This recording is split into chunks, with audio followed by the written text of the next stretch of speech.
Costa's audiobook presents 1984 by George Orwell. Part 1, Chapter 1. It was a bright, cold day in April, and the clocks were striking 13. Winston Smith, his chin nuzzled in his breast in an effort to escape the vile wind, slipped quickly through the glass doors of Victory Mansions, though not quickly enough to prevent a swell of gritty dust from entering along with him. The hallway smelt of boiled cabbage and old rag mats. At one end of it, a colored poster, too large for indoor display, had been tacked to the wall. It depicted simply an enormous face, more than a meter wide, the face of a man of about 45, with a heavy black mustache and ruggedly handsome features. Winston made for the stairs. It was no use trying to lift. Even at the best of times, it was seldom working, and at present the electric current was cut off during daylight hours. It was part of the economy drive in preparation for Hate Week. The flat was 7 flights up, and Winston, who was 39 and had a varicose ulcer above his right ankle, went slowly, resting several times on the way. On each landing, opposite the lift shaft, the poster with the enormous face gazed from the wall. It was one of those pictures which are so contrived that the eyes follow you about when you move. Big Brother is watching you, the caption beneath it ran. Inside the flat, a fruity voice was reading out a list of figures which had something to do with the production of pig iron. The voice came from an oblong metal plaque like a dull mirror which formed part of the surface of the right-hand wall. Winston turned a switch and the voice sank somewhat, though the words were still distinguishable. The instrument could be dimmed, but there was no way of shutting it off completely. He moved over to the window, a smallish, frail figure, the meagerness of his body merely emphasized by the blue overalls which were the uniform of the party. His hair was very fair, his face naturally sanguine, his skin roughened by coarse soap and blunt razor blades and the cold of the winter that had just ended. Outside, even though the shut window pane, the world looked cold. Down in the street, little eddies of wind were whirling dust and torn paper into spirals. And though the sun was shining and the sky a harsh blue, there seemed to be no color in anything, except the posters that were plastered everywhere. The black mustachioed face gazed down from every commanding corner. There was one on the house front immediately opposite. Big Brother is watching you, the caption said, while the dark eyes looked deep into Winston's own. Down at street level, another poster, torn at one corner, flapped fitfully in the wind, alternately covering and uncovering the single word, Ingsoc. In the far distance, a helicopter skimmed down between the roofs, hovered for an instant like a blue bottle, and darted away again with a curving flight. It was the police patrol, snooping into people's windows. The patrols did not matter, however, only the thought police mattered. Behind Winston's back, the voice from the telescreen was still babbling away about pig iron and the overfulfillment of the 9 3-year plan. The telescreen received and transmitted simultaneously any sound that Winston made, above the level of a very low whisper, would be picked up by it. Moreover, so long as he remained within the field of vision which the metal plaque commanded, he could be seen as well as heard.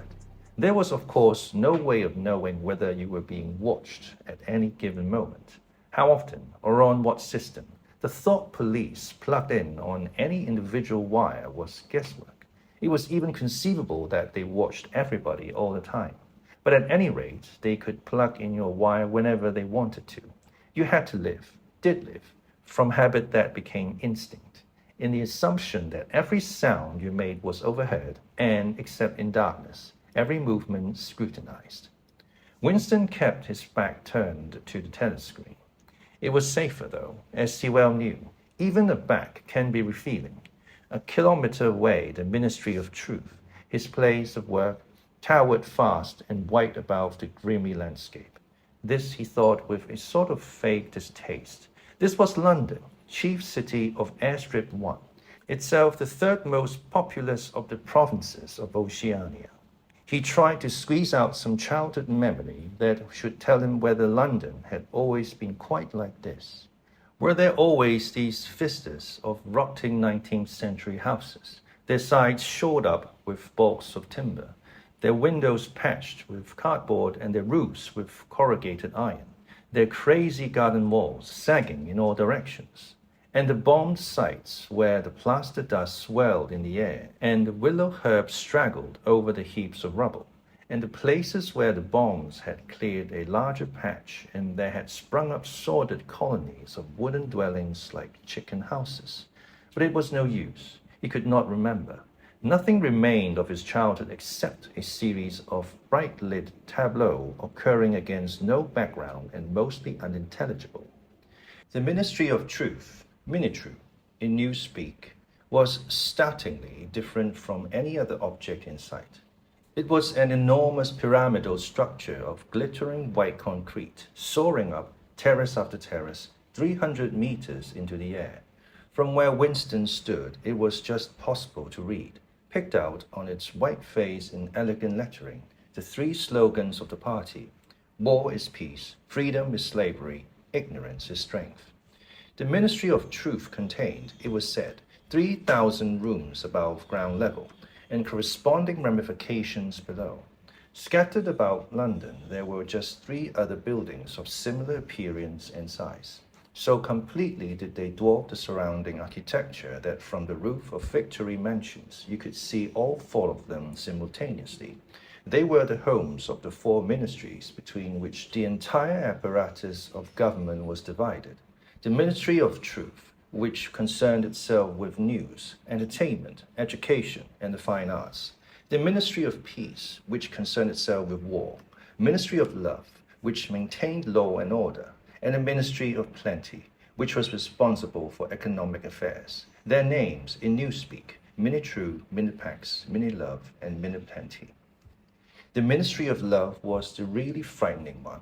There were no windows in it at all. Winston had never been inside the Ministry of Love, nor within half a kilometer of it. It was a place impossible to enter except on official business, and then only by penetrating through a maze of barbed wire entanglements, steel doors, and hidden machine gun nests. Even the streets leading up to its outer barriers were roamed by gorilla-faced guards in black uniforms, armed with jointed truncheons. Winston turned round abruptly. He had set his features into the expression of quiet optimism which it was advisable to wear when facing the telescreen. He crossed the room into the tiny kitchen. By leaving the ministry at this time of day, he had sacrificed his lunch in the canteen, and he was aware that there was no food in the kitchen except a hunk of dark-colored bread which had got to be saved for tomorrow's breakfast. He took down from the shelf a bottle of colorless liquid with a plain white label marked Victory Gin.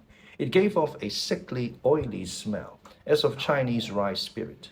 Winston poured out nearly a teacupful, nerved himself for a shock, and gulped it down like a dose of medicine. Instantly his face turned scarlet and the water ran out of his eyes. The stuff was like nitric acid, and moreover, in swallowing it, one had the sensation of being hit on the back of the head with a rubber club. The next moment, however, the burning in his belly died down and the well began to look more cheerful. He took a cigarette from a crumpled packet marked Victory Cigarettes and incautiously held it upright, whereupon the tobacco fell out onto the floor. With the next, he was more successful. He went back to the living room and sat down at a small table that stood to the left of the telescreen. From a table drawer, he took out a pen holder, a bottle of ink, and a thick quarter-sized blank book with a red back and a marbled cover. For some reason, the telescreen in the living room was in an unusual position. Instead of being placed, as was normal, in the end wall where it could command the whole room, it was in the longer wall, opposite the window. To one side of it there was a shallow alcove in which Winston was now sitting, and which, when the flats were built, had probably been intended to hold bookshelves.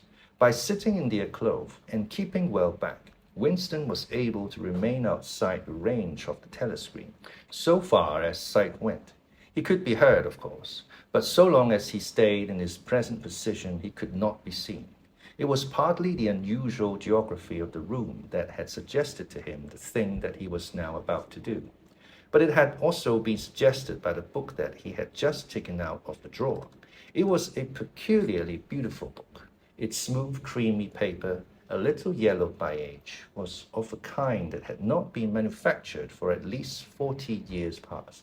He could guess, however, that the book was much older than that. He had seen it lying in the window of a frowsy little junk shop in a slummy quarter of the town and had been stricken immediately by an overwhelming desire to possess it. Party members were supposed not to go into ordinary shops, but the rule was not strictly kept, because there were various things, such as shoelaces and razor blades, which it was impossible to get hold of in any other way. He had given a quick glance up and down the street and then had slipped inside and bought the book for $2.50.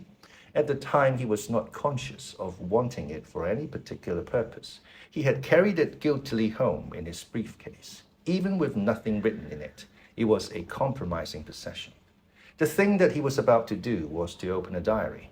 This was not illegal, but if detected, it was reasonably certain that it would be punished by death, or at least by 25 years in a forced labor camp. Winston fitted a nib into the pen holder and sucked it to get the grease off. The pen was an archaic instrument, seldom used even for signatures, and he had procured one, furtively and with some difficulty, simply because of a feeling that the beautiful creamy paper deserved to be written on with a real nib instead of being scratched with an ink pencil. Actually, he was not used to writing by hand. Apart from very short notes, it was usual to dictate everything into the speak-write, which was of course impossible for his present purpose. He dipped the pen into the ink and then faltered for just a second. A tremor had gone through his bowels. To mark the paper was the decisive act. In small clumsy letters, he wrote, April 4th, 1984. He sat back. A sense of complete helplessness had descended upon him. To begin with, he did not know with any certainty that this was 1984. It must be round about that date, since he was fairly sure that his age was 39, and he believed that he had been born in 1944 or 1945. But it was never possible nowadays to pin down any date within a year or two. For whom, it suddenly occurred to him to wonder, was he writing this diary? For the future, for the unborn. His mind hovered for a moment round the doubtful date on the page, and then fetched up with a bump against the newspeak word, double think. For the first time, the magnitude of what he had undertaken came home to him. How could you communicate with the future? It was of its nature impossible. Either the future would resemble the present, in which case it would not listen to him, or it would be different from it, and his predicament would be meaningless. For some time he sat gazing stupidly at the paper. The telescreen had changed over to strident military music. It was curious that he seemed not merely to have lost the power of expressing himself, but even to have forgotten what it was that he had originally intended to say. For weeks past, he had been making ready for this moment, and it had never crossed his mind that anything would be needed except courage. The actual writing would be easy. All he had to do was to transfer the paper the interminable restless monologue that had been running inside his head, literally for years. At this moment, however, even the monologue had dried up. Moreover, his varicose ulcer had begun itching unbearably. He dared not scratch it, because if he did so, it always became inflamed. The seconds were ticking by. He was conscious of nothing except the blankness of the page in front of him, the itching of the skin above his ankle, the blaring of the music, and a slight booziness caused by the gin. Suddenly he began writing in sheer panic, only imperfectly aware of what he was setting down. His small but childish handwriting straggled up and down the page, shedding first its capital letters and finally even its full stops. April 4th, 1984. Last night to the flicks, all war films. One very good one of a ship full of refugees being bombed somewhere in the Mediterranean. Audience much amused by shots of a great huge fat man trying to swim away with a helicopter after him. First, you saw him wallowing along in the water like a porpoise.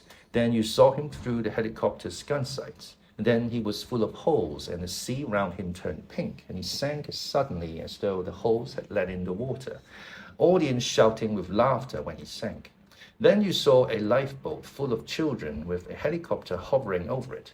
There was a middle-aged woman, might have been a Jewess, sitting up in the bow with a little boy about 3 years old in her arms. Little boy screaming with fright and hiding his head between her breasts as if he was trying to burrow right into her, and the woman putting her arms round him and comforting him, although she was blue with fright herself, all the time covering him up as much as possible as if she thought her arms could keep the bullets off him. Then the helicopter planted a 20-kilo bomb in among them, terrific flash, and the boat went all to matchwood. Then there was a wonderful shot of a children's arm going up, right up into the air. A helicopter with a camera in its nose must have followed it up, and there was a lot of applause from the party seats. But a woman down in the pro part of the house suddenly started kicking up a fuss and shouting they didn't ought to have showed it, not in front of kids. They didn't. It ain't right, not in front of kids. It ain't until the police turned her out. I don't suppose anything happened to her. Nobody cares. What the pros say, typical pro reaction. They never. Winston stopped writing, partly because he was suffering from cramp.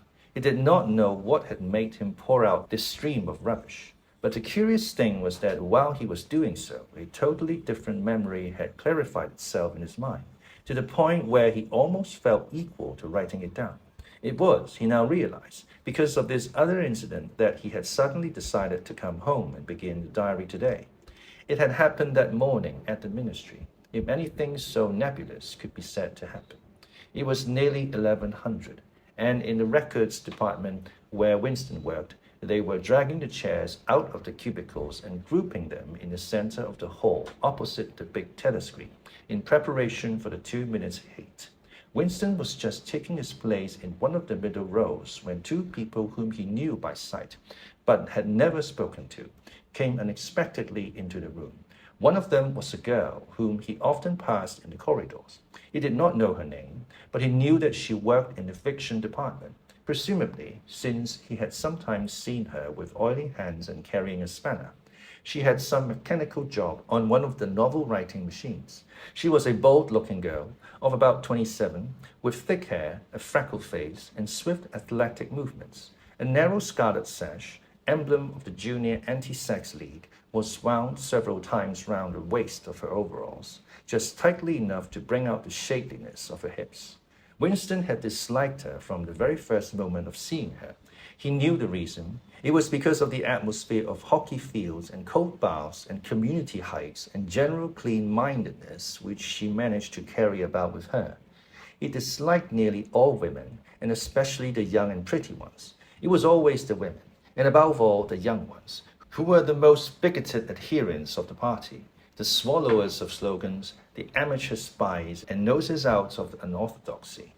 But this particular girl gave him the impression of being more dangerous than most. Once when they passed in the corridor, she gave him a quick sidelong glance, which seemed to pierce right into him and for a moment had filled him with black terror. The idea had even crossed his mind that she might be an agent of the thought police. That, it was true, was very unlikely. Still, he continued to feel a peculiar uneasiness, which had fear mixed up in it as well as hostility, whenever she was anywhere near him. The other person was a man named O'Brien, a member of the inner party and holder of some post so important and remote that Winston had only a dim idea of his nature. A momentary hush passed over the group of people round the chairs as they saw the black overalls of an inner party member approaching. O'Brien was a large, burly man with a thick neck and a coarse, humorous, brutal face. In spite of his formidable appearance, he had a certain charm of manner. He had a trick of resettling his spectacles on his nose, which was curiously disarming, in some indefinable way, curiously civilized. It was a gesture which, if anyone had still thought in such terms, might have recalled an 18th century nobleman offering his snuff-box. Winston had seen O'Brien perhaps a dozen times in almost as many years. He felt deeply drawn to him. and not solely because he was intrigued by the contrast between O'Brien's urbane manner and his prize fighter's physique. Much more it was because of a secretly held belief, or perhaps not even a belief, merely a hope, that O'Brien's political orthodoxy was not perfect. Something in his face suggested it irresistibly. And again, perhaps it was not even an orthodoxy that was written in his face, but simply intelligence. But at any rate, he had the appearance of being a person that you could talk to if somehow you could cheat the telescreen and get him alone. Winston had never made the smallest effort to verify this guess. Indeed, there was no way of doing so. At this moment, O'Brien glanced at his wristwatch, saw that it was nearly 1100, and evidently decided to stay in the records department until the 2 minutes hate was over. He took a chair in the same row as Winston, a couple of places away. A small sandy-haired woman who worked in the next cubicle to Winston was between them. The girl with dark hair was sitting immediately behind. The next moment, a hideous grinding speech, as of some monstrous machine running without oil, burst from the big telescreen at the end of the room. It was a noise that set one's teeth on edge and bristled the hair at the back of one's neck. The heat had started. As usual, the face of Emmanuel Goldstein, the enemy of the people, had flashed onto the screen. There were hisses here and there among the audience. The little sandy-haired woman gave a squeak of mingled fear and disgust. Goldstein was the renegade and backslider who once, long ago, had been one of the leading figures of the party, almost on the level with Big Brother himself, and then had engaged in counter-revolutionary activities, had been condemned to death, and had mysteriously escaped and disappeared. The programs for 2 minutes hate varied from day to day, but there was none in which Goldstein was not the principal figure. He was the primal traitor, the earliest defiler of the party's purity.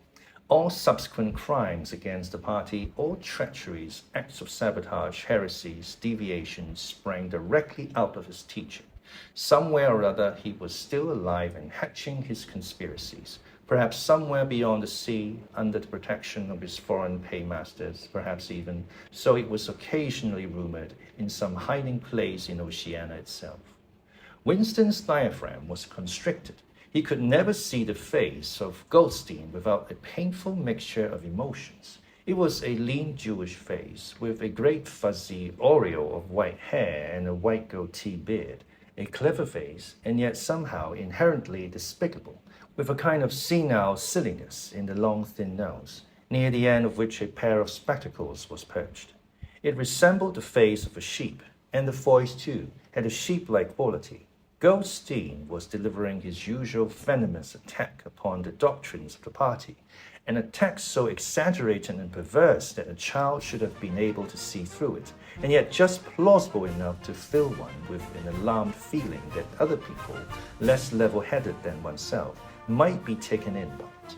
He was abusing Big Brother, he was denouncing the dictatorship of the party, he was demanding the immediate conclusion of peace with Eurasia, he was advocating freedom of speech, freedom of the press, freedom of assembly, freedom of thought. He was crying hysterically that the revolution had been betrayed. And all this in rapid polysyllabic speech, which was a sort of parody of the habitual style of the orators of the party, and even contained newspeak words. More newspeak words, indeed, than any party member would normally use in real life. And all the while, lest one should be in any doubts as to the reality which Goldstein's specious claptrap covered, behind his head on the telescreen there marched the endless columns of the Eurasian army, row after row of solid-looking men with expressionless Asiatic faces, who swarmed up to the surface of the screen and vanished, to be replaced by others exactly similar. The dull rhythmic tramp of the soldiers' boots formed the background to Goldstein's bleating voice. Before the hate had proceeded for 30 seconds, uncontrollable exclamations of rage were breaking out from half the people in the room. The self-satisfied sheep-like face on the screen and the terrifying power of the Eurasian army behind it were too much to be borne. Besides, the sight or even the thought of Goldstein produced fear and anger automatically. He was an object of hatred more constant than either Eurasia or East Asia, since when Oceania was at war with one of these powers, it was generally at peace with the other. But what was strange was that although Goldstein was hated and despised by everybody, although every day and 1,000 times a day, on platforms, on the telescreen, in newspapers, in books, his theories were refuted, smashed, ridiculed, held up to the general gaze for the pitiful rubbish that they were. In spite of all this, his influence never seemed to grow less. Always there were fresh dupes waiting to be seduced by him. A day never passed when spies and saboteurs acting under his directions were not unmasked by the thought police. He was the commander of a vast shadowy army, an underground network of conspirators dedicated to the overthrow of the state. The Brotherhood, its name was supposed to be. There were also whispered stories of a terrible book, a compendium of all the heresies, of which Goldstein was the author and which circulated clandestinely here and there. It was a book without a title. People referred to it, if at all, simply as the book. But one knew of such things only through vague rumors. Neither the Brotherhood nor the book was a subject that any ordinary party member would mention if there was a way of avoiding it. In its second minute, the hate rose to a frenzy. People were leaping up and down in their places and shouting at the top of their voices in an effort to drown the maddening, bleating voice that came from the screen. The little sandy-haired woman had turned bright pink, and her mouth was opening and shutting like that of a landed fish. Even O'Brien's heavy face was flushed. He was sitting very straight in his chair, his powerful chest swelling and quivering as though he were standing up to the assault of a wave. The dark-haired girl behind Winston had begun crying out, "Swine, swine, swine," and suddenly she picked up a heavy Newspeak dictionary and flung it at the screen. It struck Goldstein's nose and bounced off. The voice continued inexorably. In a lucid moment, Winston found that he was shouting with the others and kicking his heel violently against the rung of his chair. The horrible thing about the 2 minutes' hate was not that one was obliged to act a part, but on the contrary, that it was impossible to avoid joining in. Within 30 seconds, any pretense was always unnecessary. A hideous ecstasy of fear and vindictiveness, a desire to kill, to torture, to smash faces in with a sledgehammer, seemed to flow through the whole group of people like an electric current, turning one even against one's will into a grimacing, screaming lunatic. And yet the rage that one felt was an abstract, undirected emotion which could be switched from one object to another like the flame of a blow lamp. Thus, at one moment Winston's hatred was not turned against Goldstein at all, but, on the contrary, against Big Brother, the party, and the thought police. And at such moments his heart went out to the lonely, derided heretic on the screen, sole guardian of truth and sanity in the world of lies. And yet the very next instant he was at one with the people about him, and all that was said of Goldstein seemed to him to be true. At those moments his secret loathing of Big Brother changed into adoration, and Big Brother seemed to tower up, an invincible, fearless protector, standing like a rock against the hordes of Asia. And Goldstein, in spite of his isolation, his helplessness, and the doubt that hung about his very existence, seemed like some sinister enchanter, capable by the mere power of his voice of wrecking the structure of civilization. It was even possible at moments to switch one's hatred this way or that by a voluntary act, suddenly by the sort of violent effort with which one wrenches one's head away from the pillow in a nightmare. Winston succeeded in transferring his hatred from the face on the screen to the dark-haired girl behind him. Vivid, beautiful hallucinations flashed through his mind. He would flog her to death with a rubber truncheon. He would tie her naked to a stake and shoot her full of arrows like Saint Sebastian. He would ravish her and cut her throat at the moment of climax. Better than before, moreover, he realized why it was that he hated her. He hated her because she was young and pretty and sexless, because he wanted to go to bed with her and would never do so, because round her sweet supple waist, which seemed to ask you to encircle it with your arm, there was only the odious scarlet sash, aggressive symbol of chastity. The hate rose to its climax. The voice of Goldstein had become an actual sheep's bleat. and for an instant the face changed into that of a sheep.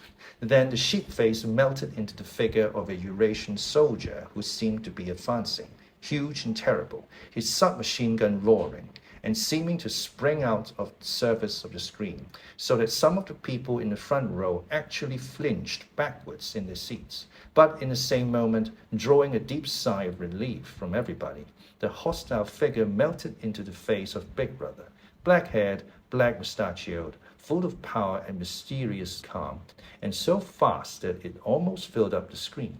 Nobody heard what Big Brother was saying. It was merely a few words of encouragement, the sort of words that are uttered in the din of battle, not distinguishable individually but restoring confidence by the fact of being spoken. Then the face of Big Brother faded away again, and instead the three slogans of the party stood out in bold capitals.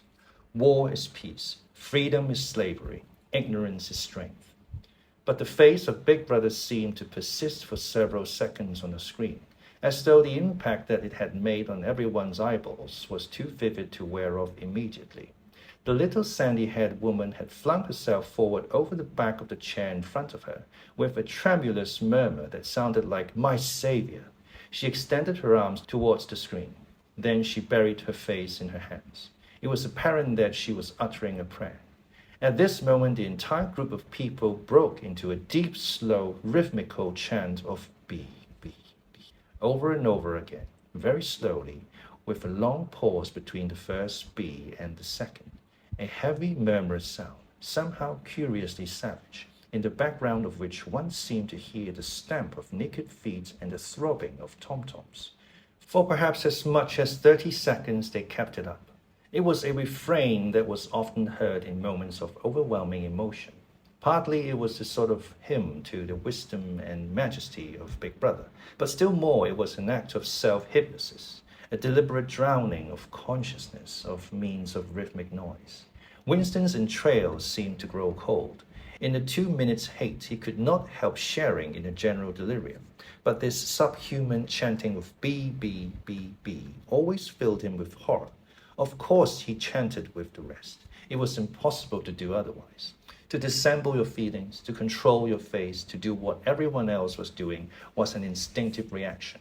But there was a space of a couple of seconds during which the expression of his eyes might conceivably have betrayed him. And it was exactly at this moment that the significant thing happened, if indeed it did happen. Momentarily, he caught O'Brien's eye. O'Brien had stood up. He had taken off his spectacles and was in the act of resettling them on his nose with his characteristic gesture. But there was a fraction of a second when their eyes met, and for as long as it took to happen, Winston knew, yes, he knew, that O'Brien was thinking the same thing as himself. An unmistakable message had passed. It was as though their two minds had opened and the thoughts were flowing from one into the other through their eyes. I am with you. O'Brien seemed to be saying to him, I know precisely what you are feeling. I know all about your contempt, your hatred, your disgust. But don't worry, I'm on your side.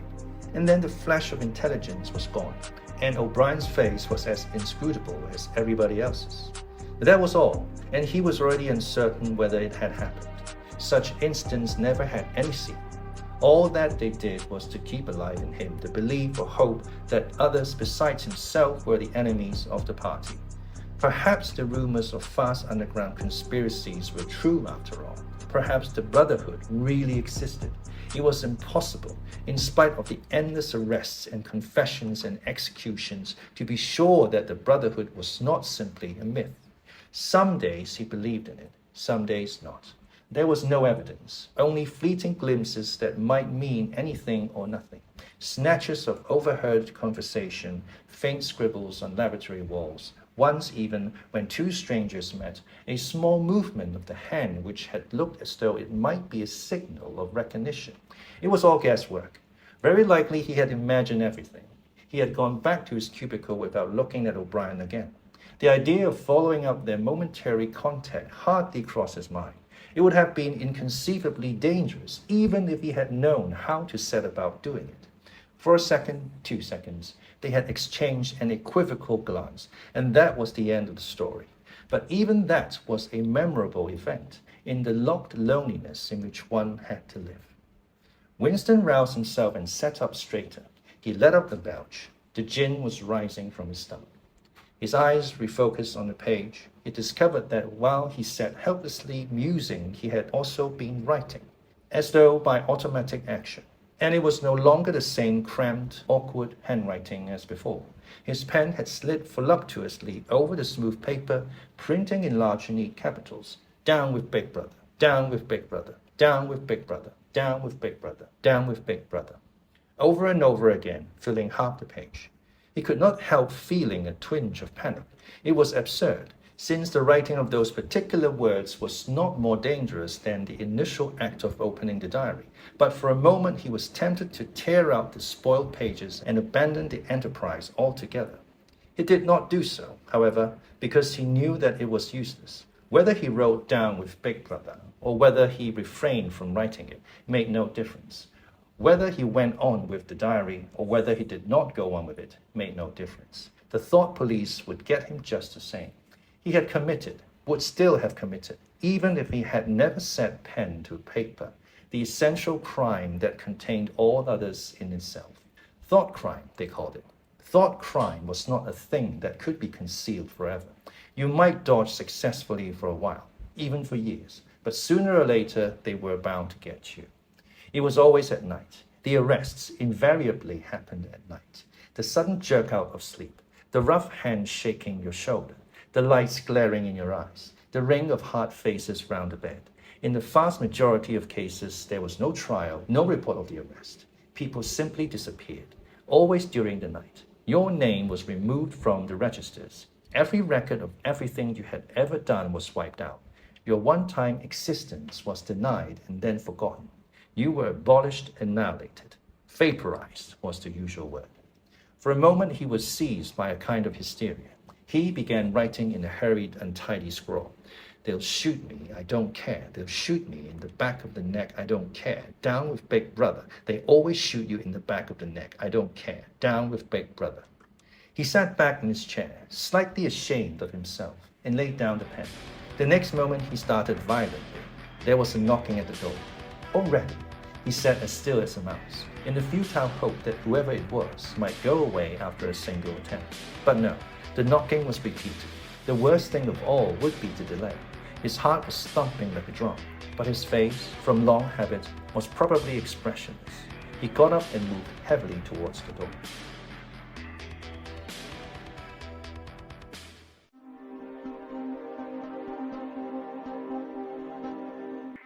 Part 1, Chapter 2. As he put his hand to the doorknob, Winston saw that he had left the diary open on the table.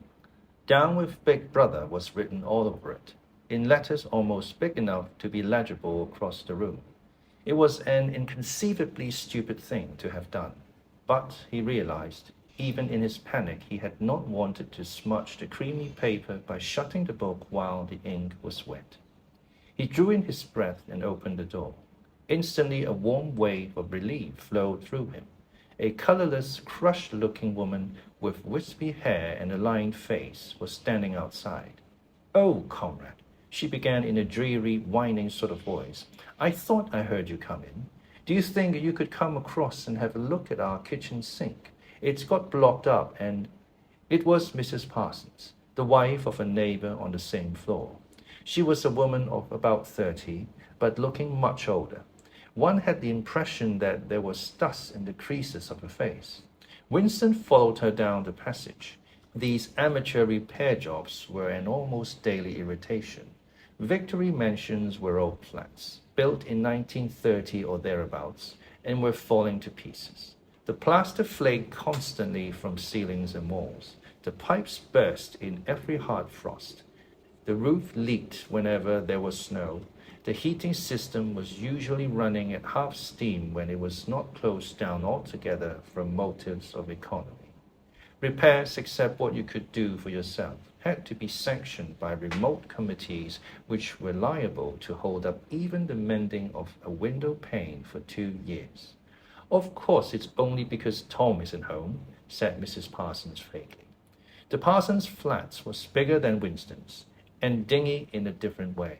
Everything had a battered, trampled-on look, as though the place had just been visited by some large, violent animal. games impedimenta, hockey sticks, boxing gloves, a burst football, a pair of sweaty shorts turned inside out lay all over the floor, and on the table there was a litter of dirty dishes and dog-eared exercise books. On the walls were scarlet banners of the Youth League and the Spies, and a full-size poster of Big Brother. There was the usual boiled cabbage smell, common to the whole building, but it was shot through by a sharper reek of sweat, which one knew this at the first sniff, though it was hard to say how, was the sweat of some person not present at the moment. In another room, someone with a comb and a piece of toilet paper was trying to keep tune with the military music which was still issuing from the telescreen. "It's the children," said Mrs. Parsons, casting a half-apprehensive glance at the door. "They haven't been out today, and of course," she had a habit of breaking off her sentences in the middle. The kitchen sink was full nearly to the brim with filthy greenish water, which smelt worse than ever of cabbage. Winston knelt down and examined the angled joint of the pipe. He hated using his hands, and he hated bending down, which was always liable to start him coughing. Mrs. Parsons looked on helplessly. "Of course, if Tom was home, he'll put it right in a moment," she said. "He loves anything like that. He's ever so good with his hands, Tom is." Parsons was Winston's fellow employee at the Ministry of Truth. He was a fattish but active man of paralyzing stupidity, a mass of imbecile enthusiasms, one of those completely unquestioning, devoted drudges on whom, more even than on the thought police, the stability of the party depended. At 35, he had just been unwillingly evicted from the Youth League, and before graduating into the Youth League, he had managed to stay on in the Spies for a year beyond the statutory age. At the ministry, he was employed in some subordinate post for which intelligence was not required. But on the other hand, he was a leading figure on the sports committee and all the other committees engaged in organizing community hikes, spontaneous demonstrations, savings campaigns, and voluntary activities generally. He would inform you with quiet pride, between whiffs on his pipe, that he had put in an appearance at the community center every evening for the past 4 years. An overpowering smell of sweat, a sort of unconscious testimony to the strenuousness of his life, followed him about wherever he went, and even remained behind him after he had gone. "Have you got a spanner?" said Winston, fiddling with the nut on the angle joint. "A spanner," said Mrs. Parsons, immediately becoming invertebrate. "I don't know, I'm sure. Perhaps the children." There was a trampling of boots and another blast on the comb as the children charged into the living room. Mrs. Parsons brought the spanner. Winston let out the water and disgustedly removed the clot of human hair that had blocked up the pipe. He cleaned his fingers as best as he could in the cold water from the tap and went back into the other room. "Up with your hands," yelled a savage voice. A handsome, tough-looking boy of 9 had popped up from behind the table and was menacing him with a toy automatic pistol, while his small sister, about 2 years younger, made the same gesture with a fragment of wood. Both of them were dressed in the blue shorts, gray shirts, and red neckerchiefs, which were the uniform of the Spies. Winston raised his hands above his head, but with an uneasy feeling, so vicious was the boy's demeanor, that it was not altogether a game. "You're a traitor," yelled the boy. "You're a thought criminal. You're a Eurasian spy. I'll shoot you, I'll vaporize you, I'll send you to the salt mines." Suddenly they were both leaping round him, shouting traitor and thought criminal, the little girl imitating her brother in every movement. It was somehow slightly frightening, like the gambolling of tiger cubs, which will soon grow up into man-eaters. There was a sort of calculating ferocity in the boy's eye, a quite evident desire to hit or kick Winston, and a consciousness of being very nearly big enough to do so. It was a good job it was not a real pistol he was holding, Winston thought. Mrs. Parsons' eyes flitted nervously from Winston to the children, and back again. In the better light of the living room, he noticed with interest that there actually was dust in the creases of her face. "They do get so noisy," she said. "They're disappointed because they couldn't go to see the hanging. That's what it is. I'm too busy to take them. and Tom won't be back from work in time. Why can't we go and see the hanging? Roared the boy in his huge voice. Want to see the hanging, want to see the hanging, chanted the little girl, still capering round. Some Eurasian prisoners, guilty of war crimes, were to be hanged in the park that evening, Winston remembered. This happened about once a month, and was a popular spectacle. Children always clamored to be taken to see it. He took his leave of Mrs. Parsons and made for the door, but he had not gone 6 steps down the passage when something hit the back of his neck, an agonizingly painful blow. It was as though a red-hot wire had been jabbed into him. He spun round just in time to see Mrs. Parson dragging her son back into the doorway while the boy pocketed a catapult. "Goldstein!" bellowed the boy as the door closed on him. But what most struck Winston was the look of helpless fright on the woman's grayish face. Back in the flat, he stepped quickly past the telescreen and sat down at the table again, still rubbing his neck. The music from the telescreen had stopped. Instead, a clipped military voice was reading out, with a sort of brutal relish, a description of the armaments of the new floating fortress which had just been anchored between Iceland and the Faroe Islands. With those children, he thought, that wretched woman must lead a life of terror.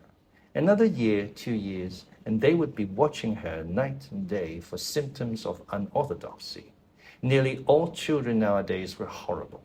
What was worst of all was that by means of such organizations as the spies, they were systematically turned into ungovernable little savages, and yet this produced in them no tendency whatever to rebel against the discipline of the party. On the contrary, they adored the party and everything connected with it. The songs, processions, the banners, the hiking, the drilling with dummy rifles, the yelling of slogans, the worship of Big Brother. It was all a sort of glorious game to them. All their ferocity was turned outwards against the enemies of the state, against foreigners, traitors, saboteurs, thought criminals. It was almost normal for people over 30 to be frightened of their own children, and with good reason. For hardly a week passed in which the Times did not carry a paragraph describing how some eavesdropping little sneak, child hero was the phrase generally used, had overheard some compromising remark and denounced its parents to the thought police. The sting of the catapult bullet had worn off. He picked up his pen half-heartedly, wondering whether he could find something more to write in the diary. Suddenly he began thinking of O'Brien again. Years ago, how long was it? 7 years it must be.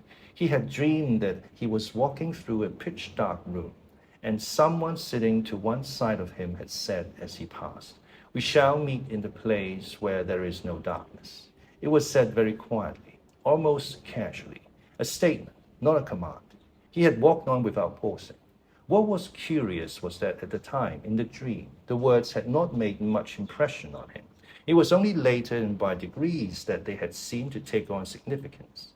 He could not now remember whether it was before or after having the dream that he had seen O'Brien for the first time, nor could he remember when he had first identified the voice as O'Brien's. But at any rate, the identification existed.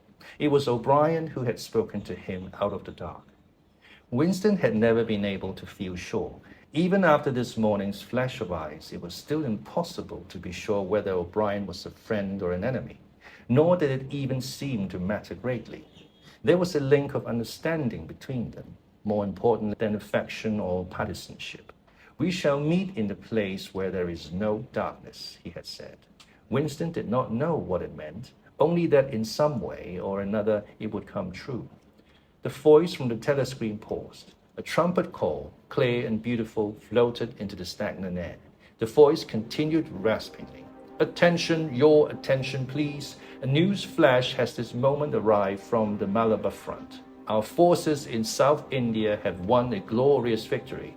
I am authorized to say that the action we are now reporting may well bring the war within measurable distance of its end.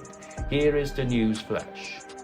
Bad news coming, thought Winston. And sure enough, following on a gory description of the annihilation of the Eurasian army with stupendous figures of killed and prisoners, came the announcement that, as for next week, the chocolate ration would be reduced from 30 grams to 20.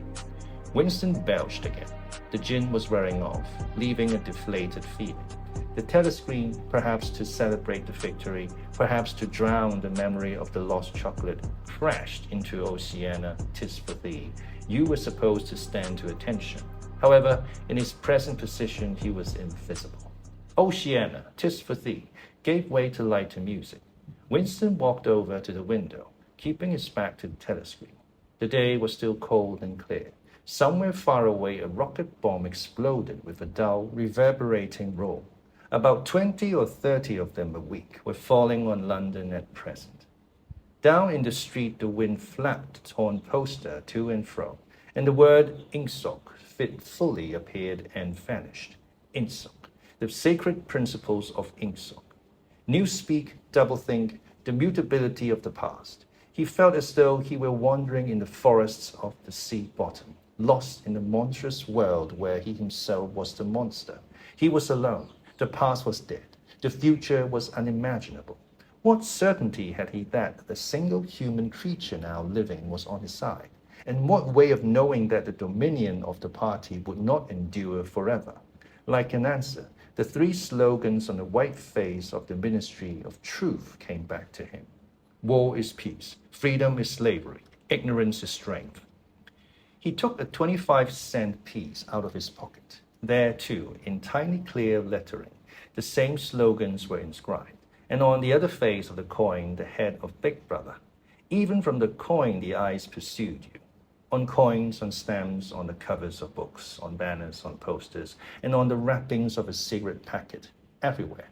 Always the eyes watching you and the voice enveloping you. Asleep or awake, working or eating, indoors or out of doors, in the bath or in bed, no escape. Nothing was your own except the few cubic centimeters inside your skull. The sun had shifted round, and the myriad windows of the Ministry of Truth, with the light no longer shining on them, looked grim as the loopholes of a fortress. His heart quailed before the enormous pyramidal shape. It was too strong. It could not be stormed. 1,000 rocket bombs would not batter it down. He wondered again for whom he was writing the diary. For the future, for the past, for an age that might be imaginary. And in front of him there lay not death but annihilation. The diary would be reduced to ashes and himself to vapor. Only the thought police would read what he had written, before they wiped it out of existence and out of memory. How could you make appeal to the future when not a trace of you, not even an anonymous word scribbled on a piece of paper, could physically survive? The telescreen struck 14. He must leave in 10 minutes. He had to be back at work by 14:30. Curiously, the chiming of the hour seemed to have put new heart into him. He was a lonely ghost uttering a truth that nobody would ever hear. But so long as he uttered it in some obscure way, the continuity was not broken. It was not by making yourself heard, but by staying sane that you carried on the human heritage. He went back to the table, dipped his pen, and wrote. To the future or to the past, to a time when thought is free, when men are different from one another and do not live alone, to a time when truth exists and what is done cannot be undone, from the age of uniformity, from the age of solitude, from the age of Big Brother, from the age of doublethink. Greetings.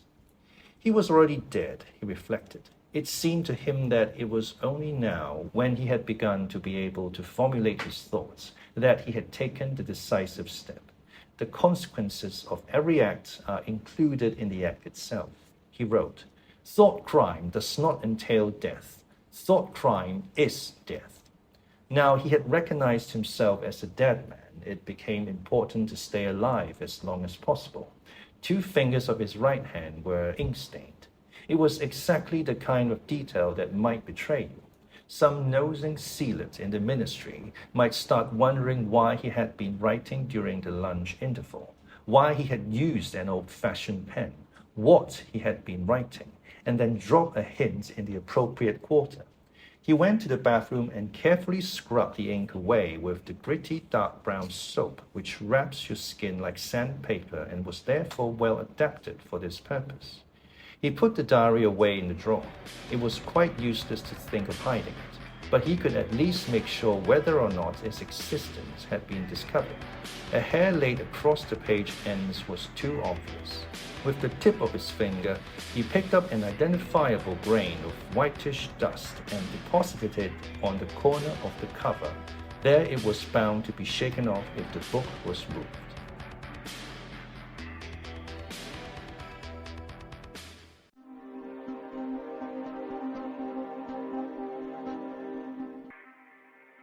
Part 1, Chapter 3. Winston was dreaming of his mother. He must, he thought, have been 10 or 11 years old when his mother had disappeared. She was a tall, statuesque, rather silent woman with slow movements and magnificent fair hair. His father he remembered more vaguely as dark and thin, dressed always in neat dark clothes and wearing spectacles. The two of them must evidently have been swallowed up in one of the first great purges of the 50s. At this moment his mother was sitting in some place deep down beneath him, with his young sister in her arms. He did not remember his sister at all, except as a tiny, feeble baby, always silent, with large, watchful eyes. Both of them were looking up at him.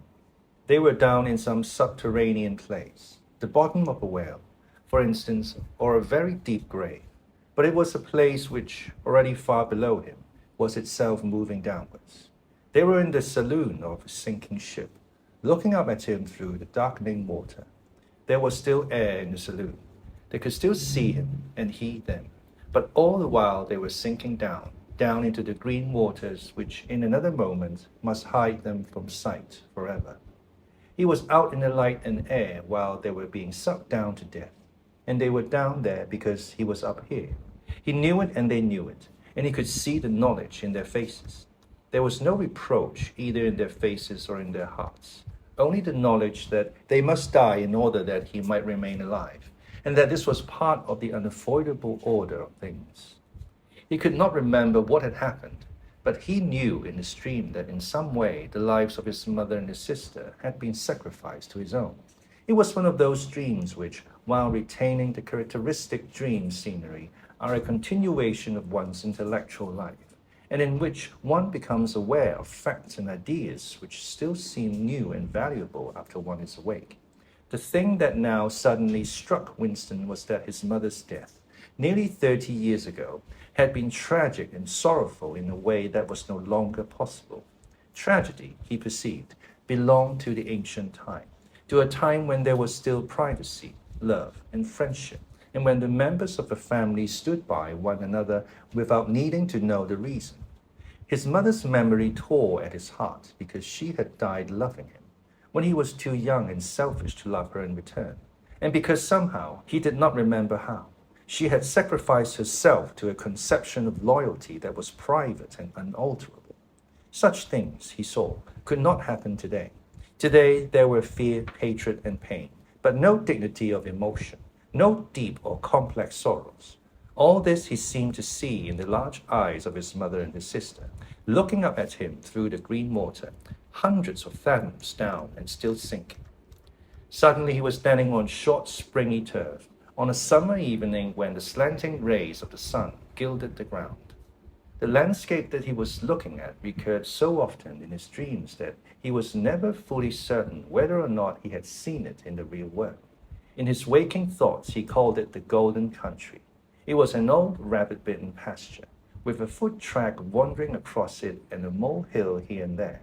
In the ragged hedge on the opposite side of the field, the boughs of the elm trees were swaying very faintly in the breeze, their leaves just stirring in dense masses like women's hair. Somewhere near at hand, though out of sight, there was a clear, slow-moving stream where days were swimming in the pools under the willow trees. The girl with dark hair was coming towards them across the field. With what seemed a single movement, she tore off her clothes and flung them disdainfully aside. Her body was white and smooth, but it aroused no desire in him. Indeed, he barely looked at it. What overwhelmed him in that instant was admiration for the gesture with which she had thrown her clothes aside. With its grace and carelessness, it seemed to annihilate the whole culture, a whole system of thought, as though Big Brother and the party and the thought police could all be swept into nothingness by a single splendid movement of the arm. That too was a gesture belonging to the ancient time. Winston woke up with the word Shakespeare on his lips. The telescreen was giving forth an ear-splitting whistle which continued on the same note for 30 seconds. It was not 7:15, getting up time for office workers. Winston wrenched his body out of bed, naked, for a member of the outer party received only 3,000 clothing coupons annually, and a suit of pajamas was 600, and seized a dingy singlet and a pair of shorts that were lying across a chair. The physical jerks would begin in 3 minutes. The next moment he was doubled up by a violent coughing fit, which nearly always attacked him soon after waking up. It emptied his lungs so completely that he could only begin breathing again by lying on his back and taking a series of deep gasps. His veins had swelled with the effort of the cough, and the varicose ulcer had started itching. 30 to 40 group, yapped a piercing female voice. The 30 to 40 group, take your places, please. 30s to 40s. Winston sprang to attention in front of the telescreen, upon which the image of a youngish woman, scrawny but muscular, dressed in tunic and gym shoes, had already appeared. Arms bending and stretching, she rapped out. Take your time by me. 1, 2, 3, 4. 1, 2, 3, 4. Come on, comrades, put a bit of life into it. 1, 2, 3, 4. 1, 2, 3, 4. The pain of the coughing fit had not quite driven out of Winston's mind the impression made by his dream, and the rhythmic movements of the exercise restored it somewhat. As he mechanically shot his arms back and forth, wearing on his face the look of grim enjoyment which was considered proper during the physical jerks, he was struggling to think his way backward into the dim period of his early childhood. It was extraordinarily difficult. Beyond the late 50s, everything faded.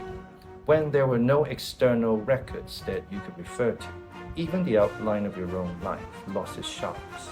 You remembered huge events which had quite probably not happened. You remembered the detail of incidents without being able to recapture the atmosphere. And there were long blank periods to which you could assign nothing. Everything had been different then. Even the names of countries and the shapes on the map had been different. Airstrip 1, for instance, had not been so called in those days. It had been called England or Britain, though London, he felt fairly certain, had always been called London. Winston could not definitely remember a time when his country had not been at war, but it was evident that there had been a fairly long interval of peace during his childhood, because one of his early memories was of an air raid which appeared to take everyone by surprise. Perhaps it was the time when the atomic bomb had fallen on Costa. He did not remember the raid itself, but he did remember his father's hand clutching his own as they hurried down, into some place deep in the earth, round and round a spiral staircase which rang under his feet and which finally so wearied his legs that he began whimpering and they had to stop and rest. His mother, in her slow, dreamy way, was following a long way behind them. She was carrying his baby sister, or perhaps it was only a bundle of blankets that she was carrying. He was not certain whether his sister had been born then. Finally, they had emerged into a noisy, crowded place, which he had realized to be a tube station. There were people sitting all over the stone flagged floor, and other people, packed tightly together, were sitting on metal bunks, one above the other. Winston and his mother and father found themselves placed on the floor, and near them an old man and an old woman were sitting side by side on a bunk. The old man had on a decent dark suit and a black cloth cap, pushed back from very white hair. His face was scarlet and his eyes were blue and full of tears. He reeked of gin. It seemed to breathe out of his skin in place of sweat, and one could have fancied that the tears welling from his eyes were pure gin. But though slightly drunk, he was also suffering under some grief that was genuine and unbearable. In his childish way, Winston grasped that some terrible thing, something that was beyond forgiveness and could never be remedied, had just happened. It also seemed to him that he knew what it was. Someone whom the old man loved, a little granddaughter, perhaps, had been killed. Every few minutes the old man kept repeating, "We didn't ought to have trusted him. I said so, Ma, didn't I? That's what comes of trusting him. I said so all along. We didn't ought to have trusted the buggers." But which buggers they then ought to have trusted, Winston could not now remember. Since about that time, war had been literally continuous, though strictly speaking it had not always been the same war. For several months during his childhood there had been confused street fighting in London itself, some of which he remembered vividly.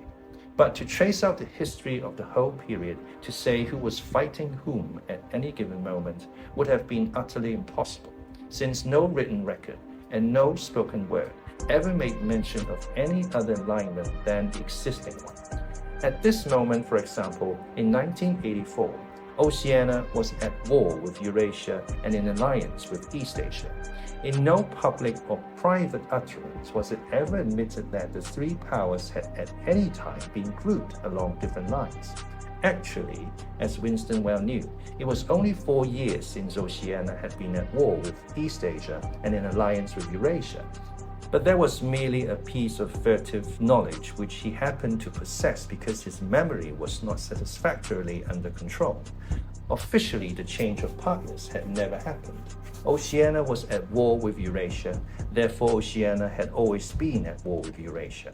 The enemy of the moment always represented absolute evil, and it followed that any past or future agreement with him was impossible. The frightening thing, he reflected for the 10,000th time as he forced his shoulders painfully backward. The frightening thing was that it might all be true. If the party could thrust his hand into the past and say of this or that event, it never happened.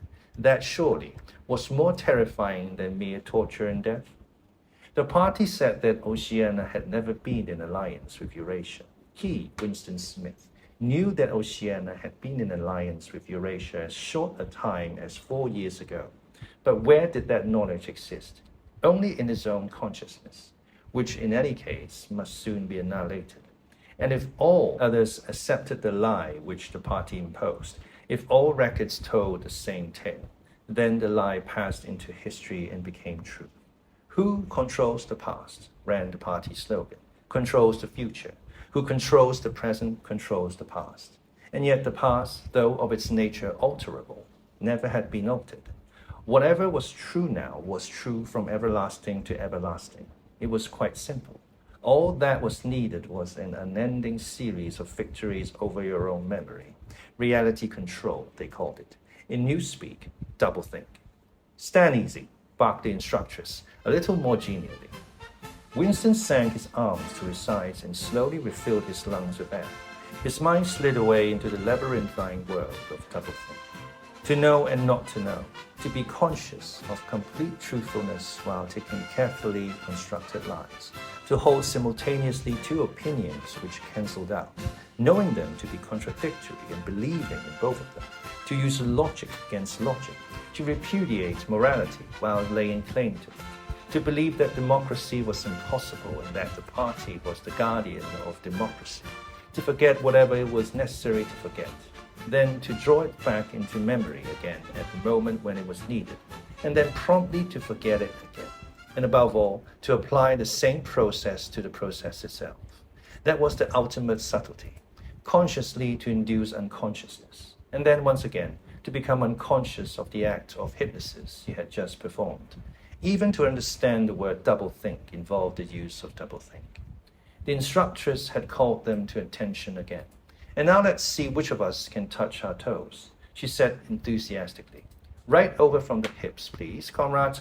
1, 2, 1, 2.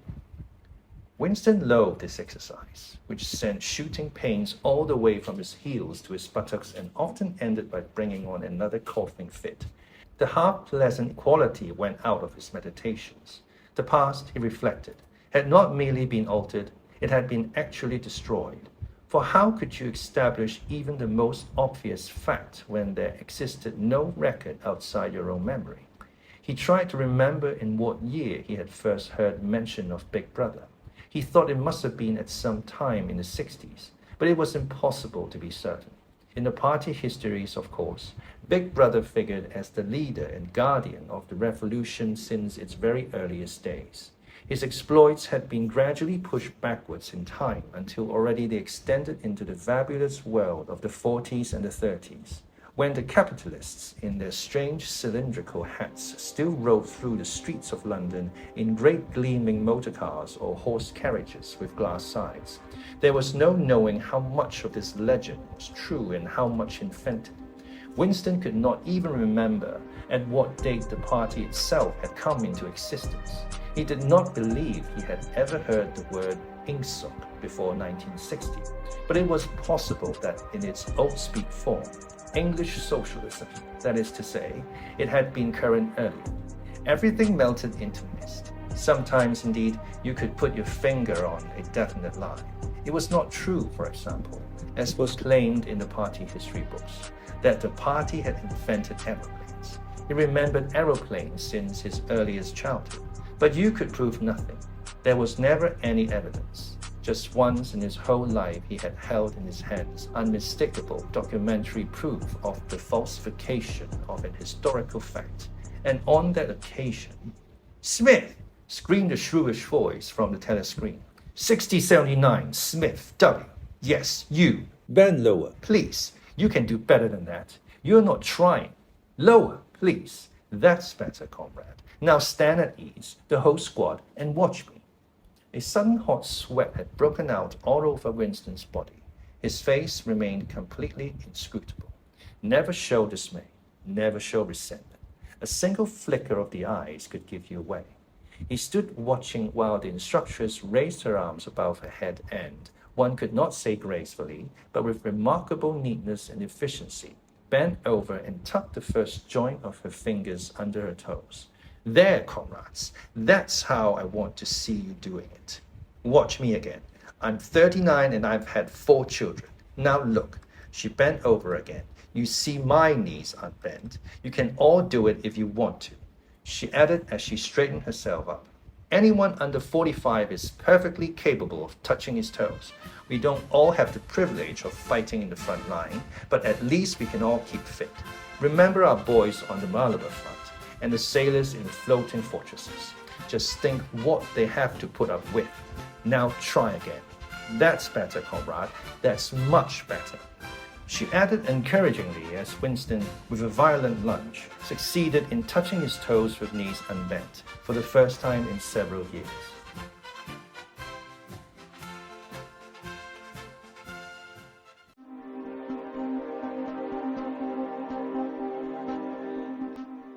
Part 1, Chapter 4.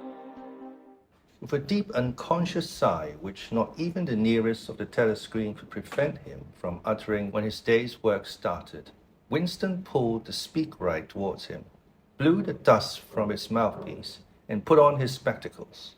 Then he unrolled and clipped together 4 small cylinders of paper which had already flopped out of the pneumatic tube on the right-hand side of his desk. In the walls of the cubicle there were 3 orifices. To the right of the speakwrite, a small pneumatic tube for written messages. To the left, a larger one for newspapers. And in a side wall, within easy reach of Winston's arm, a large oblong slit protected by a wire grating. This last was for the disposal of waste paper. Similar slits existed in thousands or tens of thousands throughout the building, not only in every room, but at short intervals in every corridor. For some reason, they were nicknamed memory holes. When one knew that any document was due for destruction, or even when one saw a scrap of waste paper lying about, it was an automatic action to lift the flap of the nearest memory hole and drop it in, whereupon it would be whirled away on a current of warm air to the enormous furnaces which were hidden somewhere in the recesses of the building. Winston examined the 4 slips of paper which he had unrolled. Each contained a message of only 1 or 2 lines, in the abbreviated jargon, not actually newspeak, but consisting largely of newspeak words, which was used in the Ministry for Internal Purposes. They ran: Times, 17.3.84 BB, speech malreported Africa rectify. Times, 19.12.83, forecasts, 3YP 4th quarter 83 misprints verify, current issue. Times, 14.2.84, Many plenty mal-quoted chocolate ratify. Times 3.12.83. Reporting BB day order double plus ungood revs, unpersons rewrite full-wise, unsub, and filing. With a faint feeling of satisfaction, Winston laid the fourth message aside. It was an intricate and responsible job and had better be dealt with last. The other three were routine matters, though the second one would probably mean some tedious wading through lists of figures. Winston dialed back numbers on the telescreen and called for the appropriate issues of the Times, which slid out the pneumatic tube after only a few minutes' delay. The messages he had received referred to articles on news items which for one reason or another it was thought necessary to alter, or, as the official phrase had it, to rectify. For example, it appeared from the Times of the 17th of March that Big Brother, in his speech of the previous day, had predicted that the South Indian Front would remain quiet, but that a Eurasian offensive would shortly be launched in North Africa. As it happened, the Eurasian Higher Command had launched its offensive in South India and left North Africa alone. It was therefore necessary to rewrite a paragraph of Big Brother's speech in such a way as to make him predict the thing that had actually happened. Or again, the Times of the 19th of December had published the official forecasts of the output of various classes of consumption goods in the fourth quarter of 1983, which was also the sixth quarter of the ninth three-year plan. Today's issue contained a statement of the actual output, from which it appeared that the forecasts were in every instance grossly wrong. Winston's job was to rectify the original figures by making them agree with the later ones. As for the third message, it referred to a very simple error which could be set right in a couple of minutes. As short a time ago as February, the Ministry of Plenty had issued a promise that there would be no reduction of the chocolate ration during 1984. Actually, as Winston was aware, the chocolate ration was to be reduced from 30 grams to 20 at the end of the present week. All that was needed was to substitute for the original promise a warning that it would probably be necessary to reduce the ration at some time in April. As soon as Winston had dealt with each of the messages, he clipped his speak-written corrections to the appropriate copy of the Times and pushed them into the pneumatic tube. Then, with a movement which was as nearly as possible unconscious, he crumbled up the original message and any notes that he himself had made and dropped them into the memory hole to be devoured by the flames. What happened in the unseen labyrinth to which the pneumatic tubes led, he did not know in detail, but he did know in general terms.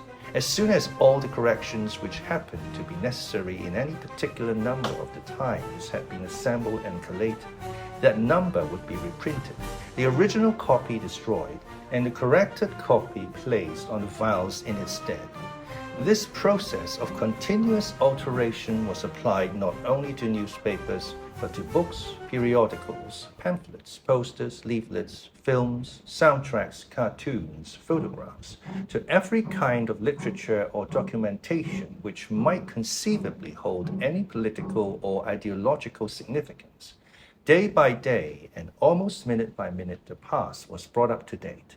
In this way, every prediction made by the party could be shown by documentary evidence to have been correct, nor was any item of news or any expression of opinion which conflicted with the needs of the moment ever allowed to remain on record.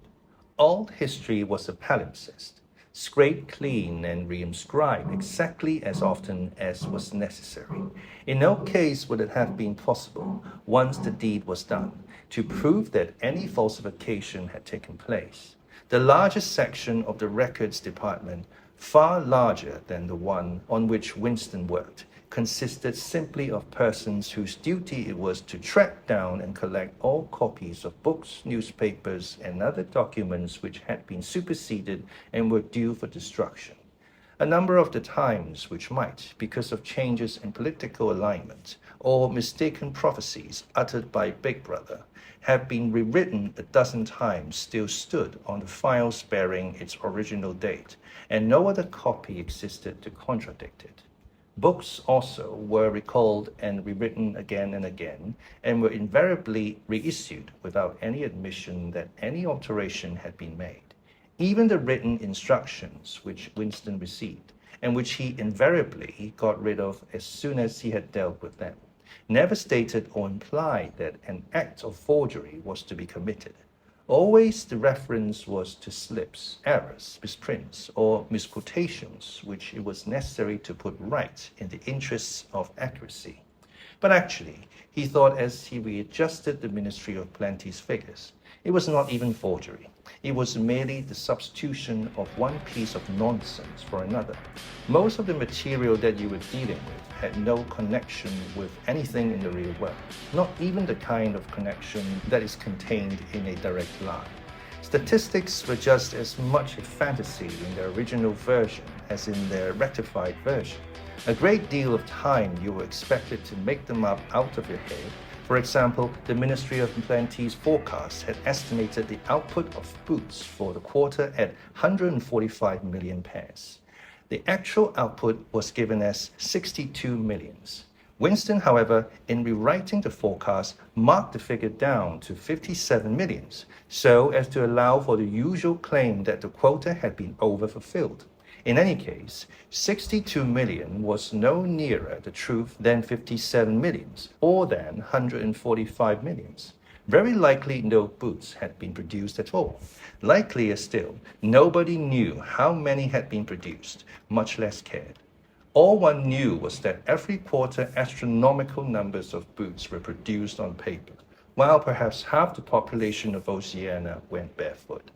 And so it was with every class of recorded fact, great or small. Everything faded away into a shadow well in which, finally, even the date of the year had become uncertain. Winston glanced across the hall.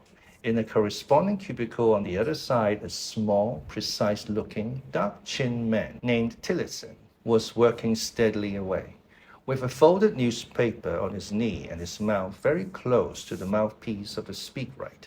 He had the air of trying to keep what he was saying a secret between himself and the telescreen. He looked up, and his spectacles darted a hostile flash in Winston's direction. Winston hardly knew Tillotson, and had no idea what work he was employed on. People in the records department did not readily talk about their jobs. In the long windowless hall, with its double row of cubicles and its endless rustle of paper and hum of voices murmuring into speakwrites, there were quite a dozen people whom Winston did not even know by name, though he daily saw them hurrying to and fro in the corridors or gesticulating in the 2 minutes hate. He knew that in the cubicle next to him, the little woman with sandy hair toiled day in, day out, simply at tracking down and deleting from the press the names of people who had been vaporized and were therefore considered never to have existed. There was a certain fitness in this, since her own husband had been vaporized a couple of years earlier, and a few cubicles away a mild, ineffectual, dreamy creature named Ampleforth, with very hairy ears and a surprising talent for juggling with rhymes and meters, was engaged in producing garbled versions, definitive texts they were called, of poems which had become ideologically offensive, but which for one reason or another were to be retained in the anthologies. And this whole, with its 50 workers or thereabouts, was only one subsection, a single cell, as it were, in the huge complexity of the records department. Beyond, above, below, were other swarms of workers engaged in an unimaginable multitude of jobs. There were the huge printing shops with their sub-editors, their typography experts, and their elaborately equipped studios for the faking of photographs. There was the teleprogram section with its engineers, its producers, and its teams of actors specially chosen for their skill in imitating voices. There were the armies of reference clerks whose job was simply to draw up lists of books and periodicals which were due for recall. There were the vast repositories where the corrected documents were stored, and the hidden finances where the original copies were destroyed. And somewhere or other, quite anonymous, there were the directing brains who coordinated the whole effort and laid down the lines of policy which made it necessary that this fragment of the past should be preserved, that one falsified and the other rubbed out of existence.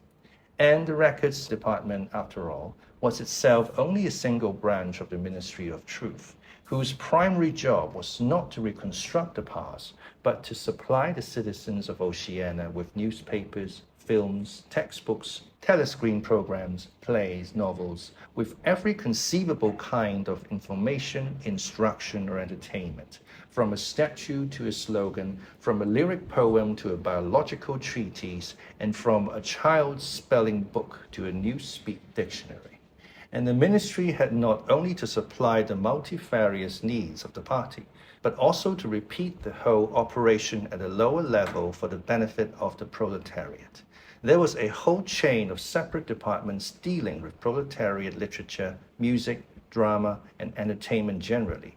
Here were produced rubbishy newspapers containing almost nothing except sport, crime, and astrology, sensational 5-cent novelettes, films oozing with sex, and sentimental songs which were composed entirely by mechanical means on a special kind of kaleidoscope known as a versificator. There was even a whole subsection, pornosec, it was called in newspeak, engaged in producing the lowest kind of pornography, which was sent out in sealed packets and which no party member, other than those who worked on it, was permitted to look at. 3 messages had slid out of the pneumatic tube while Winston was working, but they were simple matters, and he had disposed of them before the 2 minutes hate interrupted him. When the hate was over, he returned to his cubicle, took the newspeak dictionary from the shelf, pushed the speak right to one side, cleaned his spectacles, and settled down to his main job of the morning. Winston's greatest pleasure in life was in his work. Most of it was a tedious routine, but included in it there were also jobs so difficult and intricate that you could lose yourself in them in the depths of a mathematical problem. Delicate pieces of forgery in which you had nothing to guide you except your knowledge of the principles of inkstock and your estimate of what the party wanted you to say. Winston was good at this kind of thing. On occasion, he had even been entrusted with the rectification of the Times' leading articles, which were written entirely in newspeak. He enrolled the message that he had set aside earlier. It ran, Times, 3.12.83, reporting BB day order, double plus ungood refs, unpersons, rewrite, full wise, unsub, and filing. In old speak, this might be rendered. The reporting of Big Brother's order for the day in the Times of December 3rd, 1983 is extremely unsatisfactory and makes reference to non-existent persons. Rewrite it in full and submit your draft to higher authority before filing. Winston read through the offending article. Big Brother's order for the day, it seemed, had been chiefly devoted to praising the work of an organization known as FFCC, which supplied cigarettes and other comforts to the sailors in the floating fortresses. A certain Comrade Withers, a prominent member of the inner party, had been singled out for special mention and awarded a decoration, the Order of Conspicuous Merit, second class. 3 months later, FFCC had suddenly been dissolved with no reasons given.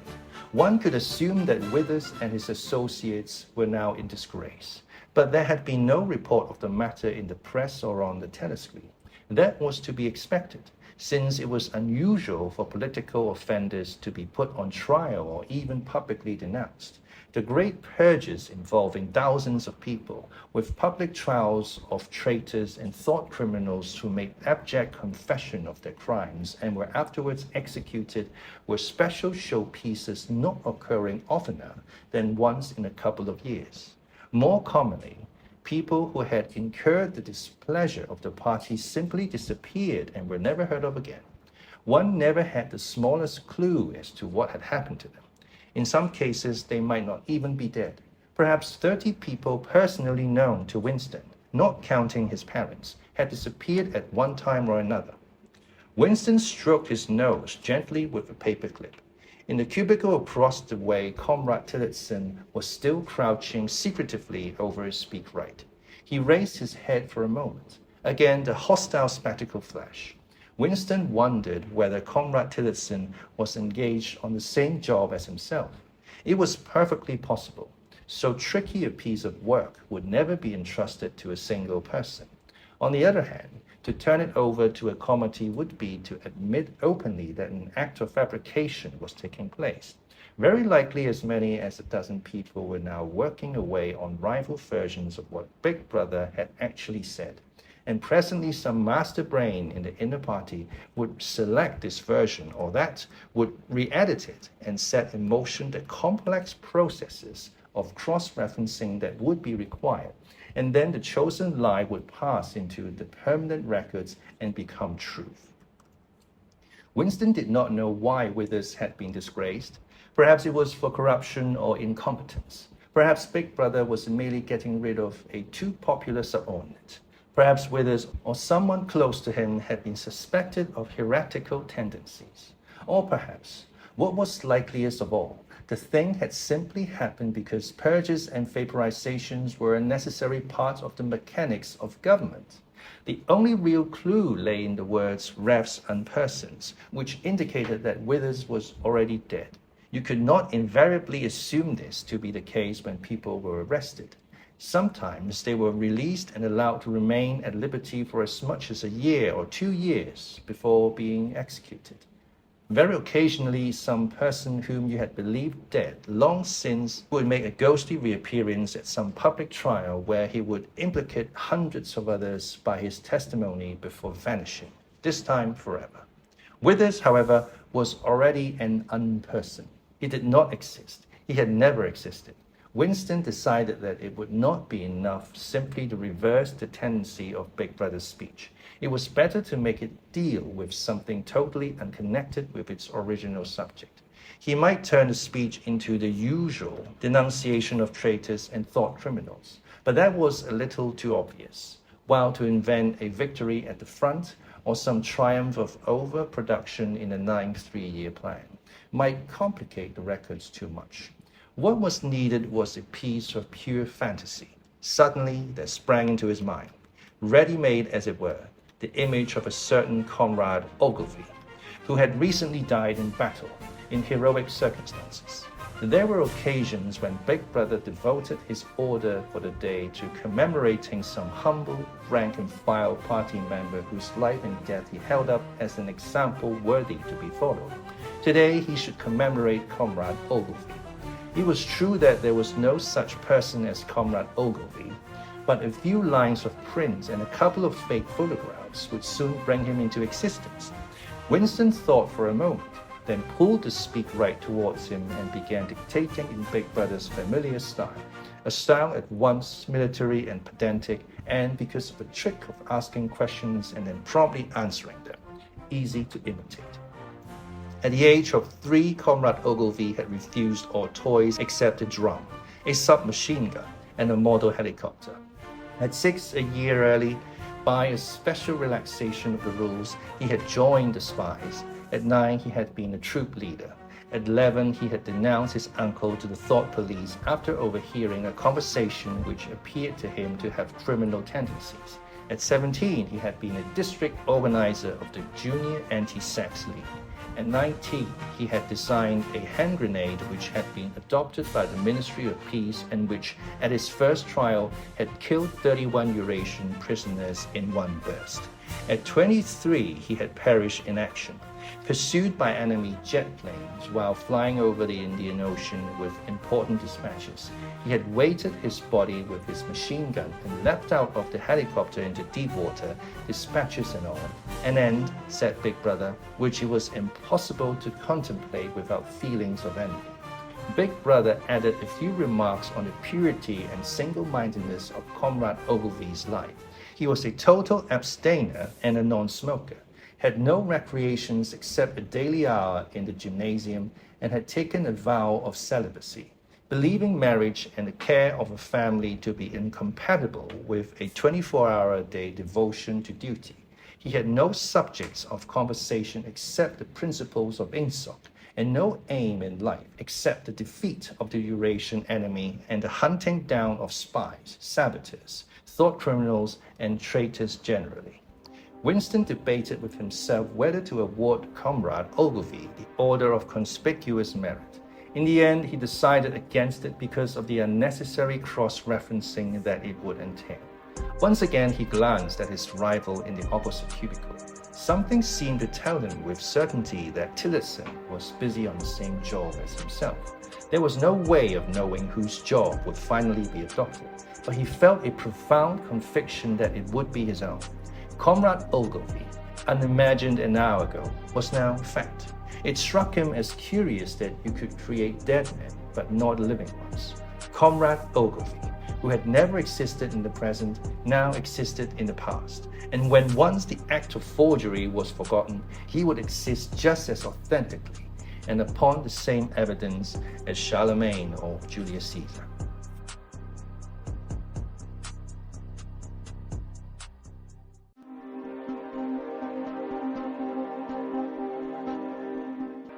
Part 1, Chapter 5. In the low-ceilinged canteen, deep underground, the lunch queue jerked slowly forward. The room was already very full and deafeningly noisy. From the grill at the counter, the steam of stew came pouring forth with a sour metallic smell which did not quite overcome the fumes of Victory gin. On the far side of the room, there was a small bar, a mere hole in the wall, where gin could be bought at 10 cents the large nip. "Just the man I was looking for," said a voice at Winston's back.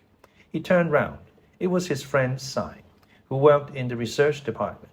Perhaps friend was not exactly the right word. You did not have friends nowadays, you had comrades. But there were some comrades whose society was pleasanter than that of others. Syme was a philologist, a specialist in newspeak. Indeed, he was one of the enormous team of experts now engaged in compiling the 11th edition of the Newspeak Dictionary. He was a tiny creature, smaller than Winston, with dark hair and large, protuberant eyes, at once mournful and derisive, which seemed to search your face closely while he was speaking to you. "I wanted to ask you whether you'd got any razor blades," he said. "Not one," said Winston with a sort of guilty haste. "I've tried all over the place. They don't exist any longer." Everyone kept asking you for razor blades. Actually, he had 2 unused ones which he was hoarding up. There had been a famine of them for months past. At any given moment, there was some necessary article which the party shops were unable to supply. Sometimes it was buttons, sometimes it was darning wool, sometimes it was shoelaces. At present, it was razor blades. You could only get hold of them, if at all, by scrounging more or less furtively on the free market. "I've been using the same blade for 6 weeks," he added untruthfully. The queue gave another jerk forward. As they halted, he turned and faced Syme again. Each of them took a greasy metal tray from a pile at the end of the counter. "Did you go and see the prisoners hanged yesterday?" said Syme. "I was working," said Winston indifferently. "I shall see it on the flicks, I suppose." "A very inadequate substitute," said Syme. His mocking eyes roved over Winston's face. "I know you," the eyes seemed to say. "I see through you. I know very well why you didn't go to see those prisoners hanged." In an intellectual way, Syme was venomously orthodox. He would talk with a disagreeable gloating satisfaction of helicopter raids on enemy villages and trials and confessions of thought criminals, the executions in the cellars of the Ministry of Love. Talking to him was largely a matter of getting him away from such subjects and entangling him, if possible, in the technicalities of newspeak, on which he was authoritative and interesting. Winston turned his head a little aside to avoid the scrutiny of the large dark eyes. "It was a good hanging," said Syme reminiscently. "I think it spoils it when they tie their feet together. I like to see them kicking, and above all, at the end, the tongue sticking right out, and blue, a quite bright blue. That's the detail that appeals to me." "Next, please," yelled the white-aproned pro with the ladle. Winston and Syme pushed their trays beneath the grill. Onto each was dumped swiftly the regulation lunch, a metal pannikin of pinkish-gray stew, a hunk of bread, a cube of cheese, a mug of milkless Victory coffee, and one saccharin tablet. There's a table over there under the telescreen, said Syme. Let's pick up a gin on the way. The gin was served out to them in handleless china mugs. They threaded their way across the crowded room and unpacked their trays onto the metal-top table, on one corner of which someone had left a pool of stew, a filthy liquid mess that had the appearance of vomit. Winston took up his mug of gin, paused for an instant to collect his nerve, and gulped the oily-tasting stuff down. When he had winked the tears out of his eyes, he suddenly discovered that he was hungry. He began swallowing spoonfuls of the stew, which, in among its general sloppiness, had cubes of spongy pinkish stuff, which was probably a preparation of meat. Neither of them spoke again till they had emptied their pannikins. From the table at Winston's left, a little behind his back, someone was talking rapidly and continuously, a harsh gabble almost like the quacking of a duck, which pierced the general uproar of the room. "How is the dictionary getting on?" said Winston, raising his voice to overcome the noise. "Slowly," said Syme. "I'm on the adjectives. It's fascinating." He had brightened up immediately at mention of newspeak. He pushed his pannikin aside, took up his hunk of bread in one delicate hand and his cheese in the other, and leaned across the table so as to be able to speak without shouting. "The 11th edition is the definitive edition," he said. "We're getting the language into its final shape, the shape it's going to have when nobody speaks anything else. When we finish with it, people like you will have to learn it all over again. You think, I dare say, that our chief job is inventing new words, but not a bit of it. We're destroying words, scores of them, hundreds of them, every day. We're cutting the language down to the bone. The 11th edition won't contain a single word that will become obsolete before the year 2050. He bit hungrily into his bread and swallowed a couple of mouthfuls, then continued speaking with a sort of pedant's passion. His thin, dark face had become animated. His eyes had lost their mocking expression and grown almost dreamy. It's a beautiful thing, the destruction of words. Of course, the great wastage is in the verbs and adjectives. But there are hundreds of nouns that can be got rid of as well. It isn't only the synonyms, there are also the antonyms. After all, what justification is there for a word which is simply the opposite of some other word? A word contains its opposite in itself. Take good, for instance. If you have a word like good, what need is there for a word like bad? Ungood will do just as well. Better, because it's an exact opposite, which the other is not. Or again, if you want a stronger version of good, what sense is there in having a whole string of fake useless words like excellent and splendid and all the rest of them? Plus good covers the meaning, or double plus good, if you want something stronger still. Of course, we use those forms already. But in the final version of Newspeak, there will be nothing else. In the end, the whole notion of goodness and badness will be covered by only 6 words. In reality, only 1 word. Don't you see the beauty of that, Winston? It was BB's idea originally, of course, he added as an afterthought. A sort of vapid eagerness flitted across Winston's face at the mention of Big Brother. Nevertheless, Syme immediately detected a certain lack of enthusiasm. "You haven't a real appreciation of newspeak, Winston," he said almost sadly. "Even when you write it, you're still thinking in old speak. I've read some of those pieces that you write in the Times occasionally. They're good enough, but they're translations. In your heart, you'd prefer to stick to old speak, with all its vagueness and its useless shades of meaning. You don't grasp the beauty of the destruction of words. Do you know that newspeak is the only language in the world whose vocabulary gets smaller every year?" Winston didn't know that, of course. He smiled, sympathetically he hoped, not trusting himself to speak. Syme bit off another fragment of the dark-colored bread, chewed it briefly, and went on. "Don't you see that the whole aim of newspeak is to narrow the range of thought? In the end, we shall make thought crime literally impossible, because there will be no words in which to express it. Every concept that can ever be needed will be expressed by exactly 1 word, with its meaning rigidly defined and all its subsidiary meanings rubbed out and forgotten.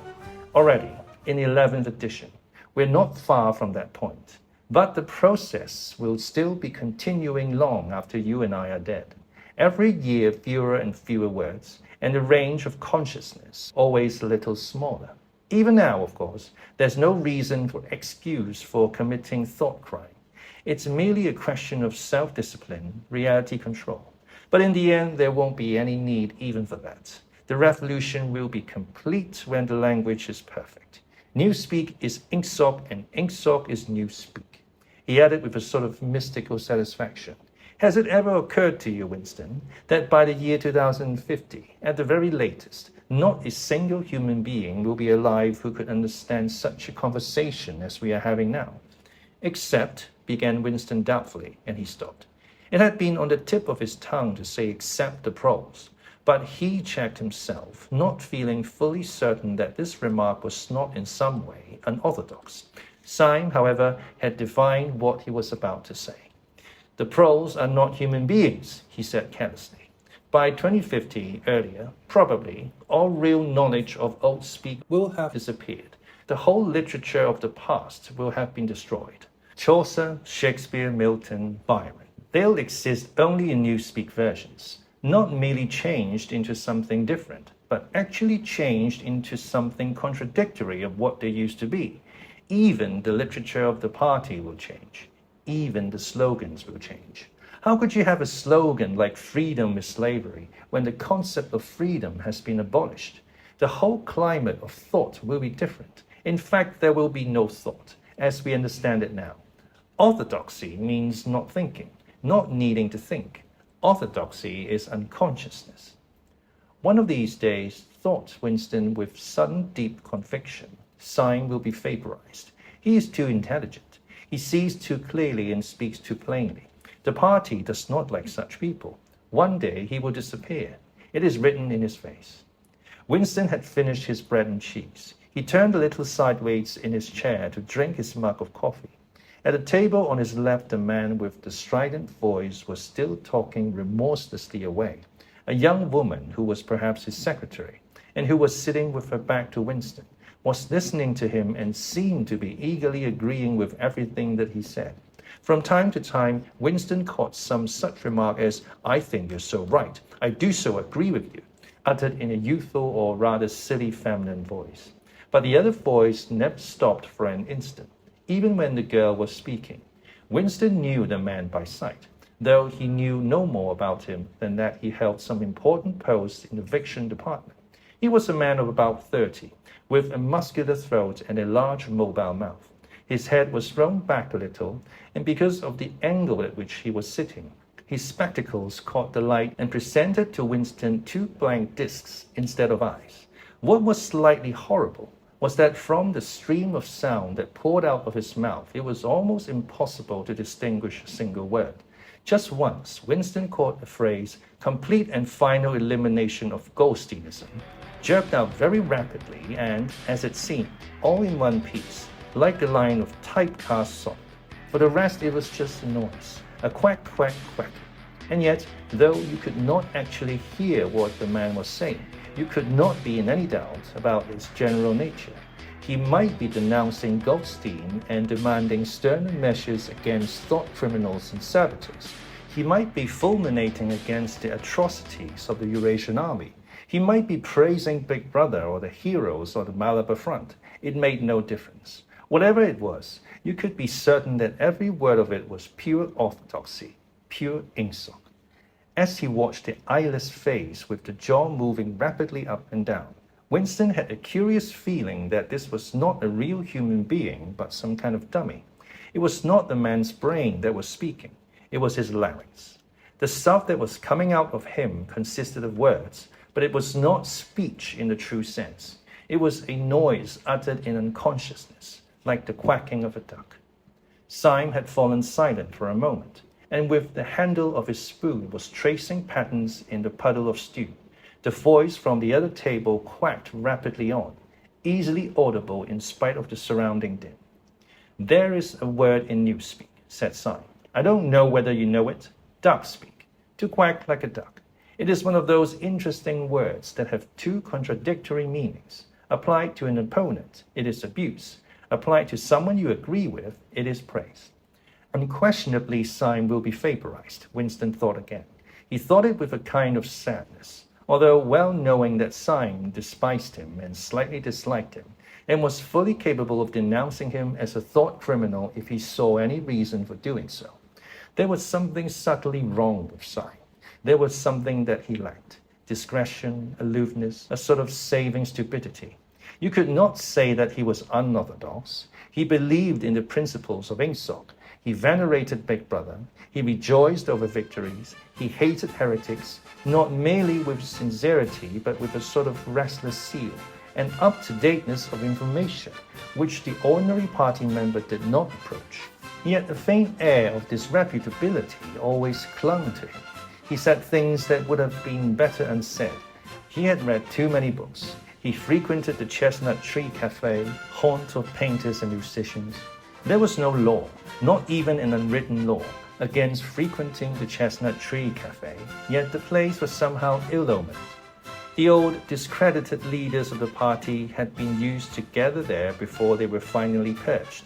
Goldstein himself, it was said, had sometimes been seen there, years and decades ago.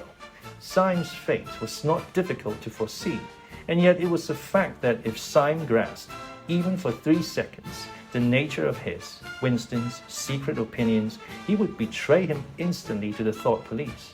So would anybody else, for that matter. But Syme more than most.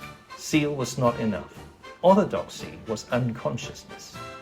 Syme looked up. "Here comes Parsons," he said. Something in the tone of his voice seemed to add, "That bloody fool." Parsons, Winston's fellow tenant at Victory Mansions, was in fact threading his way across the room, a tubby, middle-sized man with fair hair and a frog-like face. At 35, he was already putting on rolls of fat at neck and waistline, but his movements were brisk and boyish. His whole appearance was that of a little boy grown large, so much so that although he was wearing the regulation overalls, it was almost impossible not to think of him as being dressed in the blue shorts, grey shirt, and red neckerchief of the spies.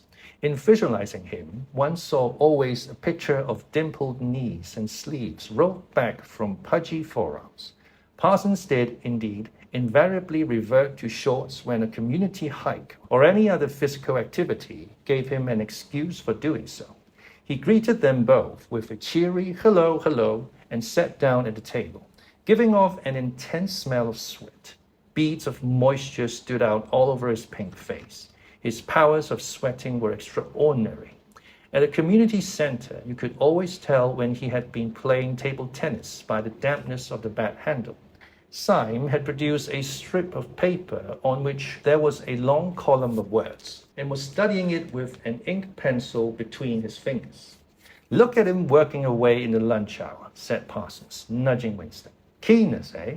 What's that you've got there, old boy? Something a bit too brainy for me, I expect. Smith, old boy, I'll tell you why I'm chasing you. It's that sub you forgot to give me." "Which sub is that?" said Winston, automatically feeling for money. About a quarter of one's salary had to be earmarked for voluntary subscriptions, which were so numerous that it was difficult to keep track of them. "For Hate Week, you know, the house-by-house fund. I'm treasurer for our block. We're making an all-out effort, going to put on a tremendous show. I tell you, it won't be my fault if Old Victory Mansions doesn't have the biggest outfit of flags in the whole street. $2 you promised me." Winston found and handed over 2 creased and filthy notes, which Parsons entered in a small notebook, in the neat handwriting of the illiterate. "By the way, old boy," he said, "I hear that little beggar of mine let fly at you with his catapult yesterday. I gave him a good dressing down for it. In fact, I told him I'd take the catapult away if he does it again." "I think he was a little upset at not going to the execution," said Winston. "Ah, well. What I mean to say shows the right spirit, doesn't it? Mischievous little beggars they are, both of them. But talk about keenness. All they think about is the spies, and the war, of course. Do you know what that little girl of mine did last Saturday, when her troop was on a hike out Berkhamsted way? She got 2 other girls to go with her, slipped off from the hike, and spent the whole afternoon following a strange man. They kept on his tail for 2 hours, right through the woods, and then, when they got into Amersham, handed him over to the patrols. What did they do that for? Said Winston, somewhat taken aback. Parsons went on triumphantly. My kid made sure he was some kind of enemy agent. Might have been dropped by parachute, for instance. But here's the point, old boy. What do you think put her on to him in the first place? She spotted he was wearing a funny kind of shoes. Said she'd never seen anyone wearing shoes like that before. So the chances were he was a foreigner. Pretty smart for a nipper of 7, eh? What happened to the man? Said Winston. That I couldn't say, of course. But I wouldn't be altogether surprised if... Parsons made the motion of aiming a rifle and clicked his tongue for the explosion. Good, said Syme abstractedly, without looking up from his strip of paper. Of course, we can't afford to take chances, agreed Winston dutifully. What I mean to say, there is a war on, said Parsons. As though in confirmation of this, a trumpet call floated from the telescreen just above their heads. However, it was not the proclamation of a military victory this time, but merely an announcement from the Ministry of Plenty. Comrades, cried an eager youth voice. Attention, comrades. We have glorious news for you. We have won the battle for production. Returns now completed of the output of all classes of consumption goods show that the standard of living has risen by no less than 20% over the past year. All over Oceania this morning, there were irrepressible, spontaneous demonstrations when workers marched out of factories and offices and paraded through the streets with banners voicing their gratitude to Big Brother for the new, happy life which his wise leadership has bestowed upon us. Here are some of the completed figures. Foodstuffs. The phrase "our new, happy life" recurred several times. It had been a favorite of late with the Ministry of Plenty.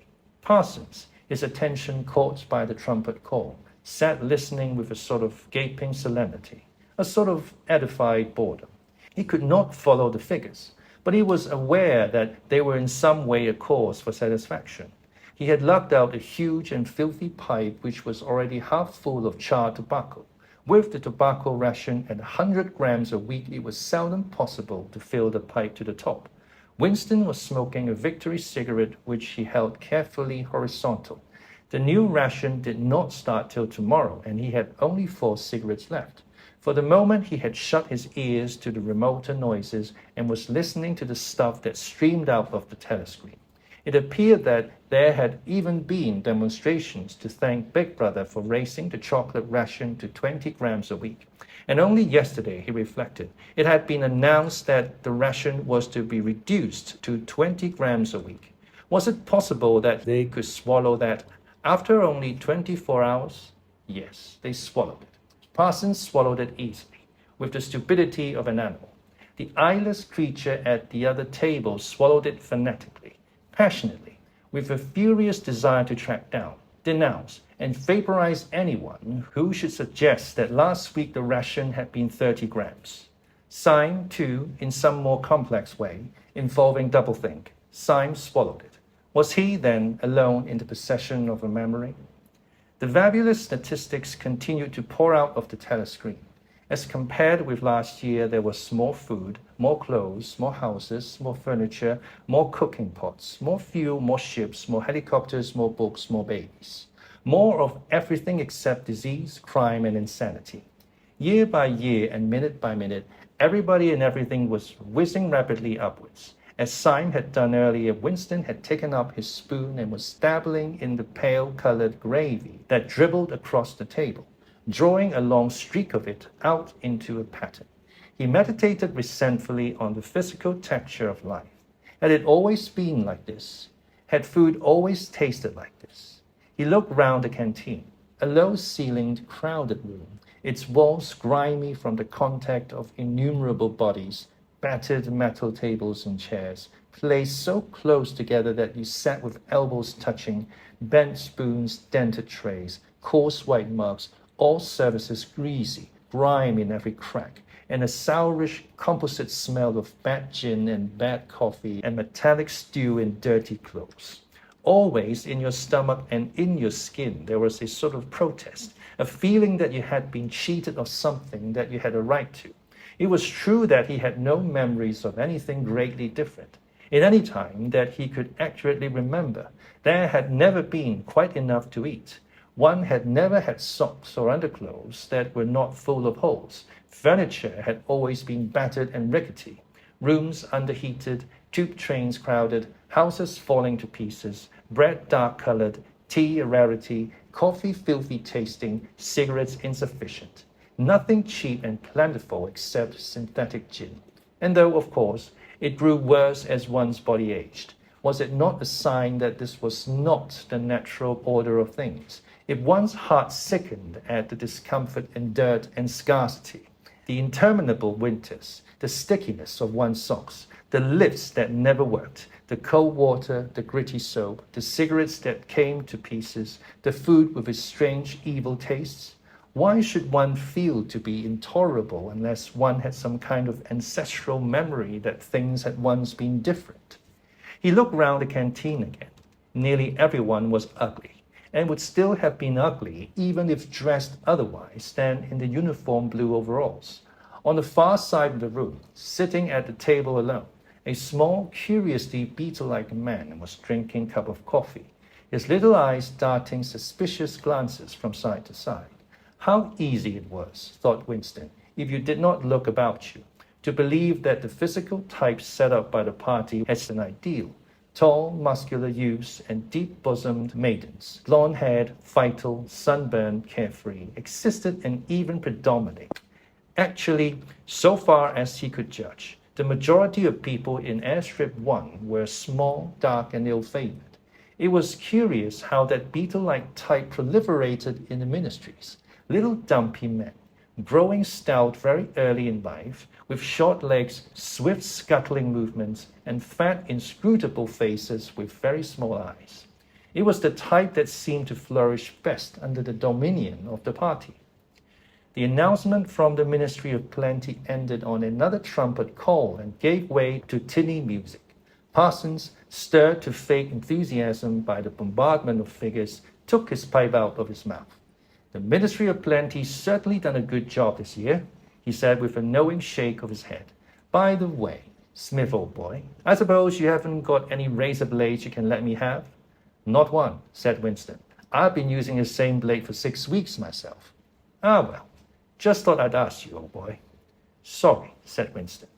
The quacking voice from the next table, temporarily silenced during the ministry's announcement, had started up again, as loud as ever. For some reason, Winston suddenly found himself thinking of Mrs. Parsons, with her wispy hair and the dust in the creases of her face. Within 2 years, those children would be denouncing her to the thought police.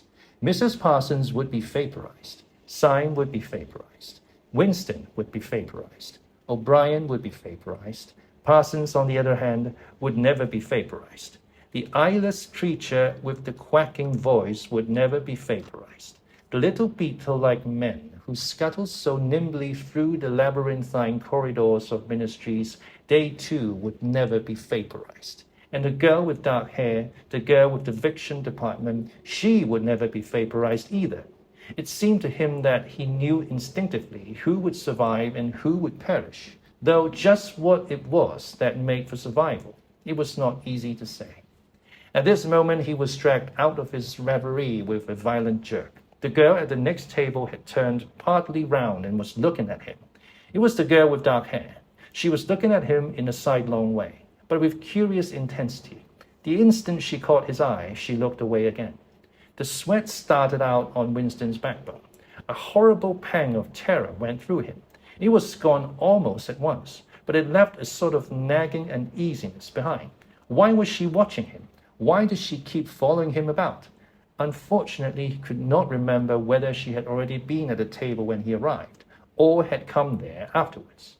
But yesterday, at any rate, during the 2 minutes' hate, she had sat immediately behind him when there was no apparent need to do so. Quite likely her real object had been to listen to him and make sure whether he was shouting loudly enough. His earlier thought returned to him. Probably she was not actually a member of the thought police, but then it was precisely the amateur spy who was the greatest danger of all.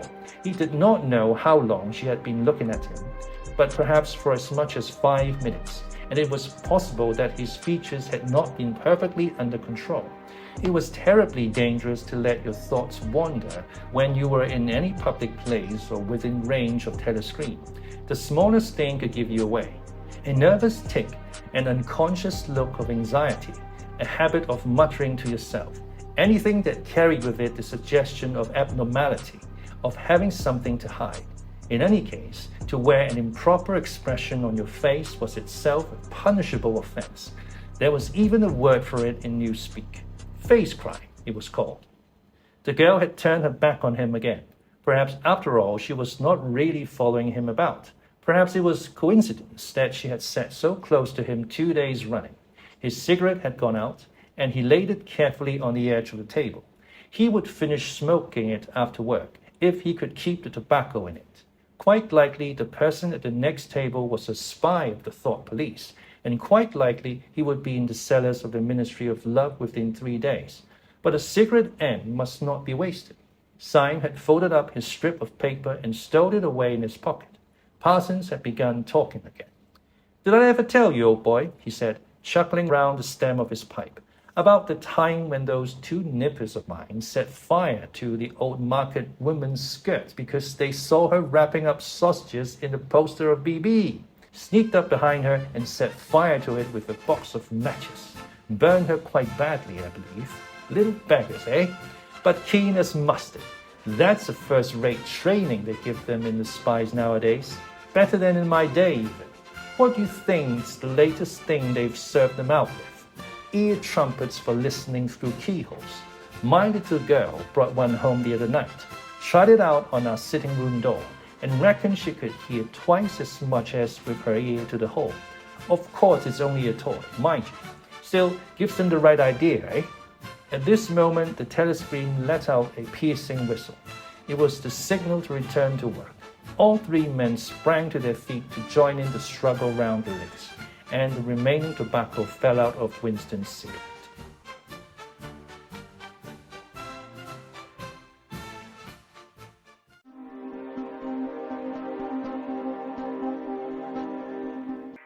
Part 1, Chapter 6. Winston was writing in his diary. It was 3 years ago. It was on a dark evening, in a narrow side street near one of the big railway stations. She was standing near a doorway in the wall, under a street lamp that hardly gave any light. She had a young face, painted very thick. It was really the paint that appealed to me, the whiteness of it, like a mask, and the bright red lips. Party women never paint their faces. There was nobody else in the street, and no telescreens. She said $2. For the moment it was too difficult to go on. He shut his eyes and pressed his fingers against them, trying to squeeze out the vision that kept recurring. He had an almost overwhelming temptation to shout a string of filthy words at the top of his voice, or to bang his head against the wall, to kick over the table and hurl the inkpot through the window, to do any violent or noisy or painful thing that might black out the memory that was tormenting him. Your worst enemy, he reflected, was your own nervous system. At any moment, the tension inside you was liable to translate itself into some physical symptom.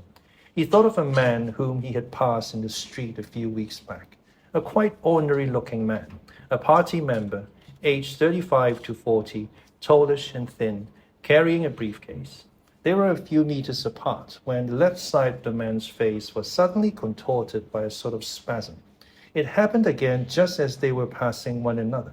It was only a twitch, a quiver, rapid as the clicking of a camera shutter, but obviously habitual. He remembered thinking at the time, that poor devil is done for. And what was frightening was that the action was quite possibly unconscious. The most deadly danger of all was talking in your sleep. There was no way of guarding against that, so far as he could see. He drew his breath and went on writing. I went with her through the doorway and crossed the backyard in the basement kitchen. There was a bed against the wall and a lamp on the table, turned down very low. His teeth were set on edge. He would have liked to spit. Simultaneously with a woman in the basement kitchen, he thought of Catherine, his wife. Winston was married, had been married at any rate. Probably he still was married, so far as he knew his wife was not dead. He seemed to breathe again the warm, stubby odor of the basement kitchen, an odor compounded of bugs and dirty clothes and villainous cheap scent, but nevertheless alluring, because no woman of the party ever used scent, or could be imagined as doing so. Only the proles used scent. In his mind, the smell of it was inextricably mixed up with fornication. When he had gone with that woman, it had been his first lapse in 2 years or thereabouts. Consorting with prostitutes was forbidden, of course, but it was one of those rules that you could occasionally nerve yourself to break. It was dangerous, but it was not a life and death matter. To be caught with a prostitute might mean 5 years in a forced labor camp, not more if you had committed no more offense. And it was easy enough, provided that you could avoid being caught in the act. The poorer quarters swarmed with women who were ready to sell themselves. Some could even be purchased for a bottle of gin, which the proles were not supposed to drink.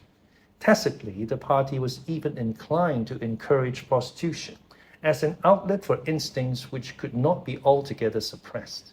Mere debauchery did not matter very much, so long as it was furtive and joyless and only involved the women of a submerged and despised class. The unforgivable crime was promiscuity between party members. But, though this was one of the crimes that the accused in the great purges invariably confessed to, it was difficult to imagine any such thing actually happening. The aim of the party was not merely to prevent men and women from forming loyalties which it might not be able to control. Its real undeclared purpose was to remove all pleasure from the sexual act. Not love so much as eroticism was the enemy, inside marriage as well as outside it. All marriages between party members had to be approved by a committee appointed for the purpose, and though the principle was never clearly stated, permission was always refused if the couple concerned gave the impression of being physically attracted to one another.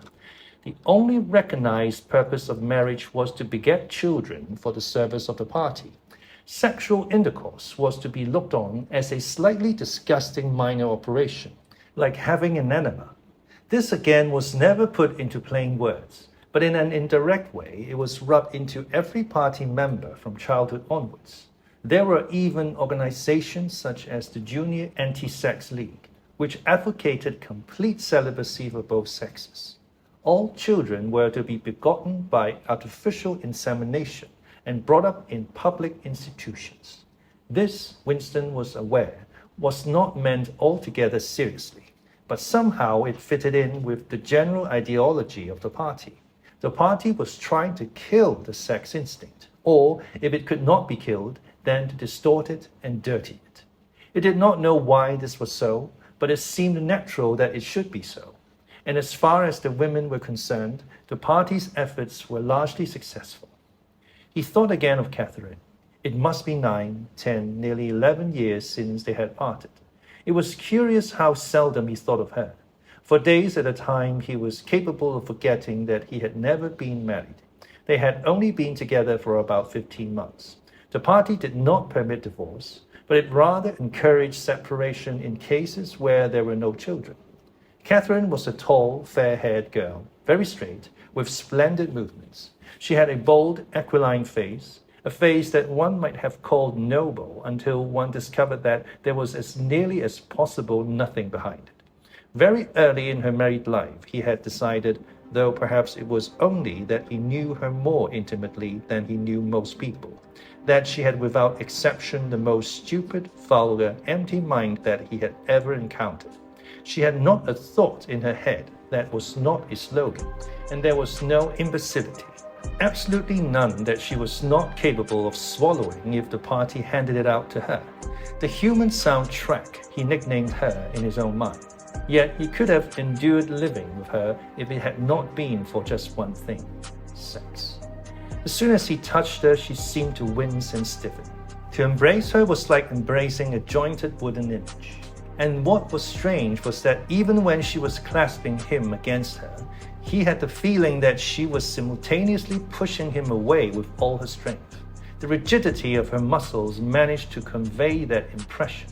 She would lie there with shut eyes, neither resisting nor cooperating, but submitting.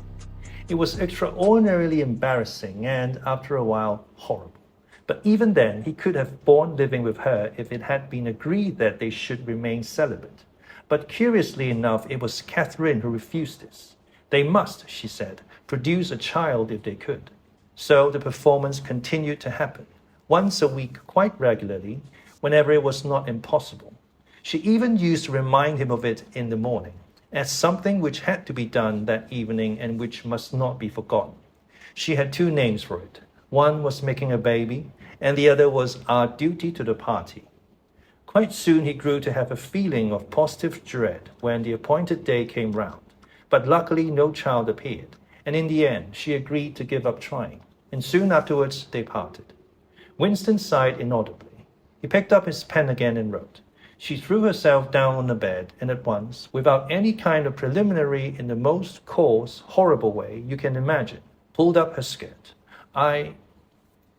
He saw himself standing there in the dim lamplight, with the smell of bugs and cheap scent in his nostrils, and in his heart a feeling of defeat and resentment which even at that moment was mixed up with the thought of Catherine's white body, frozen forever by the hypnotic power of the party. Why did it always have to be like this? Why could he not have a woman of his own instead of these filthy scuttles at intervals of years? But a real love affair was an almost unthinkable event. The women of the party were all alike. Chastity was as deep ingrained in them as party loyalty. By careful early conditioning, by games and cold water, by the rubbish that was dinned into them at school and in the spies and the youth league, by lectures, parades, songs, slogans, and martial music, the natural feeling had been driven out of him. His reason told him that there must be exceptions, but his heart did not believe it, that they were all impregnable, as the party intended that they should be. And what he wanted, more even than to be loved, was to break down that wall of virtue, even if it were only once in his whole life. The sexual act, successfully performed, was rebellion. Desire was thought crime. Even to have awakened Catherine, if he could have achieved it, would have been like a seduction, although she was his wife. But the rest of the story had got to be written down. He wrote, I turned up the lamp when I saw her in the light. After the darkness, the feeble light of the paraffin lamp had seemed very bright. For the first time he could see the woman properly. He had taken a step towards her and then halted, full of lust and terror. He was painfully conscious of the risk he had taken in coming here. It was perfectly possible that the patrols would catch him on the way out. For that matter, they might be waiting outside the door at this moment, if he went away without even doing what he had come here to do. It had got to be written down. It had got to be confessed. What he had suddenly seen in the lamplight was that the woman was old. The paint was plastered so thick on her face that it looked as though it might crack like a cardboard mask. There were streaks of white in her hair, but the truly dreadful detail was that her mouth had fallen a little open, revealing nothing except a cavernous blackness. She had no teeth at all. He wrote hurriedly, in scrabbling handwriting. When I saw her in the light, she was quite an old woman, 50 years old at least, but I went ahead and did it just the same. He pressed his fingers against his eyelids again. He had written it down at last, but it made no difference. The therapy had not worked. The urge to shout filthy words at the top of his voice was as strong as ever.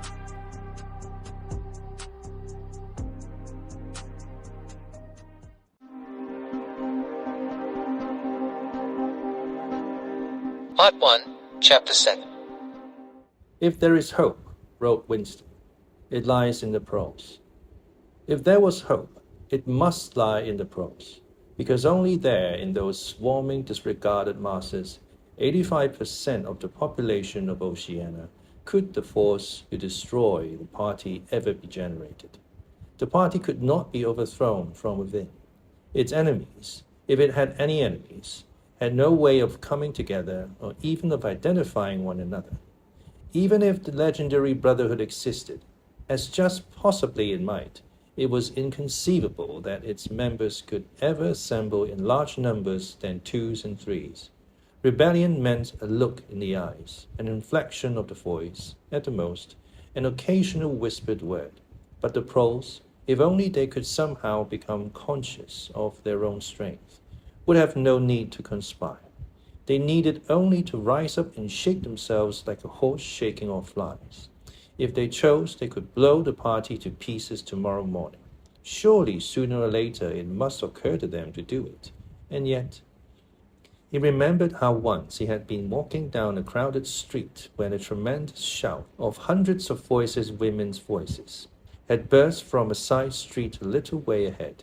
It was a great formidable cry of anger and despair, a deep loud "oh" that went humming on like the reverberation of a bell. His heart had leapt.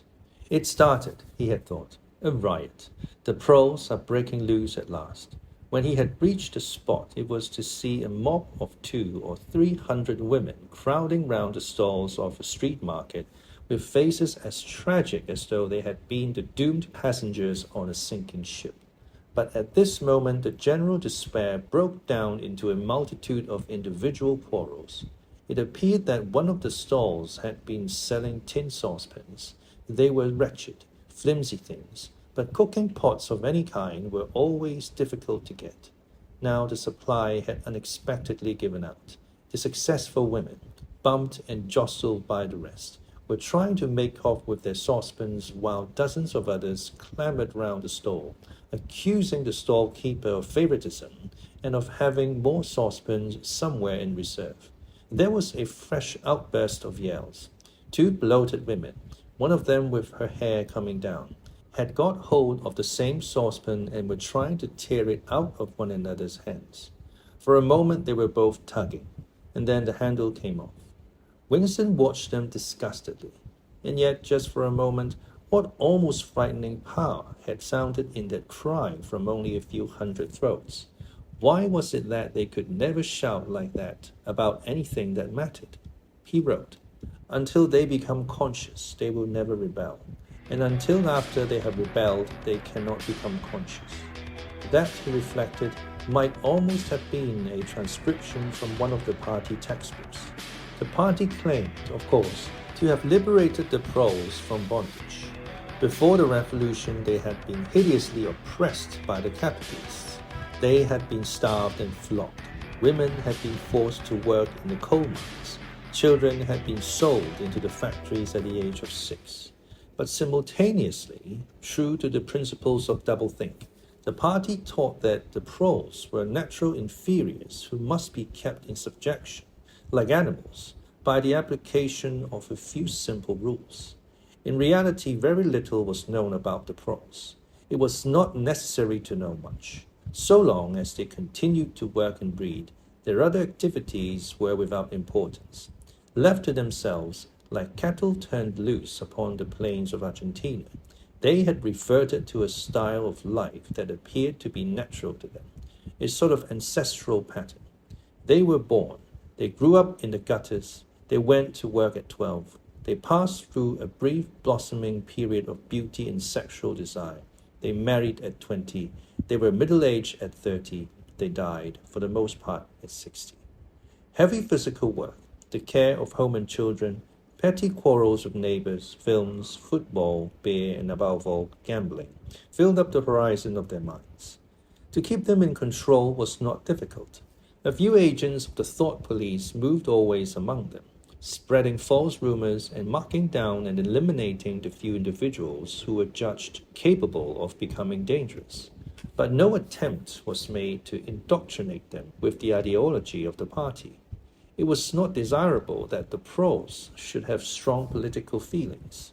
All that was required of them was a primitive patriotism which could be appealed to whenever it was necessary to make them accept longer working hours or shorter rations. And even when they became discontented, as they sometimes did, their discontent led nowhere, because being without general ideas, they could only focus it on petty specific grievances. The larger evils invariably escaped their notice. The great majority of proles did not even have telescreens in their homes. Even the civil police interfered with them very little. There was a vast amount of criminality in London, a whole world within a world of thieves, bandits, prostitutes, drug peddlers, and racketeers of every description.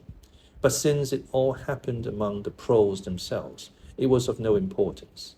In all questions of morals, they were allowed to follow their ancestral code. The sexual puritanism of the party was not imposed upon them. Promiscuity went unpunished. Divorce was permitted. For that matter, even religious worship would have been permitted if the pros had shown any sign of needing or wanting it. They were beneath suspicion. As the party slogan put it, pros and animals are free. Winston reached down and cautiously scratched his varicose ulcer. It had begun itching again. The thing you invariably came back to was the impossibility of knowing what life before the revolution had really been like. He took out of the drawer a copy of a children's history textbook, which he had borrowed from Mrs. Parsons, and began copying a passage into the diary. In the old days, before the glorious revolution, London was not the beautiful city that we know today. It was a dark, dirty, miserable place where hardly anybody had enough to eat, and where hundreds and thousands of poor people had no boots on their feet and not even a roof to sleep under. Children no older than you had to work 12 hours a day for cruel masters who flogged them with whips if they worked too slowly and fed them on nothing but stale bread crusts and water. But in among all this terrible poverty, there were just a few great big beautiful houses that were lived in by rich men who had as many as 30 servants to look after them. These rich men were called capitalists. They were fat, ugly men with wicked faces, like the one in the picture on the opposite page. You can see that he is dressed in a long black coat, which was called a frock coat, and a queer shiny hat shaped like a stovepipe, which was called a top hat. This was the uniform of the capitalists, and no one else was allowed to wear it. The capitalists owned everything in the world, and everyone else was their slave. They owned all the land, all the houses, all the factories, and all the money. If anyone disobeyed them, they could throw them into prison, or they could take his job away and starve him to death. When any ordinary person spoke to a capitalist, he had to cringe and bow to him, and take off his cap and address him as Sir. The chief of all the capitalists was called the king. But he knew the rest of the catalogue. There would be mention of the bishops in their lawn sleeves, the judges in their ermine robes, the pillory, the stocks, the treadmill, the Catiline tales, the Lord Mayor's banquet, and the practice of kissing the Pope's toe. There was also something called the Jus Primae Noctis, which would probably not be mentioned in the textbook for children. It was the law by which every capitalist had the right to sleep with any woman working in one of his factories. How could you tell how much of it was lies? It might be true that the average human being was better off now than he had been before the revolution. The only evidence to the contrary was the mute protest in your own bones, the instinctive feeling that the conditions you lived in were intolerable and that at some other time they must have been different. It struck him that the truly characteristic thing about modern life was not its cruelty and insecurity, but simply its badness, its dinginess, its listlessness. Life, if you looked about you, bore no resemblance not only to the lies that streamed out of the telescreens, but even to the ideals that the party was trying to achieve. Great areas of it, even for a party member, were neutral and non-political, a matter of slogging through dreary jobs, fighting for a place on the tube, darning a worn-out sock, cadging a saccharine tablet, saving a cigarette end. The ideal set up by the party was something huge, terrible, and glittering, a world of steel and concrete, of monstrous machines and terrifying weapons, a nation of warriors and fanatics, marching forward in perfect unity, all thinking the same thoughts and shouting the same slogans, perpetually working, fighting, triumphing, persecuting, 300 million people all with the same face. The reality was decaying, dingy cities where underfed people shuffled to and fro in leaky shoes, in patched-up 19th century houses that smelled always of cabbage and bad lavatories. He seemed to see a vision of London, vast and ruinous, city of a million dustbins, and mixed up with it was a picture of Mrs. Parsons, a woman with lined face and wispy hair, fiddling helplessly with a blocked waste pipe. He reached down and scratched his ankle again. Day and night, the telescreens bruised your ears with statistics proving that people today had more food, more clothes, better houses, better recreations, that they lived longer, worked shorter hours, were bigger, healthier, stronger, happier, more intelligent, better educated than the people of 50 years ago. Not a word of it could ever be proved or disproved. The party claimed, for example, that today 40% of adult pros were literate.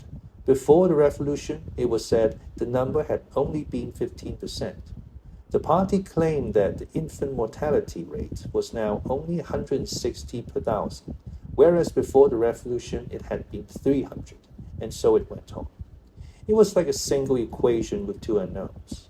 It might very well be that literally every word in the history books, even the things that one accepted without question, was pure fantasy. For all he knew, there might never have been any such law as the jus prima noctis, or any such creature as a capitalist, or any such garment as a top hat. Everything faded into mist. The past was erased. The erasure was forgotten. The lie became truth. Just once in his life he had possessed, after the event, that was what counted. Concrete, unmistakable evidence of an act of falsification. He had held it between his fingers for as long as 30 seconds. In 1973, it must have been. At any rate, it was at about the time when he and Catherine had parted. But the really relevant date was 7 or 8 years earlier. The story really began in the middle 60s, the period of the great purges in which the original leaders of the revolution were wiped out once and for all. By 1970, none of them was left, except Big Brother himself. All the rest had by that time been exposed as traitors and counter-revolutionaries. Goldstein had fled and was hiding no one knew where, and of the others, a few had simply disappeared, while the majority had been executed after spectacular public trials at which they made confession of their crimes. Among the last survivors were 3 men named Jones, Aronson, and Rutherford. It must have been in 1965 that these 3 had been arrested. As often happened, they had vanished for a year or more, so that one did not know whether they were alive or dead, and then had suddenly been brought forth to incriminate themselves in the usual way. They had confessed to intelligence with the enemy, embezzlement of public funds, the murder of various trusted party members, intrigues against the leadership of Big Brother, which had started long before the revolution happened, the acts of sabotage causing the death of hundreds of thousands of people. After confessing to these things, they had been pardoned, reinstated in the party, and given posts which were in fact sinecures, but which sounded important. All 3 had written long, abject articles in the Times, analyzing the reasons for the defection and promising to make amends. Sometime after their release, Winston had actually seen all 3 of them in the Chestnut Tree Cafe. He remembered the sort of terrified fascination with which he had watched them out of the corner of his eye. They were men far older than himself, relics of the ancient world, almost the last great figures left over from the heroic days of the party. The glamour of the underground struggle and the Civil War still faintly clung to them. He had the feeling, though already at that time facts and dates were growing blurry, that he had known their names years earlier than he had known that of Big Brother, but also they were outlaws, enemies, untouchables, doomed with absolute certainty to extinction within a year or 2. No one who had once fallen into the hands of the thought police ever escaped in the end. They were corpses waiting to be sent back to the grave. There was no one at any of the tables nearest to them. It was not wise even to be seen in the neighborhood of such people. They were sitting in silence before glasses of the gin flavored with cloves, which was the speciality of the cafe. Of the 3, it was Rutherford whose appearance had most impressed Winston. Rutherford had once been a famous caricaturist, whose brutal cartoons had helped to inflame popular opinion before and during the revolution. Even now, At long intervals, his cartoons were appearing in the Times. They were simply an imitation of his earlier manner, and curiously lifeless and unconvincing. Always they were a rehashing of the ancient themes: slum tenements, starving children, street battles, capitalists in top hats. Even on the barricades, the capitalists still seemed to cling to their top hats, an endless, hopeless effort to get back into the past. He was a monstrous man, with a mane of greasy grey hair, his face pouched and seamed, with thick negroid lips. At one time he must have been immensely strong. Now his great body was sagging, slopping, bulging, falling away in every direction. He seemed to be breaking up before one's eyes, like a mountain crumbling. It was the lonely hour of 15. Winston could not now remember how he had come to be in the cafe at such a time. The place was almost empty. A tinny music was trickling from the telescreens. The three men sat in their corner almost motionless, never speaking. Uncommanded, the waiter brought fresh glasses of gin. There was a chessboard on a table beside them, with the pieces set out, but no game started. And then, for perhaps half a minute in all, something happened to the telescreens. The tune that they were playing changed, and the tone of the music changed too. There came into it, but it was something hard to describe. It was a peculiar, cracked, braying, jeering note. In his mind, Winston called it a yellow note. And then a voice from the telescreen was singing, "Under the spreading chestnut tree, I sold you and you sold me. There lie they, and here lie we, under the spreading chestnut tree."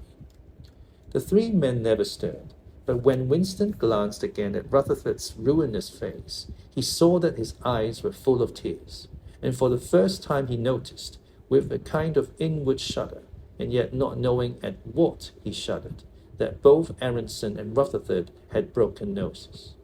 A little later, all three were rearrested. It appeared that they had engaged in fresh conspiracies from the very moment of their release. At their second trial, they confessed to all their old crimes over again, with a whole string of new ones. They were executed, and their fate was recorded in the party histories, a warning to posterity. About 5 years after this, in 1973, Winston was unrolling a wad of documents which had just flopped out of the pneumatic tube onto his desk when he came on a fragment of paper which had evidently been slipped in among the others and then forgotten. The instant he had flattened it out, he saw its significance. It was a half-page torn out of the Times of about 10 years earlier, the top half of the page, so that it included the date, and it contained a photograph of the delegates at some party function in New York. Prominent in the middle of the group were Jones, Aronson, and Rutherford. There was no mistaking them. In any case, their names were in the caption at the bottom. The point was that at both trials, all three men had confessed that on that date they had been on Eurasian soil. They had flown from a secret airfield in Canada to a rendezvous somewhere in Siberia, and had conferred with members of the Eurasian General Staff, to whom they had betrayed important military secrets. The date had stuck in Winston's memory because it chanced to be Midsummer Day, but the whole story must be on record in countless other places as well. There was only one possible conclusion: the confessions were lies. Of course, this was not in itself a discovery. Even at that time, Winston had not imagined that the people who were wiped out in the purges had actually committed the crimes that they were accused of. But this was concrete evidence. It was a fragment of the abolished past, like a fossil bone which turns up in the wrong stratum and destroys a geological theory. It was enough to blow the party to atoms, if in some way it could have been published to the world and its significance made known. He had gone straight on working. As soon as he saw what the photograph was and what it meant, he had covered it up with another sheet of paper. Luckily, when he unrolled it, it had been upside down from the point of view of the telescope. He took his scribbling pad on his knee and pushed back his chair so as to get as far away from the telescreen as possible. To keep your face expressionless was not difficult, and even your breathing could be controlled with an effort. But you could not control the beating of your heart, and the telescreen was quite delicate enough to pick it up. He let what he judged to be 10 minutes go by, tormented all the while by the fear that some accident, a sudden draft blowing across his desk, for instance, would betray him. Then, without uncovering it again, he dropped the photograph into the memory hole, along with some other waste papers. Within another minute, perhaps, it would have crumbled into ashes. That was 10, 11 years ago. Today, probably, he would have kept that photograph.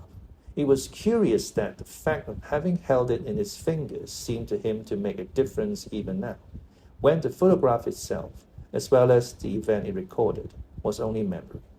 Was the party's hold upon the past less strong, he wondered, because a piece of evidence which existed no longer had once existed? But today, supposing that it could be somehow resurrected from its ashes, the photograph might not even be evidence. Already, at the time when he made his discovery, Oceania was no longer at war with Eurasia, and it must have been to the agents of East Asia that the three dead men had betrayed the country. Since then, there had been other changes. 2, 3, he could not remember how many. Very likely the confessions had been rewritten and rewritten until the original facts and dates no longer had the smallest significance. The past not only changed, but changed continuously. What most afflicted him with the sense of nightmare was that he had never clearly understood why the huge imposture was undertaken. The immediate advantages of falsifying the past were obvious, but the ultimate motive was mysterious. He took up his pen again and wrote, "I understand how, I do not understand why." He wondered, as he had many times wondered before, whether he himself was a lunatic.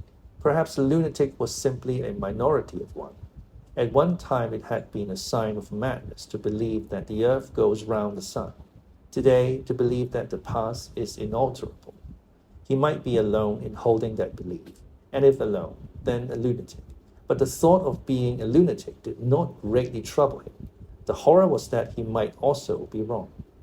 He picked up the children's history book and looked at the portrait of Big Brother which formed its frontispiece.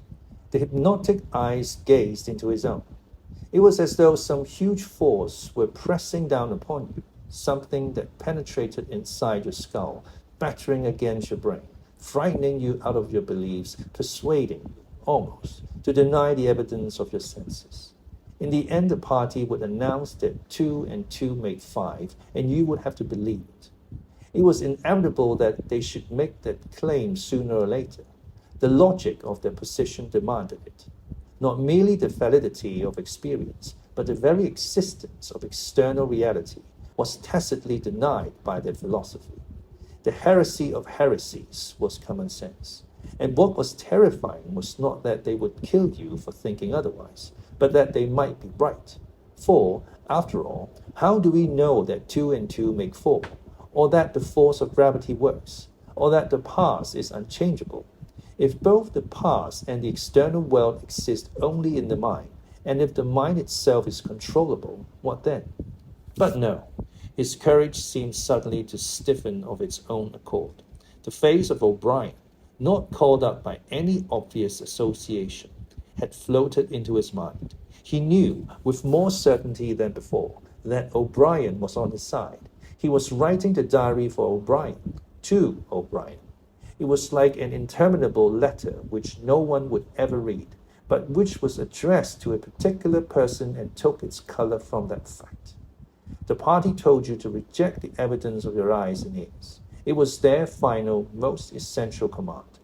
His heart sank as he thought of the enormous power arrayed against him, the ease with which any party intellectual would overthrow him in debate, the subtle arguments which he would not be able to understand, much less answer. And yet he was in the right. They were wrong and he was right. The obvious, the silly, and the true had got to be defended. Truisms are true. Hold on to that. The solid world exists. Its laws do not change. Stones are hard, water is wet. Objects unsupported fall towards the earth's center. With the feeling that he was speaking to O'Brien, and also that he was setting forth an important axiom, he wrote, Freedom is the freedom to say that 2 plus 2 make 4. If that is granted, all else follows.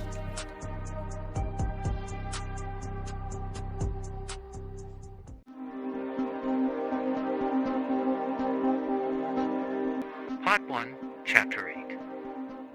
From somewhere at the bottom of the passage, the smell of roasting coffee, real coffee, not victory coffee, came floating out into the street.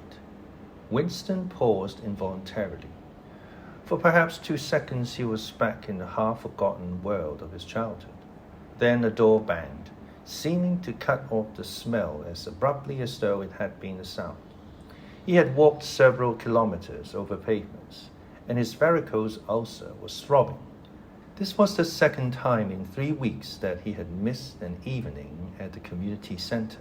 A rash act, since you could be certain that the number of your attendances at the center was carefully checked.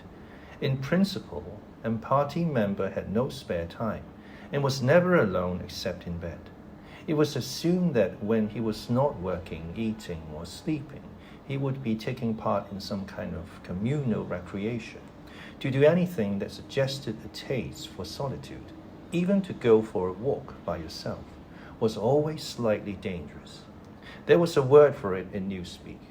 Own life, it was called, meaning individualism and eccentricity. But this evening, as he came out of the ministry, the balminess of the April air had tempted him. The sky was a warm blue than he had seen it that year, and suddenly the long, noisy evening at the center, the boring, exhausting games, the lectures, the creaking camaraderie oiled by gin, had seemed intolerable.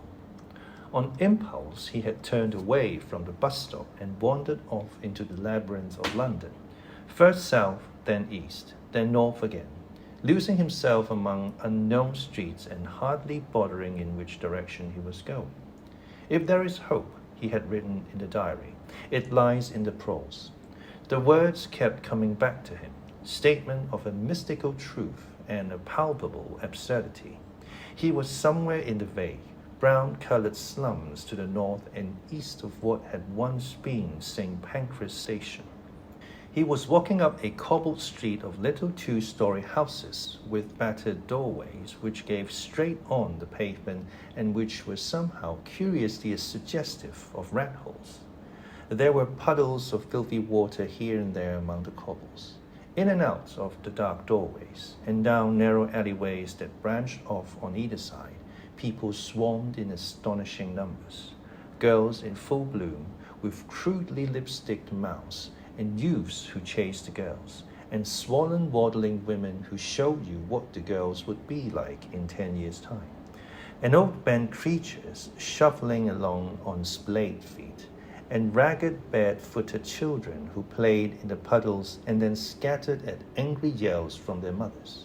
Perhaps a quarter of the windows in the street were broken and boarded up.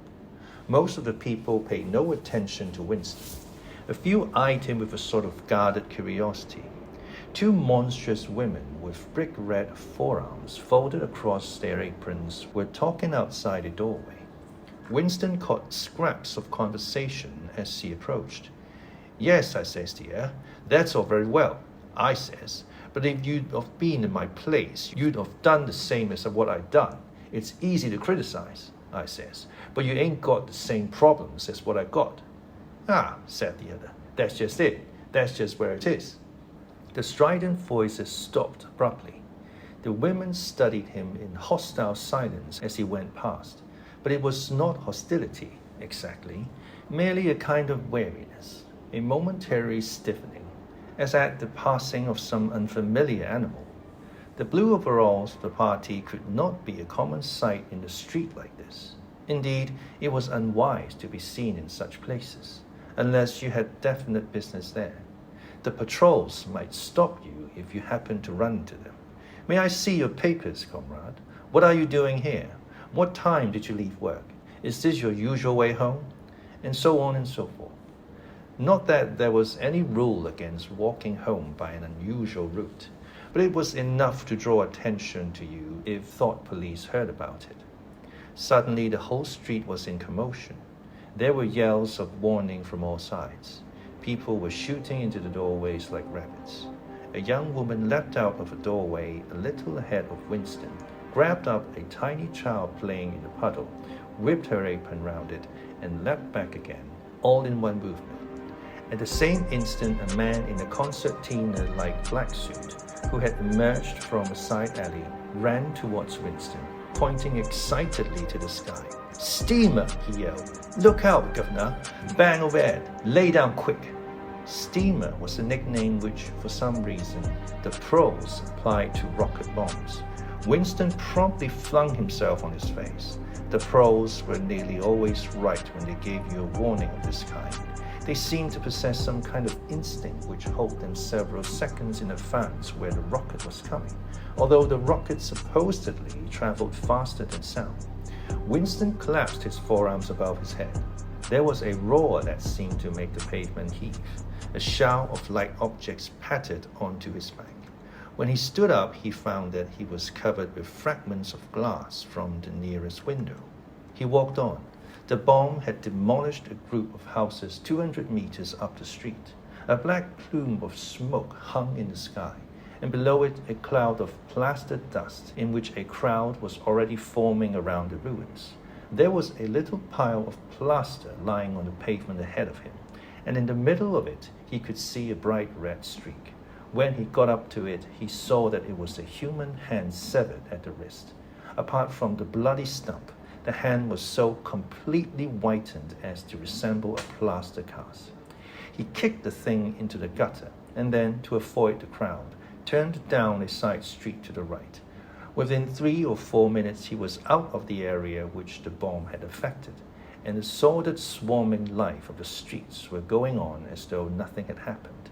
It was nearly 20 hours, and the drinking shops which the pros frequented were choked with customers. From their grimy swing doors, endlessly opening and shutting, there came forth a smell of urine, sawdust, and sour beer. In an angle formed by a projecting house front, 3 men were standing very close together, the middle one of them holding a folded-up newspaper which the other 2 were studying over his shoulder. Even before he was near enough to make out the expression on their faces, Winston could see absorption in every line of their bodies. It was obviously some serious piece of news that they were reading. He was a few paces away from them when suddenly the group broke up and 2 of the men were in violent altercation. For a moment they seemed almost on the point of blows. "Can't you bleeding well listen to what I say? I tell you no number ending in 7 ain't won for over 14 months. "Yes, it has then. "No, it has not. Back home, I got the whole lot of them for over 2 years wrote down on a piece of paper. I takes them down regular as the clock. And I tell you, no number ending in 7. "Yes, a 7 has 1. I could pretty near tell you the bleeding number. 407 it ended in. It were in February, 2nd week in February. February, your grandmother. I got it all down in black and white. And I tell you, no number." "Oh, pack it in," said the 3rd man. They were talking about the lottery. Winston looked back when he had gone 30 meters. They were still arguing with vivid, passionate faces. The lottery, with its weekly payout of enormous prizes, was the one public event to which the pros paid serious attention. It was probable that there were some millions of pros for whom the lottery was the principal, if not the only reason for remaining alive. It was their delight, their folly, their anodyne, their intellectual stimulant. Where the lottery was concerned, even people who could barely read and write seemed capable of intricate calculations and staggering feats of memory. There was a whole tribe of men who made a living simply by selling systems, forecasts, and lucky amulets. Winston had nothing to do with the running of the lottery, which was managed by the Ministry of Plenty, but he was aware that the prizes were largely imaginary. Only small sums were actually paid out, the winners of the big prizes being non-existent persons. In the absence of any real intercommunication between one part of Oceania and another, this was not difficult to arrange. But if there was hope, it lay in the prose. You had to cling on to that. When you put it in words, it sounded reasonable. It was when you looked at the human beings passing you on the pavement that it became an act of faith. The street into which he had turned ran downhill. He had a feeling that he had been in this neighborhood before, and that there was a main thoroughfare not far away. From somewhere ahead there came a din of shouting voices. The street took a sharp turn and then ended in a flight of steps which led down into a sunken alley where a few stall-keepers were selling tired-looking vegetables. At this moment, Winston remembered where he was. The alley led out into the main street, and down the next turning, not 5 minutes away, was the junk shop where he had bought the blank book which was now his diary. And in a small stationer's shop not far away he had bought his pen holder and his bottle of ink. He paused for a moment at the top of the steps. On the opposite side of the alley there was a dingy little pub whose windows appeared to be frosted over, but in reality were merely coated with dust. A very old man, bent but active, with white moustaches that bristled forward like those of a prawn, pushed open the swing door and went in. As Winston stood watching, it occurred to him that the old man, who must be 80 at the least, had already been middle-aged when the revolution happened. He and a few others like him were the last links that now existed with the vanished world of capitalism. In the party itself, there were not many people left whose ideas had been formed before the revolution. The older generation had mostly been wiped out in the great purges of the 50s and 60s, and the few who survived had long ago been terrified into complete intellectual surrender. If there was anyone still alive who could give you a truthful account of conditions in the early part of the century, it could only be a pro. Suddenly, the passage from the history book that he had copied into his diary came back into Winston's mind, and a lunatic impulse took hold of him. He would go into the pub. He would scrape acquaintance with that old man and question him. He would say to him, "Tell me about your life when you were a boy. What was it like in those days? Were things better than they are now, or were they worse?" Hurriedly, lest he should have time to become frightened, he descended the steps and crossed the narrow street. It was madness, of course. As usual, there was no definite rule against talking to pros and frequenting their pubs, but it was far too unusual an action to pass unnoticed. If the patrols appeared, he might plead an attack of faintness, but it was not likely that they would believe him. He pushed open the door, and a hideous cheesy smell of sour beer hit him in the face. As he entered, the din of voices dropped to about half its volume. Behind his back, he could feel everyone eyeing his blue overalls. A game of darts which was going on at the other end of the room interrupted itself for perhaps as much as 30 seconds. The old man whom he had followed was standing at the bar, having some kind of altercation with the barman, a large, stout, hook-nosed young man with enormous forearms. A knot of others, standing round with glasses in their hands, were watching the scene. "I asked you civil enough, didn't I?" said the old man, straightening his shoulders pugnaciously. "You tell me you ain't got a pint mug in the old bleeding boozer." "And what in hell's name is a pint?" said the barman, leaning forward with the tips of his fingers on the counter. "Hark at him! Calls himself a barman and don't know what a pint is. Why, a pint's the half of a quart, and there's 4 quarts to the gallon. Ever teach you the ABC next?" "Never heard of them," said the barman shortly. "Liter and half liter, that's all we serve. There's the glasses on the shelf in front of you." "I likes a pint," persisted the old man. "You can't have drawn me off a pint easy enough. We didn't have these bleeding liters when I was a young man." "When you were a young man, we were all living in the treetops," said the barman, with a glance at the other customers. There was a shout of laughter, and the uneasiness caused by Winston's entry seemed to disappear. The old man's white-stubbed face had flushed pink. He turned away, muttering to himself, and bumped into Winston. Winston caught him gently by the arm. "May I offer you a drink?" he said. "You're a gent," said the other, straightening his shoulders again. He appeared not to have noticed Winston's blue overalls. "Pint," he added aggressively to the barman. "Pint of wallop." The barman swished 2 half-liters of dark brown beer into thick glasses which he had rinsed in a bucket under the counter. Beer was the only drink you could get in pro pubs. The pros were supposed not to drink gin, though in practice they could get hold of it easily enough. The game of darts was in full swing again, and a knot of men at the bar had begun talking about lottery tickets. Winston's presence was forgotten for a moment. There was a deal table under the window where he and the old man could talk without fear or being overheard. It was horribly dangerous, but at any rate there was no telescreen in the room, a point he had made sure of as soon as he came in. "It could have drawn me off a pint," grumbled the old man as he settled down behind the glass. "A half-liter ain't enough.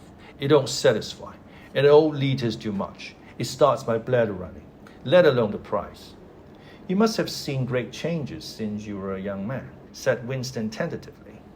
The old man's pale blue eyes moved from the darts board to the bar, and from the bar to the door of the gents, as though it were in the bar room that he expected the changes to have occurred.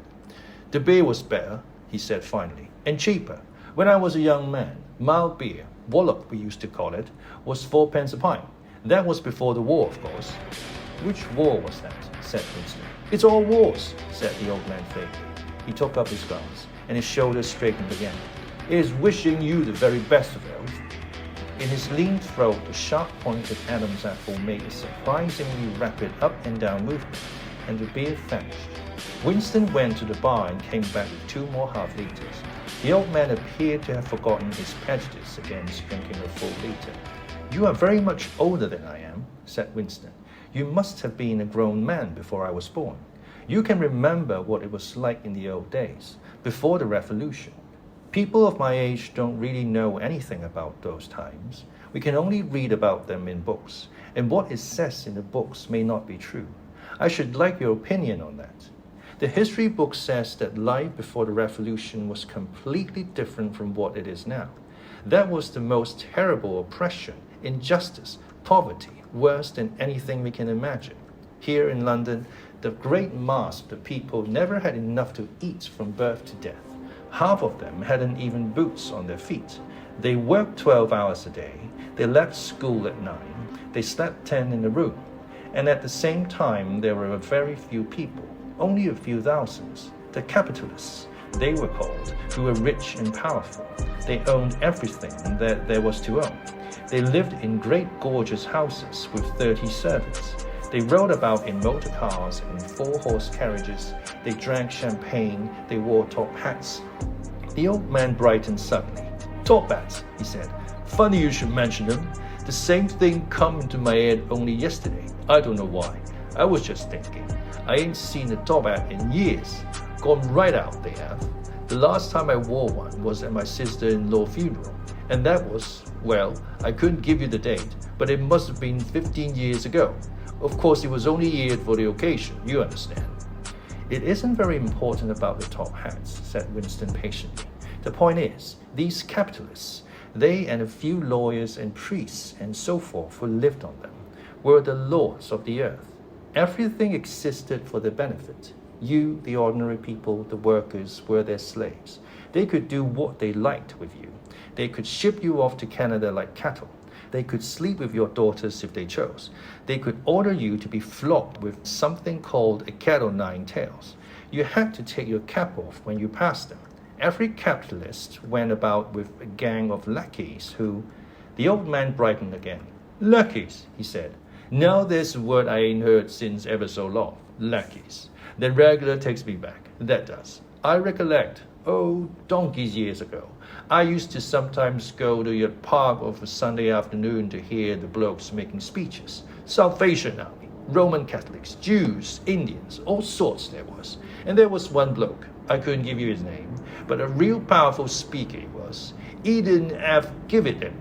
Lackeys, he says, lackeys of the bourgeois, flunkies of the ruling class, parasites, that was another of them. And Yenis, he definitely called them Yenis. Of course, he was referring to the Labour Party. You understand." Winston had a feeling that they were talking at cross purposes. What I really wanted to know was this, he said. Do you feel that you have more freedom now than you had in those days? Are you treated more like a human being? In the old days, the rich people, the people at the top? Put in the old man reminiscently. The House of the Lords, if you like. What I'm asking is, were these people able to treat you as an inferior simply because they were rich and you were poor? Is it a fact, for instance, that you had to call them sir and take off your cap when you passed them? The old man appeared to think deeply. He drank off about a quarter of his beer before answering. Yes, he said. They like you to touch your cap with them. It showed respect, like. I didn't agree with it myself, but I'd done it often enough. Had to, as you might say. And was it usual? I'm only quoting what I've read in history books. Was it usual for these people and their servants to push you off the pavement into the gutter? One of them pushed me once, said the old man. I recollect it as if it was yesterday. It was boat race night. Terribly rowdy they used to get on boat race night, and I bumps into a young bloke on Shaftesbury Avenue. Quite a gent he was. Dress shirt, top hat, black overcoat. He was kind of zigzagging across the pavement, and I bumps into him accidental-like. He says, why can't you look where you're going? He says, I say, do you think you've bought the bleeding pavement? He says, I'll twist your bloody head off if you get fresh with me. I says, you're drunk. I'll give you in charge a half a minute. I says, and if you believe me, he put his hand on my chest and gives me a shove as pretty near sent me near the wheels of a bus. Well, I was young in them days, and I was going to have fetched him one, only... A sense of helplessness took hold of Winston. The old man's memory was nothing but a rubbish heap of details. One could question him all day without getting any real information. The party histories might still be true. After a fashion, they might even be completely true. He made a last attempt. Perhaps I have not made myself clear, he said. What I'm trying to say is this. You have been alive a very long time. You lived half your life before the revolution. In 1925, for instance, you were already grown up.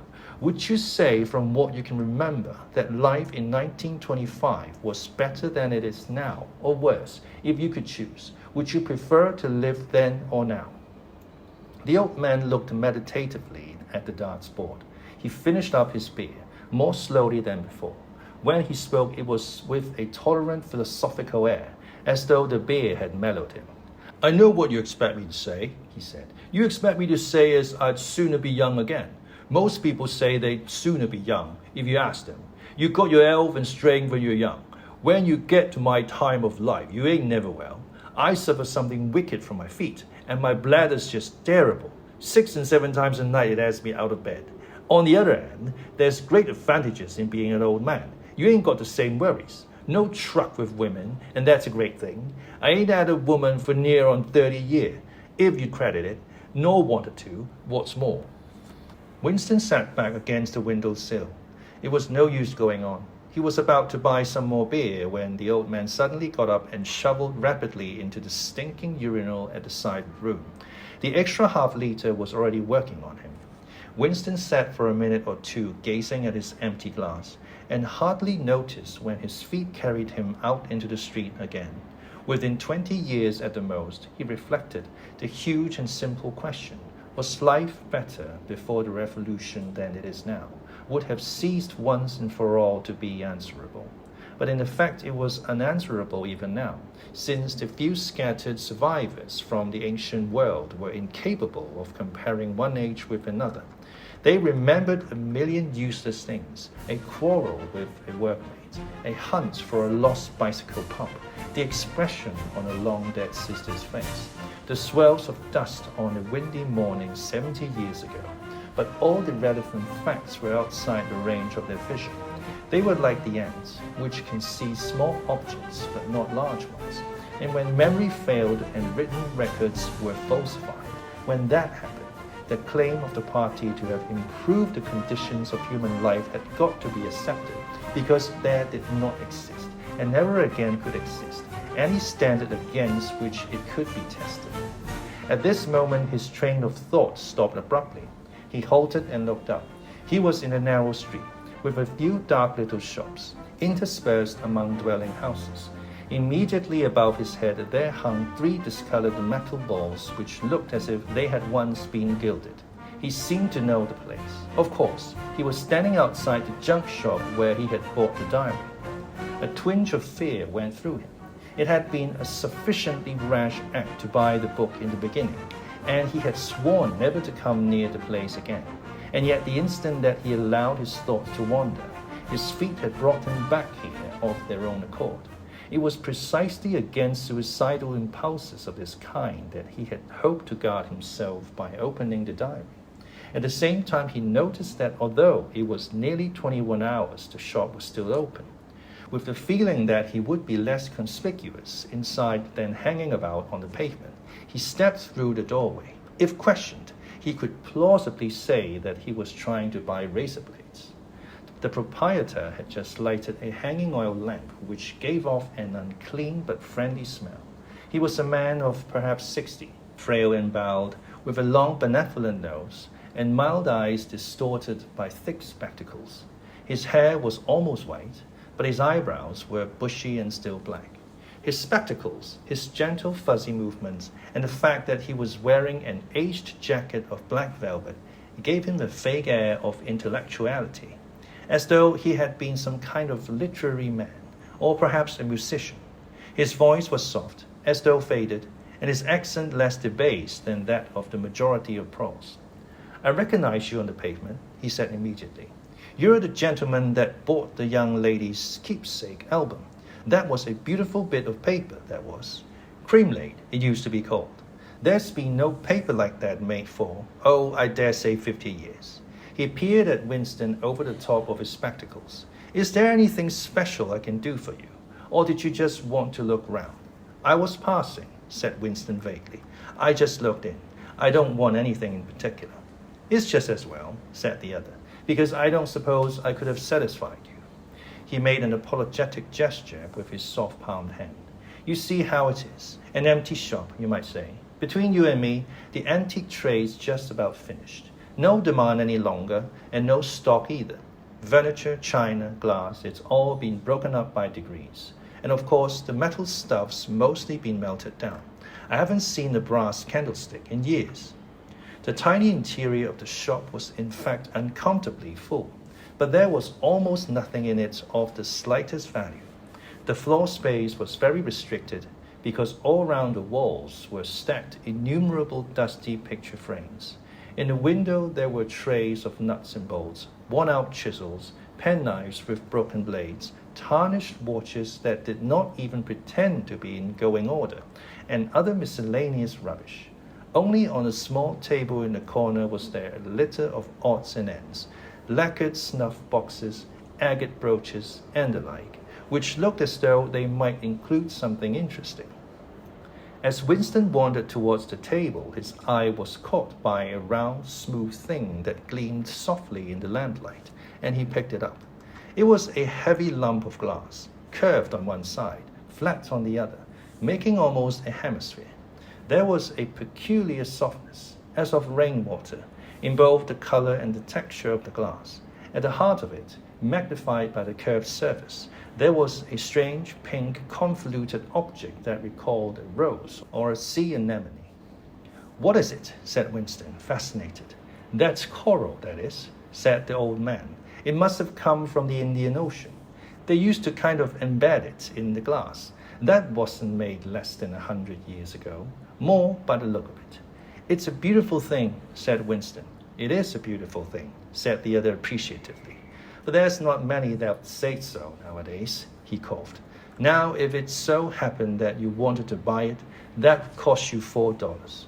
I can remember when a thing like that would have fetched £8, and £8 was, well, I can't work it out, but it was a lot of money.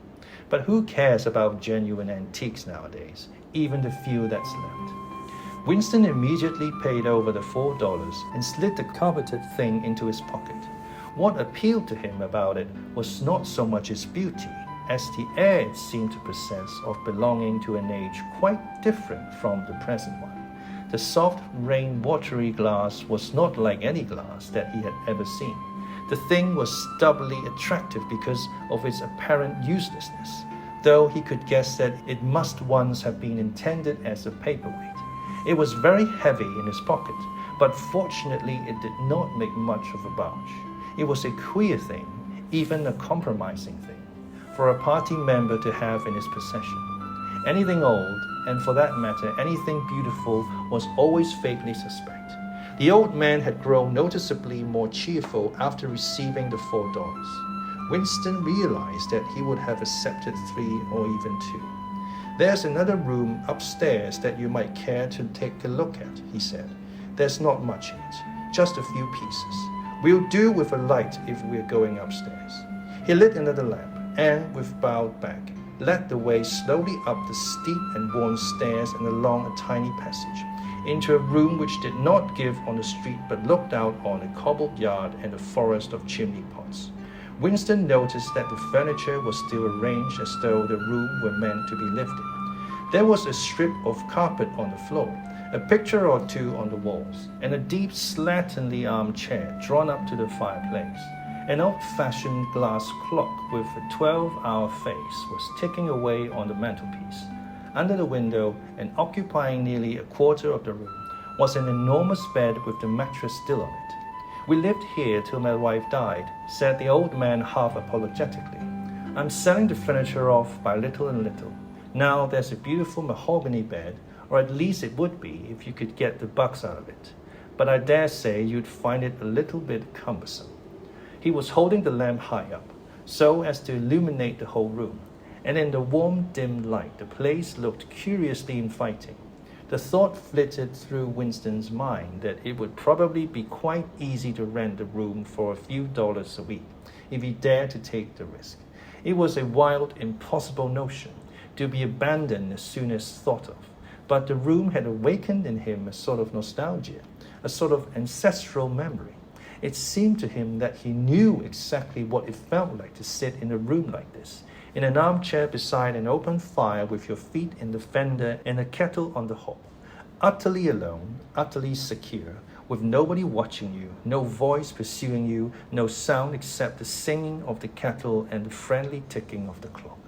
There's no telescreen, he could not help murmuring. Ah, said the old man, I never had one of those things, too expensive, and I never seemed to feel the need of it, somehow. Now that's a nice gate-leg table in the corner there, though of course you'd have to put new hinges on it if you wanted to use the flats. There was a small bookcase in the other corner, and Winston had already gravitated towards it. It contained nothing but rubbish. The hunting down and destruction of books had been done with the same thoroughness in the pro quarters as everywhere else. It was very unlikely that there existed anywhere in Oceania a copy of a book printed earlier than 1960.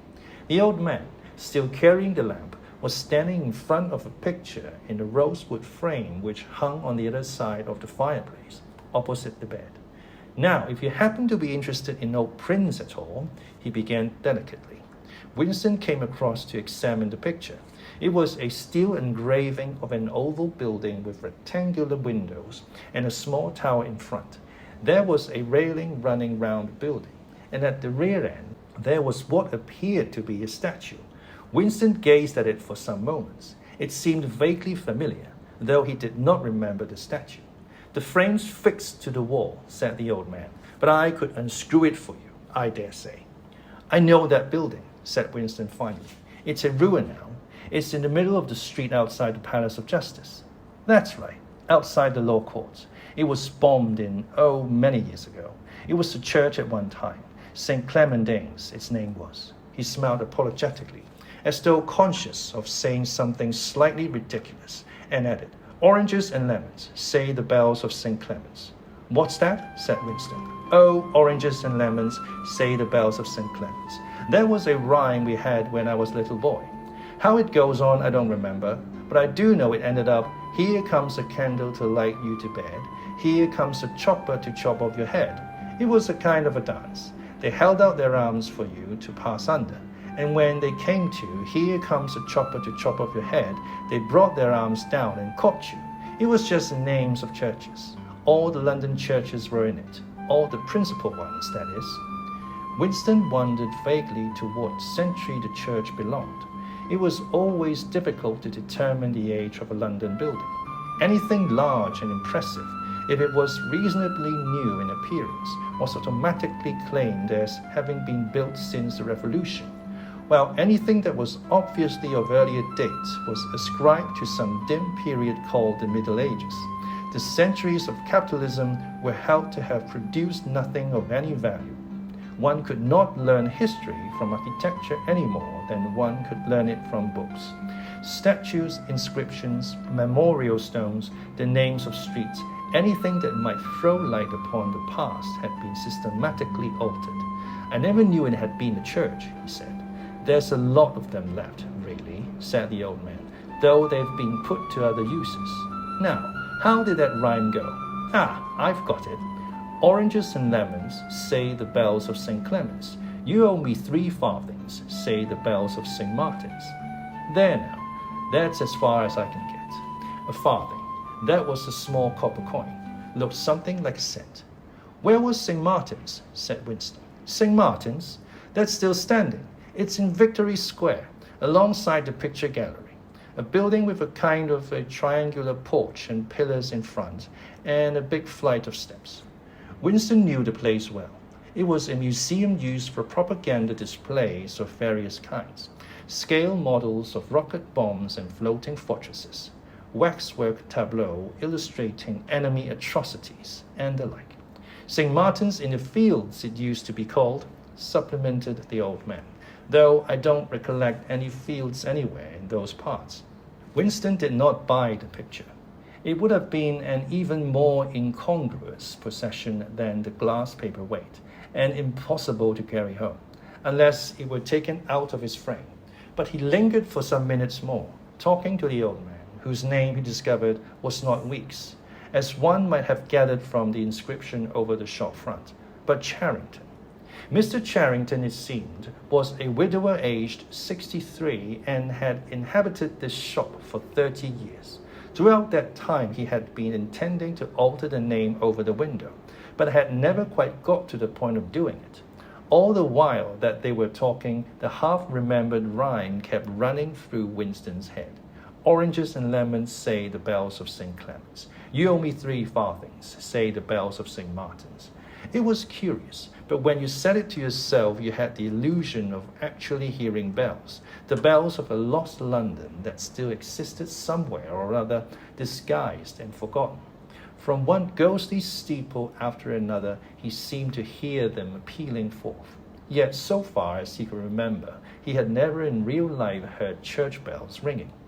He got away from Mr. Charrington and went down the stairs alone, so as not to let the old man see him reconnoitering the street before stepping out of the door. He had already made up his mind that after a suitable interval, a month say, he would take the risk of visiting the shop again. It was perhaps not more dangerous than shirking an evening at the centre. The serious piece of folly had been to come back here in the first place, after buying the diary and without knowing whether the proprietor of the shop could be trusted. However, yes, he thought again, he would come back. He would buy further scraps of beautiful rubbish. He would buy the engraving of St. Clement Danes, take it out of his frame, and carry it home concealed under the jacket of his overalls. He would drag the rest of that poem out of Mr. Charrington's memory. Even the lunatic project of renting the room upstairs flashed momentarily through his mind again. For perhaps 5 seconds, exultation made him careless, and he stepped out onto the pavement without so much as a preliminary glance through the window. He had even started humming to an improvised tune. Oranges and lemons, say the bells of St. Clement's. You owe me 3 farthings, say the... Suddenly his heart seemed to turn to ice and his bowels to water. A figure in blue overalls was coming down the pavement, not 10 meters away. It was the girl from the fiction department, the girl with dark hair. The light was failing, but there was no difficulty in recognizing her. She looked him straight in the face, then walked quickly on as though she had not seen him. For a few seconds, Winston was too paralyzed to move. Then he turned to the right and walked heavily away, not noticing for the moment that he was going in the wrong direction.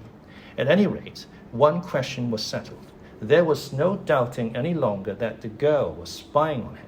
She must have followed him here, because it was not credible that by pure chance she should have happened to be walking on the same evening up the same obscure back street, kilometers distant from any quarter where party members lived. It was too great a coincidence. Whether she was really an agent of the thought police or simply an amateur spy actuated by officiousness hardly mattered. It was enough that she was watching him. Probably she had seen him go into the pub as well. It was an effort to walk. The lump of glass in his pocket banged against his thigh at each step, and he was half-minded to take it out and throw it away. The worst thing was the pain in his belly. For a couple of minutes he had the feeling that he would die if he did not reach a lavatory soon. But there would be no public lavatories in a quarter like this. Then the spasm passed, leaving a dull ache behind. The street was a blind alley. Winston halted, stood for several seconds, wondering vaguely what to do, then turned round and began to retrace his steps. As he turned, it occurred to him that the girl had only passed him 3 minutes ago and that by running, he could probably catch up with her. He could keep on her track till they were in some quiet place and then smash his skull in with a cobblestone. The piece of glass in his pocket would be heavy enough for the job, but he abandoned the idea immediately, because even the thought of making any physical effort was unbearable. He could not run, he could not strike a blow. Besides, she was young and lusty and would defend herself. He thought also of hurrying to the community center and staying there till the place closed, so as to establish a partial alibi for the evening. But that too was impossible. A deadly lassitude had taken hold of him. All he wanted was to get home quickly and then sit down and be quiet. It was after 22 hours when he got back to the flat. The lights would be switched off at the main at 23:30. He went into the kitchen and swallowed nearly a teacupful of Victory gin. Then he went to the table in the alcove, sat down, and took the diary out of the drawer. But he did not open it at once. From the telescreen, a brassy female voice was squalling a patriotic song. He sat staring at the marbled cover of the book, trying without success to shut the voice out of his consciousness. It was at night that they came for you, always at night. The proper thing was to kill yourself before they got you. Undoubtedly, some people did so. Many of the disappearances were actually suicides, but it needed desperate courage to kill yourself in a world where firearms or any quick and certain poison were completely unprocurable. He thought with a kind of astonishment of the biological uselessness of pain and fear, the treachery of the human body which always freezes into inertia at exactly the moment when the special effort is needed. He might have silenced the dark-haired girl if only he had acted quickly enough, but precisely because of the extremity of his danger, he had lost the power to act. It struck him that in moments of crisis, one is never fighting against an external enemy, but always against one's own body. Even now, in spite of the gin, the dull ache in his belly made consecutive thought impossible. And it is the same, he perceived, in all seemingly heroic or tragic situations. On the battlefield, in the torture chamber, on a sinking ship, the issues that you are fighting for are always forgotten, because the body swells up until it fills the universe. And even when you are not paralyzed by fright or screaming with pain, life is a moment-to-moment struggle against hunger or cold or sleeplessness, against a sour stomach or an aching tooth. He opened the diary. It was important to write something down. The woman on the telescreen had started a new song. Her voice seemed to stick into his brain like jagged splinters of glass. He tried to think of O'Brien, for whom or to whom the diary was written, but instead he began thinking of the things that would happen to him after the thought police took him away. It would not matter if they killed you at once. To be killed was what you expected. But before death, there was the routine of confession that had to be gone through. The groveling on the floor and screaming for mercy. The crack of broken bones, the smashed teeth, and bloody clots of hair. Why did you have to endure it, since the end was always the same? Why was it not possible to cut a few days or weeks out of your life? Nobody ever escaped detection, and nobody ever failed to confess. When once you had succumbed to thought crime, it was certain that by a given date you would be dead. Why then did that horror, which altered nothing, have to lie embedded in future time? He tried with a little more success than before to summon up the image of O'Brien. We shall meet in the place where there is no darkness, O'Brien had said to him. He knew what it meant, or thought he knew. The place where there is no darkness was the imagined future, which one would never see, but which, by foreknowledge, one could mystically share in. But with the voice from the telescreen nagging at his ears, he could not follow the train of thought further. He put a cigarette in his mouth.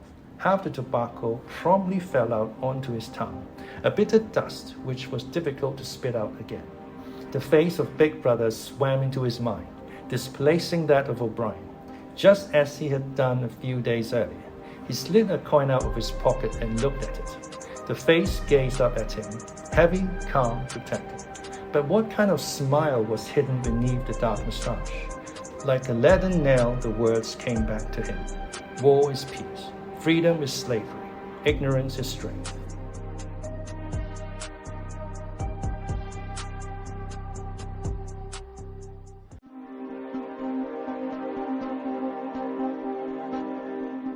Part 2, Chapter 1.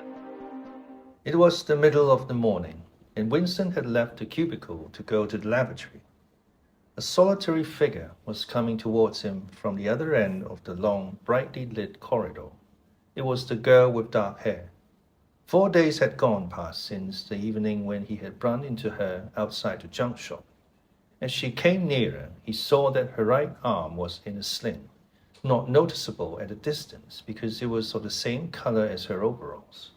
Probably she had crushed her hand while swinging round one of the big kaleidoscopes on which the plots of novels were rubbed in. It was a common accident in the fiction department. They were perhaps 4 meters apart when the girl stumbled and fell almost flat on her face. A sharp cry of pain was wrung out of her. She must have fallen right on the injured arm. Winston stopped short. The girl had risen to her knees. Her face had turned a milky yellow color against which her mouth stood out redder than ever. Her eyes were fixed on his, with an appealing expression that looked more like fear than pain. Curious emotions stirred in Winston's heart. In front of him was an enemy who was trying to kill him. In front of him also was a human creature, in pain and perhaps with a broken bone. Already he had instinctively started forward to help her. In the moment when he had seen her fall on the bandaged arm, it had been as though he felt the pain in his own body. "You're hurt," he said. "It's nothing, my arm. It will be all right in a second." She spoke as though her heart were fluttering. She had certainly turned very pale. "You haven't broken anything?" "No, I'm all right. It hurt for a moment, that's all." She held out her free hand to him, and he helped her up. She had regained some of her color and appeared very much better. "It's nothing," she repeated shortly. "I only gave my wrist a bit of a bang. Thanks, comrade." And with that, she walked on in the direction in which she had been going, as briskly as though it had really been nothing. The whole incident could not have taken as much as half a minute. Not to let one's feelings appear in one's face was a habit that had acquired the status of an instinct, and in any case, they had been standing straight in front of the telescreen when the thing happened. Nevertheless, it had been very difficult not to betray a momentary surprise, for in the 2 or 3 seconds while he was helping her up, the girl had slipped something into his hand. There was no question that she had done it intentionally. It was something small and flat. As he passed through the lavatory door, he transferred it to his pocket and felt it with the tips of his fingers. It was a scrap of paper folded into a square. While he stood at the urinal, he managed, with a little more fingering, to get it unfolded. Obviously, there must be a message of some kind written on it. For a moment, he was tempted to take it into one of the water closets and read it at once. But that would be shocking folly, as he well knew. There was no place where you could be more certain that the telescreens were watched continuously. He went back to his cubicle, sat down, threw the fragment of paper casually among the other papers on the desk, put on his spectacles, and hitched the speak right towards him. 5 minutes, he told himself. 5 minutes at the very least. His heart bumped in his breast with frightening loudness. Fortunately, the piece of work he was engaged on was a mere routine, the rectification of a long list of figures, not needing close attention. Whatever was written on the paper, it must have some kind of political meaning. So far as he could see, there were two possibilities. One, much the more likely, was that the girl was an agent of the thought police, just as he had feared. He did not know why the thought police should choose to deliver the message in such a fashion, but perhaps they had their reasons. The thing that was written on the paper might be a threat, a summons, an order to commit suicide, a trap of some description. But there was another, wilder possibility that kept raising its head, though he tried vainly to suppress it. This was that the message did not come from the thought police at all, but from some kind of underground organization. Perhaps the Brotherhood existed after all. Perhaps the girl was part of it. No doubt the idea was absurd, but it had sprung into his mind in the very instant of feeling the scrap of paper in his hand.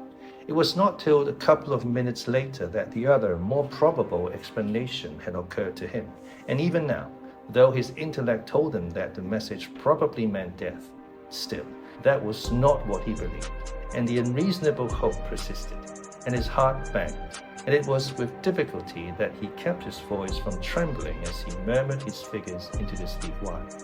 He rolled up the completed bundle of work and slid it into the pneumatic tube. 8 minutes had gone by. He readjusted his spectacles on his nose, sighed, and drew the next batch of work towards him. With the scrap of paper on top of it, he flattened it out. On it was written in a large, unformed handwriting, "I love you." For several seconds he was too stunned even to throw the incriminating thing into the memory hole. When he did so, although he knew very well the danger of showing too much interest, he could not resist reading it once again, just to make sure that the words were really there. For the rest of the morning it was very difficult to work. What was even worse than having to focus his mind on a series of niggling jobs was the need to conceal his agitation from the telescreen. He felt as though a fire were burning in his belly. Lunch in the hot, crowded, and noise-filled canteen was torment. He had hoped to be alone for a little while during the lunch hour, but as bad luck would have it, the imbecile Parsons flopped down beside him, the tang of his sweat almost defeating the tiny smell of stew, and kept up a stream of talk about the preparations for Hate Week. He was particularly enthusiastic about a papier-mâché model of Big Brother's head, 2 meters wide, which was being made for the occasion by his daughter's troop of spies. The irritating thing was that in the racket of voices, Winston could hardly hear what Parsons was saying, and was constantly having to ask for some fatuous remark to be repeated. Just once he caught a glimpse of the girl, at a table with 2 other girls at the far end of the room. She appeared not to have seen him, and he did not look in that direction again. The afternoon was more bearable. Immediately after lunch, there arrived a delicate, difficult piece of work which would take several hours and necessitated putting everything else aside. It consisted in falsifying a series of production reports of 2 years ago, in such a way as to cast discredit on a prominent member of the inner party who was now under a cloud. This was the kind of thing that Winston was good at, and for more than 2 hours he succeeded in shutting the girl out of his mind altogether. Then the memory of her face came back, and with it a raging, intolerable desire to be alone. Until he could be alone, it was impossible to think this new development out. Tonight was one of his nights at the community center.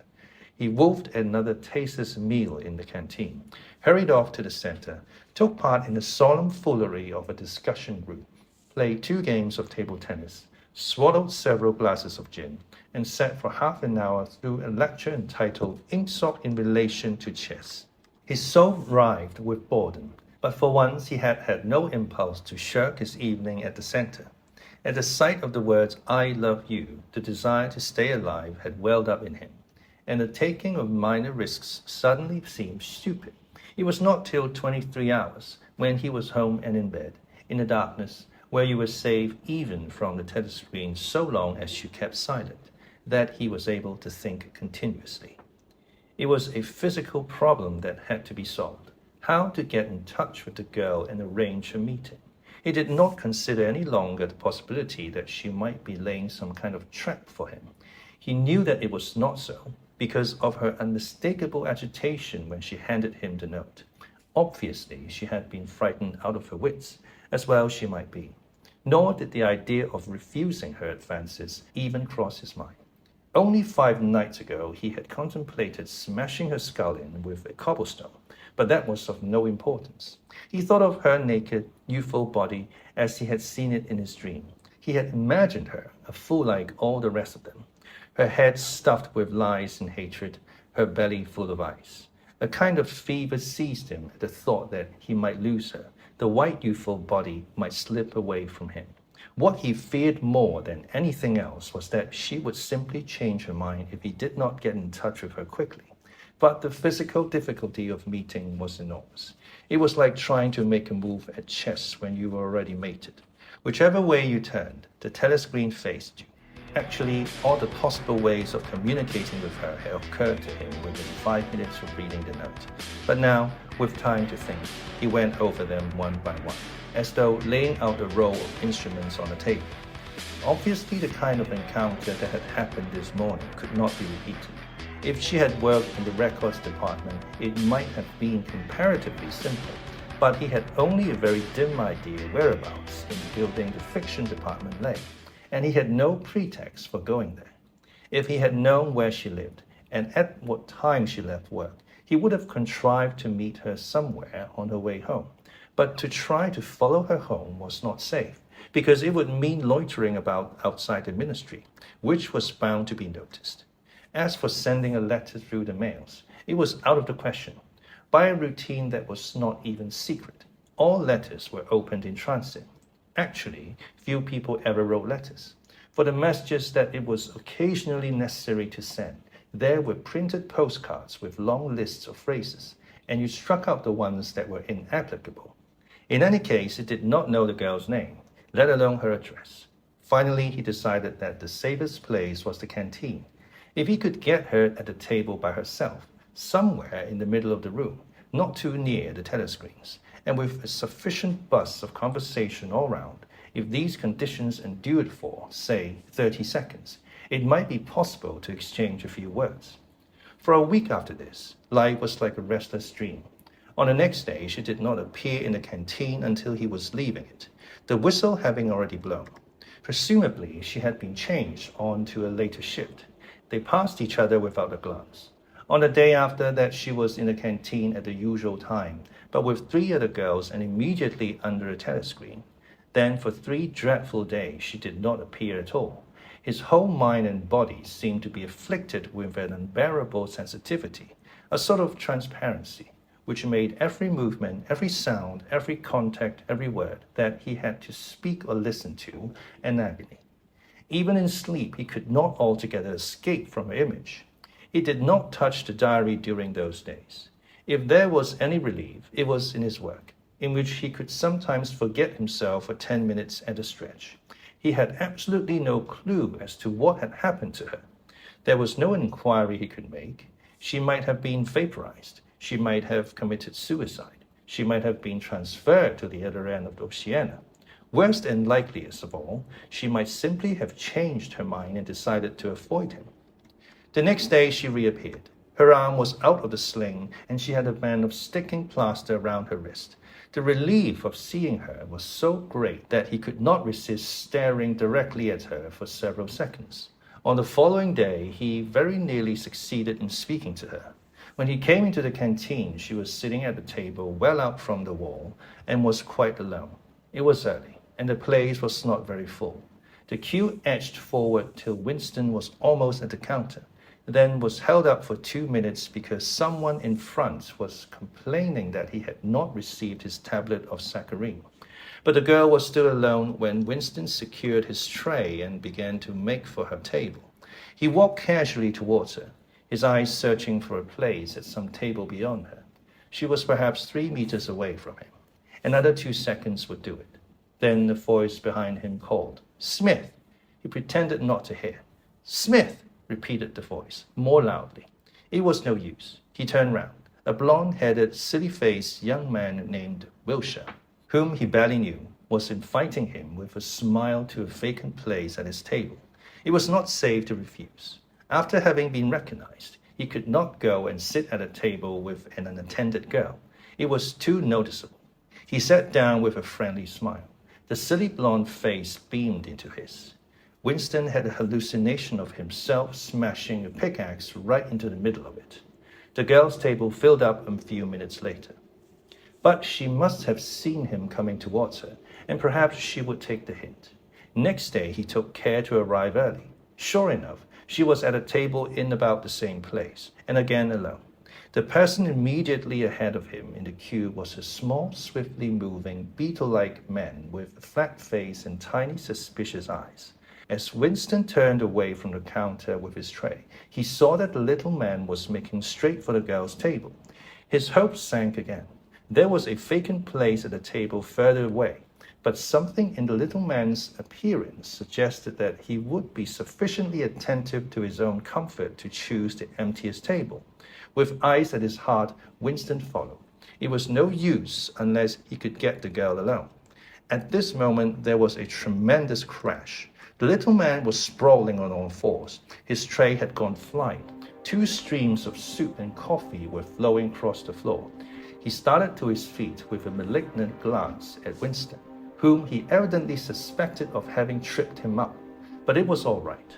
5 seconds later, with a thundering heart, Winston was sitting at the girl's table. He did not look at her. He unpacked his tray and promptly began eating.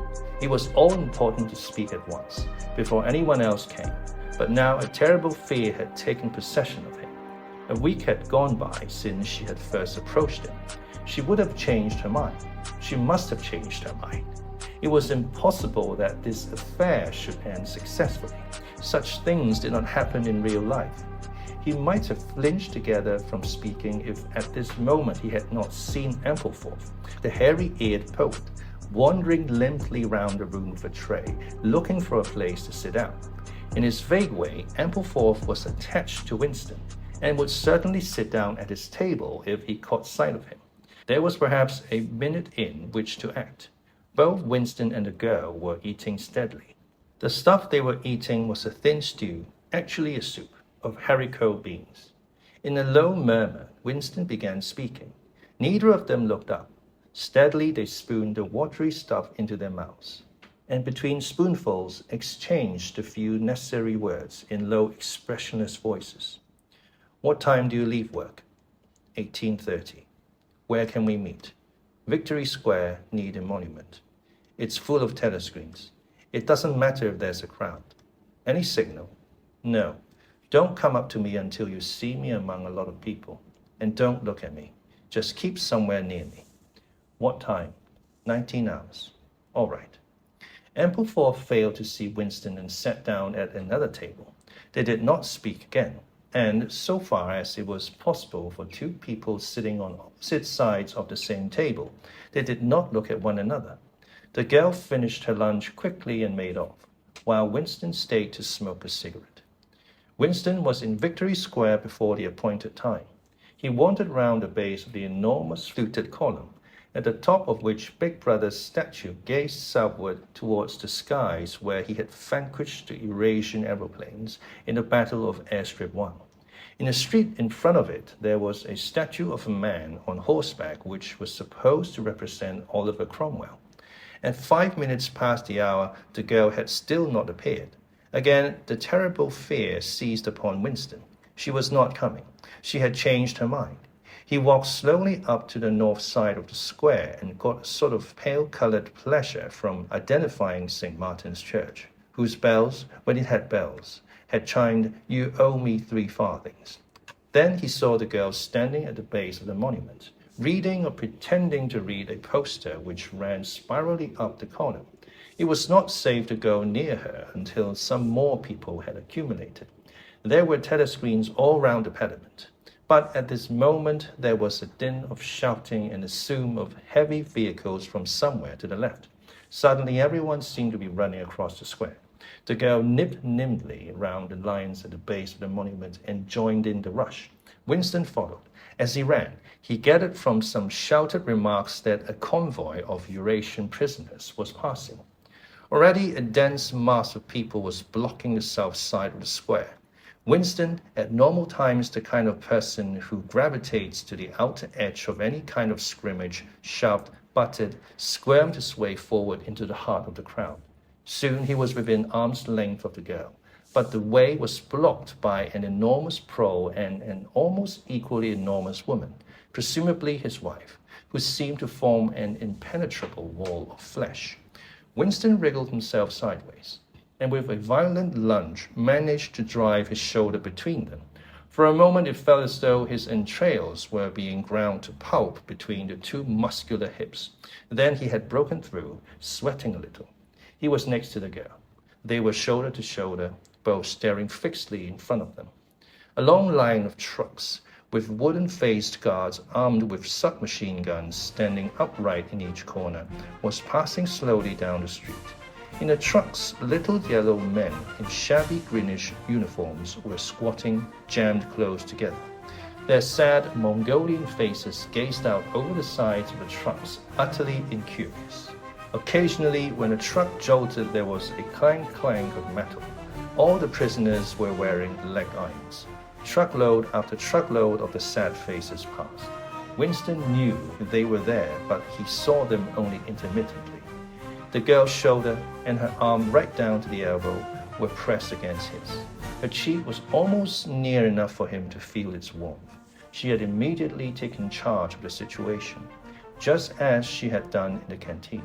She began speaking in the same expressionless voice as before, with lips barely moving, a mere murmur easily drowned by the din of voices and the rumbling of the trucks.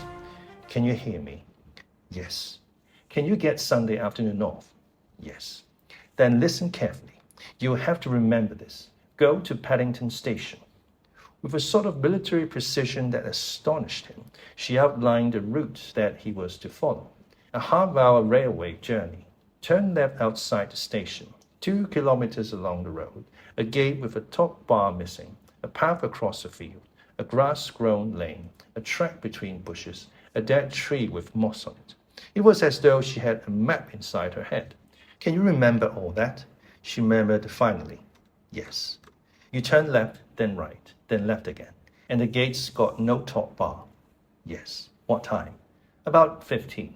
You may have to wait. I'll get there by another way. Are you sure you remember everything? Yes. Then get away from me as quick as you can. She need not have told him that, but for the moment they could not extricate themselves from the crowd. The trucks were still filing past, the people still insatiably gaping. At the start there had been a few boos and hisses, but it came only from the party members among the crowd, and had soon stopped. The prevailing emotion was simply curiosity. Foreigners, whether from Eurasia or from East Asia, were a kind of strange animal. One literally never saw them except in the guise of prisoners, and even as prisoners, one never got more than a momentary glimpse of them. Nor did one know what became of them, apart from the few who were hanged as war criminals. The others simply vanished, presumably into forced labor camps. The round Mongol faces had given way to faces of a more European type, dirty, bearded, and exhausted. From over scrubby cheekbones, eyes looked into Winston's, sometimes with strange intensity, and flashed away again. The convoy was drawing to an end. In the last truck he could see an aged man, his face a mass of grizzled hair, standing upright with wrists crossed in front of him, as though he were used to having them bound together. It was almost time for Winston and the girl to part, but at the last moment, while the crowd still hemmed them in, her hand felt for his and gave it a fleeting squeeze. It could not have been 10 seconds, and yet it seemed a long time that their hands were clasped together. He had time to learn every detail of her hand. He explored the long fingers, the shapely nails, the work-hardened palm with its row of calluses, the smooth flesh under the wrist. Merely from feeling it, he would have known it by sight. In the same instant, it occurred to him that he did not know what color the girl's eyes were. They were probably brown, But people with dark hair sometimes had blue eyes. To turn his head and look at her would have been inconceivably folly. With hands locked together, invisible among the press of bodies, they stared steadily in front of them. And instead of the eyes of the girl, the eyes of the aged prisoner gazed mournfully at Winston out of nests of hair.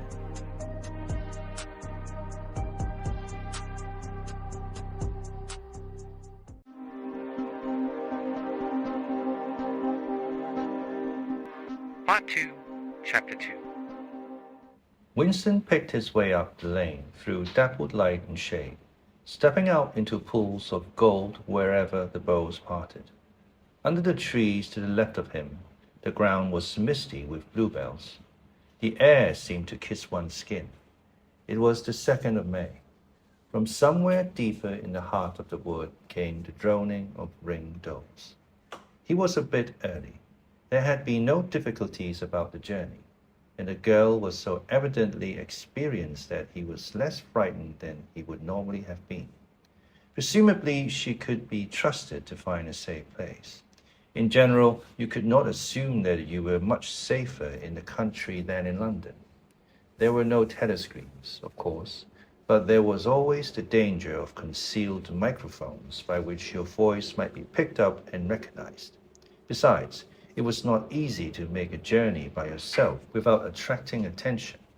For distances of less than 100 kilometers, it was not necessary to get your passport endorsed, but sometimes there were patrols hanging about the railway stations who examined the papers of any party member they found there and asked awkward questions. However, no patrols had appeared, and on the walk from the station he had made sure by cautious backward glances that he was not being followed. The train was full of proles, in holiday mood because of the summery weather.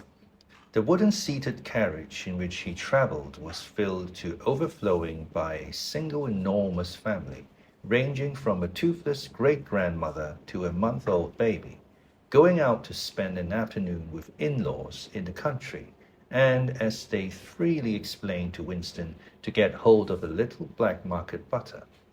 The lane widened, and in a minute he came to the footpath she had told him of, a mere cattle track which plunged between the bushes.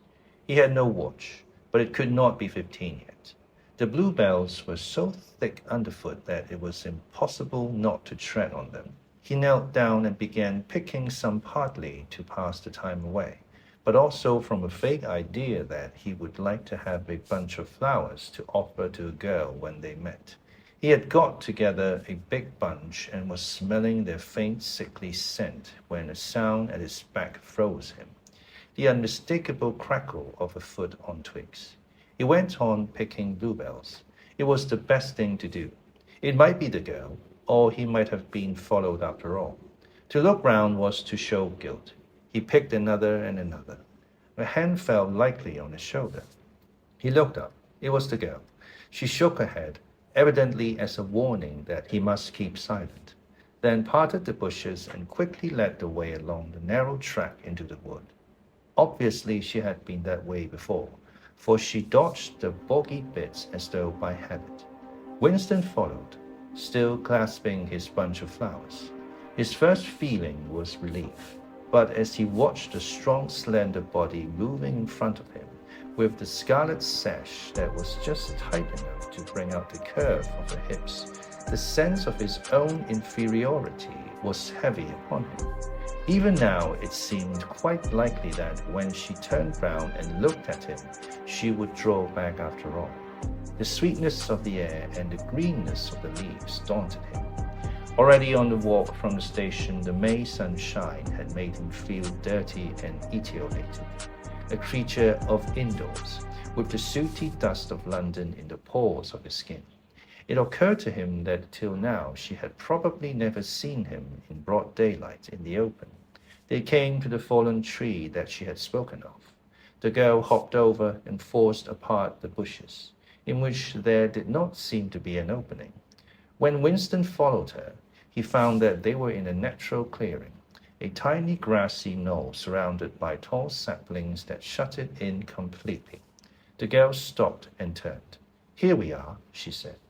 He was facing her at several paces distance. As yet, he did not dare move nearer to her. I didn't want to say anything in the lane, she went on, in case there's a mic hidden there. I don't suppose there is, but there could be.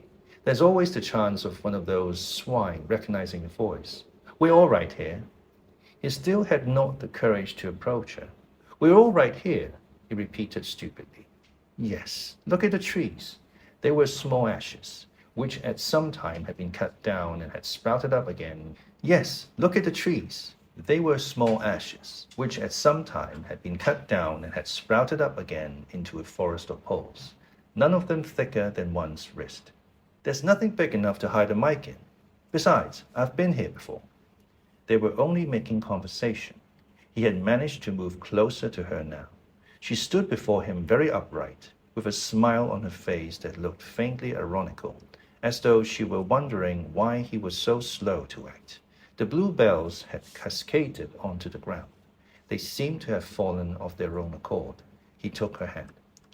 Would you believe, he said, that till this moment I didn't know what color your eyes were? They were brown, he noted, a rather light shade of brown, with dark lashes. Now that you've seen what I'm really like, can you still bear to look at me? Yes, easily. I'm 39 years old. I've got a wife that I can't get rid of. I've got varicose veins. I've got 5 false teeth. I couldn't care less, said the girl. The next moment, it was hard to say by whose act. She was in his arms. At the beginning, he had no feeling except sheer incredulity. The youthful body was strained against his own. The mass of dark hair was against his face. And yes, actually she had turned her face up and he was kissing the wide red mouth. She had clasped her arms about his neck. She was calling him darling, precious one, loved one. He had pulled her down onto the ground. She was utterly unresisting. He could do what he liked with her. But the truth was that he had no physical sensation, except that of mere contact. All he felt was incredulity and pride. He was glad that this was happening, but he had no physical desire. It was too soon. Her youth and prettiness had frightened him. He was too much used to living without women. He did not know the reason. The girl picked herself up and pulled the bluebell out of her hair. She sat against him, putting her arm round his waist. Never mind, dear. There's no hurry. We've got the whole afternoon. Isn't this a splendid hideout? I found it when I got lost once on a community hike. If anyone was coming, you could hear them 100 meters away. What is your name? Said Winston. Julia. I know yours. It's Winston. Winston Smith. How did you find it out? I expect I'm better at finding things out than you are, dear. Tell me, what did you think of me before that day I gave you the note? He did not feel any temptation to tell lies to her. It was even a sort of love offering to start off by telling the worst. I hated the sight of you, he said. I wanted to rape you and then murder you afterwards. 2 weeks ago, I thought seriously of smashing your head in with a cobblestone. If you really want to know, I imagined that you had something to do with the thought police. The girl laughed delightedly, evidently taking this as a tribute to the excellence of her disguise. Not the thought police. You didn't honestly think that. Well, perhaps not exactly that, but from your general appearance, merely because you're young and fresh and healthy, you understand. I thought that probably you thought I was a good party member. Pure in word indeed. Banners, processions, slogans, games, community hikes, all that stuff. And you thought that if I had a quarter of a chance, I'd denounce you as a thought criminal and get you killed off. Yes, something of that kind. A great many young girls are like that, you know. It's this bloody thing that does it, she said, ripping off the scarlet sash of the Junior Anti-Sex League and flinging it onto a bow. Then, as though touching her waist had reminded her of something, she felt in the pocket of her overalls and produced a small slab of chocolate. She broke it in half and gave one of the pieces to Winston. Even before he had taken it, he knew by the smell that it was very unusual chocolate. It was dark and shiny, and was wrapped in silver paper. Chocolate normally was dull brown, crumbly stuff that tasted, as nearly as one could describe it, like the smoke of a rubbish fire. But at some time or another, he had tasted chocolate like the piece she had given him. The first whiff of its scent had stirred up some memory which he could not pin down, but which was powerful and troubling. "Where did you get this stuff?" he said. "Black market," she said indifferently. "Actually, I'm that sort of girl to look at. I'm good at games. I was a troop leader in the Spice. I do voluntary work 3 evenings a week for the Junior Anti-Sex League. Hours and hours I've spent casting their bloody rod all over London. I always carry one end of a banner in the processions. I always look cheerful and I never shirk anything. Always yell with the crowd, that's what I say. It's the only way to be safe." The first fragrance of chocolate had melted on Winston's tongue. The taste was delightful. But there was still that memory moving round the edges of his consciousness. Something strongly felt but not reducible to definite shape, like an object seen out of the corner of one's eye. He pushed it away from him, aware only that it was the memory of some action which he would have liked to undo but could not. "You are very young," he said. "You are 10 or 15 years younger than I am. What could you see to attract you in a man like me?" "It was something in your face. I thought I'd take a chance. I'm good at spotting people who don't belong. As soon as I saw you, I knew you were against them." Them, it appeared, meant the party, and above all the inner party, about whom she talked with an open, jeering hatred which made Winston feel uneasy, although he knew that they were safe here if they could be safe anywhere. A thing that astonished him about her was the coarseness of her language. Party members were supposed not to swear, and Winston himself very seldom did swear, aloud at any rate. Julia, however, seemed unable to mention the party, and especially the inner party, without using the kind of words that you saw chalked up in dripping alleyways. He did not dislike it. It was merely one symptom of a revolt against the party and all its ways, and somehow it seemed natural and healthy, like the sneeze of a horse that smells bad hay. They had left the clearing and were wandering again through the checkered shade, with their arms round each other's waists whenever it was wide enough to walk 2 abreast. He noticed how much softer her waist seemed to feel now that the sash was gone. They did not speak above a whisper. Outside the clearing, Julia said, it was better to go quietly. Presently they had reached the edge of the little wood. She stopped him. "Don't go out into the open. There might be someone watching. We're all right to keep behind the boughs." They were standing in the shade of hazel bushes. The sunlight, filtering through innumerable leaves, was still hot on their faces. Winston looked out into the field beyond and underwent a curious, slow shock of recognition. He knew it by sight, an old, close-bitten pasture with a footpath wandering across it and a molehill here and there. In the ragged hedge on the opposite side, the boughs of the elm trees swayed just perceptibly in the breeze, and their leaves stirred faintly in dense masses like women's hair. Surely somewhere nearby, but out of sight, there must be a stream with green pools where days were swimming. "Isn't there a stream somewhere near here?" he whispered. "That's right, there is a stream. It's at the edge of the next field, actually. There are fish in it, great big ones. You can watch them lying in the pools under the willow trees, waving their tails." "It's the golden country almost," he murmured. "The golden country? It's nothing really, a landscape I've seen sometimes in a dream." "Look," whispered Julia. A thrush had alighted on a bough not 5 meters away, almost at the level of their faces. Perhaps they had not seen them. It was in the sun, they in the shade. It spread out its wings, fitted them carefully into place again, ducked its head for a moment, as though making a sort of obeisance to the sun, and then began to pour forth a torrent of song. In the afternoon hush, the volume of sound was startling. Winston and Julia clung together, fascinated. The music went on and on, minute after minute, with astonishing variations, never once repeating itself, almost as though the birds were deliberately showing off its virtuosity. Sometimes it stopped for a few seconds, spread out and resettled its wings, then swelled its speckled breast and again burst into song. Winston watched it with a sort of vague reverence. For whom, for what, was that bird singing? No mate, no rifle was watching it. What made it sit at the edge of the lonely wood and pour its music into nothingness? He wondered whether after all there was a microphone hidden somewhere near. He and Julia had spoken only in low whispers, and it would not pick up what they had said, but it would pick up the thrush. Perhaps at the other end of the instrument some small, beetle-like man was listening intently, listening to that. But by degrees the flood of music drove all speculations out of his mind.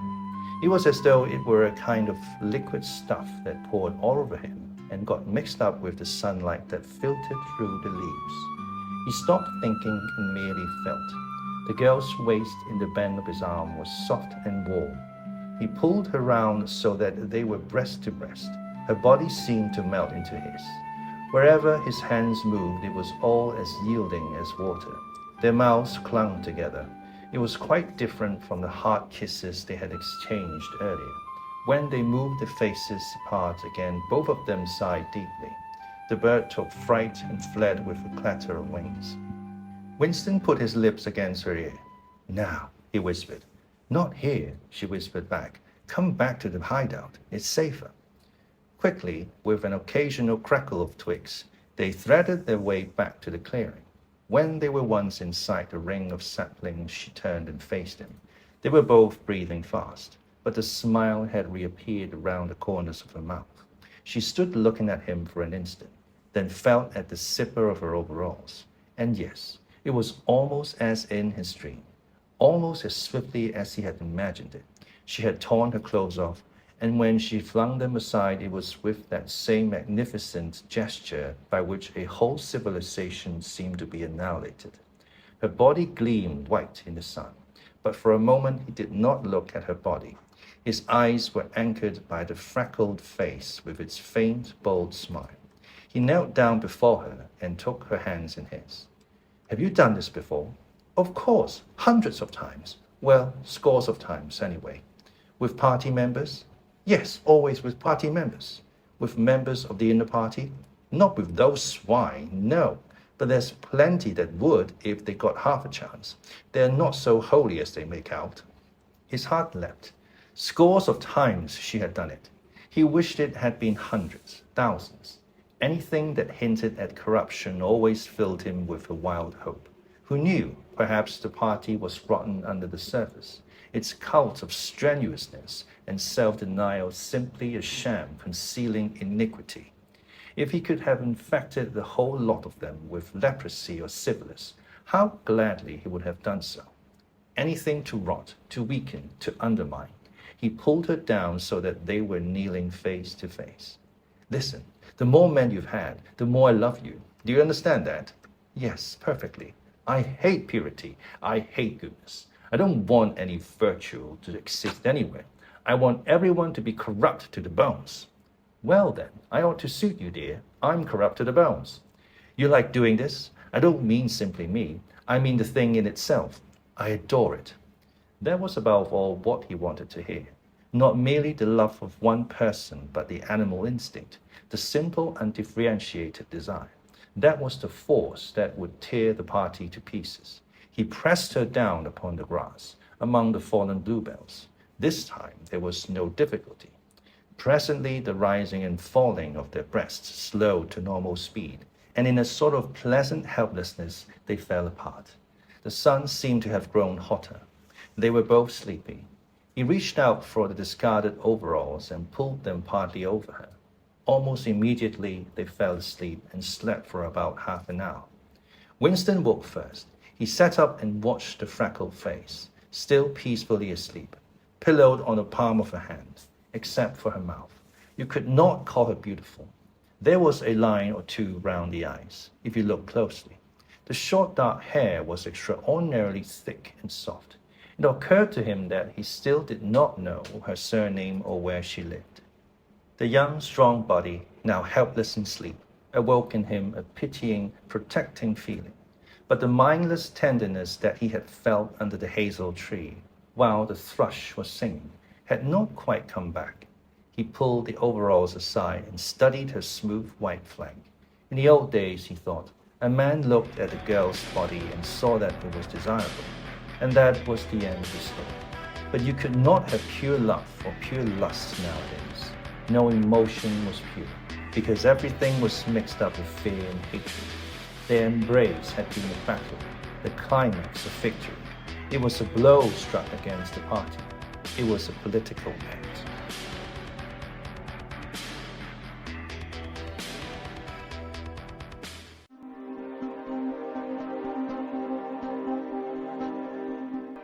Part 2, Chapter 3. We can't come here once again, said Julia. It's generally safe to use any hideout twice, but not for another month or two, of course. As soon as she woke up, her demeanor had changed. She became alert and businesslike, put her clothes on, knotted the scarlet sash about her waist, and began arranging the details of the journey home. It seemed natural to leave this to her.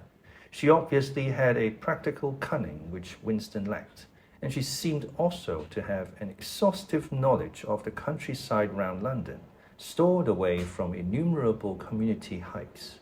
The route she gave him was quite different from the one by which he had come, and brought him out at a different railway station. Never go home the same way as you went out, she said, as though enunciating an important general principle. She would leave first, and Winston was to wait half an hour before following her. She had named a place where they could meet after work, 4 evenings hence. It was a street in one of the poorer quarters, where there was an open market which was generally crowded and noisy. She would be hanging about among the stalls, pretending to be in search of shoelaces or sewing thread. If she judged that the coast was clear, she would blow her nose when he approached. Otherwise, he was to walk past her without recognition. But with luck, in the middle of the crowd, it would be safe to talk for a quarter of an hour and arrange another meeting. And now I must go, she said as soon as he had mastered his instructions. I'm due back at 19:30. I've got to put in 2 hours for the Junior Anti-Sex League, handing out leaflets or something. Isn't it bloody? Give me a brush down, would you? Have I got any twigs in my hair? Are you sure? Then goodbye, my love, goodbye. She flung herself into his arms, kissed him almost violently, and a moment later pushed her away through the saplings and disappeared into the wood with very little noise. Even now he had not found out her surname or her address. However, it made no difference, for it was inconceivable that they could ever meet indoors or exchange any kind of written communication. As it happened, they never went back to the clearing in the wood. During the month of May, there was only one further occasion on which they actually succeeded in making love. That was in another hiding place known to Julia, the belfry of a ruinous church in an almost deserted stretch of country where an atomic bomb had fallen 30 years earlier. It was a good hiding place when once you got there, but the getting there was very dangerous. For the rest, they could meet only in the streets, in a different place every evening and never for more than half an hour at a time. In the street, it was usually possible to talk, after a fashion, as they drifted down the crowded pavements, not quite abreast and never looking at one another. They carried on in a curious, intermittent conversation which flicked on and off like the beams of a lighthouse, suddenly nipped into silence by the approach of a party uniform or the proximity of a telescreen, then taken up again minutes later in the middle of a sentence, then abruptly cut short as they parted at the agreed spot, then continued almost without introduction on the following day. Julia appeared to be quite used to this kind of conversation, which she called talking by installments. She was also surprisingly adept at speaking without moving her lips. Just once in almost a month of nightly meetings, they managed to exchange a kiss. They were passing in silence down a side street when there was a deafening roar, the earth heaved, and the air darkened, and Winston found himself lying on his side, bruised and terrified. A rock bomb must have dropped quite near at hand. Suddenly he became aware of Julia's face a few centimeters from his own, deathly white as chalk. Even her lips were white. She was dead. He clasped her against him and found that he was kissing a live, warm face. But there was some powdery stuff that got in the way of his lips. Both of their faces were thickly coated with plaster. There were evenings when they reached their rendezvous and then had to walk past one another without a sign, because a patrol had just come round the corner or a helicopter was hovering overhead. Even if it had been less dangerous, it would still have been difficult to find time to meet. Winston's working week was 60 hours. Julia's was even longer, and their free days varied according to the pressure of work and did not often coincide. Julia, in any case, seldom had an evening completely free. She spent an astonishing amount of time in attending lectures and demonstrations, distributing literature for the Junior Anti-Sex League, preparing banners for Hate Week, making collections for the Savings Campaign, and such like activities. It paid, she said. It was camouflage. If you kept the small rules, you could break the big ones. She even induced Winston to mortgage yet another of his evenings by enrolling himself for the part-time munition work, which was done voluntarily by zealous party members. So, one evening every week, Winston spent 4 hours of paralyzing boredom, screwing together small bits of metal, which were probably parts of bomb fuses, in a drafty, ill-lit workshop where the knocking of hammers mingled drearily with the music of the telescreens. When they met in the church tower, the gaps in the fragmentary conversation were filled up. It was a blazing afternoon. The air in the little square chamber above the bells was hot and stagnant, and smelled overpoweringly of pigeon dung. They sat talking for hours on the dusty, twig-littered floor, one or other of them getting up from time to time to cast a glance through the arrow slits and make sure that no one was coming. Julia was 26 years old. She lived in a hostel with 30 other girls, and she worked, as he had guessed, on the novel-writing machines in the fiction department. She enjoyed her work, which consisted chiefly in running and servicing a powerful but tricky electric motor. She was not clever, but was fond of using her hands and felt at home with machinery. She could describe the whole process of composing a novel, from the general directive issued by the planning committee down to the final touching up by the rewrite squad. But she was not interested in the finished product. She didn't much care for reading, she said. Books were just a commodity that had to be produced, like jam or bootlaces. She had no memories of anything before the early 60s, and the only person she had ever known who talked frequently of the days before the revolution was a grandfather who had disappeared when she was 8. At school, she had been captain of the hockey team and had won the gymnastics trophy 2 years running. She had been a troop leader in the Spies and a branch secretary in the Youth League before joining the Junior Anti-Sex League. She had always borne an excellent character. She had even been picked out to work in Pornosec, the subsection of the fiction department which turned out cheap pornography for distribution among the pros. It was nicknamed Muckhouse by the people who worked in it, she remarked. There she had remained for a year, helping to produce booklets in sealed packets with titles like Spanking Stories or One Night in a Girls' School, to be bought furtively by proletarian youths who were under the impression that they were buying something illegal. "What are these books like?" said Winston curiously. "Oh, ghastly rubbish. They're boring, really. They only have 6 plots, but they swap them round a bit. Of course, I was only on the kaleidoscopes. I was never in the rewrite squad. I'm not literary, dear, not even enough for that." He learned with astonishment that all the workers in Pornosec, except the heads of the departments, were girls. The theory was that men, whose sex instincts were less controllable than those of women, were in greater danger of being corrupted by the filth they handled. "They don't even like having married women there," she added. "Girls are always supposed to be so pure. He is one who isn't, anyway." She had had her first love affair when she was 16, with a party member of 60 who later committed suicide to avoid arrest. "And a good job too," said Julia. "Otherwise they'd have had my name out of him when he confessed." Since then, there had been various others. Life, as she saw it, was quite simple. You wanted a good time. They, meaning the party, wanted to stop you having it. You broke the rules as best you could. She seemed to think it just as natural that they should want to rob you of your pleasures as that you should want to avoid being caught. She hated the party and said so in the crudest words, but she made no general criticism of it. Except where it touched upon her own life, she had no interest in party doctrine. He noticed that she never used newspeak words except the ones that had passed into everyday use. She had never heard of the Brotherhood and refused to believe in its existence. Any kind of organized revolt against the party, which was found to be a failure, struck her as stupid. The clever thing was to break the rules and stay alive all the same.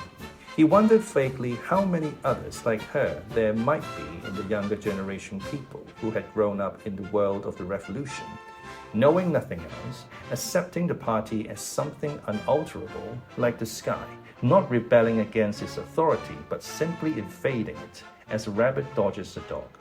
They did not discuss the possibility of getting married. It was too remote to be worth thinking about. No imaginable committee would ever sanction such a marriage, even if Catherine, Winston's wife, could somehow have been got rid of. It was hopeless, even as a daydream. "What was she like, your wife?" said Julia. "She was, do you know the newspeak word, good thinkful? Meaning naturally orthodox, incapable of thinking a bad thought." "No, I didn't know the word, but I know the kind of person right enough." He began telling her the story of his married life, but curiously enough, she appeared to know the essential parts of it already. She described to him, almost as though she had seen or felt it, the stiffening of Catherine's body as soon as he touched her, the way in which she still seemed to be pushing him from her with all her strength, even when her arms were clasped tightly round him. With Julia, he felt no difficulty in talking about such things. Catherine, in any case, had long ceased to be a painful memory and became merely a distasteful one. "I could have stood it if it hadn't been for one thing," he said. He told her about the frigid little ceremony that Catherine had forced him to go through on the same night every week. She hated it, but nothing would make her stop doing it. She used to call it, but you never guess. "Our duty to the party," said Julia promptly. "How did you know that?" "I've been at school too, dear. Sex talks once a month for the over 16s, and in the youth movement. They rub it into you for years. I dare say it works in a lot of cases. But of course you can never tell. People are such hypocrites." She began to enlarge upon the subject. With Julia, everything came back to her own sexuality. As soon as this was touched upon in any way, she was capable of great acuteness. Unlike Winston, she had grasped the inner meaning of the party's sexual puritanism. It was not merely that the sex instinct created a world of its own, which was outside the party's control and which therefore had to be destroyed if possible. What was more important was that sexual privation induced hysteria, which was desirable because it could be transformed into war fever and leader worship. The way she put it was, when you make love, you're using up energy, and afterwards you feel happy and don't give a damn for anything. They can't bear you to feel like that. They want you to be bursting with energy all the time. All this marching up and down and cheering and waving flags is simply sex gone sour. If you're happy inside yourself, why should you get excited about Big Brother and the 3-year plans and the 2 minutes hate and all the rest of their bloody rot? That was very true, he thought. There was a direct, intimate connection between chastity and political orthodoxy. For how could the fear, the hatred, and the lunatic credulity which the party needed in its members be kept at the right pitch, except by bottling down some powerful instinct and using it as a driving force? The sex impulse was dangerous to the party, and the party had turned it to account. They had played a similar trick with the instinct of parenthood. The family could not actually be abolished, and indeed, people were encouraged to be fond of their children, in almost the old-fashioned way. The children, on the other hand, were systematically turned against their parents and taught to spy on them and report their deviations. The family had become, in effect, an extension of the thought police. It was a device by means of which everyone could be surrounded night and day by informers who knew him intimately. Abruptly, his mind went back to Catherine. Catherine would unquestionably have denounced him to the thought police if she had not happened to be too stupid to detect the unorthodoxy of his opinions. But what really recalled her to him at this moment was the stifling heat of the afternoon, which had brought the sweat out on his forehead. He began telling Julia of something that had happened, or rather had failed to happen, on another sweltering summer afternoon, 11 years ago. It was 3 or 4 months after they were married. They had lost their way on a community hike somewhere in Kent. They had only lagged behind the others for a couple of minutes, but they took a wrong turning and presently found themselves pulled up short by the edge of an old chalk quarry. It was a sheer drop of 10 or 20 meters, with boulders at the bottom. There was nobody of whom they could ask the way. As soon as she realized that they were lost, Catherine became very uneasy. To be away from the noisy mob of hikers even for a moment gave her a feeling of wrongdoing. She wanted to hurry back by the way they had come and start searching in the other direction. But at this moment, Winston noticed some tufts of loosestrife growing in the cracks of the cliff beneath them. One tuft was of two colors, magenta and brick red, apparently growing on the same root. He had never seen anything of the kind before, and he called to Catherine to come and look at it. Look, Catherine, look at those flowers. That clump down near the bottom. Do you see they're two different colors? She had already turned to go, but she did rather fretfully come back for a moment. She even leaned out over the cliff face to see where he was pointing. He was standing a little behind her, and he put his hand on her waist to steady her. At this moment, it suddenly occurred to him how completely alone they were. There was not a human creature anywhere, not a leaf stirring, not even a bird away. In a place like this, the danger that there would be a hidden microphone was very small, and even if there was a microphone, it would only pick up sounds. It was the hottest, sleepiest hour of the afternoon. The sun blazed down upon them, the sweat tickled his face, and a thought struck him. "Why didn't you give her a good shove?" said Julia. "I would have." "Yes, dear, you would have. I would if I'd been the same person then as I am now. Or perhaps I would. I'm not certain." "Are you sorry you didn't?" "Yes, on the whole, I'm sorry I didn't." They were sitting side by side on the dusty floor. He pulled her closer against him. Her head rested on his shoulder, the pleasant smell of her hair conquering the pigeon down. She was very young, he thought. She still expected something from life. She did not understand that to push an inconvenient person over a cliff solves nothing. "Actually, it would have made no difference," he said. "Then why are you sorry you didn't do it?" "Only because I prefer positive to negative. In this game that we're playing, we can't win. Some kinds of failure are better than other kinds, that's all." He felt her shoulders give a wriggle of dissent. She always contradicted him when he said anything of this kind. She would not accept it as a law of nature that the individual is always defeated.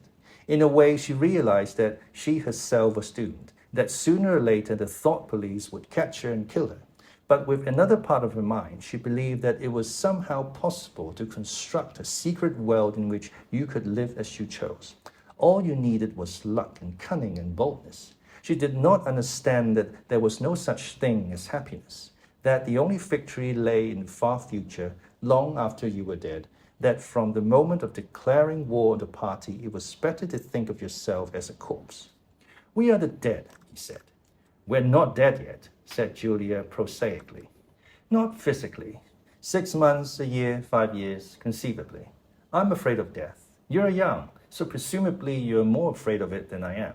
Obviously, we shall put it off as long as we can, but it makes very little difference, so long as human beings stay human. Death and life are the same thing." "Oh, rubbish. Which would you sooner sleep with, me or a skeleton? Don't you enjoy being alive? Don't you like feeling, this is me, this is my hand, this is my leg, I'm real, I'm solid, I'm alive? Don't you like this?" She twisted herself round and pressed her bosom against him. He could feel her breasts, bright yet firm, through her overalls. Her body seemed to be pouring some of its youth and vigor into his. "Yes, I like that," he said. "Then stop talking about dying, and now listen, dear. We've got to fix up about the next time we meet. We may as well go back to the place in the wood. We're giving it a good long rest, but you must get there by a different way this time.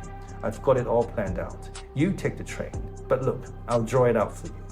And in her practical way, she scraped together a small square of dust, and with a twig from the pigeon's nest began drawing a map on the floor.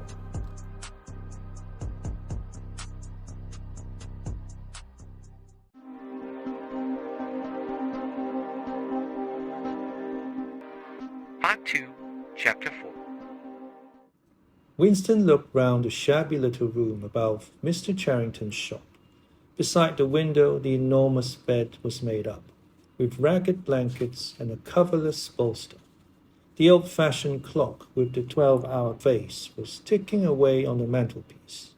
In a corner, on the gate-leg table, the glass paperweight which he had bought on his last visit gleamed softly out of the half-darkness. In the fender was a battered tin oil stove, a saucepan, and 2 cups, provided by Mr. Charrington. Winston lit the burner and set a pan of water to boil. He had brought an envelope full of Victory coffee and some saccharine tablets. The clock's hand said 1720. It was 1920 really. She was coming at 1930. Folly, folly, his heart kept saying. Conscious, gratuitous, suicidal folly. Of all the crimes that a party member could commit, this one was the least possible to conceal. Actually, the idea had first floated into his head in the form of a vision, of the glass paperweight mirrored by the surface of the gate-leg table. As he had foreseen, Mr. Charrington had made no difficulty about letting the room. He was obviously glad of the few dollars that it would bring him, nor did he seem shocked or become offensively knowing when it was made clear that Winston wanted the room for the purpose of a love affair. Instead, he looked into the middle distance and spoke in generalities, with so delicate an air as to give the impression that he had become partly invisible. Privacy, he said, was a very valuable thing. Everyone wanted a place where they could be alone occasionally, and when they had such a place, it was only common courtesy in anyone else who knew of it to keep his knowledge to himself. He even, seeming almost to fade out of existence as he did so, added that there were 2 entries to the house, one of them through the backyard, which gave on an alley. Under the window somebody was singing. Winston peeped out, secure in the protection of the muslin curtain. The June sun was still high in the sky, and in the sun-filled court below, a monstrous woman, solid as a Norman pillar, with brawny red forearms and a sacking apron strapped about her middle, was stumping to and fro between a washtub and a clothesline, pegging out a series of square white things which Winston recognized as babies' diapers. Whenever her mouth was not corked with clothes pegs, she was singing in a powerful contralto. It was only an hopeless fancy. It passed like an April dye. But a look and a word and the dreams they stirred, they have stolen my heart away. The tune had been haunting London for weeks past. It was one of the countless similar songs published for the benefit of the pros by a subsection of the music department. The words of these songs were composed without any human intervention whatever on an instrument known as the versificator.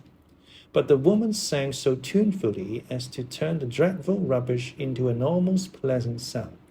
He could hear the woman singing and the scrape of her shoes on the flagstones, and the cries of the children in the street, and somewhere in the far distance a faint roar of traffic, and yet the room seemed curiously silent, thanks to the absence of a telescreen. Folly, folly, folly, he thought again. It was inconceivable that they could frequent this place for more than a few weeks without being caught. But the temptation of having a hiding place that was truly their own, indoors and near at hand, had been too much for both of them. For some time after their visit to the church belfry, it had been impossible to arrange meetings. Working hours had been drastically increased in anticipation of Hate Week.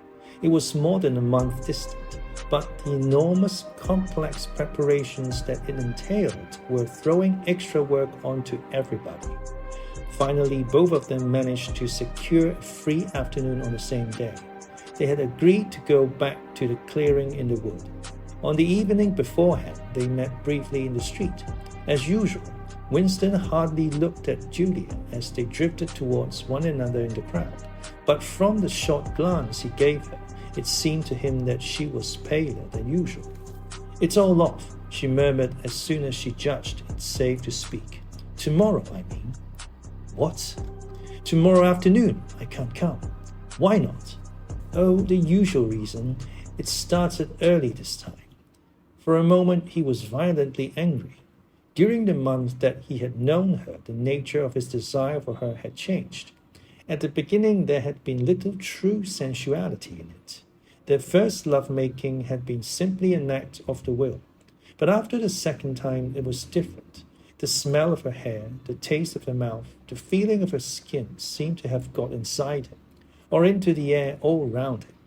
She had become a physical necessity, something that he not only wanted but felt that he had a right to. When she said that she could not come, he had the feeling that she was cheating him. But just at this moment the crowd pressed them together and their hands accidentally met. She gave the tips of his fingers a quick squeeze that seemed to invite not desire but affection. It struck him that when one lived with a woman, this particular disappointment must be a normal, recurring event, and a deep tenderness, such as he had not felt for her before, suddenly took hold of him. He wished that they were a married couple of 10 years standing. He wished that he were walking through the streets with her just as they were doing now, but openly and without fear, talking of trivialities and buying odds and ends for the household. He wished above all that they had some place where they could be alone together without feeling the obligation to make love every time they met. It was not actually at that moment, but at some time on the following day, that the idea of renting Mr. Charrington's room had occurred to him. When he suggested it to Julia, she had agreed with unexpected readiness. Both of them knew that it was lunacy. It was as though they were intentionally stepping nearer to their graves. As he sat waiting on the edge of the bed, he thought again of the cellars of the Ministry of Love. It was curious how that predestined horror moved in and out of one's consciousness. There it lay, fixed in future times, preceding death as sure as 99 precedes 100. One could not avoid it, but one could perhaps postpone it.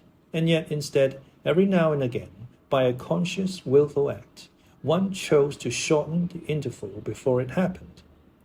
At this moment there was a quick step on the stairs. Julia burst into the room. She was carrying a tool bag of coarse brown canvas, such as he had sometimes seen her carrying to and fro at the ministry.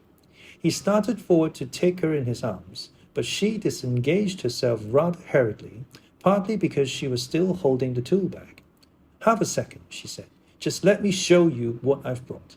Did you bring some of that filthy Victory coffee? I thought you would. You can chuck it away again, because we shan't be needing it. Look here." She fell on her knees, threw open the bag, and tumbled out some spanners and a screwdriver that filled the top part of it. Underneath were a number of neat paper packets. The first packet that she passed to Winston had a strange and yet vaguely familiar feeling. It was filled with some kind of heavy, sand-like stuff which yielded wherever you touched it. "It isn't sugar," he said. "Real sugar, not saccharine, sugar. And here's a loaf of bread, proper white bread, not our bloody stuff, and a little pot of jam. And here's a tin of milk. But look, this is the one I'm really proud of. I had to wrap a bit of sacking around it because..." But she did not need to tell him why she had wrapped it up. The smell was already filling the room, a rich hot smell which seemed like an emanation from his early childhood, but which one did occasionally meet with even now, blowing down a passageway before a door slam, of diffusing itself mysteriously in a crowded street, sniffed for an instant and then lost again. "It's coffee," he murmured. "Real coffee. It's inner-party coffee. There's a whole kilo here," she said. "How did you manage to get hold of all these things?" "It's all inner-party stuff. There's nothing those swine don't have, nothing. But of course waiters and servants and people pinch things. And look, I got a little packet of tea as well."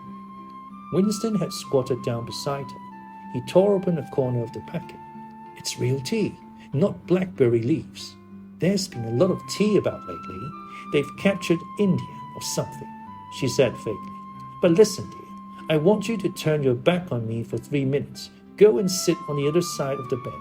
Don't go too near the window, and don't turn round till I tell you." Winston gazed abstractedly through the muslin curtain. Down in the yard, the red-armed woman was still marching to and fro between the washtub and the line. She took 2 more pegs out of her mouth and sang with deep feeling. They say that time heals all things.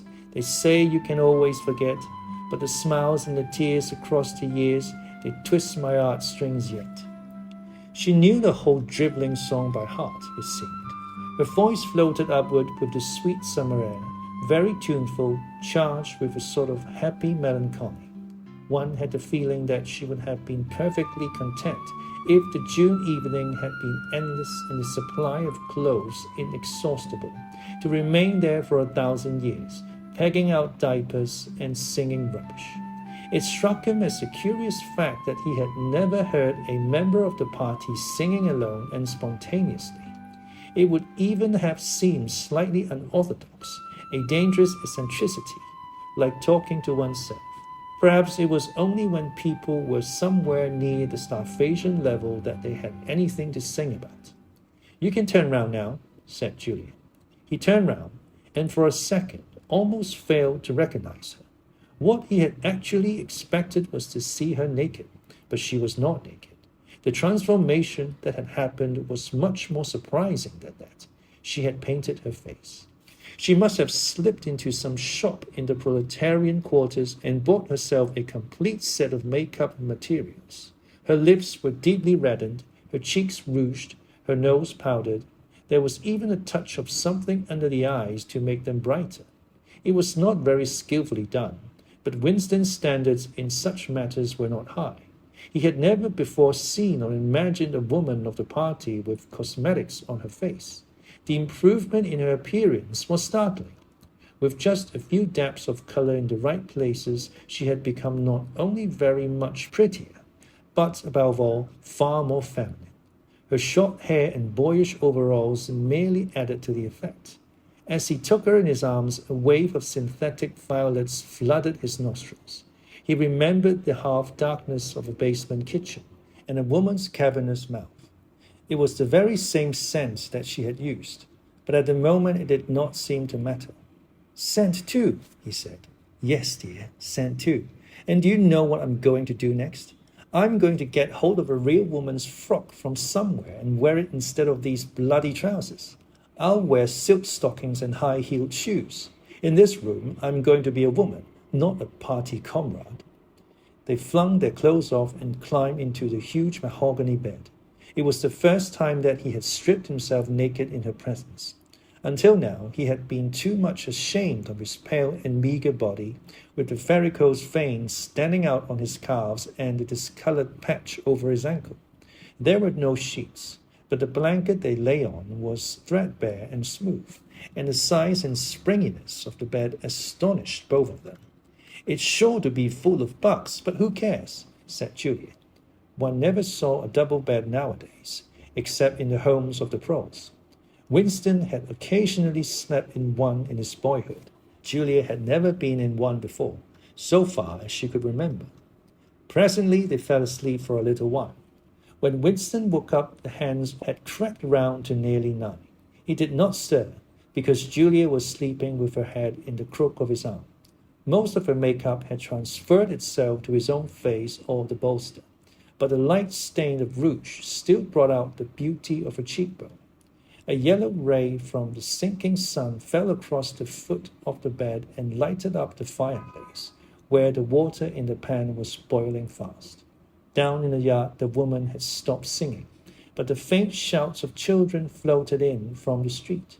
He wondered vaguely whether in the abolished past it had been a normal experience to lie in bed like this, in the cool of a summer evening, a man and a woman with no clothes on, making love when they chose, talking of what they chose, not feeling any compulsion to get up, simply lying there and listening to peaceful sounds outside.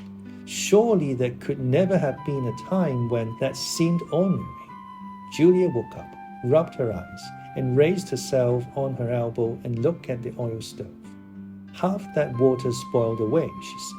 "I'll get up and make some coffee in another moment. We've got an hour. What time do they cut the lights off at your flats?" 23:30. "It's 23 at the hostel, but you have to get in earlier than that, because—" "Hi, get out, you filthy brute!" She suddenly twisted herself over in the bed, seized a shoe from the floor, and sent it hurtling into the corner with a boyish jerk of her arm, exactly as she had seen her fling the dictionary at Goldstein that morning during the 2 minutes hate. "What was it?" he said in surprise. "A rat. I saw him stick his beastly nose out of the wainscoting. There's a hole down there. I gave him a good fright, anyway." "Rats," murmured Winston. "In this room?" "They're all over the place," said Julie indifferently as she lay down again. "We've even got them in the kitchen at the hostel.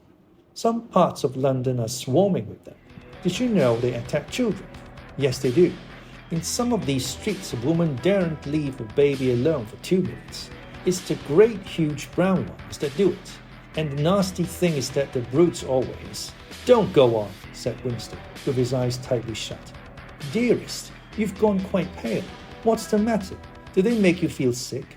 Of all horrors in the world, a rat." She pressed herself against him and wound her limbs round him, as though to reassure him with the warmth of her body. He did not reopen his eyes immediately. For several moments he had had the feeling of being back in a nightmare which had recurred from time to time throughout his life. It was always very much the same. He was standing in front of a wall of darkness, and on the other side of it there was something unendurable, something too dreadful to be faced. In a dream, his deepest feeling was always one of self-deception, because he did in fact know what was behind the wall of darkness. With a deadly effort, like wrenching a piece out of his own brain, he could even have dragged the thing into the open. He always woke up without discovering what it was, but somehow it was connected with what Julia had been saying when he cut her short. "I'm sorry," he said. "It's nothing. I don't like rats, that's all." "Don't worry, dear. We're not going to have the filthy brutes in here. I'll stuff the hole with a bit of sacking before we go. And next time we come here, I'll bring some plaster and bung it up properly." Already the black instant of panic was half forgotten. Feeling slightly ashamed of himself, he sat up against the bed head. Julia got out of bed, pulled on her overalls, and made the coffee. The smell that rose from the saucepan was so powerful and exciting that they shut the window lest anybody outside should notice it and become inquisitive. What was even better than the taste of the coffee was the silky texture given to it by the sugar, a thing Winston had almost forgotten after years of saccharine. With one hand in her pocket and a piece of bread and jam in the other, Julia wandered about the room, glancing indifferently at the bookcase, pointing out the best way of repairing the gate-leg table, plumping herself down in the ragged armchair to see if it was comfortable, and examining the absurd 12-hour clock with a sort of tolerant amusement. She brought the glass paperweight over to the bed to have a look at it in a better light. He took it out of her hand, fascinated, as always, by the soft, rain-watery appearance of the glass. "What is it, do you think?" said Julia. "I don't think it's anything, I don't think it was ever put to any use. That's what I like about it. It's a little chunk of history that they've forgotten to alter. It's a message from 100 years ago, if one knew how to read it. And that picture over there," she nodded at the engraving on the opposite wall. "Would that be 100 years old? More, 200, I dare say. One can't tell. It's impossible to discover the age of anything nowadays." She went over to look at it.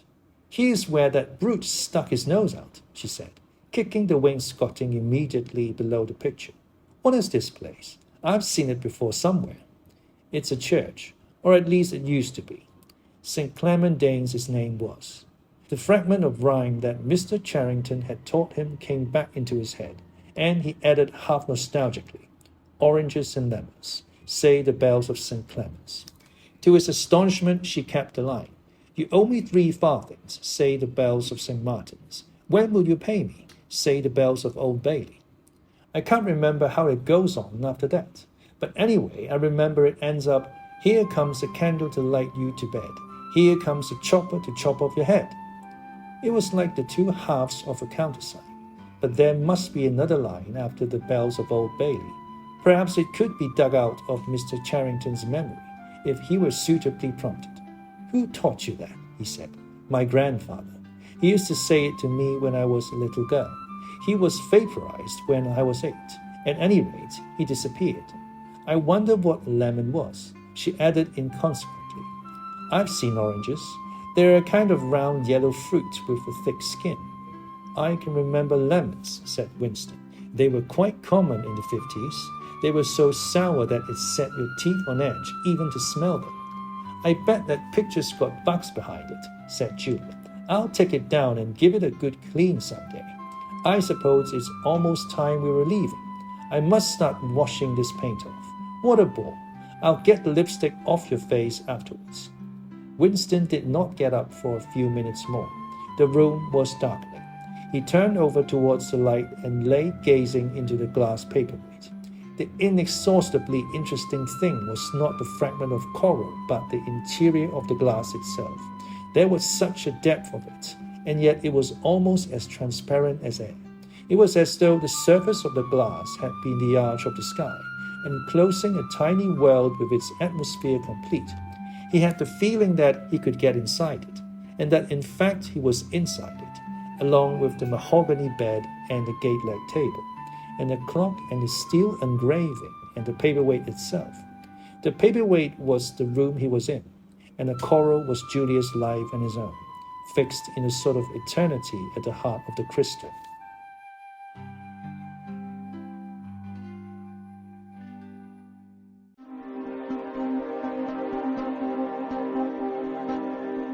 Part 2, Chapter 5.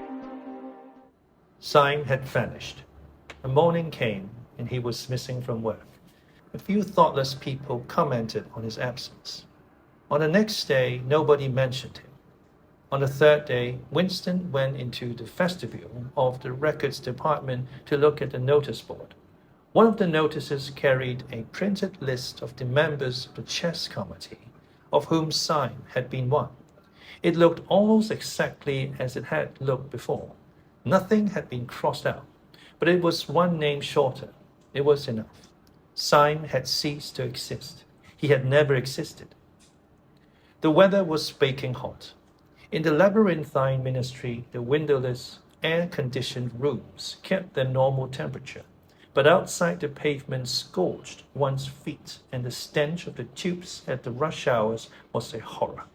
The preparations for Hate Week were in full swing, and the staffs of all the ministries were working overtime. Processions, meetings, military parades, lectures, waxworks, displays, film shows, telescreen programs all had to be organized. Stands had to be erected, effigies built, slogans coined, songs written, rumors circulated, photographs faked. Julia's unit in the fiction department had been taken off the production of novels and was rushing out a series of atrocity pamphlets. Winston, in addition to his regular work, spent long periods every day in going through back files of the Times and altering and embellishing news items which were to be quoted in speeches. Late at night, when crowds of rowdy proles roamed the streets, the town had a curiously febrile air.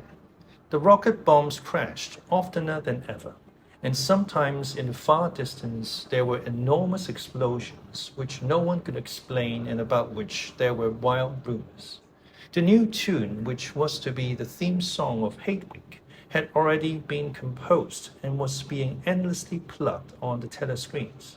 It had a savage, barking rhythm which could not exactly be called music, but resembled the beating of a drum. Roared out by hundreds of voices to the tramp of marching feet, it was terrifying. The proles had taken a fancy to it, and in the midnight streets it competed with the still popular It Was Only a Hopeless Fancy. The parson's children played it at all hours of the night and day, unbearably, on a comb and a piece of toilet paper. Winston's evenings were fuller than ever. Squads of volunteers, organized by parsons, were preparing the street for Hate Week, stitching banners, painting posters, erecting flagstaffs on the roofs, and perilously slinging wires across the street for the reception of streamers. Parsons boasted the Victory Mansions alone would display 400 meters of bunting. He was in his native element and as happy as a lark. The heat and the manual work had even given him a pretext for reverting to shorts and an open shirt in the evenings. He was everywhere at once, pushing, pulling, sawing, hammering, improvising, jollying everyone along with comradely exhortations and giving out from every fold of his body what seemed an inexhaustible supply of acrid-smelling sweat. A new poster had suddenly appeared all over London. It had no caption and represented simply the monstrous figure of a Eurasian soldier, 3 or 4 meters high, striding forward with expressionless Mongolian face and enormous boots, a submachine gun pointing from his hip. From whatever angle you looked at the poster, the muzzle of the gun, magnified by the foreshortening, seemed to be pointed straight at you. The thing had been plastered on every blank space on every wall, even outnumbering the portraits of Big Brother. The proles, normally apathetic about the war, were being lashed into one of their periodical frenzies of patriotism. As though to harmonize with the general mood, the rocket bombs had been killing larger numbers of people than usual. One fell on the crowded film theater in Stanley, burying several hundred victims among the ruins. The whole population of the neighborhood turned out for a long, trailing funeral which went on for hours and was in effect an indignation meeting. Another bomb fell on a piece of waste ground which was used as a playground, and several dozen children were blown to pieces. There were further angry demonstrations. Goldstein was burned in effigy. Hundreds of copies of the poster of the Eurasian soldier were torn down and added to the flames, and a number of shops were looted in the turmoil. Then a rumor flew round that spies were directing the rocket bombs by means of wireless waves, and an old couple who were suspected of being of foreign extraction had their house set on fire and perished of suffocation. In the room over Mr. Charrington's shop, when they could get there, Julia and Winston lay side by side on a strip bed under the open window, naked for the sake of coolness. The rat had never come back, but the bugs had multiplied hideously in the heat. It did not seem to matter. Dirty or clean, the room was paradise. As soon as they arrived, they would sprinkle everything with pepper bought on the black market, tear off their clothes, and make love with sweating bodies, then fall asleep and wake to find that the bugs had rallied and were massing for the counterattack. 4, 5, 6, 7 times they met during the month of June. Winston had dropped his habit of drinking gin at all hours. He seemed to have lost the need for it. He had grown fatter. His varicose ulcer had subsided, leaving only a brown stain on the skin above his ankle. His fits of coughing in the early morning had stopped. The process of life had ceased to be intolerable. He had no longer any impulse to make faces at the telescreen or shout curses at the top of his voice. Now that they had a secure hiding place, almost a home, it did not even seem a hardship that they could only meet infrequently and for a couple of hours at a time. What mattered was that the room over the junk shop should exist. To know that it was there, inviolate, was almost the same as being in it. The room was a world, a pocket of the past where extinct animals could walk. Mr. Charrington thought Winston was another extinct animal. He'd usually stop to talk with Mr. Charrington for a few minutes on his way upstairs. The old man seemed seldom or never to go out of doors, and on the other hand, to have almost no customers. He led a ghost-like existence between the tiny dark shop and an even tinier back kitchen where he prepared his meals and which contained, among other things, an unbelievably ancient gramophone with an enormous horn. He seemed glad of the opportunity to talk, wandering about among his worthless stock, with his long nose and thick spectacles and his bowed shoulders in the velvet jacket. He had always vaguely the air of being a collector rather than a tradesman. With a sort of faded enthusiasm, he would finger this scrap of rubbish or that, a china bottle stopper, the painted lid of a broken snuff-box, a pinch-back locket containing a strand of some long-dead baby's hair, never asking that Winston should buy it, merely that he should admire it. To talk to him was like listening to the tinkling of a worn-out musical box. He had dragged out from the corners of his memory some more fragments of forgotten rhymes. There was one about 4 and 20 blackbirds, and another about a cow with a crumpled horn, and another about the death of poor Cock Robin. It just occurred to me you might be interested, he would say with a deprecating little laugh whenever he produced a new fragment. But he could never recall more than a few lines of any one rhyme. Both of them knew, in a way, it was never out of their minds that what was now happening could not last long. That there were times when the fact of impending death seemed as palpable as the bed they lay on, and they would cling together with a sort of despairing sensuality, like a damned soul grasping at its last morsel of pleasure when the clock is within 5 minutes of striking. But there were also times when they had the illusion not only of safety, but of permanence. So long as they were actually in this room, they both felt no harm could come to them. Getting there was difficult and dangerous, but the room itself was sanctuary. It was as when Winston had gazed into the heart of the paperweight, with the feeling that it would be possible to get inside that glassy world, and that once inside it, time could be arrested. Often they gave themselves up to daydreams of escape. Their luck would hold indefinitely, and they would carry on their intrigue just like this for the remainder of their natural lives. Or Catherine would die, and by subtle maneuverings, Winston and Julia would succeed in getting married. Or they would commit suicide together.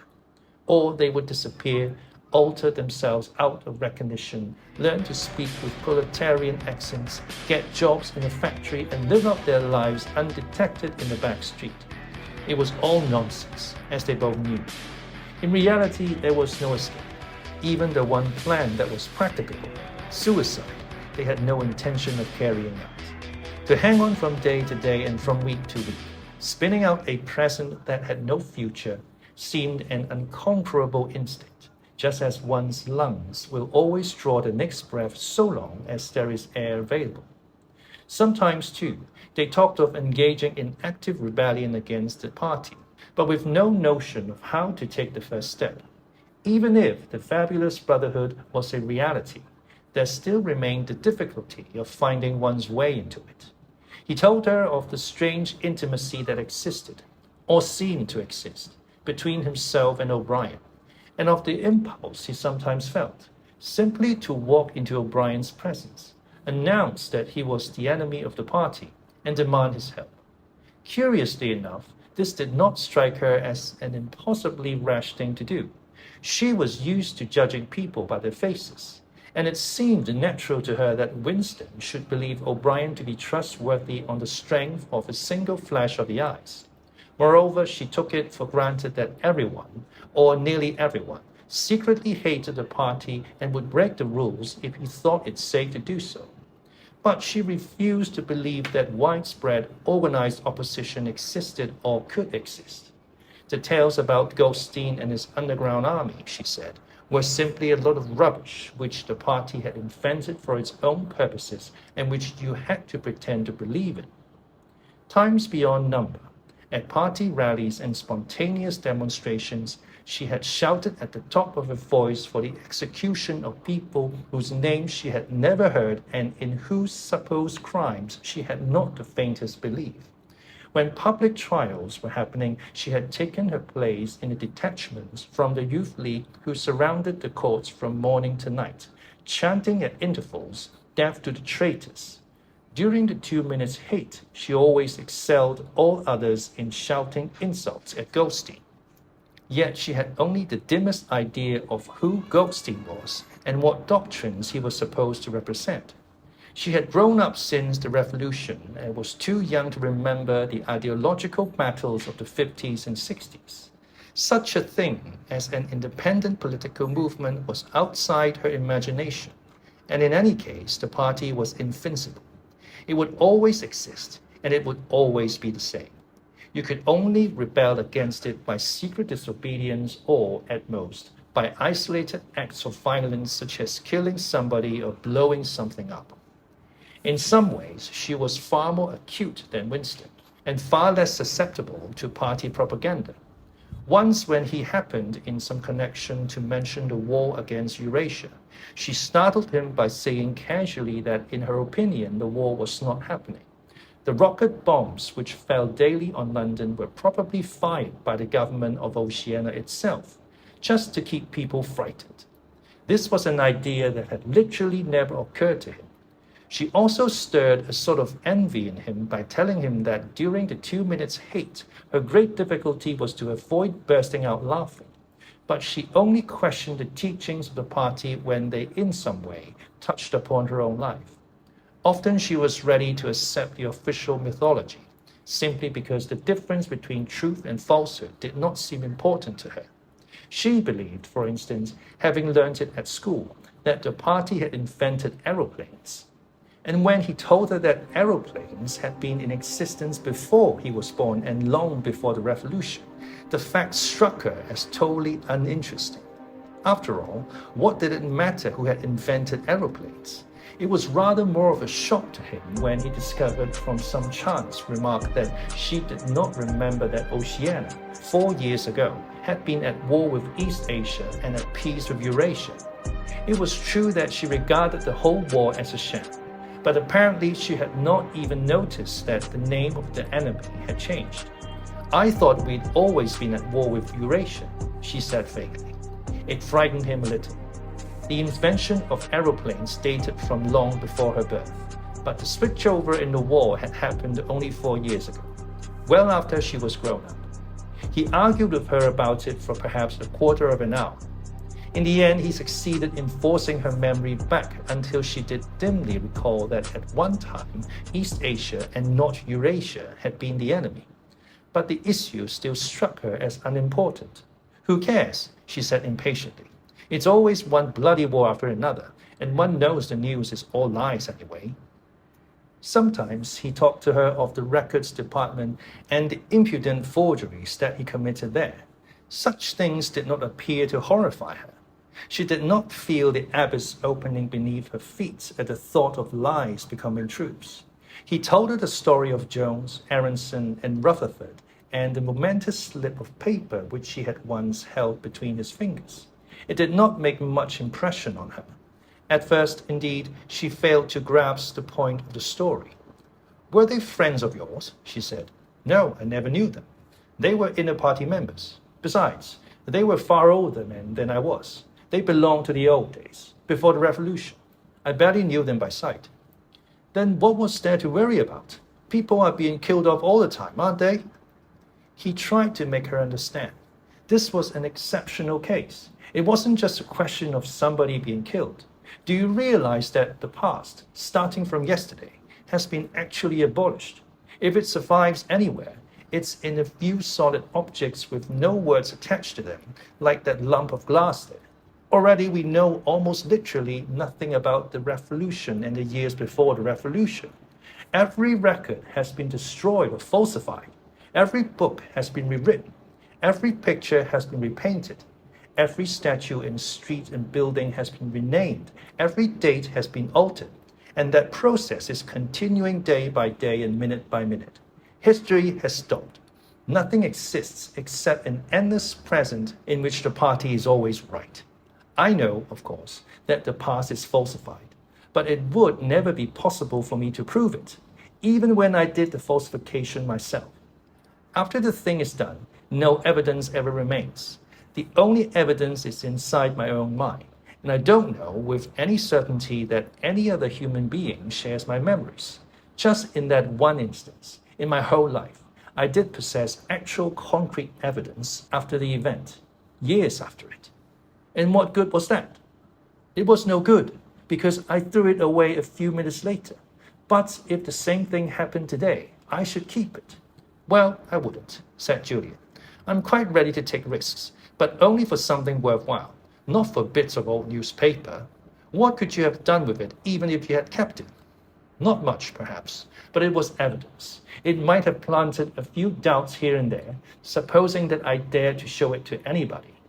I don't imagine that we can alter anything in our own lifetime, but one can imagine little knots of resistance springing up here and there, small groups of people banding themselves together and gradually growing, and even leaving a few records behind, so that the next generations can carry on where we leave off. I'm not interested in the next generation, dear. I'm interested in us.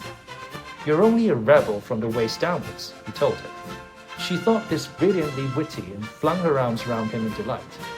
In the ramifications of party doctrine, she had not the faintest interest. Whenever he began to talk of the principles of Ingsoc, doublethink, the mutability of the past, and the denial of object reality, and to use newspeak words, she became bored and confused and said that she never paid any attention to that kind of thing. One knew that it was all rubbish, so why let oneself be worried about it? She knew when to cheer and when to boo, and that was all one needed. If he persisted in talking of such subjects, she had a disconcerting habit of falling asleep. She was one of those people who can go to sleep at any hour and in any position. Talking to her, he realized how easy it was to present an appearance or orthodoxy while having no grasp whatever of what orthodoxy meant. In a way, the wealth view of the party imposed itself most successfully on people incapable of understanding it. They could be made to accept the most flagrant violations of reality because they never fully grasped the enormity of what was demanded of them, and were not sufficiently interested in public events to notice what was happening. By lack of understanding, they remained sane. They simply swallowed everything, and what they swallowed did them no harm, because it left no residue behind, just as a grain of corn will pass undigested through the body of a bird.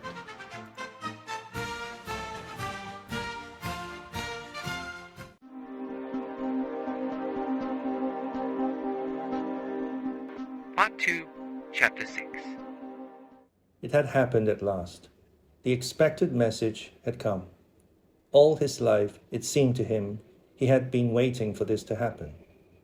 He was walking down the long corridor at the ministry, and he was almost at the spot where Julia had slipped the note into his hand when he became aware that someone larger than himself was walking just behind him. The person, whoever it was, gave a small cough, evidently as a prelude to speaking. Winston stopped abruptly and turned. It was O'Brien. At last they were face to face, and it seemed that his only impulse was to run away. His heart pounded violently. He would have been incapable of speaking. O'Brien, however, had continued forward in the same movement, laying a friendly hand for a moment on Winston's arm, so that the two of them were walking side by side. He began speaking with a peculiar grave courtesy that differentiated him from the majority of inner party members. "I had been hoping for an opportunity of talking to you," he said. "I was reading one of your Newspeak articles in the Times the other day.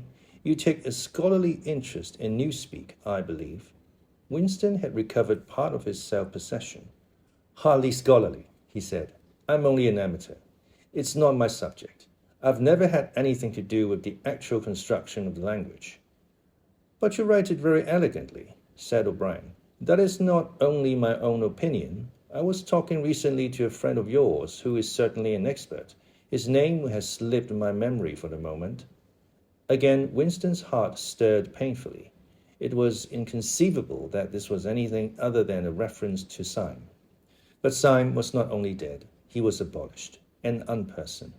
Any identifiable reference to him would have been mortally dangerous. O'Brien's remark must obviously have been intended as a signal, a code word. By sharing a small act of thought crime, he had turned the two of them into accomplices. They had continued to stroll slowly down the corridor, but now O'Brien halted. With the curious, disarming friendliness that he always managed to put into the gesture, he resettled his spectacles on his nose.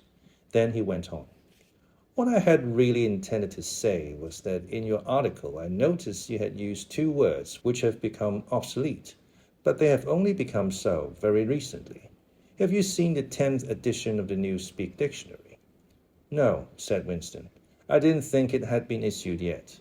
We are still using the 9th in the records department." "The 10th edition is not due to appear for some months, I believe, but a few advance copies have been circulated. I have one myself. It might interest you to look at it, perhaps."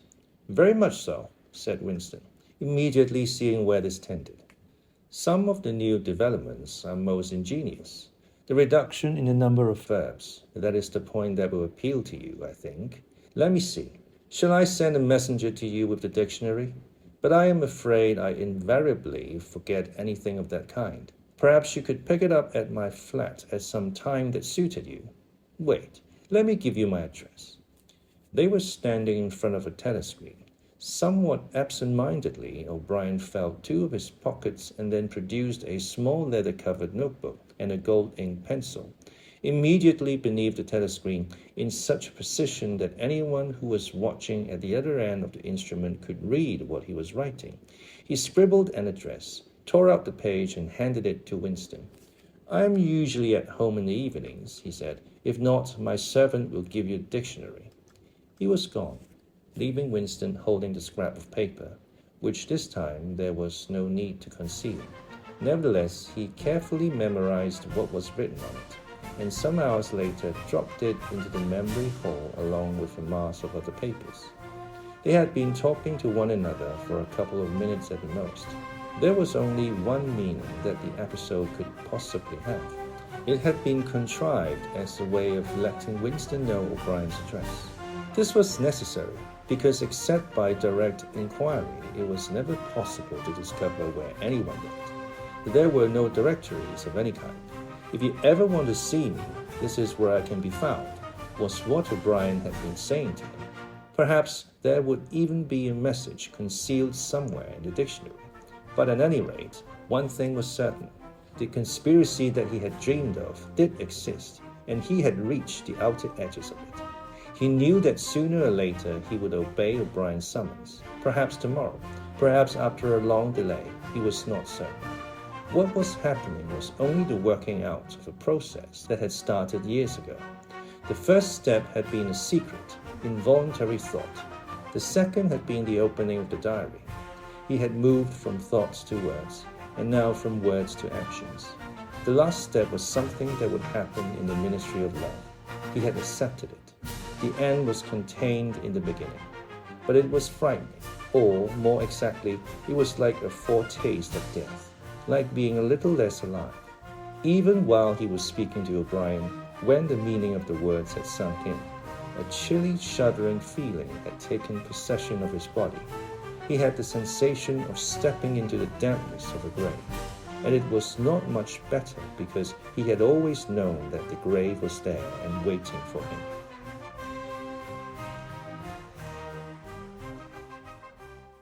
Chapter 7. Winston had woken up with his eyes full of tears. Julia rolled sleepily against him, murmuring something that might have been, "What's the matter?" "I dreamt," he began, and stopped short. It was too complex to be put into words. There was the dream itself, and there was a memory connected with it that had swum into his mind in the few seconds after waking. He lay back with his eyes shut, still sodden in the atmosphere of the dream. It was a vast, luminous dream in which his whole life seemed to stretch out before him like a landscape on a summer evening after rain. It had all occurred inside the glass paperweight, but the surface of the glass was the dome of the sky, and inside the dome everything was flooded with clear, soft light in which one could see into interminable distances. The dream had also been comprehended by, indeed, in some sense it had consisted in, a gesture of the arm made by his mother, and made again 30 years later by the Jewish woman he had seen on the news film, trying to shelter the small boy from the bullets, before the helicopter blew them both to pieces. "Do you know," he said, "that until this moment I believed I had murdered my mother." "Why did you murder her?" said Julia, almost asleep. "I didn't murder her, not physically." In the dream, he had remembered his last glimpse of his mother, and within a few moments of waking, the cluster of small events surrounding it had all come back. It was a memory that he must have deliberately pushed out of his consciousness over many years. He was not certain of the date, but he could not have been less than 10 years old, possibly 12, when it had happened. His father had disappeared some time earlier. How much earlier he could not remember. He remembered better the rackety, uneasy circumstances of the time, the periodical panics about air raids and sheltering in tube stations, the piles of rubble everywhere, the unintelligible proclamations posted at street corners, the gangs of youths in shirts all the same color, the enormous queues outside the bakeries, the intermittent machine gun fire in the distance. Above all, the fact that there was never enough to eat. He remembered long afternoons spent with other boys in scrounging round dustbins and rubbish heaps, picking out the ribs of cabbage leaves, potato peelings, sometimes even scraps of stale bread crust from which they carefully scraped away the cinders, and also in waiting for the passing of trucks which traveled over a certain route and were known to carry cattle feed, and which, when they jolted over the bad patches in the road, sometimes spilled a few fragments of oil cake. When his father disappeared, his mother did not show any surprise or any violent grief, but a sudden change came over her. She seemed to have become completely spiritless. It was evident even to Winston that she was waiting for something that she knew must happen. She did everything that was needed, cooked, washed, mended, made the bed, swept the floor, dusted the mantelpiece, always very slowly and with a curious lack of superfluous motion, like an artist's lay figure moving of his own accord. Her large, shapely body seemed to relapse naturally into stillness. For hours at a time she would sit almost immobile on the bed, nursing his young sister, a tiny, ailing, very silent child of 2 or 3, with a face made simian by thinness. Very occasionally she would take Winston in her arms and press him against her for a long time without saying anything. He was aware, in spite of his youthfulness and selfishness, that this was somehow connected with the never-mentioned thing that was about to happen. He remembered the room where they lived, the dark, close, smelling room that seemed half filled by a bed with a white counterpane. There was a gas ring in the fender, and a shelf where food was kept, and on the landing outside there was a brown earthenware sink, common to several rooms. He remembered his mother's statuesque body bending over the gas ring to stare at something in the saucepan. Above all, he remembered his continuous hunger and the fierce sordid battles at mealtimes. He would ask his mother naggingly, over and over again, why there was not more food. He would shout and storm at her, or he would attempt a sniveling note of pathos in his efforts to get more than his share. His mother was quite ready to give him more than his share. She took it for granted that he, the boy, should have the biggest portion. But however much she gave him, he invariably demanded more. At every meal she would beseech him not to be selfish and to remember that his little sister was sick and also needed food, but it was no use. He would cry out with rage when she stopped ladling. He would try to wrench the saucepan and spoon out of her hands. He would grab bits from his sister's plate. He knew that he was starving the other two, but he could not help it. He even felt that he had a right to do it. The clamorous hunger in his belly seemed to justify him. Between meals, if his mother did not stand guard, he was constantly pilfering at the wretched store of food on the shelf. One day a chocolate ration was issued. There had been no such issue for weeks or months past. He remembered quite clearly that precious little morsel of chocolate. It was a 2-ounce slab between the 3 of them. It was obvious that it ought to be divided into 3 equal parts. Suddenly, as though he were listening to somebody else, Winston heard himself demanding in a loud, booming voice that he should be given the whole piece. His mother told him not to be greedy. There was a long, nagging argument that went round and round, with shouts, whines, tears, remonstrances, bargainings. His tiny sister, clinging to her mother with both hands, exactly like a baby monkey, sat looking over her shoulder at him with large, mournful eyes. In the end, his mother broke off 3/4 of the chocolate and gave it to Winston, giving the other quarter to his sister. The little girl took hold of it and looked at it dully, perhaps not knowing what it was. Winston stood watching her for a moment. Then, with a sudden swift spring, he had snatched a piece of chocolate out of his sister's hand and was fleeing for the door. "Winston! Winston!" his mother called after him. "Come back! Give your sister back her chocolate!" He stopped, but did not come back. His mother's anxious eyes were fixed on his face. Even now he was thinking about the thing. He did not know what it was that was on the point of happening. His sister, conscious of having been robbed of something, had set up a feeble wail. His mother drew her arm round the child and pressed his face against her breast. Something in the gesture told him that his sister was dying. He turned and fled down the stairs, with the chocolate growing sticky in his hand. He never saw his mother again. After he had devoured the chocolate, he felt somewhat ashamed of himself and hung about in the streets for several hours, until hunger drove him home. When he came back, his mother had disappeared. This was already becoming normal at that time. Nothing was gone from the room except his mother and his sister. They had not taken any clothes, not even his mother's overcoat. To this day, he did not know with any certainty that his mother was dead. It was perfectly possible that she had merely been sent to a forced labor camp. As for his sister, she might have been removed, like Winston himself, to one of the colonies for homeless children, which had grown up as a result of the Civil War. Or she might have been sent to the labor camp along with his mother, or simply left somewhere or other to die.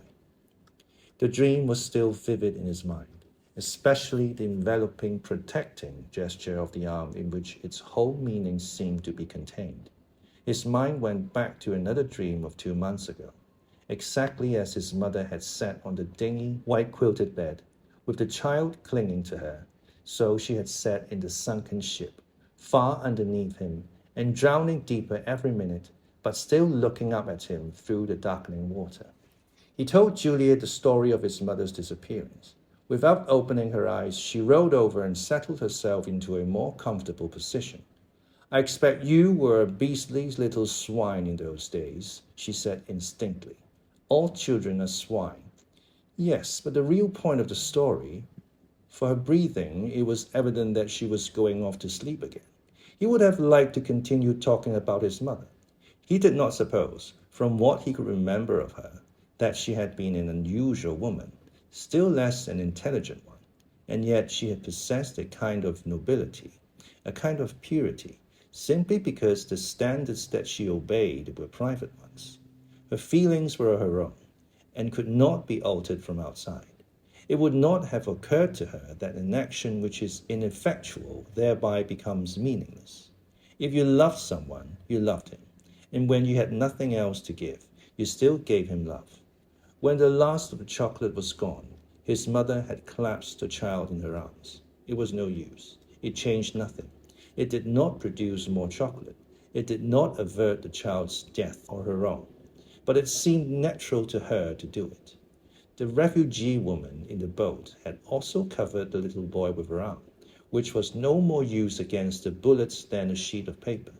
The terrible thing that the party had done was to persuade you that mere impulses, mere feelings, were of no account, while at the same time robbing you of all power over the material world. When once you were in the grip of the party, what you felt or did not feel, what you did or refrained from doing, made literally no difference. Whatever happened, you vanished, and neither you nor your actions were ever heard of again.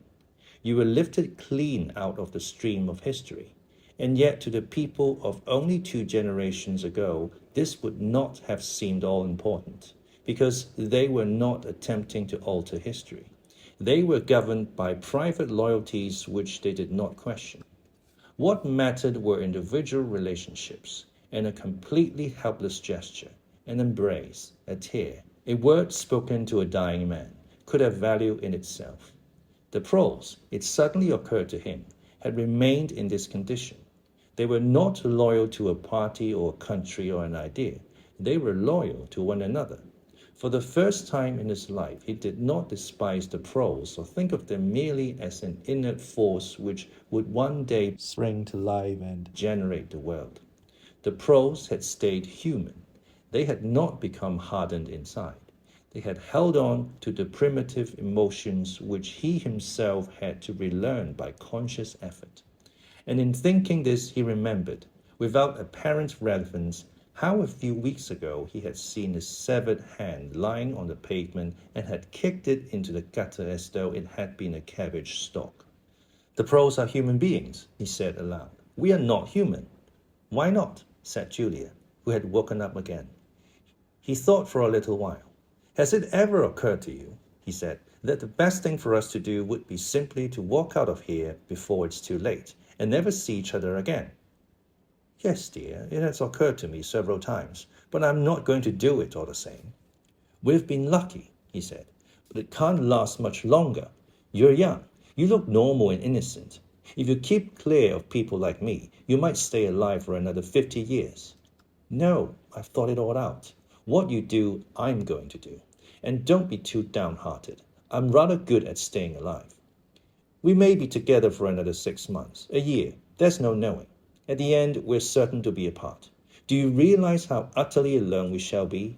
When once they get hold of us, there will be nothing, literally nothing, that either of us can do for the other. If I confess, they'll shoot you, and if I refuse to confess, they'll shoot you just the same. Nothing that I can do or say, or stop myself from saying, will put off your death for as much as 5 minutes. Neither of us will even know whether the other is alive or dead. We shall be utterly without power of any kind. The one thing that matters is that we shouldn't betray one another, although even that can't make the slightest difference. If you mean confessing, she said, we shall do that, right enough. Everybody always confesses. You can't help it. They taught you. I don't mean confessing. Confession is not betrayal. What you say or do doesn't matter. Only feelings matter. If they could make me stop loving you, that would be the real betrayal. She thought it over. They can't do that, she said finally. It's the one thing they can't do. They can make you say anything, but they can't make you believe it. They can't get inside you. No, he said a little more hopefully. No, that's quite true. They can't get inside you. If you can feel that staying human is worthwhile, even when it can't have any result whatever, you've beaten them. He thought of the telescreen with its never sleeping in. They could spy upon you night and day, but if you kept your head, you could still outwit them. With all their cleverness, they had never mastered the secret of finding out what another human being was thinking. Perhaps that was less true when you were actually in their hands. One did not know what happened inside the Ministry of Love, but it was possible to guess. Tortures, drugs, delicate instruments that registered your nervous reactions, gradual wearing down by sleeplessness and solitude and persistent passion. Facts, at any rate, could not be kept hidden. They could be tracked down by inquiry. They could be squeezed out of you by torture. But if the object was not to stay alive but to stay human, what difference did it ultimately make? They could not alter your feelings. For that matter, you could not alter them yourself, even if you wanted to. They could lay bare in the utmost detail everything that you had done or said or thought. But the inner heart, whose workings were mysterious even to yourself, remained impregnable.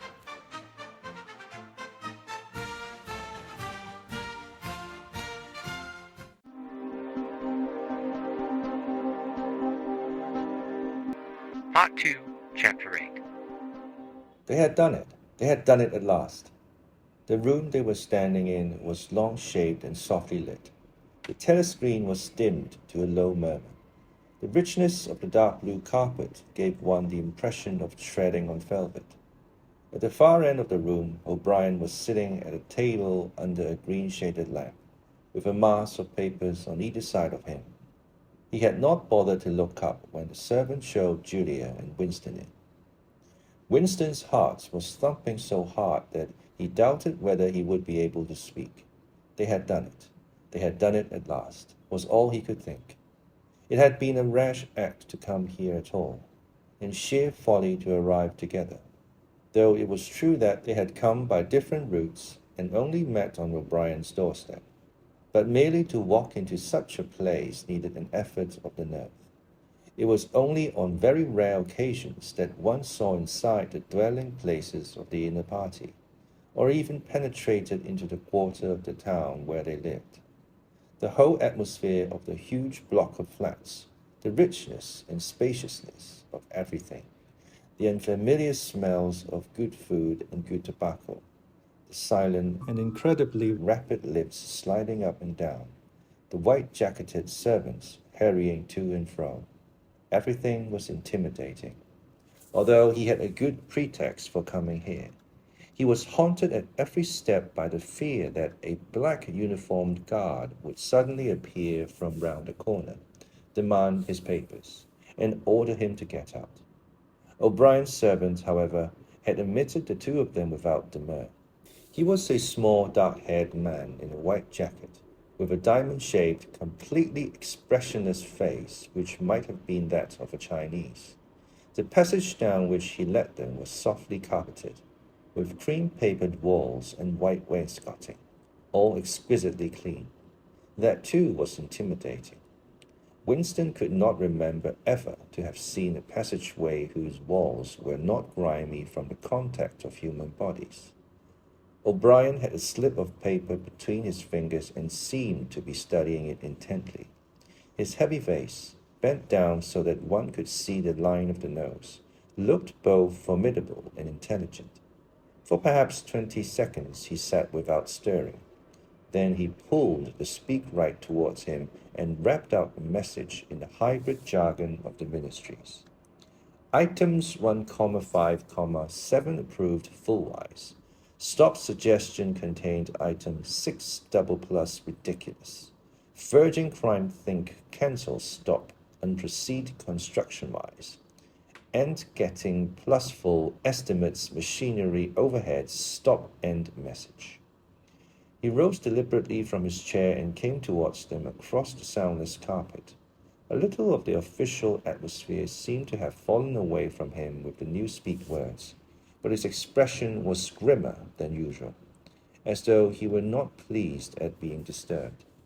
The terror that Winston already felt was suddenly shot through by a streak of ordinary embarrassment. It seemed to him quite possible that he had simply made a stupid mistake. For what evidence had he in reality that O'Brien was any kind of political conspirator? Nothing but a flash of the eyes and a single equivocal remark. Beyond that, only his own secret imaginings founded on a dream. He could not even fall back on the pretense that he had come to borrow the dictionary, because in that case Julia's presence was impossible to explain. As O'Brien passed the telescreen, a thought seemed to strike him. He stopped, turned aside and pressed the switch on the wall. There was a sharp snap. The voice had stopped. Julia uttered a tiny sound, a sort of squeak of surprise. Even in the midst of his panic, Winston was too much taken aback to be able to hold his tongue. "You can turn it off," he said. "Yes," said O'Brien, "we can turn it off. We have that privilege." He was opposite them now. His solid form towered over the pair of them, and the expression on his face was still indecipherable. He was waiting, somewhat sternly, for Winston to speak. But about what? Even now it was quite conceivable that he was simply a busy man wondering irritably why he had been interrupted. Nobody spoke. After the stopping of the telescreen, the room seemed deadly silent. The seconds marched past, enormous. With difficulty, Winston continued to keep his eyes fixed on O'Brien's. Then suddenly the grim face broke down into what might have been the beginnings of a smile. With his characteristic gesture, O'Brien resettled his spectacles on his nose. "Shall I say it, or will you?" he said. "I will say it," said Winston promptly. "The thing is really turned off?" "Yes, everything is turned off. We're alone. We have come here because—" He paused, realizing for the first time the vagueness of his own motives, since he did not in fact know what kind of help he expected from O'Brien. It was not easy to say why he had come here. He went on, conscious that what he was saying must sound both feeble and pretentious. "We believe that there is some kind of conspiracy. some kind of secret organization working against the party, and that you are involved in it. We want to join it and work for it. We are enemies of the party. We disbelieve in the principles of INSOC. We are thought criminals. We are also adulterers. I tell you this because we want to put ourselves at your mercy. If you want us to incriminate ourselves in any other way, we are ready. He stopped and glanced over his shoulder, with the feeling that the door had opened. Sure enough, the little yellow-faced servant had come in without knocking. Winston saw that he was carrying a tray with a decanter and glasses. "Martin is one of us," said O'Brien impassively. "Bring the drinks over here, Martin. Put them on the round table. Have we enough chairs? Then we may as well sit down and talk in comfort. Bring a chair for yourself, Martin. This is business. You can stop being a servant for the next 10 minutes. The little man sat down, quite at his ease, and yet still with a servant-like air, the air of a valet enjoying a privilege. Winston regarded him out of the corner of his eye. It struck him that the man's whole life was playing a part, and that he felt it to be dangerous to drop his assumed personality even for a moment. O'Brien took the decanter by the neck and filled up the glasses with a dark red liquid. It aroused in Winston dim memories of something seen long ago on a wall or a hoarding, a vast bottle composed of electric lights which seemed to move up and down and pour its contents into a glass. Seen from the top, the stuff looked almost black, but in the decanter it gleamed like a ruby. It had a sour-sweet smell. He saw Julia pick up her glass and sniff at it with frank curiosity. "It is called wine," said O'Brien with a faint smile. "You will have read about it in books, no doubt. Not much of it gets to the outer party, I'm afraid." His face grew solemn again, and he raised his glass. "I think it is fitting that we should begin by drinking to health. To our leader, to Emmanuel Goldstein." Winston took up his glass with a certain eagerness. Wine was the thing he had read and dreamed about. Like the glass paperweight or Mr. Charrington's half-remembered rhymes, it belonged to the vanished, romantic past, the olden time as he liked to call it in his secret thoughts. For some reason he had always thought of wine as having an intensely sweet taste, like that of blackberry jam, and an immediate intoxicating effect. Actually, when he came to swallow it, the stuff was distinctly disappointing. The truth was that after years of gin drinking, he could barely taste it. He set down the empty glass. "Then there is such a person as Goldstein," he said. "Yes, there is such a person, and he's alive. Where? I do not know." "And the conspiracy, the organization, is it real? It is not simply an invention of the thought police." "No, it is real. The Brotherhood, we call it. You will never learn much more about the Brotherhood than that it exists and that you belong to it. I will come back to that presently." He looked at his wrist watch. "It is unwise even for members of the inner party to turn off the telescreen for more than half an hour. You ought not to have come here together, and you will have to leave separately. You, comrade," he bowed his head to Julia, "will leave first. We have about 20 minutes at our disposal. You will understand that I must start by asking you certain questions. In general terms, what are you prepared to do?" "Anything that we are capable of," said Winston. O'Brien had turned himself a little in his chair so that he was facing Winston. He almost ignored Julia, seeming to take it for granted that Winston could speak for her. For a moment the lids flitted down over his eyes. He began asking his questions in a low, expressionless voice, as though this were a routine, a sort of catechism, most of whose answers were known to him already. "You are prepared to give your lives?" "Yes." "You are prepared to commit murder?" "Yes." "To commit acts of sabotage which may cause the death of hundreds of innocent people?" "Yes." "To betray your country to foreign powers?" "Yes."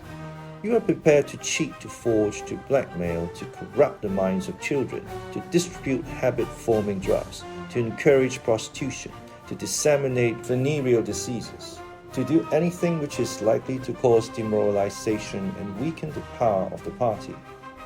"Yes." "If, for example, It would somehow serve our interests to throw sulfuric acid in a child's face. Are you prepared to do that? Yes. You are prepared to lose your identity and live out the rest of your life as a waiter or a dog worker? Yes. You are prepared to commit suicide if and when we order you to do so? Yes. You are prepared, the two of you, to separate and never see one another again? No, broke in Julia. It appeared to Winston that a long time passed before he answered. For a moment he seemed even to have been deprived of the power of speech. His tongue worked soundlessly, forming the opening syllables first of one word, then of the other, over and over again. Until he had said it, he did not know which word he was going to say. No, he said finally.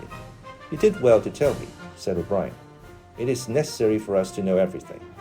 He turned himself toward Julia and added in a voice with somewhat more expression in it.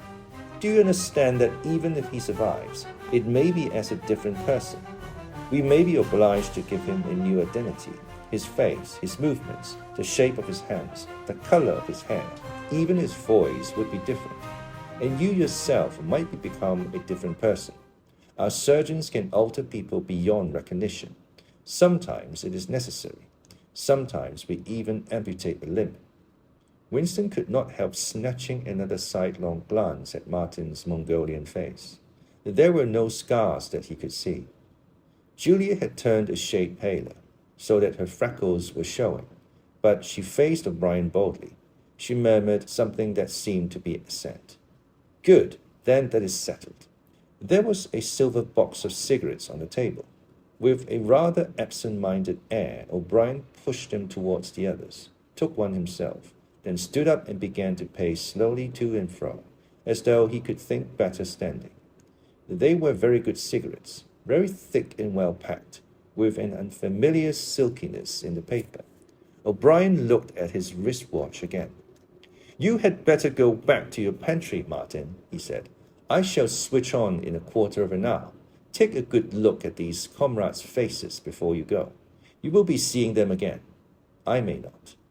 Exactly as they had done at the front door, the little man's dark eyes flickered over their faces. There was not a trace of friendliness in his manner. He was memorizing their appearance, but he felt no interest in them, or appeared to feel none. It occurred to Winston that a synthetic face was perhaps incapable of changing its expression. Without speaking or giving any kind of salutation, Martin went out, closing the door silently behind him. O'Brien was strolling up and down, one hand in the pocket of his black overalls, the other holding a cigarette. You understand, he said, that you will be fighting in the dark.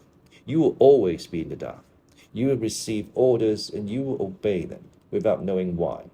Later, I shall send you a book from which you will learn the true nature of the society we live in and the strategy by which we shall destroy it. When you have read the book, you will be full members of the Brotherhood. But between the general aims that we are fighting for and the immediate tasks of the moment, you will never know anything. I tell you that the Brotherhood exists, but I cannot tell you whether it numbers 100 members or 10 million. From your personal knowledge, you will never be able to say that it numbers even as many as a dozen. You will have 3 or 4 contacts, who will be renewed from time to time as they disappear. As this was your first contact, it will be preserved. When you receive orders, they will come from me. If we find it necessary to communicate with you, it will be through Martin. When you are finally caught, you will confess. That is unavoidable. But you will have very little to confess, other than your own actions. You will not be able to betray more than a handful of unimportant people. Probably you will not even betray me. By that time, I may be dead, or I shall have become a different person, with a different face. He continued to move to and fro over the soft carpet. In spite of the bulkiness of his body, there was a remarkable grace in his movements. It came out even in the gesture with which he thrust a hand into his pocket or manipulated a cigarette. More even than of strength, he gave an impression of confidence and of an understanding tinged by irony. However much in earnest he might be, He had nothing of the single-mindedness that belongs to a fanatic. When he spoke of murder, suicide, venereal disease, amputated limbs, and altered faces, it was with a faint air of persiflage. "This is unavoidable," his voice seemed to say. "This is what we have got to do, unflinchingly. But this is not what we shall be doing when life is worth living again." A wave of admiration, almost of worship, flowed out from Winston towards O'Brien. For the moment, he had forgotten the shadowy figure of Goldstein. When you looked at O'Brien's powerful shoulders and his blunt-featured face, so ugly and yet so civilized, it was impossible to believe that he could be defeated. There was no stratagem that he was not equal to, no danger that he could not foresee. Even Julia seemed to be impressed. He had let her cigarette go out and was listening intently. O'Brien went on. "You will have heard rumors of the existence of the Brotherhood. No doubt you have formed your own picture of it. You have imagined, probably, a huge underworld of conspirators, meeting secretly in cellars, scribbling messages on walls, recognizing one another by code words or by special movements of the hand. Nothing of the kind exists. The members of the Brotherhood have no way of recognizing one another, and it is impossible for any one member to be aware of the identity of more than a few others. Goldstein himself, if he fell into the hands of the thought police, could not give them a complete list of members, or any information that would lead them to a complete list. No such list exists. The Brotherhood cannot be wiped out because it is not an organization in the ordinary sense. Nothing holds it together except an idea which is indestructible. You will never have anything to sustain you, except the idea. You will get no comradeship and no encouragement. When finally you are caught, you will get no help. We never help our members. At most, when it is absolutely necessary that someone should be silenced, we are occasionally able to smuggle a razor blade into a prisoner's cell. You will have to get used to living without results and without hope. You will work for a while, you will be caught, you will confess, and then you will die. Those are the only results that you will ever see. There is no possibility that any perceptible change will happen within our own lifetime. We are the dead. Our only true life is in the future. We shall take part in it as handfuls of dust and splinters of bone. But how far away that future may be, there is no knowing. It might be 1,000 years. At present, nothing is possible except to extend the area of sanity little by little. We cannot act collectively. We can only spread our knowledge outwards from individual to individual, generation after generation. In the face of the thought police, there is no other way. He halted and looked for the third time at his wristwatch. "It is almost time for you to leave, comrade," he said to Julia. "Wait, the decanter is still half full." He filled the glasses and raised his own glass by the stem. "What shall it be this time?" he said, still with the same faint suggestion of irony.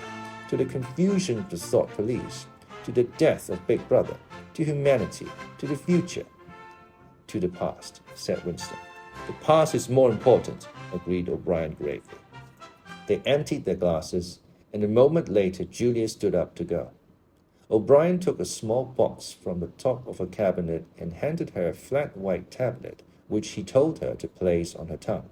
It was important, he said, not to go out smelling of wine. The lift attendants were very observant. As soon as the door had shut behind her, he appeared to forget her existence. He took another pace or two up and down, then stopped. "There are details to be settled," he said. "I assume that you have a hiding place of some kind." Winston explained about the room over Mr. Charrington's shop. "That will do for the moment. Later we will arrange something else for you. It is important to change one's hiding place frequently. Meanwhile, I shall send you a copy of the book." Even O'Brien, Winston noticed, seemed to pronounce the words as though they were in italics. "Goldstein's book, you understand, as soon as possible. It may be some days before I can get hold of one. There are not many in existence, as you can imagine. The thought police hunt them down and destroy them almost as fast as we can produce them. It makes very little difference. The book is indestructible. If the last copy were gone, We can reproduce it almost word for word. Do you carry a briefcase to work with you? He added. As a rule, yes. What is it like? Black, very shabby, with 2 straps. Black, 2 straps, very shabby. Good. One day in the fairly near future, I cannot give a date. One of the messages among your morning's work will contain a misprinted word, and you will have to ask for a repeat. On the following day, you will go to work without your briefcase. At some time during the day, in the street, a man will touch you on the arm and say, I think you have dropped your briefcase. The one he gives you will contain a copy of Goldstein's book. You will return it within 14 days. They were silent for a moment. There are a couple of minutes before you need go, said O'Brien. We shall meet again, if we do meet again. Winston looked up at him. In a place where there is no darkness, he said hesitantly. O'Brien nodded without appearance of surprise. In the place where there is no darkness, he said, as though he had recognized the allusion. And in the meantime, is there anything that you wish to say before you leave? Any message? Any question? Winston thought. There did not seem to be any further question that he wanted to ask. Still less did he feel any impulse to utter high-sounding generalities.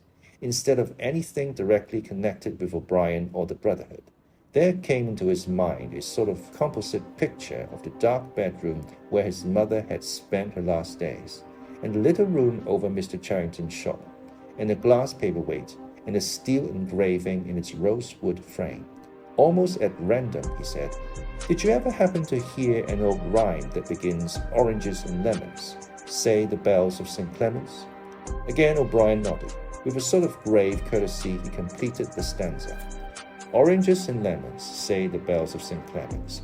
You owe me 3 farthings, say the bells of St. Martin's. When will you pay me, say the bells of Old Bailey. When I grow rich, say the bells of Shoreditch. You knew the last line, said Winston. Yes, I knew the last line. And now, I'm afraid, it is time for you to go. But wait, you had better let me give you one of these tablets. As Winston stood up, O'Brien held out a hand. His powerful grip crushed the bones of Winston's palm. At the door, Winston looked back, but O'Brien seemed already to be in process of putting him out of mind. He was waiting with his hand on the switch that controlled the telescreen. Beyond him, Winston could see the writing table with its green-shaded lamp and the speak bright, and the wire baskets deep laden with papers. The instant was closed. Within 30 seconds, it occurred to him, O'Brien would be back at his interrupted and important work on behalf of the party.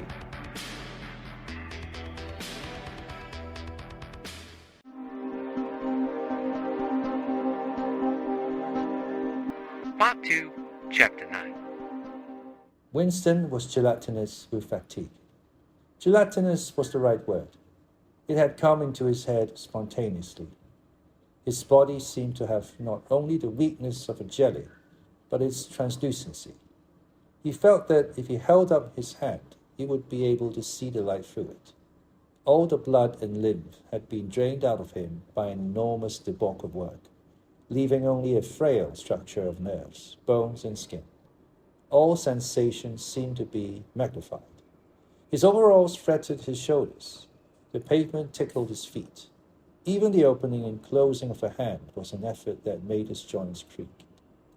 He had worked more than 90 hours in 5 days. So had everyone else in the ministry. Now it was all over, and he had literally nothing to do, no party work of any description until tomorrow morning. He could spend 6 hours in a hiding place and another 9 in his own bed. Slowly, in mild afternoon sunshine, he walked up a dingy street in the direction of Mr. Charrington's shop, keeping one eye open for the patrols, but irrationally convinced that this afternoon there was no danger of anyone interfering with him. The heavy briefcase that he was carrying bumped against his knee at each step, sending a tingling sensation up and down the skin of his leg. Inside it was the book, which he had now had in his possession for 6 days and had not yet opened, nor even looked at. On the 6th day of Hate Week, after the processions, the speeches, the shouting, the singing, the banners, the posters, the films, the waxwork, fireworks, the rolling of drums and squealing of trumpets, the tramp of marching feet, the grinding of the caterpillars of tanks, the roar of massed planes, the booming of guns. After 6 days of this, when the great orgasm was quivering to its climax and the general hatred of Eurasia had boiled up into such delirium that if the crowd could have got their hands on the 2,000 Eurasian war criminals who were to be publicly hanged on the last day of the proceedings, they would unquestionably have torn them to pieces. At just this moment, it had been announced that Oceania was not, after all, at war with Eurasia. Oceania was at war with East Asia. Eurasia was an ally. There was, of course, no admission that any change had taken place. Merely it became known, with extreme suddenness and everywhere at once, that East Asia and not Eurasia was the enemy. Winston was taking part in a demonstration in one of the central London squares at the moment when it happened. It was night, and the white faces and the scarlet banners were luridly floodlit. The square was packed with several thousand people, including a block of about 1,000 school children in the uniform of the spies. On a scarlet-draped platform, an orator of the inner party, a small lean man with disproportionately long arms and a large bald skull over which a few lank locks straggled, was haranguing the crowd. A little Rumpelstiltskin figure, contorted with hatred, he gripped the neck of the microphone with one hand while the other, enormous at the end of a bony arm, clawed the air menacingly above his head. His voice, made metallic by the amplifiers, boomed forth an endless catalogue of atrocities, massacres, deportations, lootings, rapings, torture of prisoners, bombing of civilians, lying propaganda, unjust aggressions, broken treaties.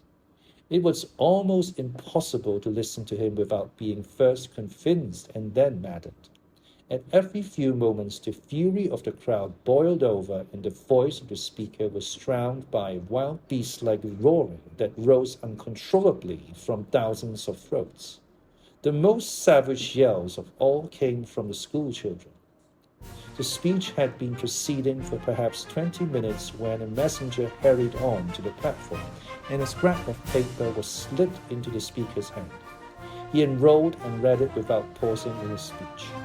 Nothing altered in his voice or manner, or in the content of what he was saying, but suddenly the names were different. Without words said, a wave of understanding rippled through the crowd. Oceania was at war with East Asia. The next moment there was a tremendous commotion. The banners and posters with which the square was decorated were all wrong. Quite half of them had the wrong faces on them. It was sabotage. The agents of Goldstein had been at work. There was a riotous interlude while posters were ripped from the walls, banners torn to shreds and trampled underfoot.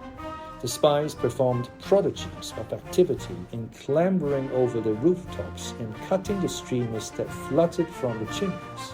But within 2 or 3 minutes, it was all over. The orator, still gripping the neck of the microphone, his shoulders hunched forward, his free hand clawing at the air, had gone straight on with his speech. 1 minute more, and the feral roars of rage were again bursting from the crowd. The hate continued exactly as before, except that the target had been changed.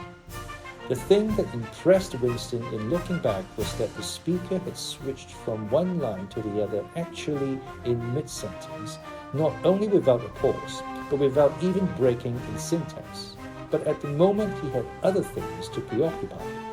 It was during the moment of disorder, while the posters were being torn down, that a man whose face he did not see had tapped him on the shoulder and said, "Excuse me, I think you've dropped your briefcase."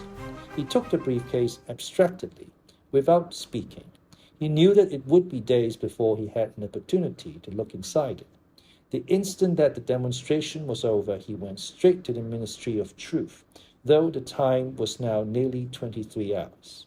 The entire staff of the ministry had done likewise, the orders already issuing from the telescreen, recalling them to their posts, were hardly necessary. Oceania was at war with East Asia. Oceania had always been at war with East Asia. A large part of the political literature of 5 years was now completely obsolete. Reports and records of all kinds, newspapers, books, pamphlets, films, soundtracks, photographs, all had to be ratified at lightning speed. Although no directive was ever issued, it was known that the chiefs of the department intended that within 1 week, no reference to the war with Eurasia or the alliance with East Asia should remain in existence anywhere. The work was overwhelming, all the more so because the processes that it involved could not be called by their true names. Everyone in the records department worked 18 hours in the 24 with 2-3 hour snatches of sleep. Mattresses were brought up from the cellars and pitched all over the corridors. Meals consisted of sandwiches and Victory coffee wheeled round on trolleys by attendants from the canteen. Each time that Winston broke off for one of his spells of sleep, he tried to leave his desk clear of work. And each time that he crawled back sticky-eyed and aching, it was to find that another shower of paper cylinders had covered the desk like a snowdrift, half burying the speakwrite and overflowing onto the floor, so that the first job was always to stack them into a neat enough pile to give him room to work. What was worst of all was that the work was by no means purely mechanical.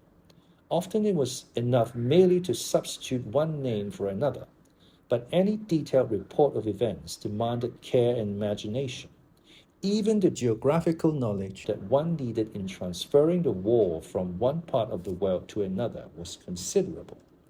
By the third day, his eyes ached unbearably, and his spectacles needed wiping every few minutes. It was like struggling with some crushing physical task, something which one had the right to refuse, and which one was nevertheless neurotically anxious to accomplish. Insofar as he had time to remember it, he was not troubled by the fact that every word he murmured into the speakwrite, every stroke of his ink pencil, was a deliberate lie. He was as anxious as anyone else in the department that the forgery should be perfect. On the morning of the 6th day, the dribble of cylinders slowed down. For as much as half an hour, nothing came out of the tube. Then one more cylinder, then nothing. Everywhere at about the same time, the work was easing off. A deep and as it were secret sigh went through the department. A mighty deed, which could never be mentioned, had been achieved. It was now impossible for any human being to prove by documentary evidence that the war with Eurasia had ever happened. At 1200, it was unexpectedly announced that all workers in the ministry were free till tomorrow morning. Winston, still carrying the briefcase containing the book, which had remained between his feet while he worked and under his body while he slept, went home, shaved himself, and almost fell asleep in his bath, although the water was barely more than tepid. With a sort of voluptuous creaking in his joints, he climbed the stair above Mr. Charrington's shop. He was tired, but not sleepy any longer. He opened the window, lit the dirty little oil stove, and put on a pan of water for coffee. Julia would arrive presently. Meanwhile, there was the book. He sat down in the sluttish armchair and undid the straps of the briefcase. A heavy black volume, amateurishly bound, with no name or title on the cover. The print also looked slightly irregular. The pages were worn at the edges and fell apart easily, as though the book had passed through many hands. The inscription on the title page ran, "The Theory and Practice of Oligarchical Collectivism" by Emmanuel Goldstein. Winston began reading. Chapter 1. Ignorance is Strength. Throughout recorded time, and probably since the end of the Neolithic Age, there have been 3 kinds of people in the world: the high, the middle, and the low. They have been subdivided in many ways. They have borne countless different names, and their relative numbers, as well as their attitude towards one another, have varied from age to age. But the essential structure of society has never altered. Even after enormous upheavals and seemingly irrevocable changes, the same pattern has always reasserted itself, just as a gyroscope will always return to equilibrium, however far it is pushed one way or the other. The aims of these groups are entirely irreconcilable. Winston stopped reading, chiefly in order to appreciate the fact that he was reading in comfort and safety. He was alone. No telescreen, no ear at the keyhole, no nervous impulse to glance over his shoulder and cover the page with his hand. The sweet summer air played against his cheek. From somewhere far away, there floated the faint shouts of children. In the room itself, there was no sound except the insect voice of the clock. He settled deeper into the armchair and put his feet up on the fender. It was bliss. It was eternity. Suddenly, as one sometimes does with a book of which one knows that one will ultimately read and reread every word, he opened it at a different place and found himself at Chapter 3. He went on reading. Chapter 3, War is Peace. The splitting up of the world into three great superstates was an event which could be, and indeed was foreseen before the middle of the 20th century. With the absorption of Europe by Russia and of the British Empire by the United States, two of the three existing powers, Eurasia and Oceania, were already effectively in being. The third, East Asia, only emerged as a distinct unit after another decade of confused fighting. The frontiers between the three superstates are in some places arbitrary, and in others they fluctuate according to the fortunes of war. But in general, they follow geographical lines. Eurasia comprises the whole of the northern part of the European and Asiatic landmass, from Portugal to the Bering Strait. Oceania comprises the Americas, the Atlantic Islands, including the British Isles, Australasia, and the southern portion of Africa. East Asia, smaller than the others and with a less definite western frontier, comprises China and the countries to the south of it, the Japanese islands, and a large but fluctuating portion of Manchuria, Mongolia, and Tibet. In one combination or another, these three superstates are permanently at war and have been so for the past 25 years. War, however, is no longer the desperate, annihilating struggle that it was in the early decades of the 20th century. It is a warfare of limited aims between combatants who are unable to destroy one another, have no material cause for fighting, and are not divided by any genuine ideological difference. This is not to say that either the conduct of war or the prevailing attitude towards it has become less bloodthirsty or more chivalrous. On the contrary, war hysteria is continuous and universal in all countries, and such acts as raping, looting, the slaughter of children, the reduction of whole populations to slavery, and reprisals against prisoners which extend even to boiling and burying alive, are looked upon as normal, and, when they are committed by one's own side and not by the enemy, meritorious. But in a physical sense, war involves very small numbers of people, mostly high-trained specialists, and causes comparatively few casualties. The fighting, when there is any, takes place on the vague frontiers whose whereabouts the average man can only guess at, or round the floating fortresses which guard strategic spots on the sea lanes. In the centers of civilization, war means no more than a continuous shortage of consumption goods, and the occasional crash of a rocket bomb which may cause a few scores of deaths. War has in fact changed its character. More exactly, the reasons for which war is waged have changed in their order of importance.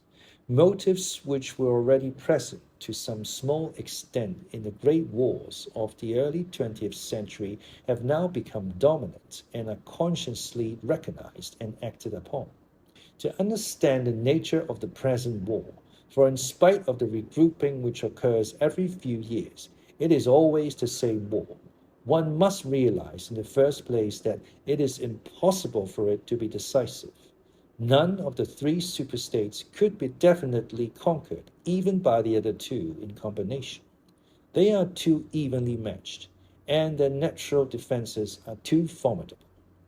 Eurasia is protected by its vast land spaces, Oceania by the width of the Atlantic and the Pacific, East Asia by the fecundity and industrialistness of its inhabitants. Secondly, there is no longer, in a material sense, anything to fight about. With the establishment of self-contained economies, in which production and consumption are geared to one another, the scramble for markets, which was the main cause of previous wars, has come to an end, while the competition for raw materials is no longer a matter of life and death. In any case, each of the three superstates is so vast that it can obtain almost all the materials that it needs within its own boundaries. Insofar as the war has a direct economic purpose, it is a war for labor power between the frontiers of the superstates, and not permanently in the possession of any of them.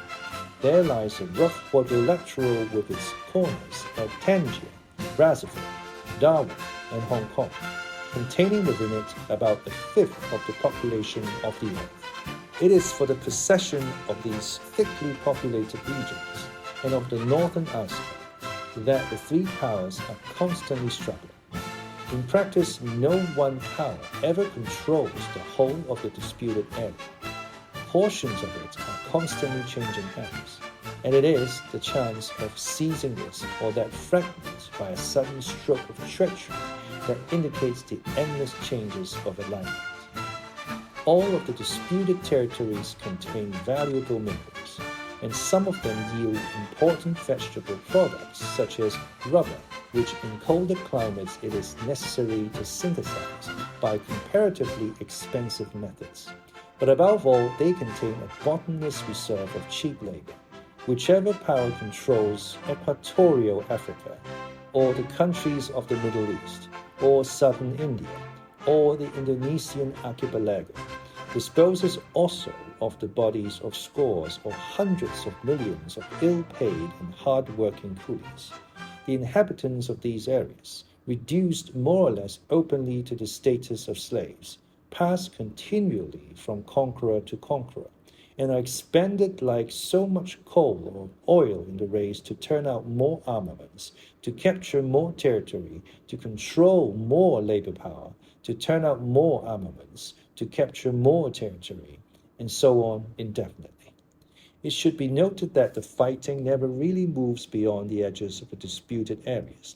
The frontiers of Eurasia flow back and forth between the basin of the Congo and the northern shore of the Mediterranean. The islands of the Indian Ocean and the Pacific are constantly being captured and recaptured by Oceania or by East Asia. In Mongolia, the dividing line between Eurasia and East Asia is never stable. Round the pole, all three powers lay claim to enormous territories which in fact are largely uninhabited and unexplored. But the balance of power always remains roughly even, and the territory which forms the heartland of each superstate always remains inviolate. Moreover, the labor of the exploited peoples round the equator is not really necessary to the world's economy. They add nothing to the wealth of the world, since whatever they produce is used for purposes of war, and the object of waging a war is always to be in a better position in which to wage another war. By the labor, the slave populations allow the temple of continuous warfare to be speeded up. But if they did not exist, the structure of world society and the process by which it maintains itself would not be essentially different. The primary aim of modern warfare is to use up the products of the machine without raising the general standard of living. Ever since the end of the 19th century, the problem of what to do with the surplus of consumption goods has been latent in industrial society. At present, when few human beings even have enough to eat, this problem is obviously not urgent, and it might not have become so, even if not artificial processes of destruction had been at work. The world of today is a bare, hungry, dilapidated place compared with the world that existed before 1914, and still more so if compared with the imaginary future to which the people of that period looked forward. In the early 20th century, the vision of a future society unbelievably rich, leisured, orderly, and efficient. A glittering antiseptic world of glass and steel and snow-white concrete was part of the consciousness of nearly every literate person. Science and technology were developing at a prodigious speed, and it seemed natural to assume that they would go on developing. This failed to happen, partly because of the impoverishment caused by the long series of wars and revolutions, partly because scientific and technical progress depended on the empirical habit of thought, which could not survive in a strictly regimented society. As a whole, the world is more primitive today than it was 50 years ago. Certain backward areas have advanced, and various devices, always in some way connected with warfare and police espionage, have been developed, but experiment and invention have largely stopped, and the ravages of the atomic war of the 1950s have never been fully repaired. Nevertheless, the dangers inherent in the machine are still there. From the moment when the machine first made its appearance, it was clear to all thinking people that the need for human drudgery, and therefore to a great extent for human inequality, had disappeared. If the machine were used deliberately for that end, hunger, overwork, dirt, illiteracy, and disease could be eliminated within a few generations, and in fact, without being used for any such purpose, but by a sort of automatic process, by producing wealth which it was sometimes impossible not to distribute, the machine did raise the living standards of the average human being very greatly over a period of about 50 years at the end of the 19th and the beginning of the 20th centuries. But it was also clear that an all-round increase in wealth threatened the destruction. Indeed, in some sense was the destruction of a hierarchical society. In a world in which everyone worked short hours, had enough to eat, lived in a house with a bathroom and a refrigerator, and possessed a motor car or even an aeroplane, the most obvious and perhaps the most important form of inequality would already have disappeared. If it once became general, wealth would confer no distinction. It was possible, no doubt, to imagine a society in which wealth, in the sense of personal possessions and luxuries, should be evenly distributed, while power remained in the hands of a small privileged caste. But in practice, such a society could not long remain stable, for if leisure and security were enjoyed by all alike, the great mass of human beings who are normally stupefied by poverty would become literate and would learn to think for themselves. And when once they had done this, they would sooner or later realize that the privileged minority had no function, and they would sweep it away. In the long run, a hierarchical society was only possible on the basis of poverty and ignorance. To return to the agricultural past, as some thinkers about the beginning of the 20th century dreamed of doing, was not a practicable solution. It conflicted with the tendency towards mechanization, which had become quasi-instinctive throughout almost the whole world, and moreover, any country which remained industrially backward was helpless in a military sense and was bound to be dominated, directly or indirectly, by its more advanced rivals. Nor was it a satisfactory solution to keep the masses in poverty by restricting the output of goods.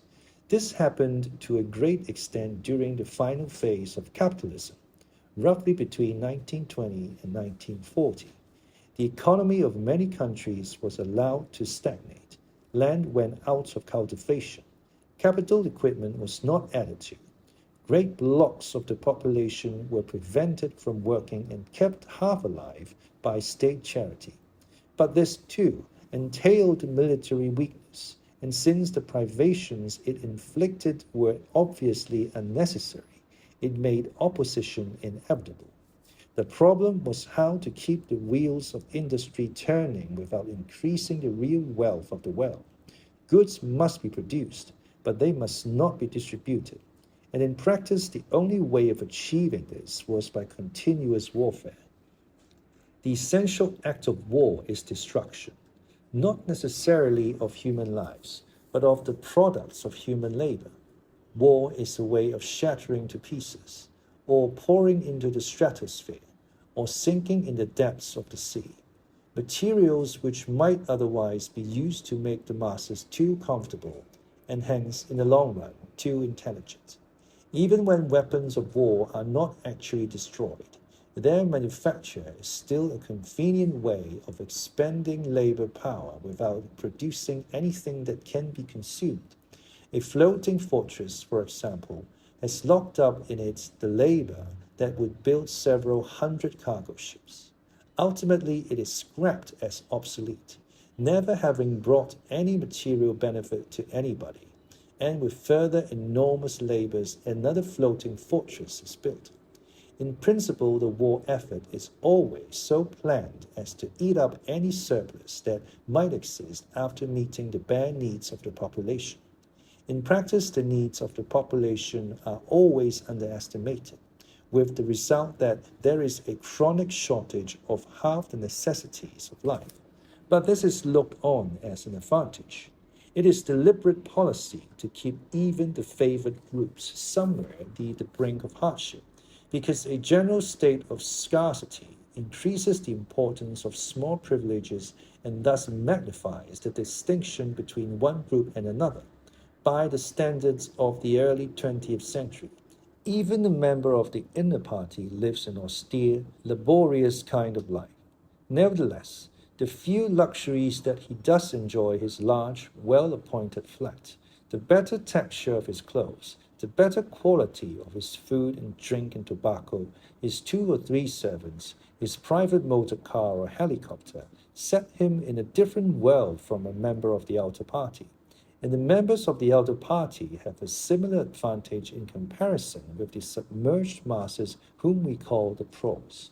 The social atmosphere is that of a besieged city, where the possession of a lump of horse flesh makes the difference between wealth and poverty. And at the same time, the consciousness of being at war, and therefore in danger, makes the handing over of all power to a small caste seem the natural, unavoidable condition of survival. War, it will be seen, accomplishes the necessary destruction, but accomplishes it in a psychologically acceptable way. In principle, it would be quite simple to waste the surplus labor of the world by building temples and pyramids, by digging holes and filling them up again, or even by producing vast quantities of goods and then setting fire to them. But this would provide only the economic and not the emotional basis for a hierarchical society. What is concerned here is not the morale of masses, whose attitude is unimportant so long as they are kept steadily at work, but the morale of the party itself. Even the humblest party member is expected to be competent, industrious, and even intelligent within narrow limits. But it is also necessary that he should be a credulous and ignorant fanatic whose prevailing moods are fear, hatred, adulation, and orgiastic triumph. In other words, it is necessary that he should have the mentality appropriate to a state of war. It does not matter whether the war is actually happening, and since no decisive victory is possible, it does not matter whether the war is going well or badly. All that is needed is that a state of war should exist. The splitting of the intelligence which the party requires of its members, and which is more easily achieved in an atmosphere of war, is now almost universal. But the higher up the ranks one goes, the more marked it becomes. It is precisely in the inner party that war hysteria and hatred of the enemy are strongest. In his capacity as an administrator, it is often necessary for a member of the inner party to know that this or that item of war news is untruthful, and he may often be aware that the entire war is spurious and is either not happening or is being waged for purposes quite other than the declared ones. But such knowledge is easily neutralized by the technique of double thinking.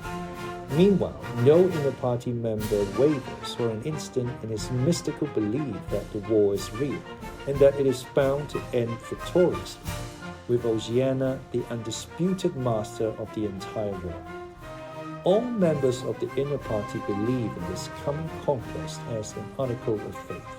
It is to be achieved either by gradually acquiring more and more territory, and so building up an overwhelming preponderance of power, or by the discovery of some new and unanswerable weapon. The search for new weapons continues unceasingly, and is one of the very few remaining activities in which the inventive or speculative type of mind can find any outlet. In Oceania at the present day, science, in the old sense, has almost ceased to exist. In Newspeak, there is no word for science. The empirical method of thought, on which all the scientific achievements of the past were founded, is opposed to the most fundamental principles of Ingsoc, and even technological progress only happens when its products can in some way be used for the diminution of human liberty. In all the useful arts, the world is either standing still or going backwards. The fields are cultivated with horse plows while books are written by machinery. But in matters of vital importance, meaning, in effect, war and police espionage, the empirical approach is still encouraged, or at least tolerated. The two aims of the party are to conquer the whole surface of the earth and to extinguish once and for all the possibility of independent thought. There are therefore two great problems which the party is concerned to solve. One is how to discover, against his will, what another human being is thinking, and the other is how to kill several 100 million people in a few seconds without giving warning beforehand. Insofar as scientific research still continues, this is its subject matter. The scientist of today is either a mixture of psychologist and inquisitor, studying with real ordinary minuteness the meaning of facial expressions, gestures, and tones of voice, and testing the truth-producing effects of drugs, shock therapy, hypnosis, and physical torture. Or he is chemist, physicist, or biologist, concerned only with such branches of his special subject as are relevant to the taking of life. In the vast laboratories of the Ministry of Peace, and in the experimental stations hidden in the Brazilian forests, or in the Australian desert, or on lost islands of the Antarctic, the teams of experts are indefatigably at work. Some are concerned simply with planning the logistics of future wars. Others devise larger and larger rocket bombs, more and more powerful explosives, and more impenetrable armor plating. Others search for new and deadlier gases, or for soluble poisons capable of being produced in such quantities as to destroy the vegetation of whole continents, or for breeds of disease germs immunized against all possible antibodies. Others strive to produce a vehicle that shall bore its way under the soil like a submarine under the water, or an aeroplane as independent of its base as a sailing ship. Others explore even remoter possibilities, such as focusing the sun's rays through lenses suspended thousands of kilometers away in space, or producing artificial earthquakes and tidal waves by tapping the heat at the Earth's center. But none of these projects ever comes anywhere near realization, and none of the three superstates ever gains a significant lead on the others. What is more remarkable is that all three powers already possess, in the atomic bomb, a weapon far more powerful than any that their present researchers are likely to discover. Although the party, according to its habit, claims the invention for itself, atomic bombs first appeared as early as the 1940s and were first used on a large scale about 10 years later. At that time, some hundreds of bombs were dropped on industrial centers, chiefly in European Russia, Western Europe, and North America. The effect was to convince the ruling groups of all countries that a few more atomic bombs would mean the end of organized society, and hence of their own power. Thereafter, although no formal agreement was ever made or hinted at, no more bombs were dropped. All three powers merely continued to produce atomic bombs and store them up against the decisive opportunity which they all believe will come sooner or later. And meanwhile, the art of war has remained almost stationary for 30 or 40 years. Helicopters are more used than they were formerly.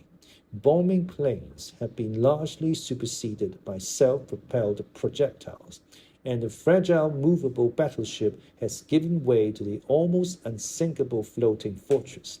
But otherwise, there has been little development. The tank, the submarine, the torpedo, the machine gun, even the rifle and the hand grenade are still in use. And in spite of the endless slaughters reported in the press and on the telescreens, the desperate battles of earlier wars, in which hundreds of thousands or even millions of men were often killed in a few weeks, have never been repeated.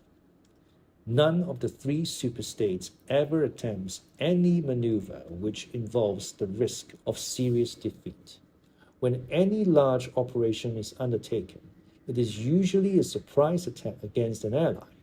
The strategy that all three powers are following, or pretend to themselves that they are following, is the same. The plan is, by a combination of fighting, bargaining, and well-timed strokes of treachery, to acquire a ring of bases completely encircling one or other of the rival states, and then to sign a pact of friendship with that rival and remain on peaceful terms for so many years as to lull suspicion to sleep. During this time, rockets loaded with atomic bombs can be assembled at all the strategic spots. Finally, they will all be fired simultaneously, with effects so devastating as to make retaliation impossible. It will then be time to sign a pact of friendship with the remaining world power in preparation for another attack. This scheme, it is hardly necessary to say, is a mere daydream, impossible of realization.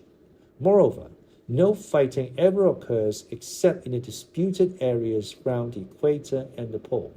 No invasion of enemy territory is ever undertaken. This explains the fact that in some places the frontiers between the superstates are arbitrary. Eurasia, for example, could easily conquer the British Isles, which are geographically part of Europe, or on the other hand, it would be possible for Oceania to push its frontiers to the Rhine or even to the Vistula. But this would violate the principle, followed on all sides though never formulated, of cultural integrity.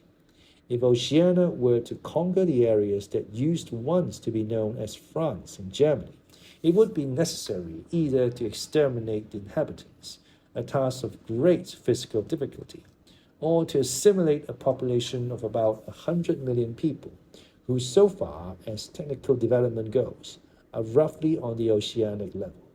The problem is the same for all three superstates. It is absolutely necessary to their structure that there should be no contact with foreigners, except to a limited extent with war prisoners and colored slaves.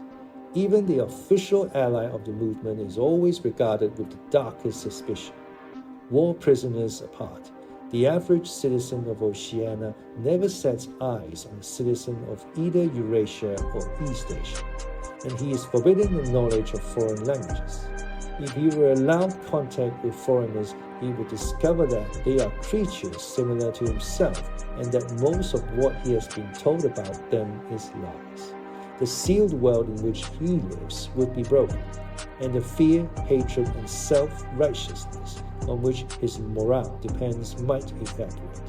It is therefore realized on all sides that however often Persia, or Egypt, or Java, or Ceylon may change hands, the main frontiers must never be crossed by anything except bombs.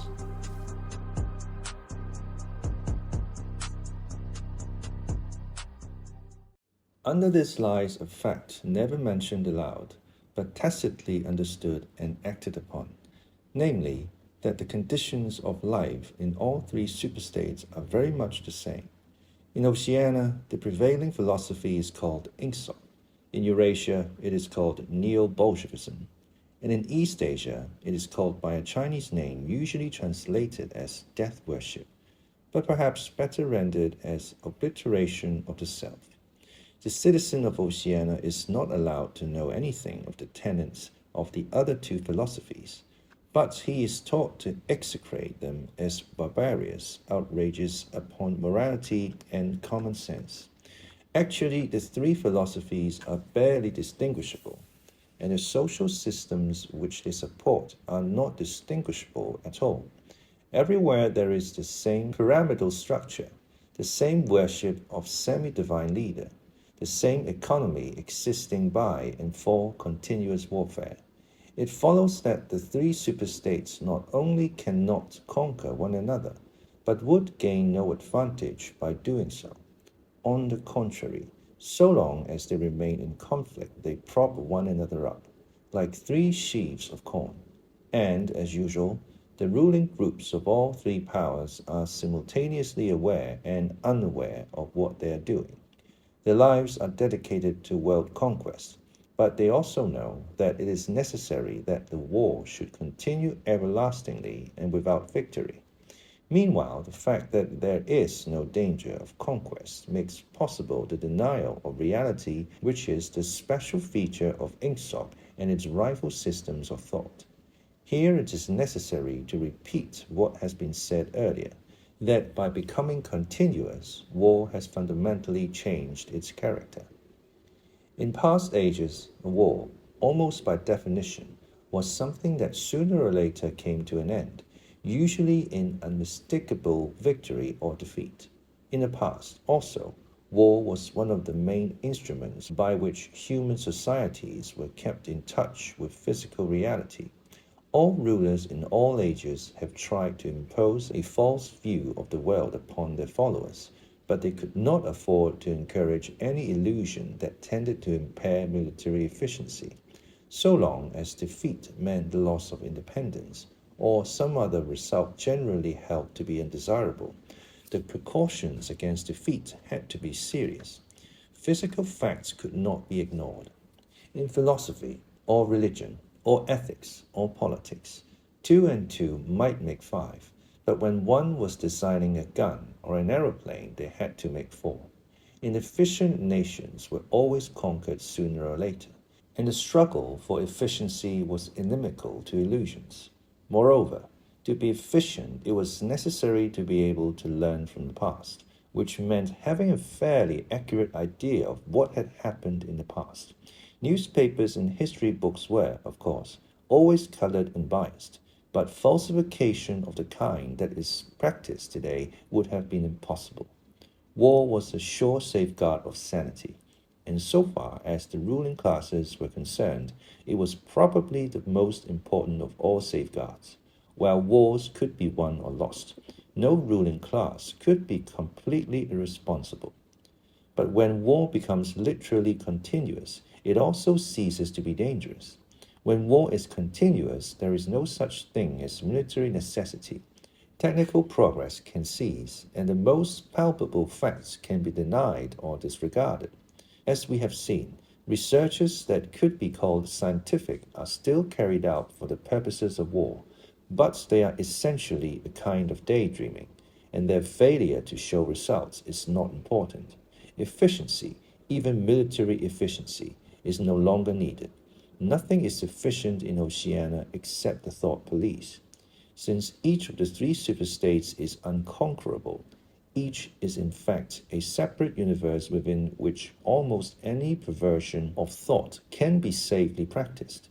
Reality only exerts its pressure through the needs of everyday life, the need to eat and drink, to get shelter and clothing, to avoid swallowing poison or stepping out of top-story windows, and the like. Between life and death, and between physical pleasure and physical pain, there is still a distinction, but that is all. Cut off from contact with the outside world and with the past, the citizen of Oceania is like a man in interstellar space who has no way of knowing which direction is up and which is down. The rulers of such a state are absolute, as the pharaohs or the Caesars could not be. they are obliged to prevent their followers from starving to death in numbers large enough to be inconvenient, and they are obliged to remain at the same low level of military technique as their rivals. But once that minimum is achieved, they can twist reality into whatever shape they choose. The war, therefore, if we judge it by the standards of previous wars, is merely an imposture. It is like the battles between certain ruminant animals whose horns are set at such an angle that they are incapable of hurting one another. But though it is unreal, it is not meaningless. It eats up the surplus of consumable goods, and it helps to preserve the special mental atmosphere that a hierarchical society needs. War, it will be seen, is now a purely internal affair. In the past, the ruling groups of all countries, although they might recognize their common interest and therefore limit the destructiveness of war, did fight against one another, and the victor always plundered the vanquished. In our own day, they are not fighting against one another at all. The war is waged by each ruling group against its own subjects, and the object of the war is not to make or prevent conquests of territory, but to keep the structure of society intact. The very word war, therefore, has become misleading. It would probably be accurate to say that by becoming continuous, war has ceased to exist. The peculiar pressure that it exerted on human beings between the Neolithic age and the early 20th century has disappeared and been replaced by something quite different. The effect would be much the same if the three superstates, instead of fighting one another, should agree to live in perpetual peace, each inviolate within its own boundaries. For in that case, each would still be a self-contained universe, freed forever from the sobering influence of external danger. A peace that was truly permanent would be the same as a permanent war. This, although the vast majority of party members understand it only in a shallower sense, is the inner meaning of the party slogan, war is peace. Winston stopped reading for a moment. Somewhere in remote distance, a rocket bomb thundered.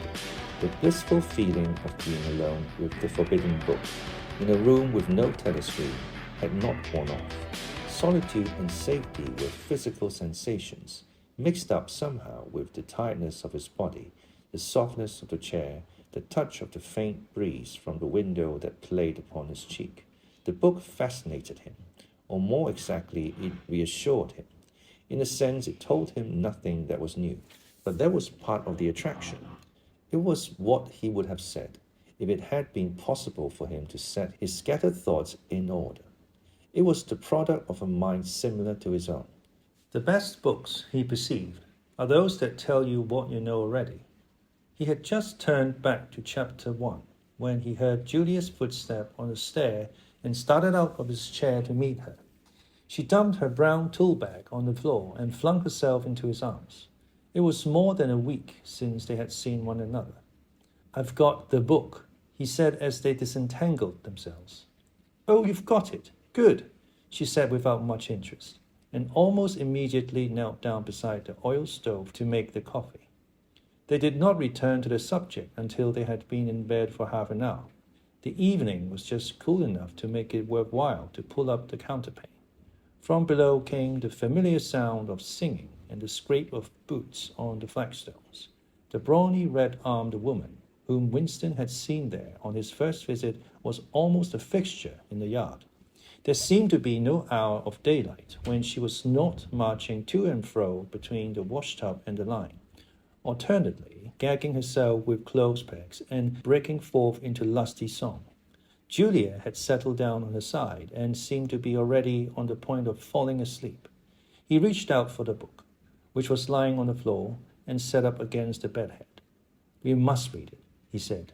"You too. All members of the Brotherhood have to read it." "You read it," she said with her eyes shut. "Read it aloud. That's the best way.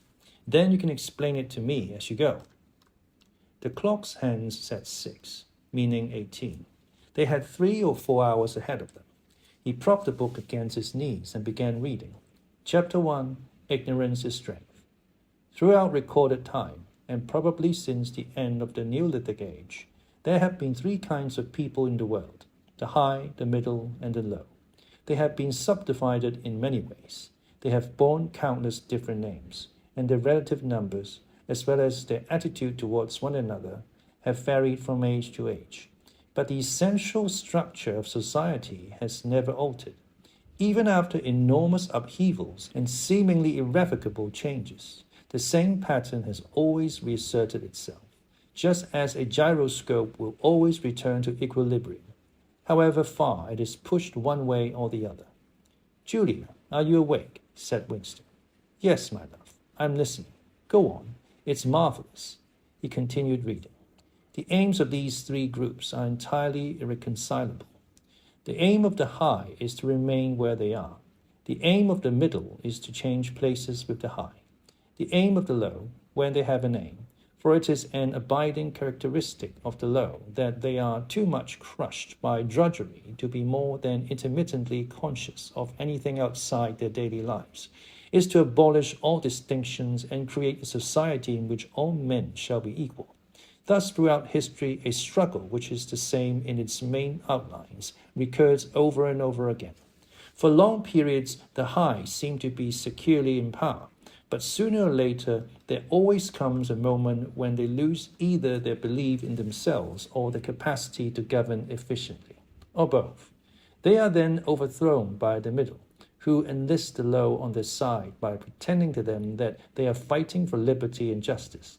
As soon as they have reached their objective, the middle thrust the low back into their old position of servitude, and themselves become the high. Presently, a new middle group splits off from one of the other groups, or from both of them, and the struggle begins over again. Of the three groups, only the low are never even temporarily successful in achieving their aims. It would be an exaggeration to say that throughout history, there has been no progress of the material kind. Even today, in a period of decline, the average human being is physically better off than he was a few centuries ago, but no advance in wealth, no softening of manners, no reform or revolution has ever brought human equality a millimeter nearer. From the point of view of the low, no historic change has ever meant much more than a change in the name of their masters. By the late 19th century, the recurrence of this pattern has become obvious to many observers. There then rose schools of thinkers who interpreted history as a cyclical process and claimed to show that inequality was the unalterable law of human life. This doctrine, of course, had always had its adherents, but in the manner in which it was now put forward, there was a significant change. In the past, the need for a hierarchical form of society had been the doctrine specifically of the high. It had been preached by kings and aristocrats, and by the priests, lawyers, and the like who were parasitical upon them, and it had generally been softened by the promises of compensation in an imaginary world beyond the grave. The middle, so long as it was struggling for power, had always made use of such terms as freedom, justice, and fraternity. Now, however, the concept of human brotherhood began to be assailed by people who were not yet in positions of command, but merely hoped to be so before long. In the past, the middle had made revolutions under the banner of equality, and then had established a fresh tyranny as soon as the old one was overthrown. The new middle groups, in effect, proclaimed their tyranny beforehand. Socialism, a theory which appeared in the early 19th century and was the last link in a chain of thought stretching back to the slave rebellions of antiquity, was still deeply infected by the utopianism of past ages. But in each variant of socialism that appeared from about 1900 onwards, the aim of establishing liberty and equality was more and more openly abandoned. The new movements which appeared in the middle years of the century, Ingsoc in Oceania, Neo-Bolshevism in Eurasia, death worship, as it is commonly called, in East Asia, had the conscious aim of perpetuating unfreedom and inequality. These new movements, of course, grew out of the old ones and tended to keep their names and pay lip service to the ideology. But the purpose of all of them was to arrest progress and freeze history at a chosen moment. The familiar pendulum swing was to happen once more, and then stop. As usual, the high were to be turned out by the middle, who would then become the high. But this time, by conscious strategy, the high would be able to maintain their position permanently. The new doctrines arose partly because of the accumulation of historical knowledge and the growth of the historical sense, which had hardly existed before the 19th century. The cyclical movement of history was now intelligible, or appeared to be so. And if it was intelligible, then it was alterable. But the principal underlying cause was that, as early as the beginning of the 20th century, human equality had become technically possible. It was still true that men were not equal in their native talents and that functions had to be specialized in ways that favored some individuals against others. But there was no longer any real need for class distinctions or for large differences of wealth. In early ages, class distinctions had been not only inevitable but desirable. Inequality was the price of civilization. With the development of machine production, however, the case was altered. Even if it was still necessary for human beings to do different kinds of work, it was no longer necessary for them to live at different social or economic levels.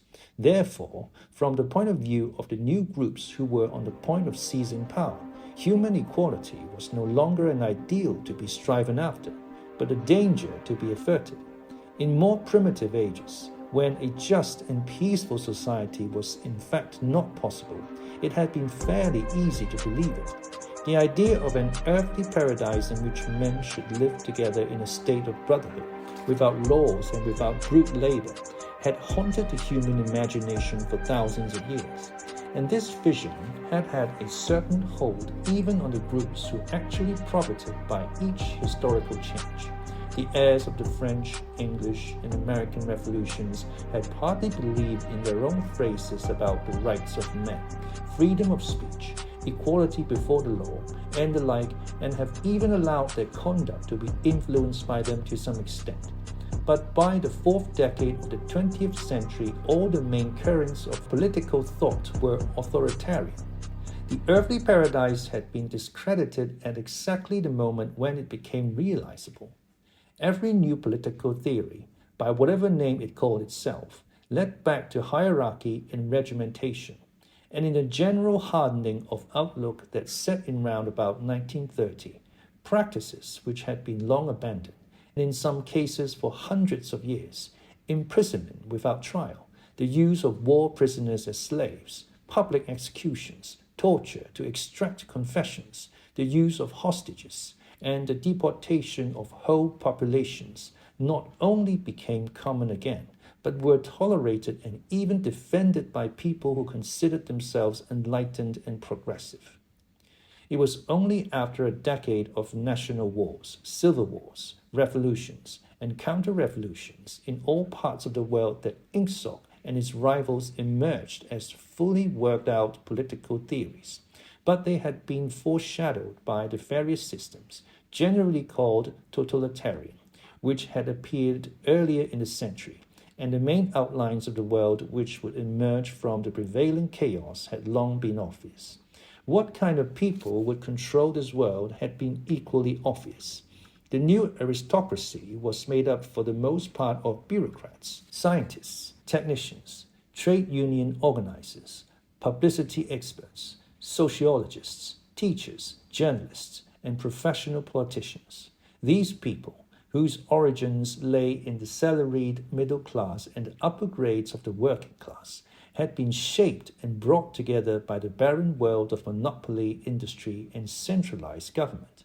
As compared with their opposite numbers in past ages, they were less avaricious, less tempted by luxury, hungrier for pure power, and above all, more conscious of what they were doing and more intent on crushing opposition.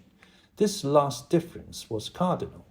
By comparison with that existing today, all the tyrannies of the past were half-hearted and inefficient.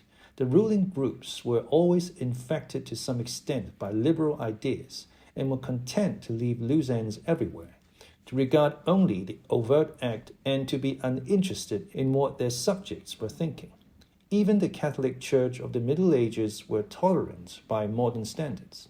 Part of the reason for this was that in the past no government had the power to keep its citizens under constant surveillance. The invention of print, however, made it easier to manipulate public opinion, and the film and the radio carried the process further. With the development of television and the technical advance which made it possible to receive and transmit simultaneously on the same instrument, private life came to an end. Every citizen, or at least every citizen important enough to be worth watching, could be kept for 24 hours a day under the eyes of the police and in the sound of official propaganda, with all other channels of communication closed.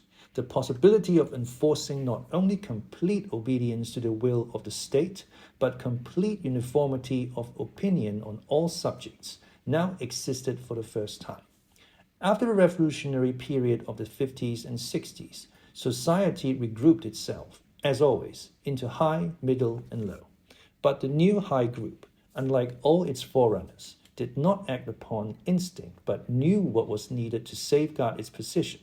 It had long been realized that the only secure basis for oligarchy is collectivism. Wealth and privilege are most easily defended when they are possessed jointly.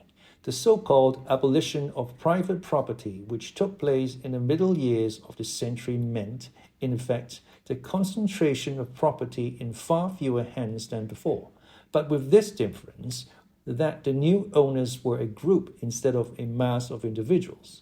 Individually, no member of the party owns anything, except petty personal belongings.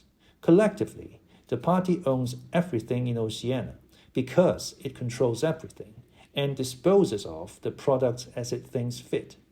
In the years following the revolution, it was able to step into this commanding position almost unopposed, because the whole process was represented as an act of collectivization.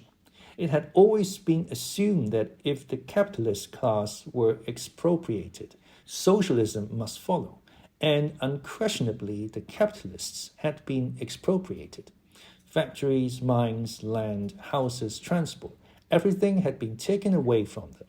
And since these things were no longer private property, it followed that they must be public property.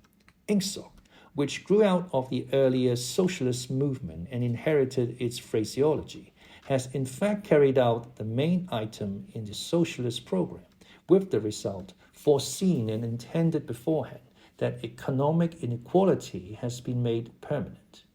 But the problems of perpetuating a hierarchical society go deeper than this. There are only four ways in which a ruling group can fall from power. Either it is conquered from without, or it governs so inefficiently that the masses are stirred to revolt, or it allows a strong and discontented middle group to come into being, or it loses its own self-confidence and willingness to govern. These causes do not operate singly, and as a rule, all four of them are present in some degree. A ruling class which could guard against all of them would remain in power permanently. Ultimately, the determining factor is the mental attitude of the ruling class itself. After the middle of the present century, the first danger had in reality disappeared. Each of the three powers which now divide the world is in fact unconquerable, and could only become conquerable through slow demographic changes which a government with wide powers can easily avert. The second danger also is only a theoretical one. The masses never revolt of their own accord, and they never revolt merely because they are oppressed. Indeed, so long as they are not permitted to have standards of comparison, they never even become aware that they are oppressed. The recurrent economic crises of past times were totally unnecessary and are not now permitted to happen. But other and equally large dislocations can and do happen without having political results, because there is no way in which discontent can become articulate.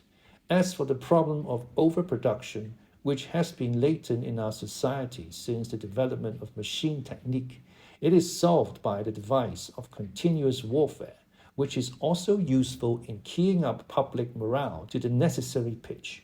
From the point of view of our present rulers, therefore, the only genuine dangers are the splitting off of a new group of able, underemployed, power-hungry people, and the growth of liberalism and skepticism in their own ranks.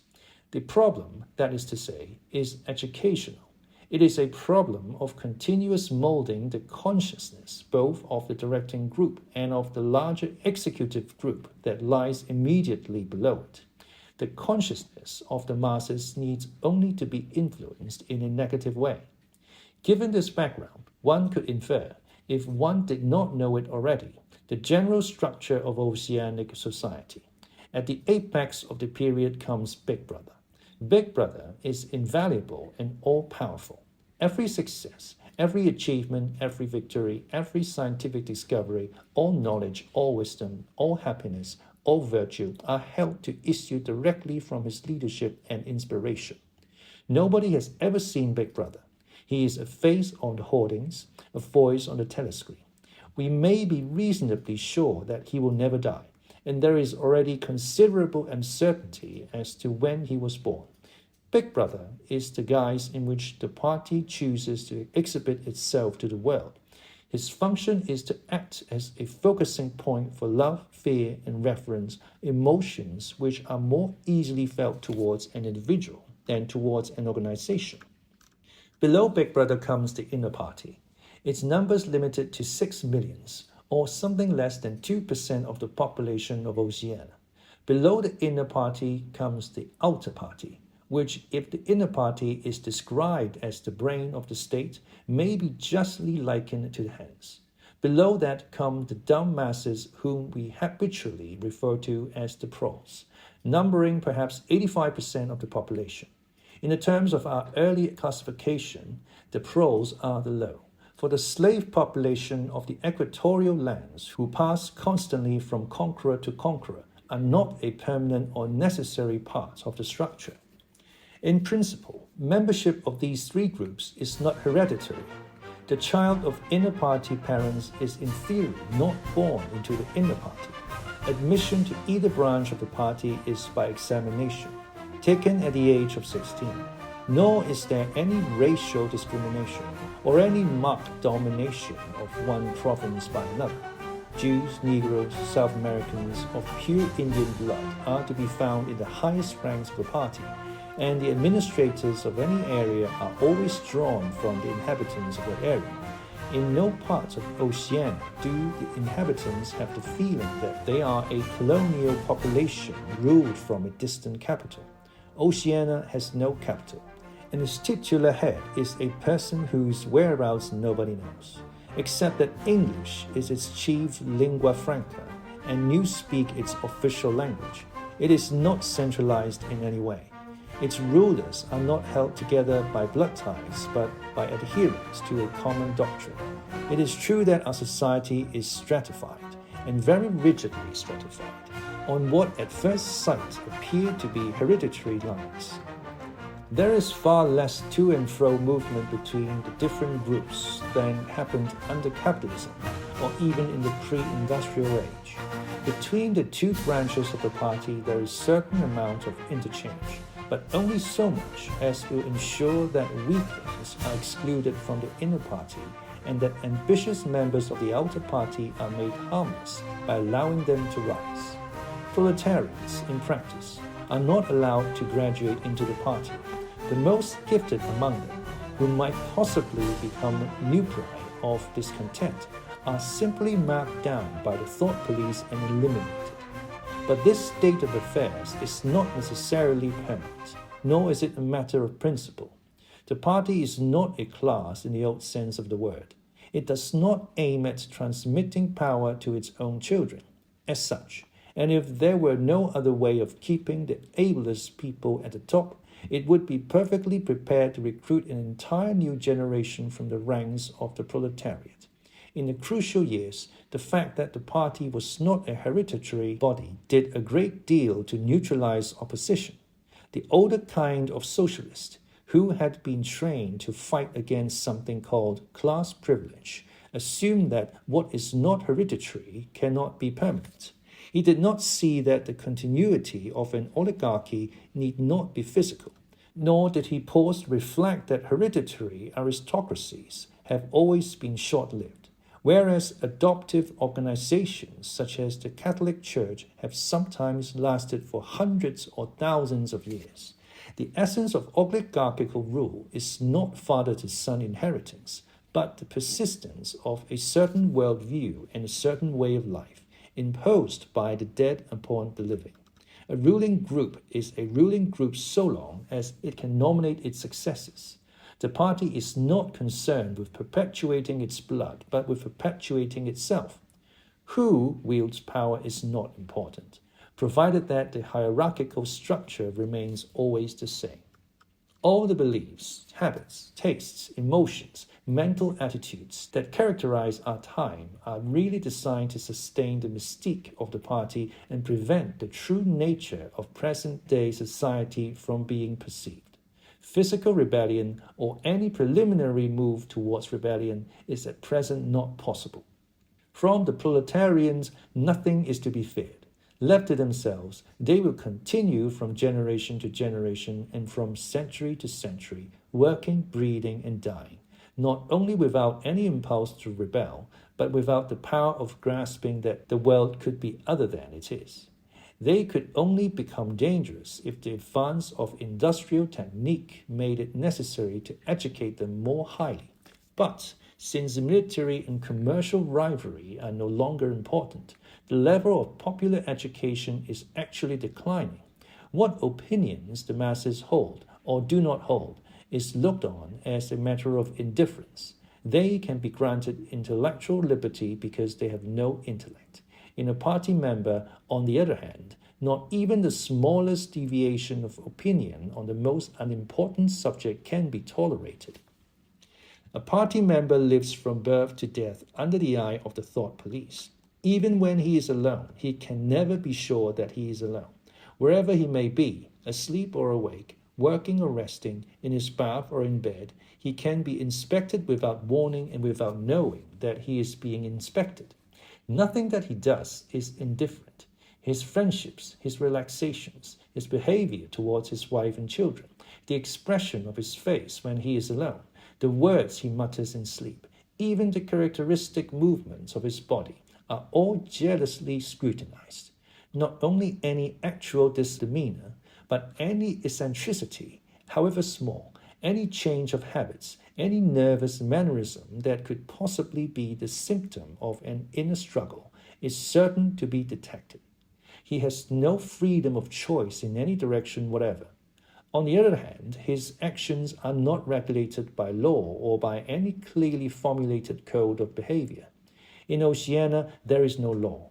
Thoughts and actions which, when detected, mean certain death are not formally forbidden, and the endless purges, arrests, tortures, imprisonments, and vaporizations are not inflicted as punishment for crimes which have actually been committed, but are merely the wiping out of persons who might perhaps commit a crime at some time in the future. A party member is required to have not only the right opinions, but the right instincts. Many of the beliefs and attitudes demanded of him are never plainly stated, and could not be stated without laying bare the contradictions inherent in Ingsoc. If he is a person naturally orthodox, he will in all circumstances know, without taking thought, what is the true belief of the desirable emotion. But in any case, an elaborate mental training, undergone in childhood and grouping itself round the newspeak words crime stop, black-white, and doublethink, makes him unwilling and unable to think too deeply on any subject whatever. A party member is expected to have no private emotions and no respites from enthusiasm. He is supposed to live in a continuous frenzy of hatred of foreign enemies and internal traitors, triumph over victories, and self-abasement before the power and wisdom of the party. The discontents produced by his bare, unsatisfying life are deliberately turned outwards and dissipated by such devices as the 2 minutes hate, and the speculations which might possibly induce a skeptical or rebellious attitude are killed in advance by his early acquired inner discipline. the first and simplest stage in the discipline, which can be taught even to young children, is called, in newspeak, crime stop. Crime stop means the faculty of stopping short as though by instinct at the threshold of any dangerous thought. It includes the power of not grasping analogies, of failing to perceive logical errors, of misunderstanding the simplest arguments if they are inimical to insult, and of being bored or repelled by any train of thought which is capable of leading in a heretical direction. Crime stop, in short, means protective stupidity. But stupidity is not enough. On the contrary, orthodoxy in the full sense demands a control over one's own mental processes as complete as that of a contortionist over his body. Oceanic society rests ultimately on the belief that Big Brother is omnipotent and that the party is invaluable. But since in reality Big Brother is not omnipotent and the party is not invaluable, there is need for an unwearying, moment-to-moment flexibility in the treatment of facts. The key word here is black-white. Like so many newspeak words, this word has two mutually contradictory meanings. Applied to an opponent, it means the habit of impudently claiming that black is white, in contradiction of the plain facts. Applied to a party member, it means a loyal willingness to say that black is white when party discipline demands this. But it means also the ability to believe that black is white, and more, to know that black is white, and to forget that one has ever believed the contrary. This demands a continuous alteration of the past, made possible by the system of thoughts which really embraces all the rest, and which is known in newspeak as doublethink. The alteration of the past is necessary for two reasons, one of which is subsidiary and, so to speak, precautionary. The subsidiary reason is that the party member, like the proletarian, tolerates present-day conditions partly because he has no standards of comparison. He must be cut off from the past, just as he must be cut off from foreign countries, because it is necessary for him to believe that he is better off than his ancestors and that the average level of material comfort is constantly rising. But by far the more important reason for the readjustment of the past is the need to safeguard the invaluability of the party. It is not merely that speeches, statistics, and records of every kind must be constantly brought up to date in order to show that the predictions of the party were in all cases right. It is also that no change in doctrine or in political alignment can ever be omitted. For to change one's mind, or even one's policy, is a confession of weakness. If, for example, Eurasia or East Asia is the enemy today, then that country must always have been the enemy. And if the facts say otherwise, then the facts must be altered. Thus, history is continuously rewritten. This day-to-day falsification of the past, carried out by the Ministry of Truth, is as necessary to the stability of the regime as the work of repression and espionage carried out by the Ministry of Love. The mutability of the past is the central tenet of insult. Past events, it is argued, have no objective existence, but survive only in written records and in human memories. The past is whatever the records and the memories agree upon. And since the party is in full control of all records and in equally full control of the minds of its members, it follows that the past is whatever the party chooses to make it.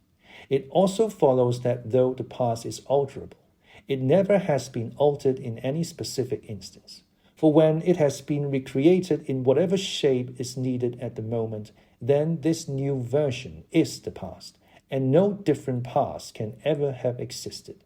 This holds good even when, as often happens, the same event has to be altered out of recognition several times in the course of a year. At all times the party is in possession of absolute truth, and clearly the absolute can never have been different from what it is now. It will be seen that the control of the past depends above all on the training of memory. To make sure that all written records agree with the orthodoxy of the moment is merely a mechanical act. But it is also necessary to remember that events happened in the desired manner, And if it is necessary to rearrange one's memories or to tamper with written records, then it is necessary to forget that one has done so. The trick of doing this can be learned like any other mental technique. It is learned by the majority of party members, and certainly by all who are intelligent as well as orthodox. In old speak, it is called, quite frankly, reality control. In new speak, it is called doublethink, though doublethink comprises much else as well. Doublethink means the power of holding two contradictory beliefs in one's mind simultaneously and accepting both of them. The party intellectual knows in which direction his memories must be altered. He therefore knows that he is playing tricks with reality. But by the exercise of doublethink, he also satisfies himself that reality is not violated. The process has to be conscious, or it would not be carried out with sufficient precision. But it also has to be unconscious, or it would bring with it a feeling of falsity and hence of guilt. Doublethink lies at the very heart of inksock, since the essential act of the party is to use conscious deception while retaining the firmness of purpose that goes with complete honesty, to tell deliberate lies while genuinely believing in them, to forget any fact that has become inconvenient, and then, when it becomes necessary again, to draw it back from oblivion for just so long as it is needed, to deny the existence of objective reality, and all the while to take account of the reality which one denies. All this is indispensably necessary. Even in using the word doublethink, it is necessary to exercise doublethink. For by using the word, one admits that one is tampering with reality. By a fresh act of doublethink, one erases this knowledge, and so on indefinitely, with the lie always one leap ahead of the truth. Ultimately, it is by means of doublethink that the party has been able, and may, for all we know, continue to be able for thousands of years, to arrest the course of history. All past oligarchies have fallen from power either because they ossified or because they grew soft. Either they became stupid and arrogant, failed to adjust themselves to changing circumstances, and were overthrown, or they became liberal and cowardly, made concessions when they should have used force, and once again were overthrown. They fell, that is to say, either through consciousness or through unconsciousness. It is the achievement of the party to have produced a system of thought in which both conditions can exist simultaneously, and upon no other intellectual basis could the dominion of the party be made permanent. If one is to rule, and to continue ruling, one must be able to dislocate the sense of reality. For the secret of rulership is to combine the belief in one's own invaluability with the power to learn from past mistakes. It need hardly be said that the subtlest practitioners of doublethink are those who invented doublethink and know that it is a fast system of mental cheating. In our society, those who have the best knowledge of what is happening are also those who are furthest from seeing the world as it is. In general, the greater the understanding, the greater the delusion. The more intelligent, the less sane. One clear illustration of this is the fact that war hysteria increases in intensity as one rises in the social scale. Those whose attitude towards the war is most nearly rational are the subject peoples of the disputed territories. To these people, the war is simply a continuous calamity which sweeps to and fro over their bodies like a tidal wave. Which side is winning is the matter of complete indifference to them. They are aware that a change of overlordship means simply that they will be doing the same work as before for new masters who treat them in the same manner as the old ones. The slightly more favored workers, whom we call the proles, are only intermittently conscious of the war. When it is necessary, they can be prodded into frenzies of fear and hatred, but when left to themselves, they are capable of forgetting for long periods that the war is happening. It is in the ranks of the party, and above all, the inner party, that the true war enthusiasm is found. World conquest is believed in most firmly by those who know it to be impossible. This peculiar linking together of opposites, knowledge with ignorance, cynicism with fanaticism, is one of the chief distinguishing marks of oceanic society. The official ideology abounds with contradictions, even when there is no practical reason for them. Thus, the party rejects and vilifies every principle for which the socialist movement originally stood, and it chooses to do this in the name of socialism. It preaches a contempt for the working class unexampled for centuries past, and it dresses its members in a uniform which was at one time peculiar to manual workers and was adopted for that reason. It systematically undermines the solidarity of the family, and it calls its leader by a name which is a direct appeal to the sentiment of family loyalty.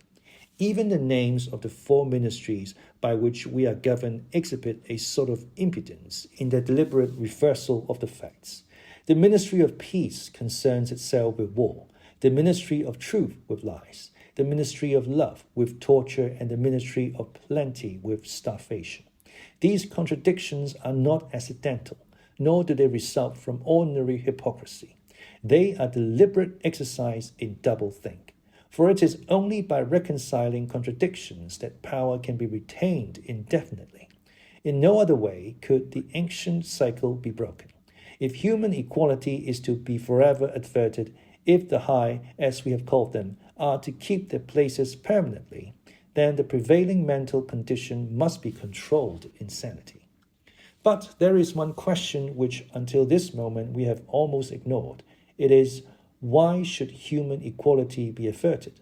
Supposing that the mechanics of the process have been rightly described, what is the motive for this huge, accurately planned effort to freeze history at a particular moment of time? Here we reach the central secret, as we have seen. The mystique of the party, and above all the inner party, depends upon doublethink, but deeper than its lies, the original motive. The never-questioned instinct that first led to the seizure of power and brought doublethink, the thought police, continuous warfare, and all the other necessary paraphernalia into existence afterwards. This motive really consists. Winston became aware of silence, as one becomes aware of a new sound. It seemed to him that Julia had been very still for some time past. She was lying on her side, naked from the waist upwards, with her cheek pillowed on her hand and one dark lock tumbling across her eyes.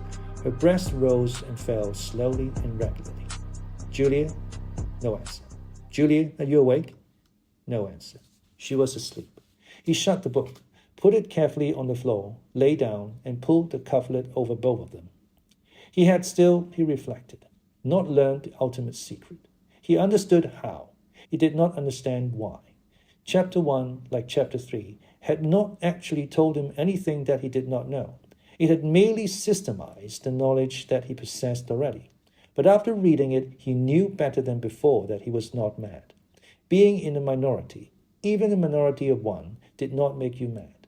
There was truth and there was untruth. And if you clung to the truth even against the whole world, you were not mad. A yellow beam from the sinking sun slanted in through the window and fell across the pillow. He shut his eyes. The sun on his face and the girl's smooth body touching his own gave him a strong, sleepy, confident feeling. He was safe.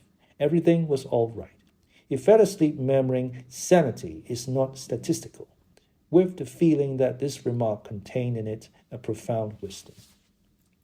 When he woke, it was with the sensation of having slept for a long time, but a glance at the old-fashioned clock told him that it was only 20:30. He lay dozing for a while. Then the usual deep-lunged singing struck up from the yard below. It was only an hopeless fancy. It passed like an April dye. But the look and the word and the dreams they stirred, they have stolen my art awhile. The drivelling song seemed to have kept its popularity. You still heard it all over the place. It had outlived the hate song. Julia woke at the sound, stretched herself luxuriously, and got out of bed. "I'm hungry," she said. "Let's make some more coffee." "Damn, the stove's gone out and the water's cold." She picked the stove up and shook it. "There's no oil in it." "We can get some from Old Charrington, I expect." "The funny thing is, I made sure it was full. I'm going to put my clothes on," she added. "It seems to have got colder." Winston also got up and dressed himself. The indefatigable voice sang on. "They say that time heals all things. They say you can always forget. but the smiles and the tears across the years, they twist my heartstrings yet. As he fastened the belt of his overalls, he strode across to the window. The sun must have gone down between the houses. It was not shining into the yard any longer. The flagstones were wet as though they had just been washed, and he had the feeling that the sky had been washed too. So fresh and pale was the blue between the chimney pots. Tirelessly, the woman marched to and fro, corking and uncorking herself, singing and falling silent, and pegging out more diapers, and more and yet more. He wondered whether she took in washing for a living or was merely the slave of 20 or 30 grandchildren. Julia had come across to his side. Together they gazed down with a sort of fascination at the sturdy figure below. As he looked at the woman in her characteristic attitude, her thick arms reaching up for the line, her powerful mare-like buttocks protruded, it struck him for the first time that she was beautiful.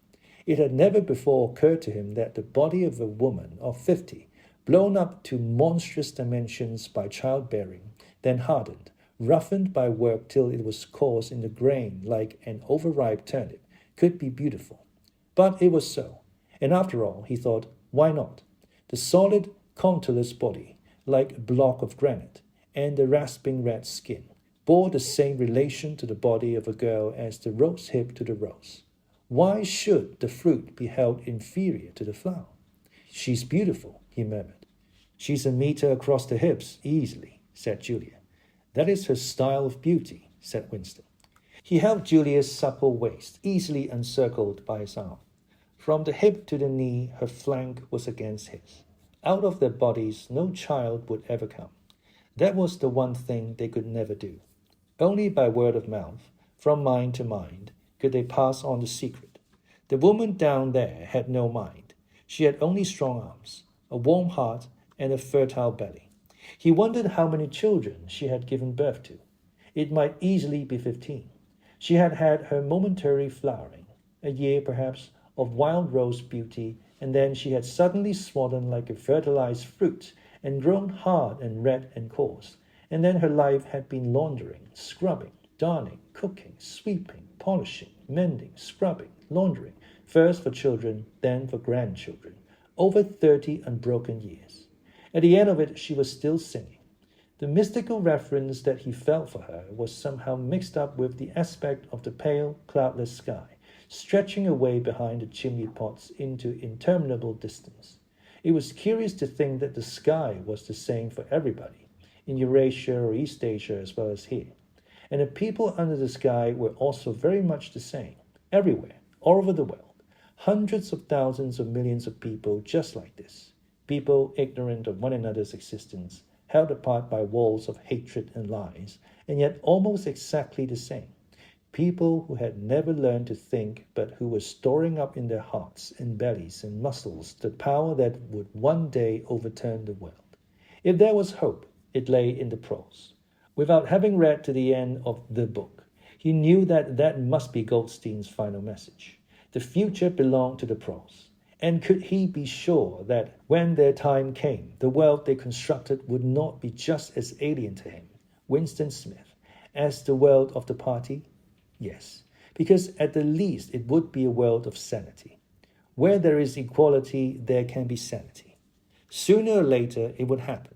Strength would change into consciousness. The prose were immortal. You could not doubt it when you looked at that valiant figure in the yard. In the end, the awakening would come. And until that happened, though it might be 1,000 years, they would stay alive against all the odds, like birds, passing on from body to body the vitality which the party did not share and could not kill. Do you remember, he said, the thrush that sang to us, that first day at the edge of the wood? He wasn't singing to us, said Julia. He was singing to please himself. Not even that. He was just singing. The birds sang. The prose sang. The party did not sing. All around the world, in London, in New York, in Africa and Brazil, and in the mysterious forbidden lands beyond the frontiers, in the streets of Paris and Berlin, in the villages of the endless Russian plain, in the bazaars of China and Japan, everywhere stood the same solid, unconquerable figure, made monstrous by work and childbearing, toiling from birth to death and still singing. Out of those mighty loins a race of conscious beings must one day come. You were the dead, theirs was the future.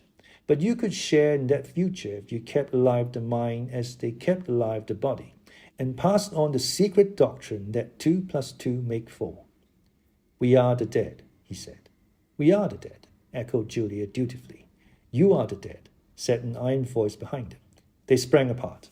Winston's entrails seemed to have turned into ice. He could see the white all round the irises of Julia's eyes. Her face had turned a milky yellow. The smear of rouge that was still on each cheekbone stood out sharply, almost as though unconnected with the skin beneath. You are the dead, repeated the iron voice. It was behind the picture, breathed Julia. It was behind the picture, said the voice. Remain exactly where you are. Make no movement until you are ordered. It was starting at last. They could do nothing except stand gazing into one another's eyes, to run for life, to get out of the house before it was too late. No such thought occurred to them. Unthinkable to disobey the iron voice from the wall. There was a snap as though a catch had been turned back, and a crash of breaking glass. The picture had fallen to the floor, uncovering the telescreen behind it. Now they can see us, said Julia. Now we can see you, said the voice. Stand out in the middle of the room. Stand back to back. Clasp your hands behind your heads. Do not touch one another. They were not touching, but it seemed to him that he could feel Julia's body shaking. Or perhaps it was merely the shaking of his own. He could just stop his teeth from chattering, but his knees were beyond his control. There was the sound of trampling boots below, inside the house and outside. The yard seemed to be full of men. Something was being dragged across the stones. The woman singing had stopped abruptly. There was a long, rolling clang, as though the washtub had been flung across the yard, and then a confusion of angry shouts which ended in a yell of pain. The house is surrounded, said Winston. The house is surrounded, said the voice. He heard Julia snap her teeth together. I suppose we may as well say goodbye, she said. You may as well say goodbye, said the voice. And then another quite different voice, a thin, cultivated voice which Winston had the impression of having heard before, struck in. And by the way, while we're on the subject, here comes a candle to light you to bed. Here comes a chopper to chop off your head. Something crashed onto the bed behind Winston's back. The head of a ladder had been thrust through the window and had burst in the frame. Someone was climbing through the window. There was a stampede of boots up the stairs. The room was full of solid men in black uniforms, with iron-shod boots on their feet and truncheons in their hands. Winston was not trembling any longer. Even his eyes he barely moved. One thing alone mattered, to keep still. To keep still and not give them an excuse to hit you. A man with a smooth prize fighter's jaw, in which the mouth was only a slit paused opposite him, balancing his truncheon meditatively between thumb and forefinger. Winston met his eyes. The feeling of nakedness, with one's hands behind one's head and one's face and body all exposed, was almost unbearable. The man protruded the tip of a white tongue, licked the place where his lips should have been, and then passed on. There was another crash. Someone had picked up the glass paperweight from the table and smashed it to pieces on the hearthstone. The fragment of coral, a tiny crinkle of pink like a sugar rosebud from a cake, rolled across the mat. How small, thought Winston, how small it always was. There was a gasp and a thump behind him, and he received a violent kick on the ankle which nearly flung him off his balance. One of the men had smashed his fist into Julia's solar plexus, doubling her up like a pocket ruler. She was thrashing about on the floor, fighting for breath. Winston dared not turn his head even by a millimeter, but sometimes her livid, gasping face came within the angle of his vision. Even in his terror, it was as though he could feel the pain in his own body, the deadly pain which nevertheless was less urgent than the struggle to get back her breath. He knew what it was like, the terrible, agonizing pain which was there all the while but could not be suffered yet, because before all else it was necessary to be able to breathe. Then two of the men hoisted her up by knees and shoulders and carried her out of the room like a sack. Winston had a glimpse of her face, upside down, yellow and contorted, with the eyes shut and still with a smear of rouge on either cheek, and that was the last he saw of her. He stood dead still. No one had hit him yet. Thoughts which came of their own accord but seemed totally uninteresting began to flit through his mind. He wondered whether they had got Mr. Charrington. He wondered what they had done to the woman in the yard. He noticed that he badly wanted to urinate, and felt a faint surprise because he had done so only 2 or 3 hours ago. He noticed that the clock on the mantelpiece said 9, meaning 21, but the light seemed too strong. Would not the light be fading at 21 hours on an August evening? He wondered whether, after all, he and Julia had mistaken the time, had slept the clock round and thought it was 20:30, when really it was not 8:30 on the following morning. But he did not pursue the thought further. It was not interesting. There was another, lighter step in the passage. Mr. Charrington came into the room. The demeanor of the black uniformed men suddenly became more subdued. Something had also changed in Mr. Charrington's appearance. His eye fell on the fragments of the glass paperweight. "Pick up those pieces," he said sharply. A man stooped to obey. The Cockney accent had disappeared. Winston suddenly realized whose voice it was that he had heard a few moments ago on the telescreen. Mr. Charrington was still wearing his old velvet jacket, but his hair, which had been almost white, had turned black. Also, he was not wearing his spectacles. He gave Winston a single sharp glance, as though verifying his identity, and then paid no more attention to him. He was still recognizable, but he was not the same person any longer. His body had straightened, and seemed to have grown bigger. His face has undergone only tiny changes that had nevertheless worked a complete transformation. The black eyebrows were less bushy. The wrinkles were gone. The whole lines of the face seemed to have altered. Even the nose seemed shorter. It was the alert, cold face of a man of about 35. It occurred to Winston that for the first time in his life, he was looking with knowledge at a member of the thought police.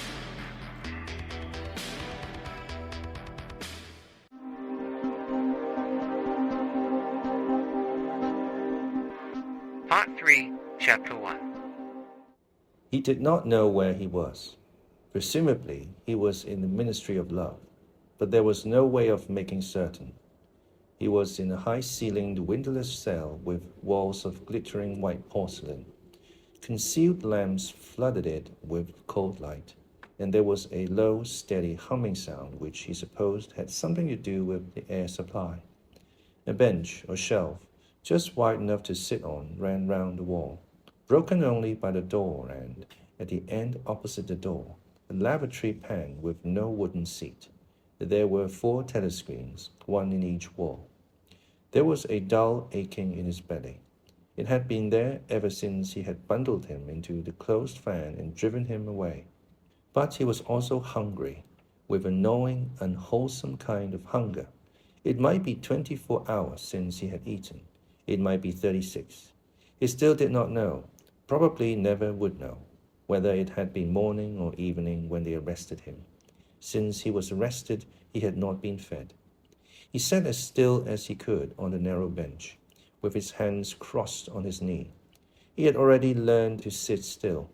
If you made unexpected movements, they yelled at you from the telescreen. But the craving for food was growing upon him. What he longed for above all was a piece of bread. He had an idea that there were a few breadcrumbs in the pocket of his overalls. It was even possible, he thought, this because from time to time something seemed to tickle his leg, that there might be a sizable bit of crust there. In the end, the temptation to find out overcame his fear. He slipped a hand into his pocket. "Smith," yelled a voice from the telescreen. 6079 Smith W. Hands out of pockets in the cells. He sat still again, his hands crossed on his knee. Before being brought here, he had been taken to another place, which must have been an ordinary prison or a temporary lockup used by the patrols. He did not know how long he had been there. Some hours at any rate. With no clocks and no daylight, it was hard to gauge the time. It was a noisy, evil-smelling place. They had put him into a cell similar to the one he was now in, but filthily dirty and at all times crowded by 10 or 15 people. The majority of them were common criminals, but there were a few political prisoners among them. He had sat silent against the wall, jostled by dirty bodies, too preoccupied by fear and the pain in his belly to take much interest in his surroundings, but still noticing the astonishing difference in demeanor between the party prisoners and the others. The party prisoners were always silent and terrified, but the ordinary criminals seemed to care nothing for anybody. They yelled insults at the guards, fought back fiercely when their belongings were impounded, wrote obscene words on the floor, ate smuggled food which they produced from mysterious hiding places in their clothes, and even shouted down the telescreen when they tried to restore order. On the other hand, some of them seemed to be on good terms with the guards, called them by nicknames, and tried to wheedle cigarettes through the spy hole in the door. The guards, too, treated the common criminals with a certain forbearance, even when they had to handle them roughly. There was much talk about the forced labor camps to which most of the prisoners expected to be sent. It was all right in the camps, he gathered, so long as you had good contacts and knew the ropes. There was bribery, favoritism, and racketeering of every kind. There was homosexuality and prostitution. There was even illicit alcohol distilled from potatoes. The positions of trust were given only to the common criminals, especially the gangsters and the murderers, who formed a sort of aristocracy. All the dirty jobs were done by the politicals.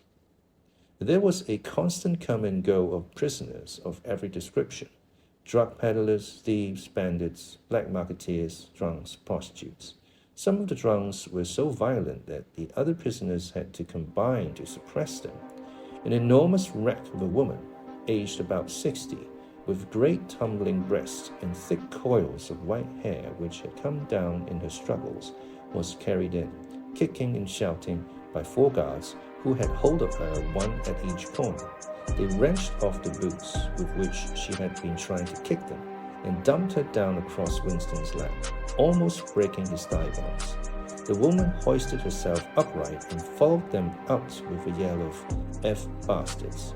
Then, noticing that she was sitting on something uneven, she slid off Winston's knees on the bench. "Beg pardon, dearie," she said. "I wouldn't have sat on you. Only the buggers put me there. They don't know to treat a lady, do they?"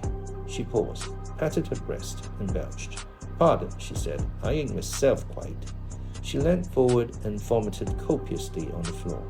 "That's better," she said, leaning back with closed eyes. "Never keep it down, that's what I say. Get it up while it's fresh in your stomach, like." She revived, turned to have another look at Winston, and seemed immediately to take a fancy to him. She put a fast arm round his shoulder and drew him towards her, breathing beer and vomit into his face. "What's your name, dearie?" she said. "Smith," said Winston. "Smith?" said the woman. "That's funny. My name's Smith, too. Why," she added sentimentally, "I might be your mother." She might, thought Winston, be his mother. She was about the right age and physique, and it was probable that people changed somewhat after 20 years in the forced labor camp. No one else had spoken to him. To a surprising extent, the ordinary criminals ignored the party prisoners. The polites, they called them, with a sort of uninterested contempt. The party prisoners seemed terrified of speaking to anybody, and above all, of speaking to one another. Only once, when 2 party members, both women, were pressed close together on the bench, he overheard amid the din of voices a few hurriedly whispered words, and in particular a reference to something called Room 101, which he did not understand. It might be 2 or 3 hours ago that they had brought him here. The dull pain in his belly never went away, but sometimes it grew better and sometimes worse, and his thoughts expanded or contracted accordingly. When it grew worse, he thought only of the pain itself, and of his desire for food. When it grew better, panic took hold of him. There were moments when he foresaw the things that would happen to him with such actuality that his heart galloped and his breath stopped. He felt the smash of truncheons on his elbows and iron-shod boots on the shins. He saw himself groveling on the floor, screaming for mercy through broken teeth. He hardly thought of Julia. He could not fix his mind on her. He loved her and would not betray her, but that was only a fact. known as he knew the rules of arithmetic. He felt no love for her, and he hardly even wondered what was happening to her. He thought oftener of O'Brien, with a flickering hope. O'Brien might know that he had been arrested. The Brotherhood, he had said, never tried to save its members. But there was the razor blade. They would send the razor blade if they could. There would be perhaps 5 seconds before the guard could rush into the cell. The blade would bite into him with a sort of burning coldness, and even the fingers that held it would be cut to the bone. Everything came back to his sick body, which shrank trembling from the smallest pain. He was not certain that he would use the razor blade even if he got the chance. It was more natural to exist from moment to moment, accepting another 10 minutes' life even with the certainty that there was torture at the end of it. Sometimes he tried to calculate the number of porcelain bricks in the walls of the cell. It should have been easy, but he always lost count at some point or another. More often he wondered where he was and what time of day it was. At one moment he felt certain that it was broad daylight outside, and at the next equally certain that it was pitch darkness. In this place, he knew instinctively the lights would never be turned out. It was the place with no darkness. He saw now why O'Brien had seemed to recognize the illusion. In the Ministry of Love, there were no windows. His cell might be at the heart of the building or against its outer wall. It might be 10 floors below ground, or 30 above it. He moved himself mentally from place to place, and tried to determine by the feeling of his body whether he was perched high in the air or buried deep underground. There was a sound of marching boots outside. The steel door opened with a clank. A young officer, a trim black uniformed figure who seemed to glitter all over with polished leather and whose pale, straight-featured face was like a wax mask, stepped smartly through the doorway. He motioned to the guards outside to bring in the prisoner they were leading. The poet Ampleforth shambled into the cell. The door clanged shut again. Ampleforth made 1 or 2 uncertain movements from side to side, as though having some idea that there was another door to go out of, and then began to wander up and down the cell. He had not yet noticed Winston's presence. His troubled eyes were gazing at the wall about a meter above the level of Winston's head. He was shoeless, large, dirty toes were sticking out of the holes of his socks. He was also several days away from a shave. A scrubby beard covered his face to the cheekbones, giving him an air of ruffianism that were oddly with his large weak frame and nervous movements. Winston roused himself a little from his lethargy. He must speak to Ampleforth, and risked a yell from the telescreen. It was even conceivable that Ampleforth was the bearer of the razor blade. "Ampleforth," he said. There were no yell from the telescreen. Ampleforth paused, mildly startled. His eyes focused themselves slowly on Winston. "Ah, Smith," he said, "you too. What are you in for?" "To tell you the truth," he sat down awkwardly on the bench opposite Winston. "There is only one offense, is there not?" he said. "And have you committed it?" "Apparently I have." He put a hand to his forehead and pressed his temples for a moment, as though trying to remember something. "These things happen," he began vaguely. "I have been able to call one instance a possible instance. It was an indiscretion, undoubtedly. We were producing a definitive edition of the poems of Kipling. I allowed the word God to remain at the end of a line. I could not help it." He added almost indignantly, raising his face to look at Winston. "It was impossible to change the line. The rhyme was rod. Do you realize that there are only 12 rhymes to rod in the entire language? For days I had racked my brains. There was no other rhyme." The expression on his face changed. The annoyance passed out of it, and for a moment he looked almost pleased. A sort of intellectual warmth, the joy of the pedant who has found out some useless fact, shone through the dirt and scrubby hair. "Has it ever occurred to you," he said, "that the whole history of English poetry has been determined by the fact that the English language lacks rhymes?" No, that particular thought had never occurred to Winston, nor, in the circumstances, did it strike him as very important or interesting. "Do you know what time of day it is?" he said. Ampleforth looked startled again. "I had hardly thought about it. They arrested me. It could be 2 days ago, perhaps 3. His eyes flitted round the walls. as though he half expected to find a window somewhere. There is no difference between night and day in this place. I do not see how one can calculate the time. They talked desultorily for some minutes. Then, without apparent reason, a yell from the telescreen bade them be silent. Winston sat quietly, his hands crossed. Ampleforth, too large to sit in comfort on the narrow bench, fidgeted from side to side, clasping his lank hands first round one knee, then round the other. The telescreen barked at him to keep still. Time passed, 20 minutes, an hour. It was difficult to judge. Once more there was a sound of boots outside. Winston's entrails contracted.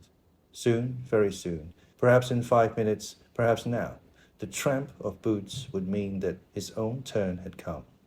The door opened. The cold-faced young officer stepped into the cell. With a brief movement of the hand, he indicated Ampleforth. "Room 101, he said. Ampleforth marched clumsily out between the guards, his face vaguely perturbed, but uncomprehending. What seemed like a long time passed. The pain in Winston's belly had revived. His mind sagged round and round on the same trick, like a ball falling again and again into the same series of slots. He had only 6 thoughts: the pain in his belly, a piece of bread, the blood and the screaming, O'Brien, Julia, the razor blade. There was another spasm in his entrails. The heavy boots were approaching. As the door opened, the wave of air that it created brought in a powerful smell of cold sweat. Parsons walked into the cell. He was wearing khaki shorts and a sports shirt. This time Winston was startled into self-forgetfulness. "You here," he said. Parsons gave Winston a glance in which there was neither interest nor surprise, but only misery. He began walking jerkily up and down, evidently unable to keep still. Each time he straightened his pudgy knees, it was apparent that they were trembling. His eyes had a wide-open, staring look, as though he could not prevent himself from gazing at something in the middle distance. "What are you in for?" said Winston. "Thought crime," said Parsons, almost blubbering.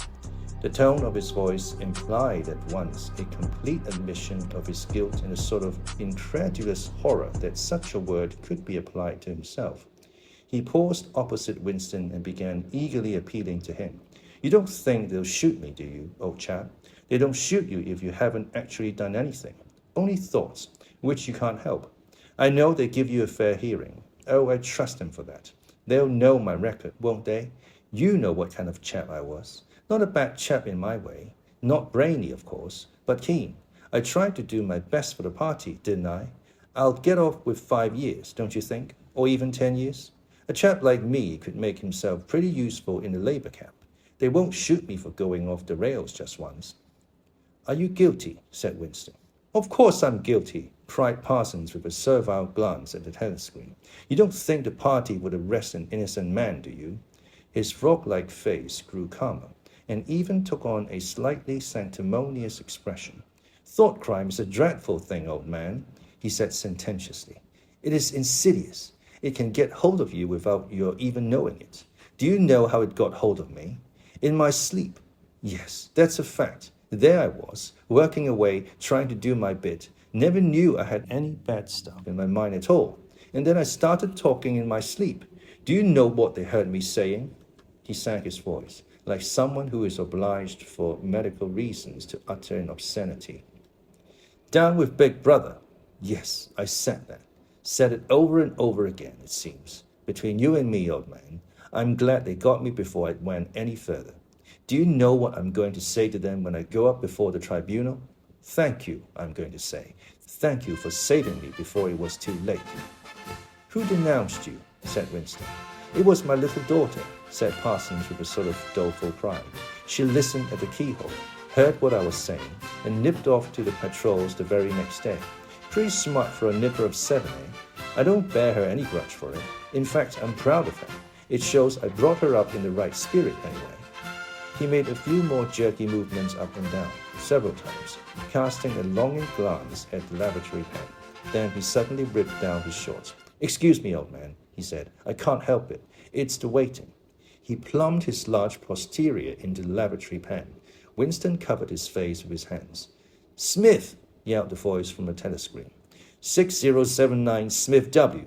Uncover your face. No faces covered in the cells. Winston uncovered his face. Parsons used the lavatory, loudly and abundantly. It then turned out that the plug was defective and the cell stank abominably for hours afterwards. Parsons was removed. More prisoners came and went, mysteriously. One, a woman, was consigned to room 101, and, Winston noticed, seemed to shrivel and turn a different color when she heard the words. A time came when, if it had been morning when he was brought here, it would be afternoon, or if it had been afternoon, then it would be midnight. There were 6 prisoners in the cell, men and women. All sat very still. Opposite Winston there sat a man with a chinless, toothy face exactly like that of some large, harmless rodent. His fat, mottled cheeks were so pouched at the bottom that it was difficult not to believe that he had little stores of food tucked away there. His pale grey eyes flitted timorously from face to face and turned quickly away again when he caught anyone's eye. The door opened, and another prisoner was brought in, whose appearance sent a momentary chill through Winston. He was a commonplace, mean-looking man who might have been an engineer or technician of some kind. But what was startling was the emaciation of his face. It was like a skull. Because of its thinness, the mouth and eyes looked disproportionately large, and the eyes seemed filled with a murderous, unappeasable hatred of somebody or something. The man sat down on a bench at a little distance from Winston. Winston did not look at him again, but the tormented skull-like face was as vivid in his mind as though it had been straight in front of his eyes. Suddenly he realized what was the matter. The man was dying of starvation. The same thought seemed to occur almost simultaneously to everyone in the cell. There was a very faint stirring all the way round the bench. The eyes of the chinless man kept flitting towards the skull-faced man, then turning guiltily away, then being dragged back by an irresistible attraction. Presently he began to fidget on his seat. At last he stood up, waddled clumsily across the cell, ducked down into the pocket of his overalls, and, with an abashed air, held out a grimy piece of bread to the skull-faced man. There was a furious, deafening roar from the telescreen. The chinless man jumped in his tracks. The skull-faced man had quickly thrust his hands behind his back, as though demonstrating to all the world that he refused to give. "Bumstead!" roared the voice. 2713 Bumstead J. Let fall that piece of bread. The chinless man dropped the piece of bread on the floor. "Remain standing where you are," said the voice. "Face the door, make no movement." The chinless man obeyed. His large pouchy cheeks were quivering uncontrollably. The door clanged open. As the young officer entered and stepped aside, there emerged from behind him a short, stumpy guard with enormous arms and shoulders. He took his stand opposite the chinless man, and then, at a signal from the officer, let free a frightful blow, with all the weight of his body behind it, full in the chinless man's mouth. The force of it seemed almost to knock him clear of the floor. His body was flung across the cell and fetched up against the base of the lavatory seat. For a moment he lay as though stunned, with dark blood oozing from his mouth and nose. A very faint whimpering or squeaking, which seemed unconscious, came out of him. Then he rolled over and raised himself unsteadily on hands and knees. Amid a stream of blood and saliva, the 2 halves of a dental plate fell out of his mouth. The prisoners sat very still, their hands crossed on their knees. The chinless man climbed back into his place. Down one side of his face, the flesh was darkening. His mouth had swollen into a shapeless cherry-colored mass with a black hole in the middle of it. From time to time, a little blood dripped onto the breast of his overalls. His grey eyes still flitted from face to face, more guiltily than ever, as though he were trying to discover how much the others despised him for his humiliation. The door opened. With a small gesture, the officer indicated the skull-faced man. "Room 101, he said. There was a gasp and a flurry at Winston's side.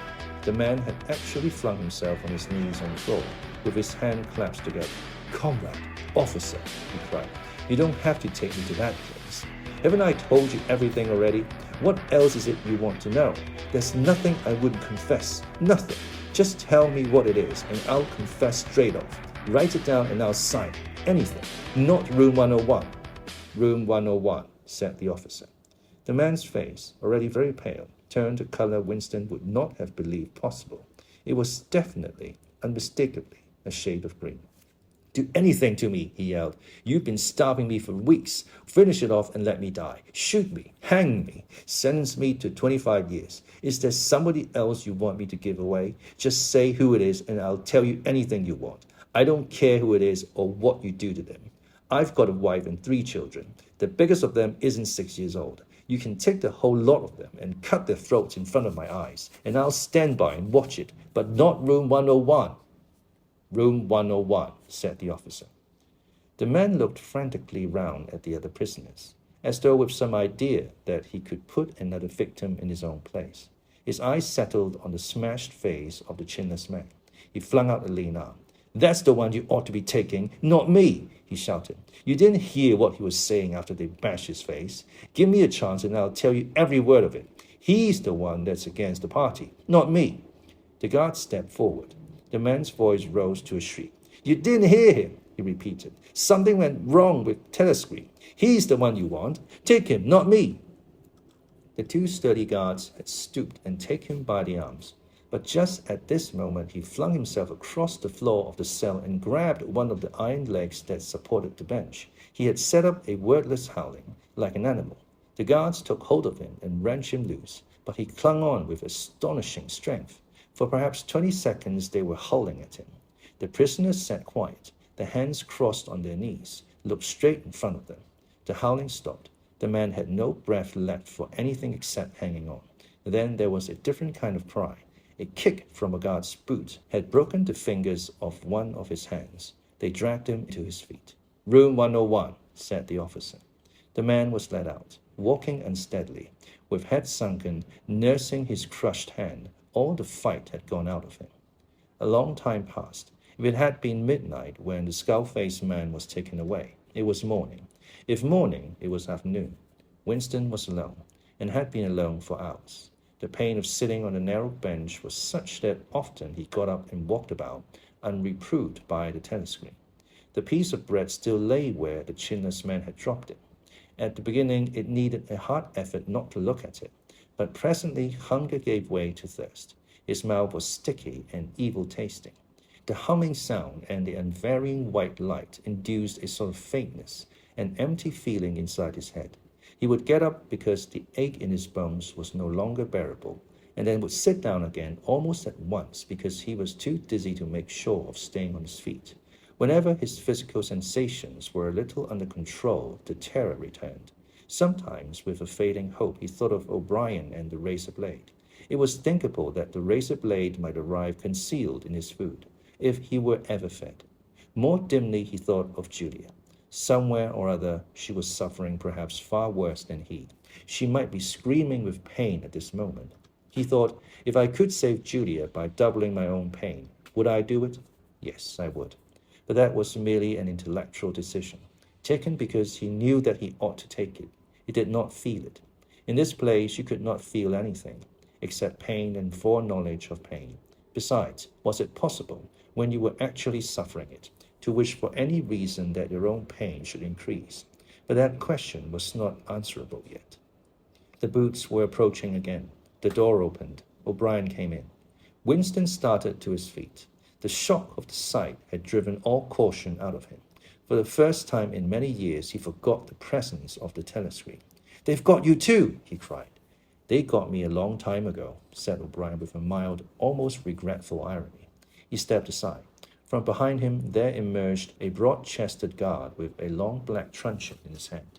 You know this, Winston, said O'Brien. Don't deceive yourself. You did know it. You have always known it. Yes, he saw now. He had always known it. But there was no time to think of that. All he had eyes for was the truncheon in the guard's hand. It might fall anywhere, on the crown, on the tip of the ear, on the upper arm, on the elbow. The elbow! He had slumped to his knees, almost paralyzed, clasping the stricken elbow with his other hand. Everything had exploded into yellow light. Inconceivable that one blow could cause such pain. The light cleared and he could see the other two looking down at him. The guard was laughing at his contortions. One question, at any rate, was answered. Never, for any reason on earth, could you wish for an increase of pain. Of pain, you could wish only one thing, that it should stop. Nothing in the world was so bad as physical pain. In the face of pain, there are no heroes. No heroes, he thought over and over as he writhed on the floor, clutching uselessly at his disabled left arm.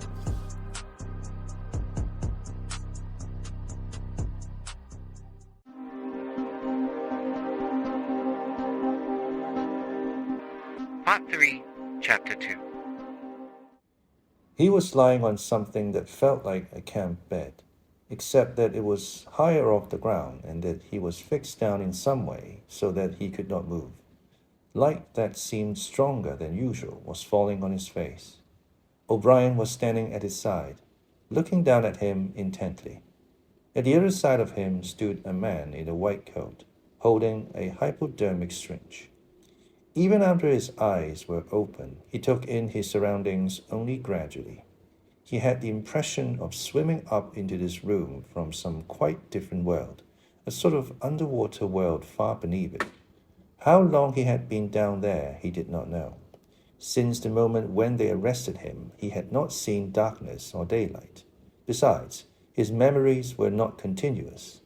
There had been times when consciousness, even the sort of consciousness that one has in sleep, had stopped dead and started again after a blank interval. But whether the intervals were of days or weeks or only seconds, there was no way of knowing. With that first blow on the elbow, the nightmare had started. Later he was to realize that all that then happened was merely a preliminary, a routine interrogation to which nearly all prisoners were subjected. There was a long range of crimes, espionage, sabotage, and the like, to which everyone had to confess as a matter of course. The confession was a formality, though the torture was real.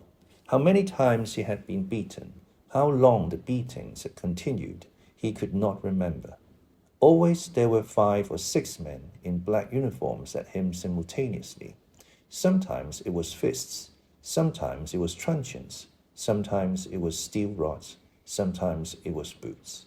There were times when he rolled about the floor, as shameless as an animal, writhing his body this way and that in an endless, hopeless effort to dodge the kicks, and simply in fighting more and yet more kicks in his ribs, in his belly, on his elbows, on his shins, in his groin, in his testicles, on the bone at the base of his spine. There were times when it went on and on until the cruel, wicked, unforgivable thing seemed to him not that the guards continued to beat him, but that he could not force himself into losing consciousness. There were times when his nerve so forsook him that he began shouting for mercy even before the beating began, when the mere sight of the fist drawn back for a blow was enough to make him pour forth a confession of real and imaginary crimes. There were other times when he started out with the resolve of confessing nothing, when every word had to be forced out of him between gasps of pain. And there were times when he feebly tried to compromise, when he said to himself, "I will confess, but not yet. I must hold out till the pain becomes unbearable. 3 more kicks, 2 more kicks, and then I will tell them what they want." Sometimes he was beaten till he could hardly stand, then flung like a sack of potatoes on the stone floor of a cell, left to recuperate for a few hours, and then taken out and beaten again. There were also longer periods of recovery. He remembered them dimly, because they were spent chiefly in sleep or stupor.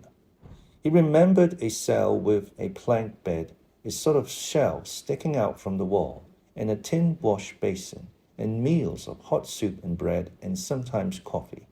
He remembered a surly barber arriving to scrape his chin and crop his hair, and businesslike, unsympathetic men in white coats feeling his pulse, tapping his reflexes, turning up his eyelids, running harsh fingers over him in search for broken bones, and shooting needles into his arm to make him sleep. The beatings grew less frequent and became mainly a threat, a horror to which he could be sent back at any moment when his answers were unsatisfactory. His questioners now were not ruffians in black uniforms, but party intellectuals, little rotund men with quick movements and flashing spectacles, who worked on him in relays over periods which lasted, he thought, he could not be sure, 10 or 12 hours at a stretch. These other questioners saw to it that he was in constant slight pain, but it was not chiefly pain that they relied on. They slapped his face, wrung his ears, pulled his hair, made him stand on one leg, refused him leave to urinate, shone glaring lights in his face until his eyes ran with water. But the aim of this was simply to humiliate him and destroy his power of arguing and reasoning. Their real weapon was the merciless questioning that went on and on, hour after hour, tripping him up, laying traps for him, twisting everything that he said, convicting him at every step of lies and self-contradiction until he began weeping as much from shame as from nervous fatigue. Sometimes he would weep half a dozen times in a single session. Most of the time they screamed abuse at him and threatened at every hesitation to deliver him over to the guards again. But sometimes they would suddenly change their tune, call him comrade, appeal to him in the name of Inksock and Big Brother, and ask him sorrowfully whether even now he had not enough loyalty to the party left to make him wish to undo the evil he had done. When his nerves were in rags after hours of questioning, even this appeal could reduce him to sniffling tears. In the end, the nagging voices broke him down more completely than the boots and fists of the guards. He became simply a mouth that uttered, a hand that signed, whatever was demanded of him. His sole concern was to find out what they wanted him to confess, and then confess it quickly, before the bullying started anew. He confessed to the assassination of eminent party members, the distribution of seditious pamphlets, embezzlement of public funds, sale of military secrets, sabotage of every kind. He confessed that he had been a spy in the pay of the East Asian government as far back as 1968. He confessed that he was a religious believer, an admirer of capitalism, and a sexual pervert. He confessed that he had murdered his wife, although he knew, and his questioners must have known, that his wife was still alive. He confessed that for years he had been in personal touch with Goldstein and had been a member of an underground organization which had included almost every human being he had ever known. It was easier to confess everything and implicate everybody. Besides, in a sense, it was all true. It was true that he had been the enemy of the party, and in the eyes of the party, there was no distinction between the thought and the deed. There were also memories of another kind. They stood out in his mind disconnectedly, like pictures with blackness all round them. He was in a cell which might have been either dark or light, because he could see nothing except a pair of eyes. Near at hand, some kind of instrument was ticking slowly and regularly. The eyes grew larger and more luminous. Suddenly, he floated out of his seat, dived into the eyes, and was swallowed up. He was strapped into a chair surrounded by dials, under dazzling lights. A man in a white coat was reading the dials. There was a tramp of heavy boots outside. The door clanged open. The waxed-faced officer marched in, followed by two guards. "Room 101, said the officer. The man in the white coat did not turn round. He did not look at Winston either. He was looking only at the dials. He was rolling down a mighty corridor, a kilometer wide, full of glorious golden light, roaring with laughter and shouting out confessions at the top of his voice. He was confessing everything, even the things he had succeeded in holding back under the torture.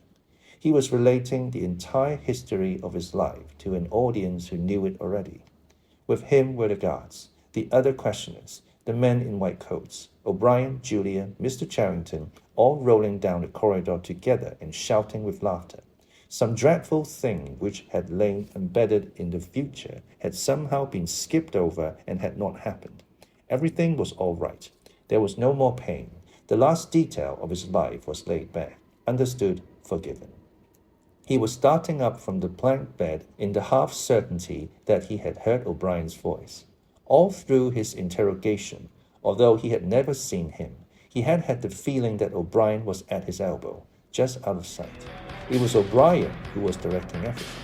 It was he who set the guards on to Winston and who prevented them from killing him. It was he who decided when Winston should scream with pain, when he should have a respite, when he should be fed, when he should sleep, when the drug should be pumped into his arm. It was he who asked the questions and suggested the answers. He was the tormentor. He was the protector. He was the inquisitor.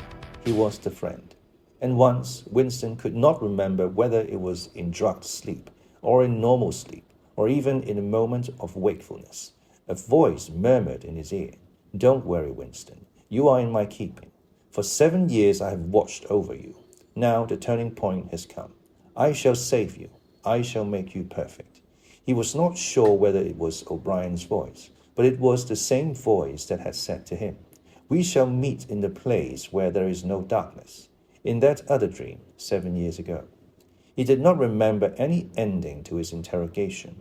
There was a period of blackness, and then the cell or room in which he now was had gradually materialized around him. He was almost flat on his back and unable to move. His body was held down in every essential point. Even the back of his head was gripped in some manner. O'Brien was looking down at him gravely and rather sadly. His face, seen from below, looked coarse and worn, with pouches under the eyes and tired lines from nose to chin. He was older than Winston had thought him. He was perhaps 48 or 50. Under his hand there was a dial with a lever on top and figures running round the face. "I told you," said O'Brien, "that if we met again, it would be here." "Yes," said Winston. Without any warning except a slight movement of O'Brien's hand, a wave of pain flooded his body. It was a frightening pain, because he could not see what was happening, and he had the feeling that some mortal injury was being done to him. He did not know whether the thing was really happening, or whether the effect was electrically produced, but his body was being wrenched out of shape. The joints were being slowly torn apart, although the pain had brought the sweat out on his forehead. The worst of all was the fear that his backbone was about to snap. He set his teeth and breathed hard through his nose, trying to keep silent as long as possible. "You are afraid," said O'Brien, watching his face, "that in another moment something is going to break. Your especial fear is that it will be your backbone. You have a vivid mental picture of the vertebrae snapping apart and the spinal fluid dripping out of them. That is what you're thinking, is it not, Winston?" Winston did not answer. O'Brien drew back the lever on the dial. The wave of pain receded almost as quickly as it had come. "That was 40, said O'Brien. "You can see that the numbers on this dial run up to 100. Will you please remember, throughout our conversation, that I have it in my power to inflict pain on you at any moment and to whatever degree I choose. If you tell me any lies, or attempt to prevaricate in any way, or even fall below your usual level of intelligence, you will cry out with pain, instantly. Do you understand that?" "Yes," said Winston. O'Brien's manner became less severe. He resettled his spectacles thoughtfully and took a pace or two up and down. When he spoke, his voice was gentle and patient. He had the air of a doctor, a teacher, even a priest, anxious to explain and persuade rather than to punish. "I'm taking trouble with you, Winston," he said, "because you are worth trouble. You know perfectly well what is the matter with you. You have known it for years, though you have fought against the knowledge. You are mentally deranged. You suffer from a defective memory. You are unable to remember real events, and you persuade yourself that you remember other events which never happened. Fortunately, it is curable. You have never cured yourself of it, because you did not choose to. There was a small effort of the will that you were not ready to make. Even now, I am well aware, you are clinging to your disease under the impression that it is a virtue. Now we will take an example. At this moment, which power is Oceania at war with?" "When I was arrested, Oceania was at war with East Asia." "With East Asia? Good. And Oceania has always been at war with East Asia, has it not?" Winston drew in his breath. He opened his mouth to speak and then did not speak. He could not take his eyes away from the dial. "The truth, please, Winston. Your truth. Tell me what you think you remember." I remember that until only a week before I was arrested, we were not at war with East Asia at all. We were in alliance with them. The war was against Eurasia. That had lasted for 4 years. Before that, O'Brien stopped him with a movement of the hand. Another example, he said. Some years ago, you had a very serious delusion indeed. You believed that 3 men, 3 one-time party members named Jones, Aronson, and Rutherford, men who were executed for treachery and sabotage after making the fullest possible confession, were not guilty of the crimes they were charged with. You believed that you had seen unmistakable documentary evidence proving that their confessions were false. There was a certain photograph about which you had a hallucination. You believed that you had actually held it in your hands. It was a photograph something like this. An oblong slip of newspaper had appeared between O'Brien's fingers. For perhaps 5 seconds it was within the angle of Winston's vision. It was a photograph, and there was no question of its identity. It was the photograph. It was another copy of the photograph of Jones, Aronson, and Rutherford at the party function in New York, which he had chanced upon 11 years ago and promptly destroyed. For only an instant it was before his eyes. Then it was out of sight again. But he had seen it. Unquestionably, he had seen it. He made a desperate, agonizing effort to wrench the top half of his body free. It was impossible to move so much as a centimeter in any direction. For the moment, he had even forgotten the dial.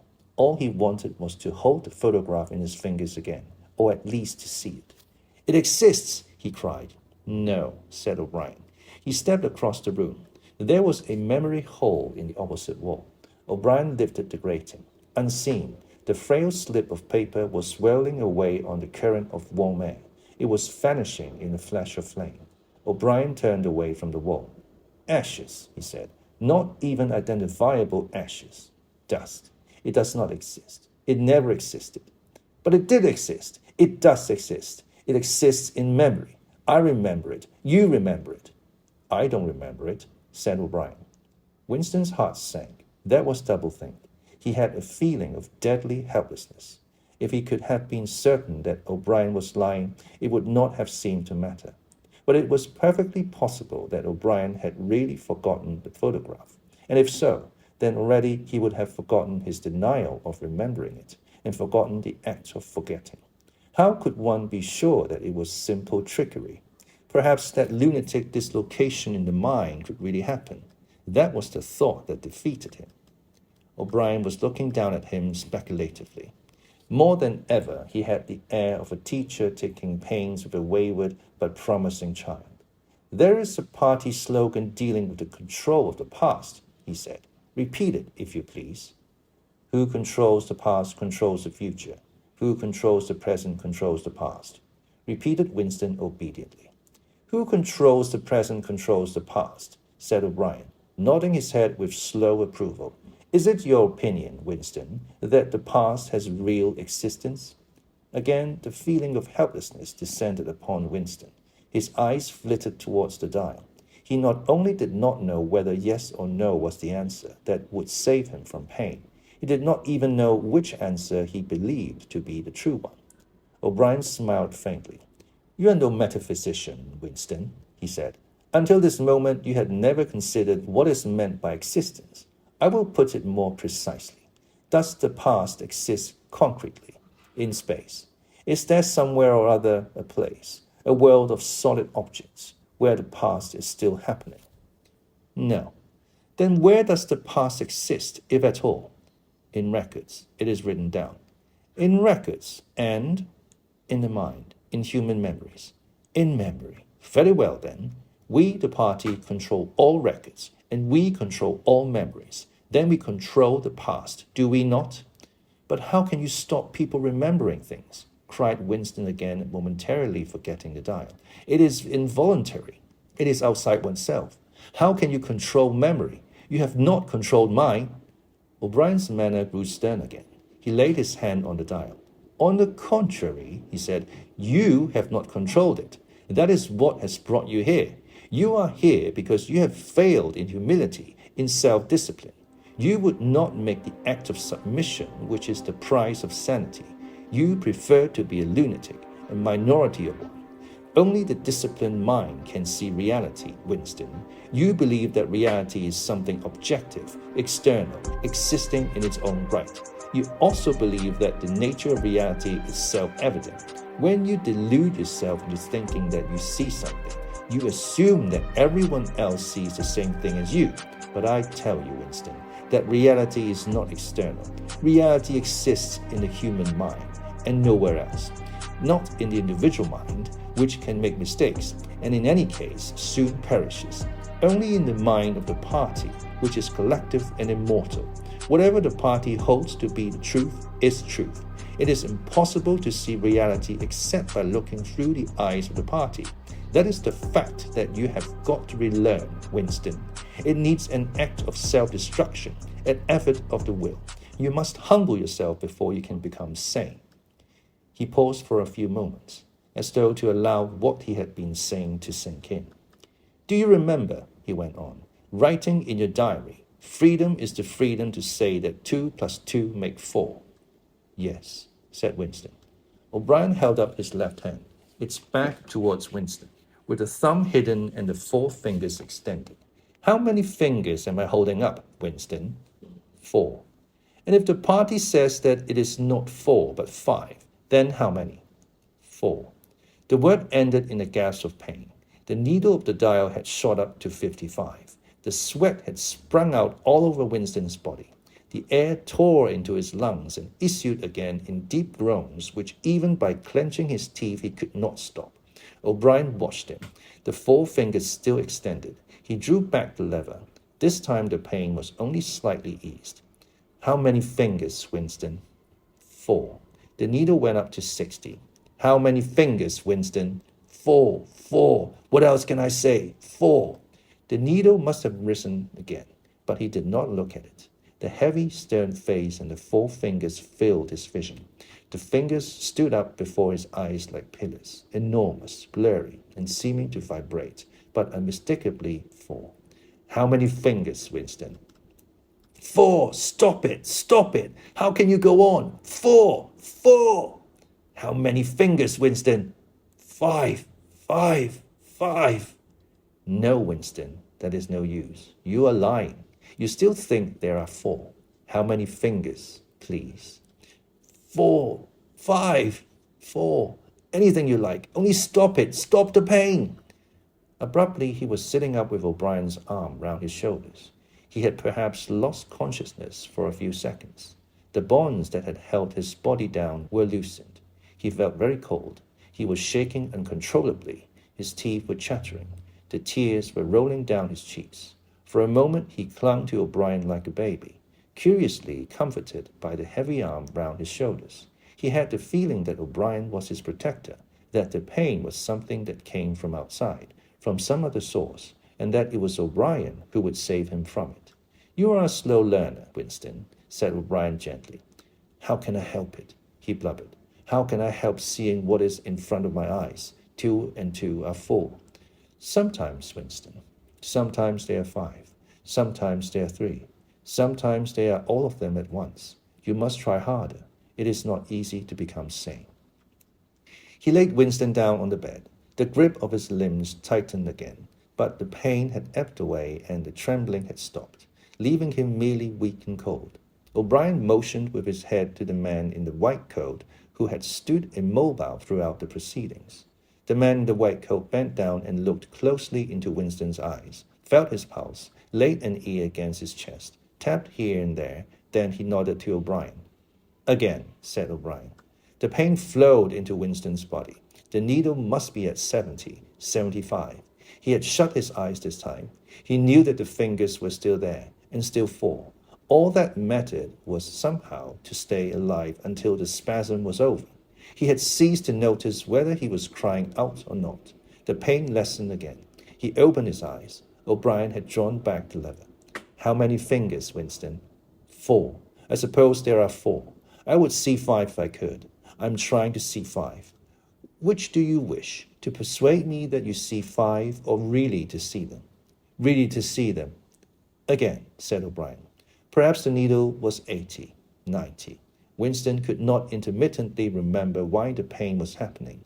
Behind his screwed-up eyelids, a forest of fingers seemed to be moving in a sort of dance, weaving in and out, disappearing behind one another and reappearing again.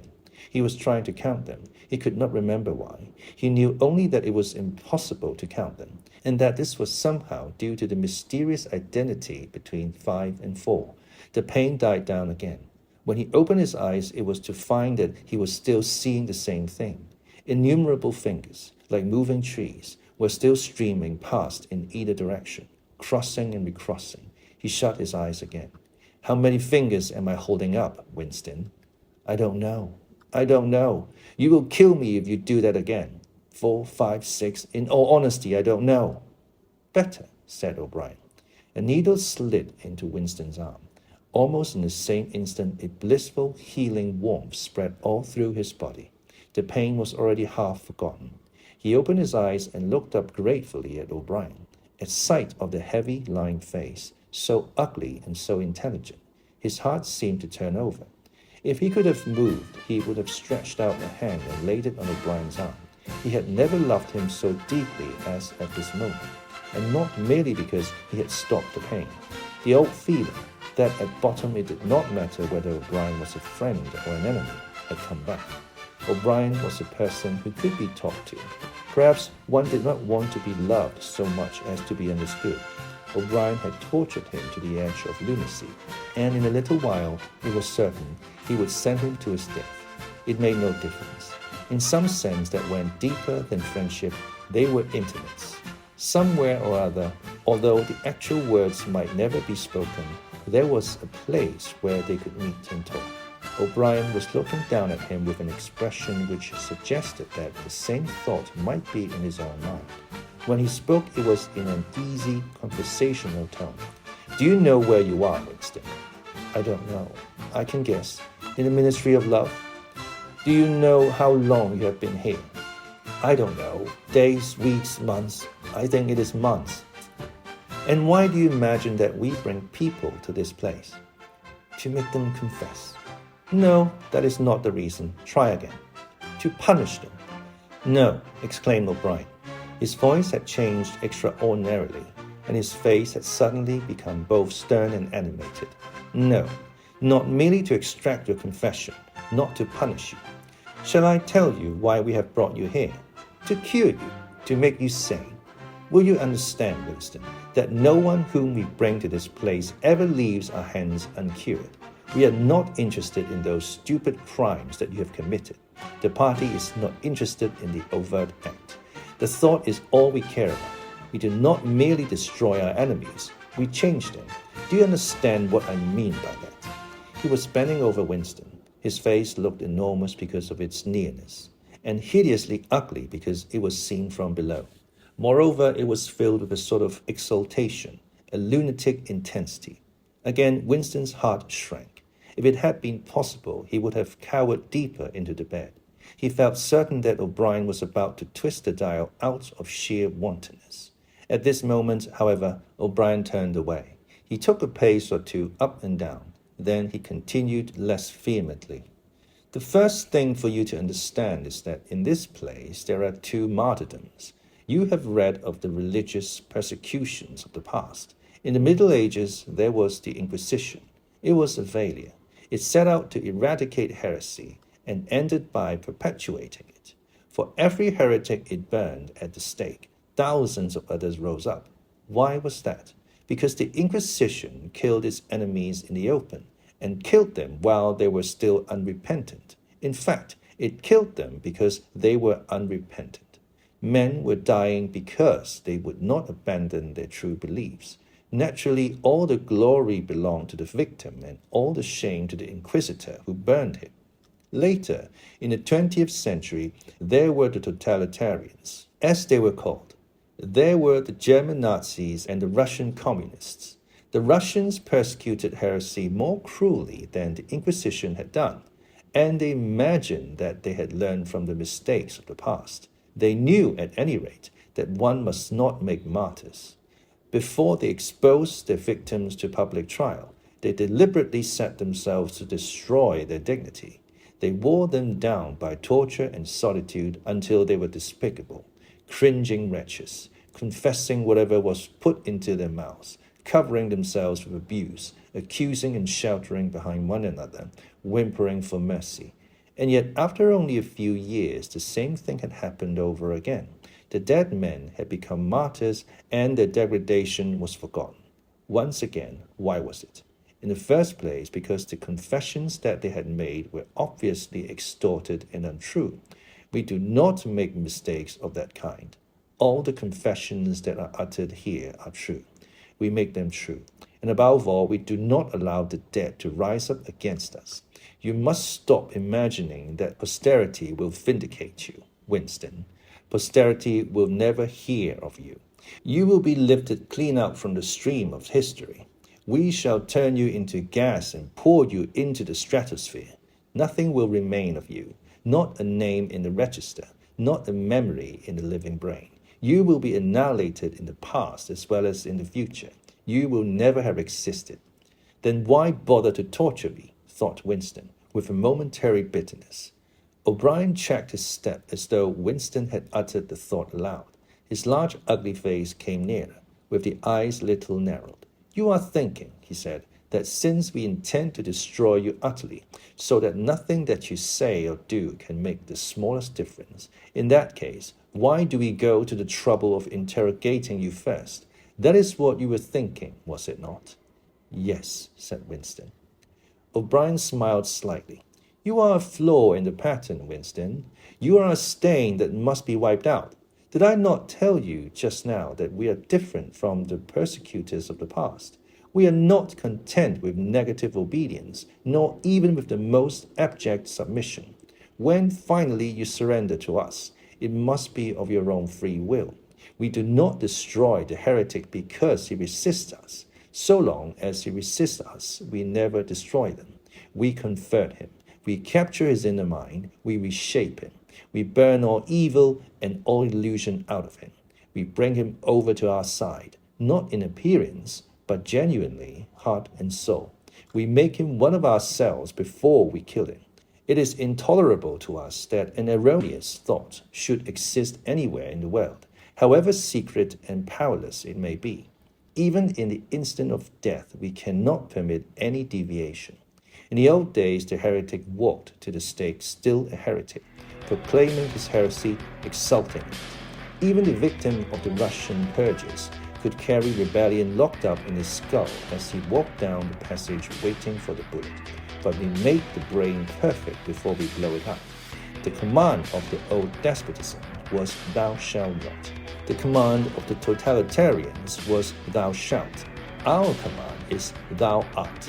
No one whom we bring to this place ever stands out against us. Everyone is washed clean. Even those three miserable traitors in whose innocence you once believed, Jones, Aronson, and Rutherford, in the end we broke them down. I took part in their interrogation myself. I saw them gradually worn down, whimpering, groveling, weeping, and in the end it was not with pain or fear, only with penitence. By the time we had finished with them, they were only the shells of men.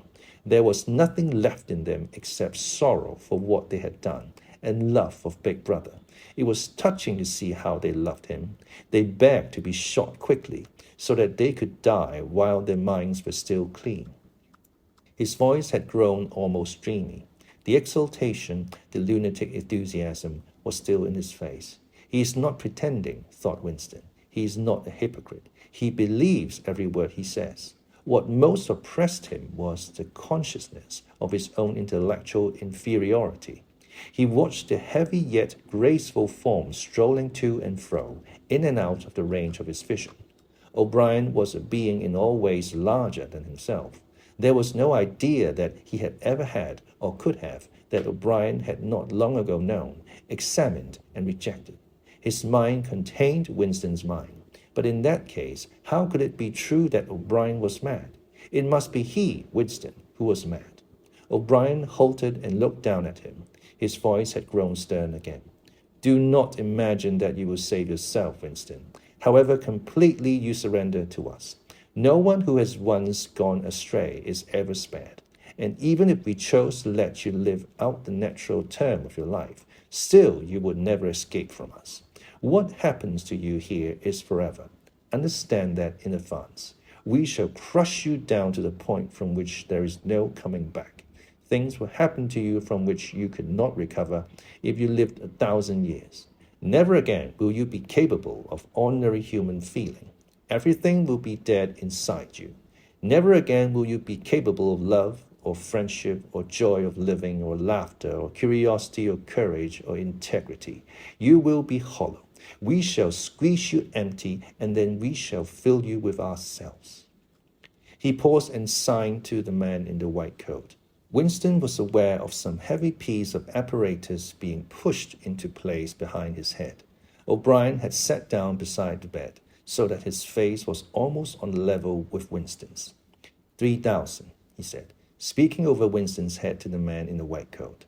Two soft pads, which felt slightly moist, clamped themselves against Winston's temples. He quailed. There was pain coming, a new kind of pain.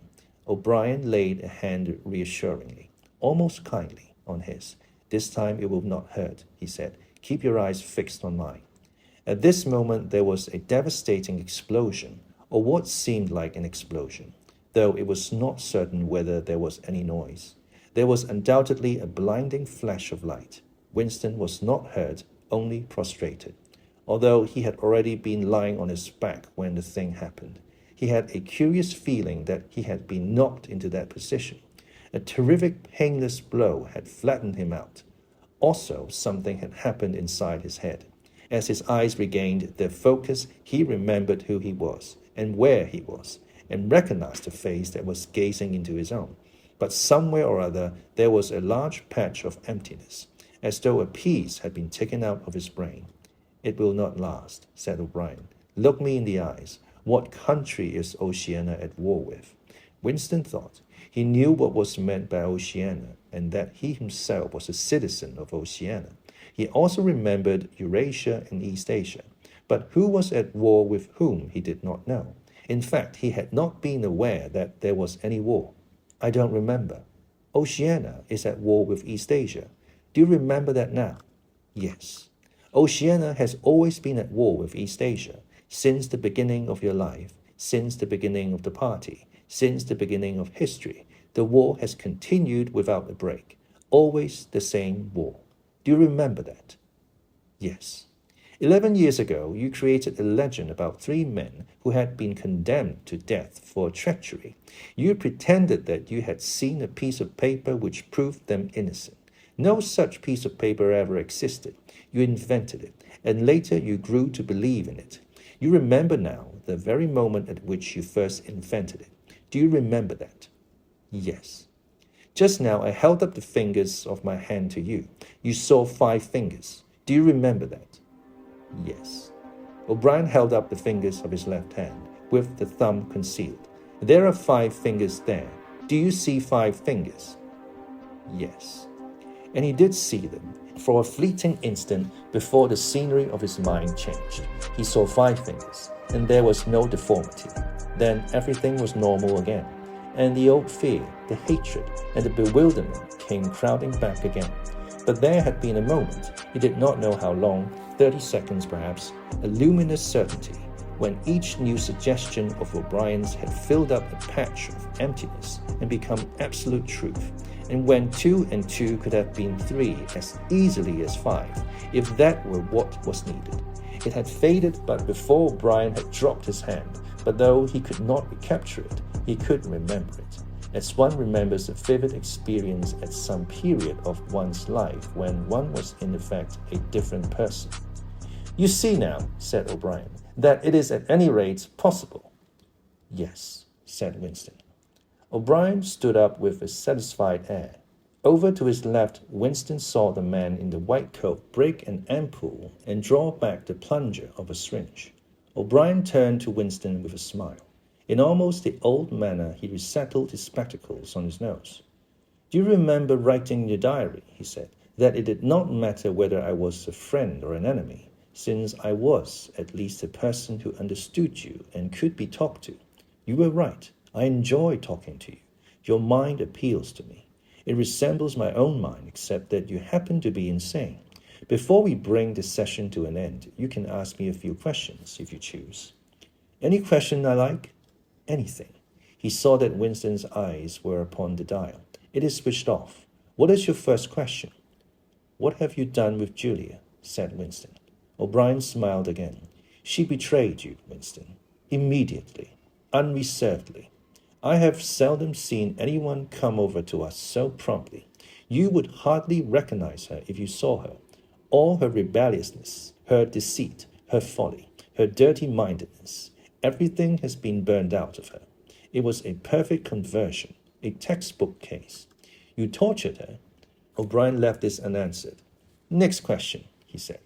Does Big Brother exist? Of course he exists. The party exists. Big Brother is the embodiment of the party.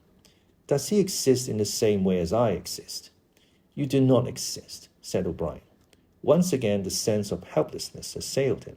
He knew all he could imagine, the arguments which proved his own non-existence, but they were nonsense, and they were only a play on words. Did not the statement, "You do not exist," contain a logical absurdity? But what use was it to say so? His mind shriveled as he thought of the unanswerable, mad arguments with which O'Brien would demolish him. I think I exist, he said wearily. I'm conscious of my own identity. I was born and I shall die. I have arms and legs. I occupy a particular point in space. No other solid object can occupy the same point simultaneously. In that sense, does Big Brother exist? It is of no importance. He exists. Will Big Brother ever die? Of course not. How could he die? Next question. Does the Brotherhood exist? That, Winston, you will never know. If we choose to set you free when we have finished with you, and if you live to be 90 years old, still you will never learn whether the answer to that question is yes or no. As long as you live, it will be an unsolved riddle in your mind. Winston lay silent. His breath rose and fell a little faster. He still had not asked the question that had come into his mind at first. He had got to ask it, and yet it was as though his tongue would not utter it. There was a trace of amusement in O'Brien's face. Even his spectacles seemed to wear an ironical gleam. He knows, thought Winston suddenly. He knows what I'm going to ask. At the thought, the words burst out of him. What is in room 101? The expression on O'Brien's face did not change. He answered dryly. You know what is in room 101, Winston. Everyone knows what is in room 101. He raised a finger to the man in the white coat. Evidently the session was at an end.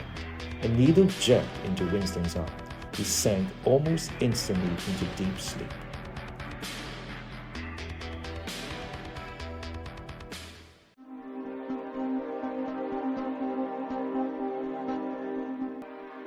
Part 3, Chapter 3.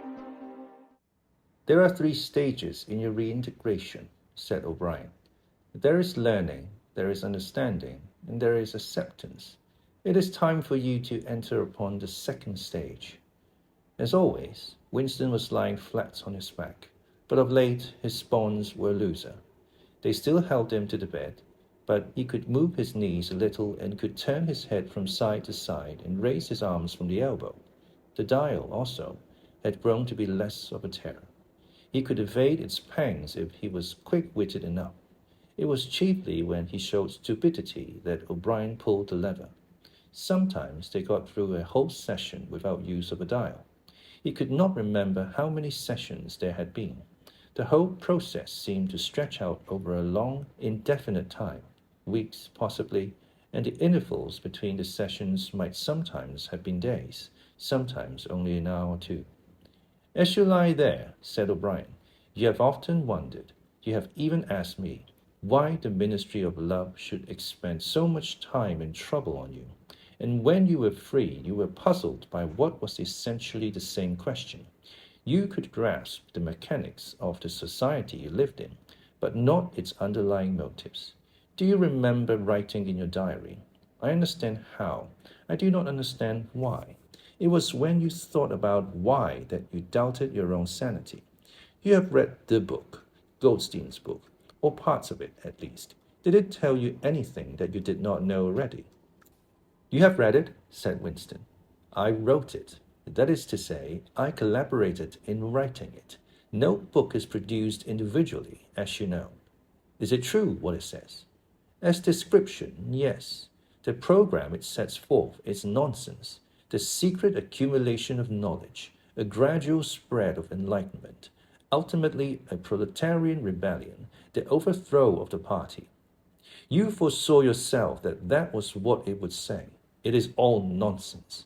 The proletarians will never revolt, not in 1,000 years or 1,000,000. They cannot. I do not have to tell you the reason. You know it already. If you have ever cherished any dreams of violent insurrection, you must abandon them. There is no way in which the party can be overthrown. The rule of the party is forever. Make that the starting point of your thoughts. He came closer to the bed. Forever, he repeated. And now let us get back to the question of how and why. You understand well enough how the party maintains itself in power. Now tell me why we cling to power. What is our motive? Why should we want power? Go on, speak. He added as Winston remained silent. Nevertheless, Winston did not speak for another moment or two. A feeling of weariness had overwhelmed him. The faint, mad gleam of enthusiasm had come back into O'Brien's face. He knew in advance what O'Brien would say, that the party did not seek power for its own ends, but only for the good of the majority, that it sought power because men in the mass were frail, cowardly creatures who could not endure liberty or face the truth, and must be ruled over and systematically deceived by others who were stronger than themselves, that the choice of mankind lay between freedom and happiness, and that, for the great bulk of mankind, happiness was better, that the party was the eternal guardian of the weak, a dedicated sect doing evil that good might come, sacrificing its own happiness to that of others. The terrible thing, thought Winston, the terrible thing was that when O'Brien said this, he would believe it. You could see it in his face. O'Brien knew everything. 1,000 times better than Winston, he knew what the world was really like, in what degradation the mass of human beings lived, and by what lies and barbarities the party kept them there. He had understood it all, weighed it all, and it made no difference. All was justified by the ultimate purpose. What can you do, thought Winston, against a lunatic who is more intelligent than yourself, who gives your arguments a fair hearing and then simply persists in his lunacy? You are ruling over us for our own good, he said feebly. You believe that human beings are not fit to govern themselves, and therefore... He started and almost cried out. A pang of pain had shot through his body. O'Brien had pushed the lever of the dial up to 35. That was stupid, Winston. Stupid, he said. You should know better than to say a thing like that. He pulled the lever back and continued. Now I will tell you the answer to my question. It is this. The party seeks power entirely for its own sake. We are not interested in the good of others. We are interested solely in power. Not wealth or luxury or long life or happiness. Only power. Pure power. What pure power means you will understand presently. We are different from all the oligarchies of the past, in that we know what we are doing. All the others, even those who resembled ourselves, were cowards and hypocrites. The German Nazis and the Russian communists came very close to us in their methods, but they never had the courage to recognize their own motives. They pretended, perhaps they even believed, that they had seized power unwillingly and for a limited time, and that just round the corner there lay a paradise where human beings would be free and equal. We are not like that. We know that no one ever seized power with the intention of relinquishing it. Power is not a means, it is an end. One does not establish a dictatorship in order to safeguard a revolution. One makes the revolution in order to establish the dictatorship. The object of persecution is persecution. The object of torture is torture. The object of power is power. Now do you begin to understand me? Winston was struck, as he had been struck before, by the tiredness of O'Brien's face. It was strong and flashy and brutal. It was full of intelligence and a sort of controlled passion before which he felt himself helpless. But it was tired. There were pouches under the eyes. The skin sagged from the cheekbones. O'Brien leaned over him. deliberately bringing the worn face nearer. You are thinking, he said, that my face is old and tired. You are thinking that I talk of power, and yet I am not even able to prevent the decay of my own body. Can you not understand, Winston, that the individual is only a cell? The weariness of the cell is the vigor of the organism. Do you die when you cut your fingernails? He turned away from the bed and began strolling up and down again, one hand in his pocket. We are the priests of power, he said. God is power. But at present, power is only a word so far as you are concerned. It is time for you to gather some idea of what power means. The first thing you must realize is that power is collective. The individual only has power insofar as he ceases to be an individual. You know the party slogan, freedom is slavery. Has it ever occurred to you that it is reversible? Slavery is freedom. Alone, free. The human being is always defeated. It must be so, because every human being is doomed to die, which is the greatest of all failures. But if he can make complete, utter submission, if he can escape from his identity, if he can merge himself in the party so that he is the party, then he is all-powerful and immortal. The second thing for you to realize is that power is power over human beings, over the body, but above all, over the mind. Power over matter, external reality, as you would call it, is not important. Already our control over matter is absolute. For a moment, Winston ignored the dial. He made a violent effort to raise himself into a sitting position and merely succeeded in wrenching his body painfully. But how can you control matter? He burst out. You don't even control the climate or the law of gravity, and there are disease, pain, death. O'Brien silenced him by a movement of his hand. We control matter because we control the mind. Reality is inside the skull. You will learn by degrees, Winston. There is nothing that we would not do. Invisibility, levitation, anything. I could float off this floor like a soap bubble if I wished to. I do not wish to, because the party does not wish it. You must get rid of those 19th century ideas about the laws of nature. We make the laws of nature. But you do not. You are not even masters of this planet. What about Eurasia and East Asia? You have not conquered them yet. Unimportant. We shall conquer them when it suits us. And if we did not, what difference would it make? We can shut them out of existence. Oceania is the world. But the world itself is only a speck of dust. A man is tiny, helpless.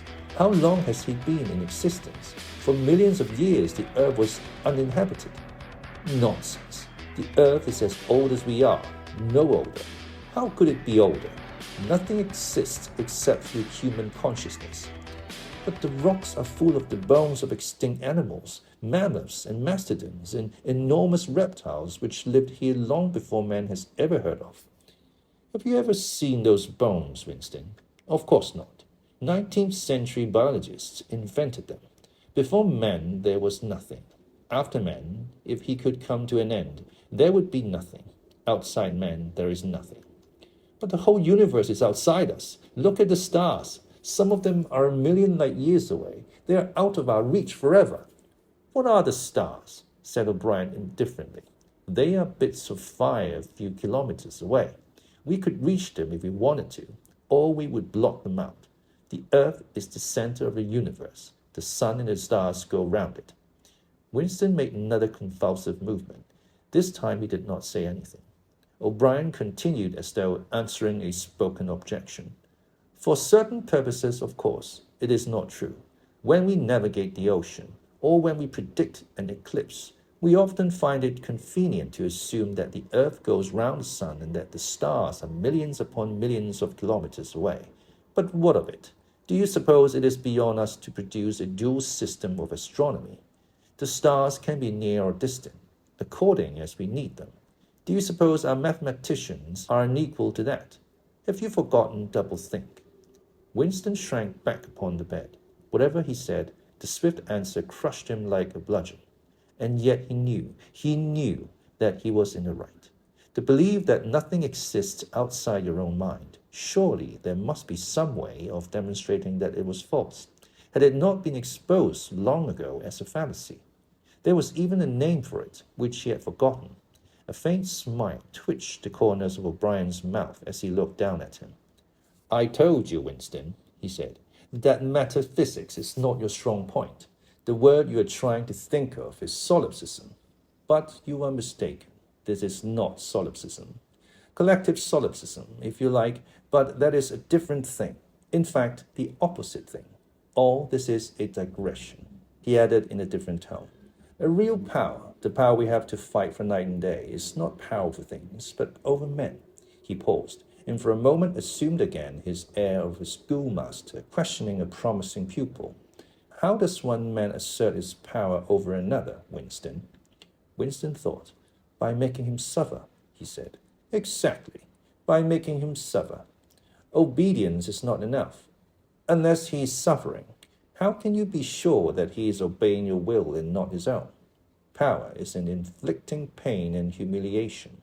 Power is in tearing human minds to pieces and putting them together again in new shapes of your own choosing.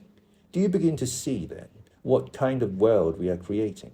It is the exact opposite of the stupid hedonistic utopias that the old reformers imagined. A world of fear and treachery and torment. A world of trampling and being trampled upon. A world which will grow not less but more merciless as it refines itself. Progress in our world will be progress towards more pain. The old civilizations claim that they were founded on love or justice. Ours is founded upon hatred. In our world, there will be no emotions except fear, rage, triumph, and self-abasement. Everything else we shall destroy. Everything. Already we are breaking down the habits of thought which have survived from before the revolution. We have cut the links between child and parent, and between man and man, and between man and woman. No one dares trust a wife or a child or a friend any longer. But in the future, there will be no wives and no friends. Children will be taken from their mothers at birth, as one takes eggs from a hen. The sex instinct will be eradicated. Procreation will be an annual formality like the renewal of a ration card. We shall abolish the orgasm. Our neurologists are at work upon it now. There will be no loyalty except loyalty towards the party. There will be no love except the love of Big Brother. There will be no laughter except the laugh of triumph over a defeated enemy. There will be no art, no literature, no science. When we are omnipotent, we shall have no more need of science. There will be no distinction between beauty and ugliness. There will be no curiosity, no enjoyment of the process of life. All competing pleasures will be destroyed. But always, do not forget this, Winston. Always there will be the intoxication of power, constantly increasing and constantly growing subtler. Always, at every moment, there will be the thrill of victory, the sensation of trampling on an enemy who is helpless. If you want a picture of the future, imagine a boot stamping on a human face, forever. He paused as though he expected Winston to speak. Winston had tried to shrink back into the surface of the bed again. He could not say anything. His heart seemed to be frozen. O'Brien went on. "And remember that it is forever. The face will always be there to be stamped upon. The heretic, the enemy of society, will always be there, so that he can be defeated and humiliated over again. Everything that you have undergone since you have been in our hands, all that will continue and worse. The espionage, the betrayals, the arrests, the tortures, the executions, the disappearances will never cease. It will be a world of terror as much as a world of triumph. The more the party is powerful, the less it will be tolerant. The weaker the opposition, the tighter the despotism. Goldstein and his heresies will live forever. Every day, at every moment, they will be defeated, discredited, ridiculed, spat upon, and yet they will always survive. This drama that I have played out with you during 7 years will be played out over and over again, generation after generation, always in subtler forms. Always we shall have the heretic here at our mercy, screaming with pain, broken up, contemptible, and in the end utterly penitent, saved from himself, crawling to our feet of his own accord. That is the world that we are preparing, Winston. A world of victory after victory, triumph after triumph after triumph, an endless pressing upon the nerve of power. You are beginning, I can see, to realize what that world will be like. But in the end, you will do more than understand it. You will accept it, welcome it, become part of it. Winston had recovered himself sufficiently to speak. You can't, he said weakly. What do you mean by that remark, Winston? You could not create such a world as you have just described. It is a dream. It is impossible. Why? It is impossible to found a civilization on fear and hatred and cruelty. It would never endure. Why not? It would have no vitality. It would disintegrate. It would commit suicide. Nonsense. You were under the impression that hatred is more exhausting than love. Why should it be? And if it were, what difference would that make? Suppose that we choose to wear ourselves out faster. Suppose that we quicken the tempo of human life till men are senile at 30. Still, what difference would it make? Can you not understand that the death of the individual is not death? The party is immortal. As usual, the voice had battered Winston into helplessness. Moreover, he was in dread that if he persisted in his disagreement, O'Brien would twist the dial again. And yet he could not keep silent. Feebly, without arguments, with nothing to support him except his inarticulate horror of what O'Brien had said, he returned to the attack. I don't know, I don't care. Somehow you will fail. Something will defeat you. Life will defeat you. We control life, Winston, at all its levels. You are imagining that there is something called human nature which will be outraged by what we do and will turn against us. But we create human nature. Men are infinitely malleable. Or perhaps you have returned to your old idea that the proletarians or the slaves will rise and overthrow us. Put it out of your mind. They are helpless, like the animals. Humanity is the party. The others are outside, irrelevant. I don't care. In the end, they will beat you. Sooner or later, they will see you for what you are, and then they will tear you to pieces. Do you see any evidence that that is happening, or any reason why it should? No, I believe it. I know that you will fail. There is something in the universe, I don't know, some spirit, some principle that you will never overcome. Do you believe in God, Winston? No. Then what is it, this principle that will defeat us? I don't know. The spirit of man? And do you consider yourself a man? Yes. If you are a man, Winston, you are the last man. Your kind is extinct. We are the inheritors. Do you understand that you are alone? You are outside history. You are non-existent. His manner changed and he said more harshly, and you consider yourself moral superior to us, with our lies and our cruelty? Yes, I consider myself superior. O'Brien did not speak. Two other voices were speaking. After a moment, Winston recognized one of them as his own. It was a soundtrack of the conversation he had had with O'Brien on the night when he had enrolled himself in the Brotherhood. He heard himself promising to lie, to steal, to forge, to murder, to encourage drug-taking and prostitution, to disseminate venereal diseases, to throw vitriol in a child's face. O'Brien made a small impatient gesture as though to say that the demonstration was hardly worth making. Then he turned a switch and the voices stopped. Get up from that bed, he said. The bonds had loosened themselves. Winston lowered himself to the floor and stood up unsteadily. You are the last man, said O'Brien. You are the guardian of the human spirit. You shall see yourself as you are. Take off your clothes. Winston undid the bit of string that held his overalls together. The zip fastener had long since been wrenched out of them. He could not remember whether at any time since his arrest he had taken off all his clothes at one time. Beneath the overalls, his body was looped from filthy yellowish rags, just recognizable as the remnants of underclothes. As he slid them to the ground, he saw that there was a three-sided mirror at the far end of the room. He approached it, then stopped short. An involuntary cry had broken out of him. Go on, said O'Brien. Stand between the wings of the mirror. You shall see the side view as well. He had stopped because he was frightened. A bowed, grey-colored, skeleton-like thing was coming towards him. Its actual appearance was frightening, and not merely the fact that he knew it to be himself.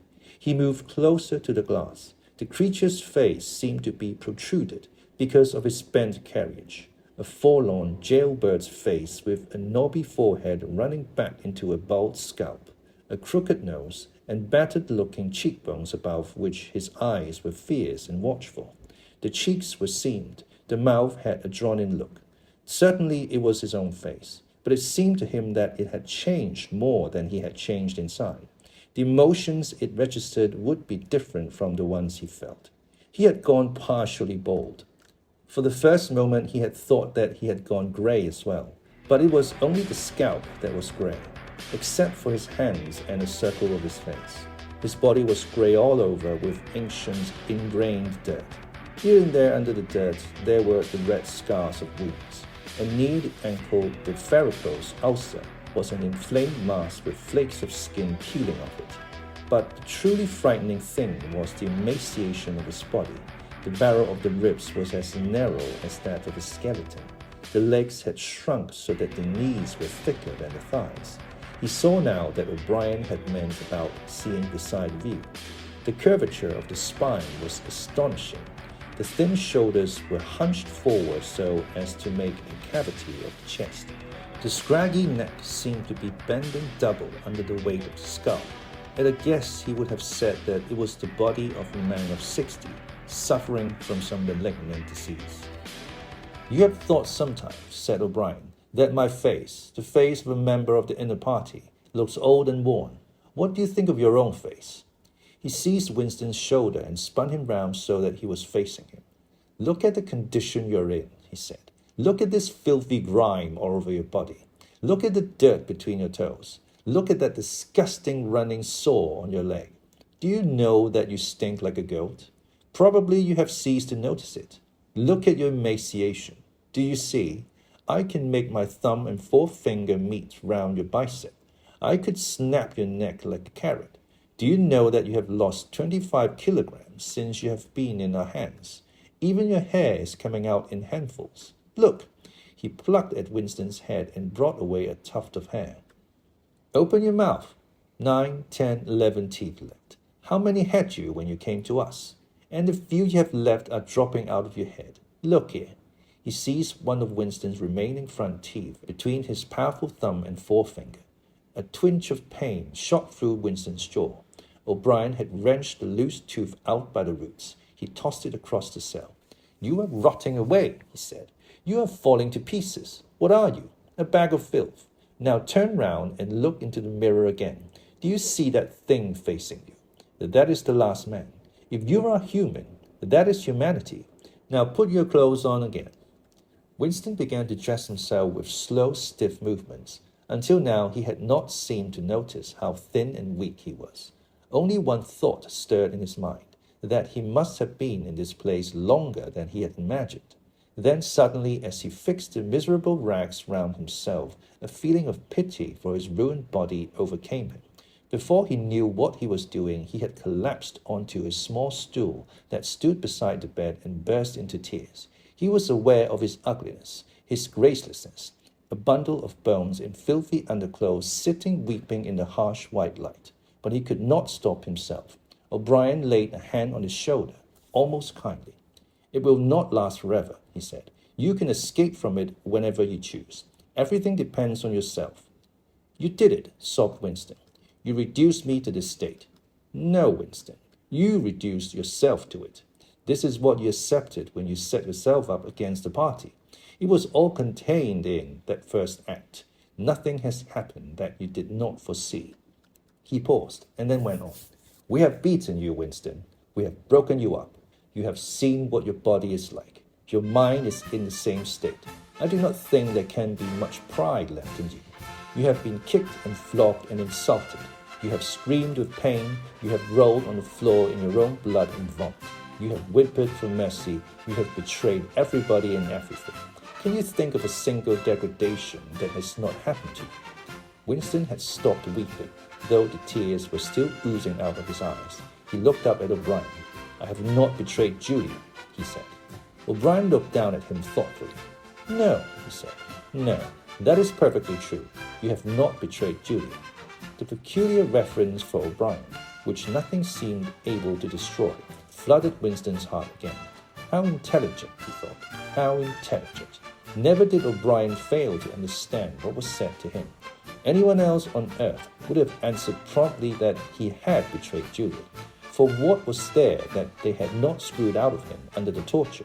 He had told them everything he knew about her habits, her character, her past life. He had confessed in the most trivial detail everything that had happened at their meetings, all that he had said to her and she to him, their black market meals, their adulteries, their fake plottings against the party, everything. And yet, in the sense in which he intended the word, he had not betrayed her. He had not stopped loving her. His feelings towards her had remained the same. O'Brien had seen what he meant without the need for explanation. Tell me, he said, how soon will they shoot me? It might be a long time, said O'Brien. You are a difficult case, but don't give up hope. Everyone is cured sooner or later. In the end, we shall shoot you.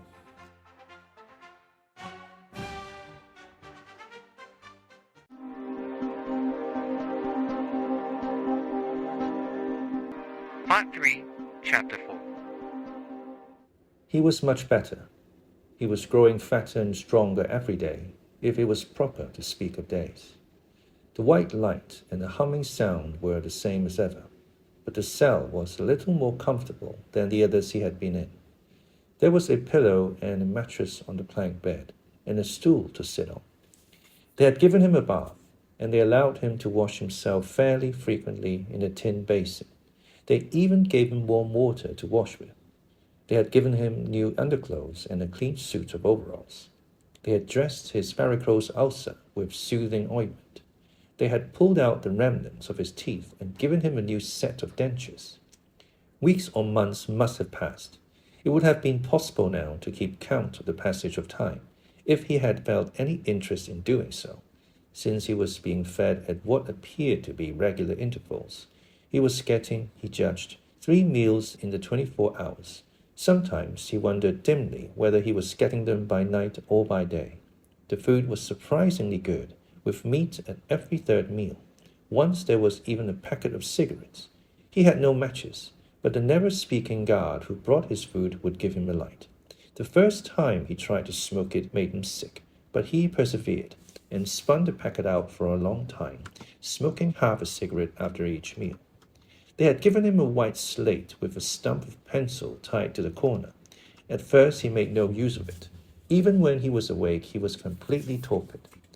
Often he would lie from one meal to the next almost without stirring, sometimes asleep, sometimes waking into vague reveries in which it was too much trouble to open his eyes. He had long grown used to sleeping with a strong light on his face. It seemed to make no difference, except that one's dreams were more coherent. He dreamed a great deal all through this time, and they were always happy dreams. He was in the golden country, or he was sitting among enormous, glorious, sunlit ruins with his mother, with Julia, with O'Brien, not doing anything, merely sitting in the sun, talking of peaceful things. Such thoughts as he had when he was awake were mostly about his dreams. He seemed to have lost the power of intellectual effort, now that the stimulus of pain had been removed. He was not bored. He had no desire for conversation or distraction. Merely to be alone, not to be beaten or questioned, to have enough to eat, and to be clean or over, was completely satisfying. By degrees he came to spend less time in sleep, but he still felt no impulse to get off the bed. All he cared for was to lie quiet and feel the strength gathering in his body. He would finger himself here and there, trying to make sure that it was not an illusion that his muscles were growing rounder and his skin tauter. Finally, it was established beyond a doubt that he was growing fatter. His thighs were now definitely thicker than his knees. After that, reluctantly at first, he began exercising himself regularly. In a little while, he could walk 3 kilometers, measured by pacing the cell, and his broad shoulders were growing straighter. He attempted more elaborate exercises, and was astonished and humiliated to find what things he could not do. He could not move out of a walk. He could not move out of a walk. He could not hold his stool out at arm's length. He could not stand on one leg without falling over. He squatted down on his heels, and found that with agonizing pains in thigh and calf, he could just lift himself to a standing position. He lay flat on his belly and tried to lift his weight by his hands. It was hopeless. He could not raise himself a centimeter. But after a few more days, a few more meal times, Even that feat was accomplished. A time came when he could do it 6 times running. He began to grow actually proud of his body and to cherish an intermittent belief that his face also was growing back to normal. Only when he chanced to put his hand on his bald scalp did he remember the seamed, ruined face that had looked back at him out of the mirror. His mind grew more active. He sat down on the plank bed, his back against the wall and the slate on his knees, and set to work deliberately at the task of re-educating himself. He had capitulated. That was agreed. In reality, as he saw now, he had been ready to capitulate long before he had taken the decision. From the moment when he was inside the Ministry of Love. And yes, even during those minutes when he and Julia had stood helpless while the iron voice from the telescreen told them what to do, he had grasped the frivolity, the shallowness of his attempt to set himself up against the power of the party. He knew now that for 7 years the thought police had watched him like a beetle under a magnifying glass. There was no physical act, no word spoken aloud that they had not noticed, no train of thought that they had not been able to infer. Even the speck of whitish dust on the cover of his diary they had carefully replaced. They had played soundtracks to him, shown him photographs. Some of them were photographs of Julia and himself. Yes, even. He could not fight against the party any longer. Besides, the party was in the right. It must be so. How could the immortal, collective brain be mistaken? By what external standard could you check its judgments? Sanity was statistical. It was merely a question of learning to think as they thought. Only. The pencil felt thick and awkward in his fingers. He began to write down the thoughts that came into his head. He wrote first in large, clumsy capitals. Freedom is slavery. Then, almost without a pause, he wrote beneath it, 2 and 2 make 5. But then there came a sort of check. His mind, as though shying away from something, seemed unable to concentrate. He knew that he knew what came next, but for the moment he could not recall it. When he did recall it, it was only by consciously reasoning out what it must be. It did not come of his own accord. He wrote, God is power. He accepted everything. The past was alterable. The past never had been altered. Oceania was at war with East Asia. Oceania had always been at war with East Asia. Jones, Aronson, and Rutherford were guilty of the crimes they were charged with. He had never seen a photograph that disproved their guilt. It had never existed. He had invented it. He remembered remembering contrary things, but those were false memories, products of self-deception. How easy it all was. Only surrender, and everything else followed. It was like swimming against a current that swept you backwards however hard you struggled, and then suddenly deciding to turn round and go with the current instead of opposing it. Nothing had changed except your own attitude. The predestined thing happened in any case. He hardly knew why he had ever rebelled. Everything was easy, except anything could be true. The so-called laws of nature were nonsense. The law of gravity was nonsense. If I wished, O'Brien had said, I could float off this floor like a soap bubble. Winston worked it out. If he thinks he floats off the floor, and if I simultaneously think I see him do it, then the thing happens. Suddenly, like a lump of submerged wreckage breaking the surface of water, the thought burst into his mind. It doesn't really happen. We imagine it. It is hallucination. He pushed the thought under instantly. The fallacy was obvious. It presupposed that somewhere or other, outside oneself, there was a real world where real things happened. But how could there be such a world? What knowledge have we of anything, save through our own minds? All happenings are in the mind. Whatever happens in our minds truly happens. He had no difficulty in disposing of the fallacy, and he was in no danger of succumbing to it. He realized, nevertheless, that it ought never to have occurred to him. The mind should develop a blind spot whenever a dangerous thought presented itself. The process should be automatic, instinctive. Crime Stop, they called it in newspeak. He set to work to exercise himself in Crime Stop. He presented himself with propositions. The party says the earth is flat. The party says that ice is heavier than water, and trained himself in not seeing or not understanding the arguments that contradicted them. It was not easy. It needed great powers of reasoning and improvisation. The arithmetical problems raised, for instance, for such a statement as 2 and 2 make 5, were beyond his intellectual grasp. It needed also a sort of athleticism of mind, an ability at one moment to make the most delicate use of logic and at next to be unconscious of the crudest logical errors. Stupidity was as necessary as intelligence and as difficult to attain. All the while, with one part of his mind, he wondered how soon they would shoot him. Everything depends on yourself, O'Brien had said, but he knew that there was no conscious act by which he could bring it nearer. It might be 10 minutes hence, or 10 years. They might keep him for years in solitary confinement. They might send him to a labor camp. They might release him for a while, as they sometimes did. It was perfectly possible that before he was shot, the whole drama of his arrest and interrogation would be enacted all over again. The one certain thing was that death never came at an expected moment. The tradition, the unspoken tradition, somehow you knew it, though you never heard it said, was that they shot you from behind, always in the back of the head, without warning, as you walked down a corridor from cell to cell. One day, but one day was not the right expression, just as probably it was in the middle of the night. Once, he fell into a strange, blissful reverie. He was walking down the corridor, waiting for the bullet. He knew that it was coming in another moment. Everything was settled, smoothed out, reconciled. There were no more doubts, no more arguments, no more pain, no more fear. His body was healthy and strong. He walked easily, with a joy of movement and with a feeling of walking in sunlight. He was not any longer in the narrow white corridors in the Ministry of Love. He was in the enormous sunlit passage, a kilometer wide, down which he had seemed to walk in the delirium induced by drugs. He was in the golden country, following the foot track across the old rabbit crop pasture. He could feel the short, springy turf under his feet and the gentle sunshine on his face. At the edge of the field were the elm trees, faintly stirring, and somewhere beyond that was the stream where the days lay in the green pools under the willows. Suddenly he started up with a shock of horror.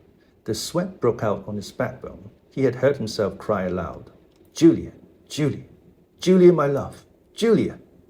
For a moment he had had an overwhelming hallucination of her presence. She had seemed to be not merely with him, but inside him. It was as though she had got into the texture of his skin. In that moment, he had loved her far more than he had ever done when they were together and free. Also, he knew that somewhere or other she was still alive and needed his help. He lay back on the bed and tried to compose himself.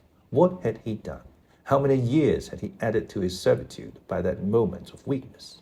In another moment, he would hear the tramp of boots outside. They could not let such an outburst go unpunished. They would know now, if they had not known before, that he was breaking the agreement he had made with them. He obeyed the party, but he still hated the party. In the old days, he had hidden a heretical mind beneath an appearance of conformity. Now he had retreated a step further. In the mind he had surrendered, but he had hoped to keep the inner heart inviolate. He knew that he was in the wrong, but he preferred to be in the wrong. They would understand that. O'Brien would understand it. It was all confessed in that single foolish cry. He would have to start all over again. It might take years. He ran a hand over his face, trying to familiarize himself with the new shape. There were deep furrows in the cheeks. The cheekbones felt sharp, the nose flattened. Besides, since last seeing himself in the glass, he had been given a complete new set of teeth. It was not easy to preserve inscrutability when you did not know what your face looked like. In any case, mere control of the features were not enough. For the first time, he perceived that if you want to keep a secret, you must also hide it from yourself. You must know all the while that it is there. But until it is needed, you must never let it emerge into your consciousness in any shape that could be given a name.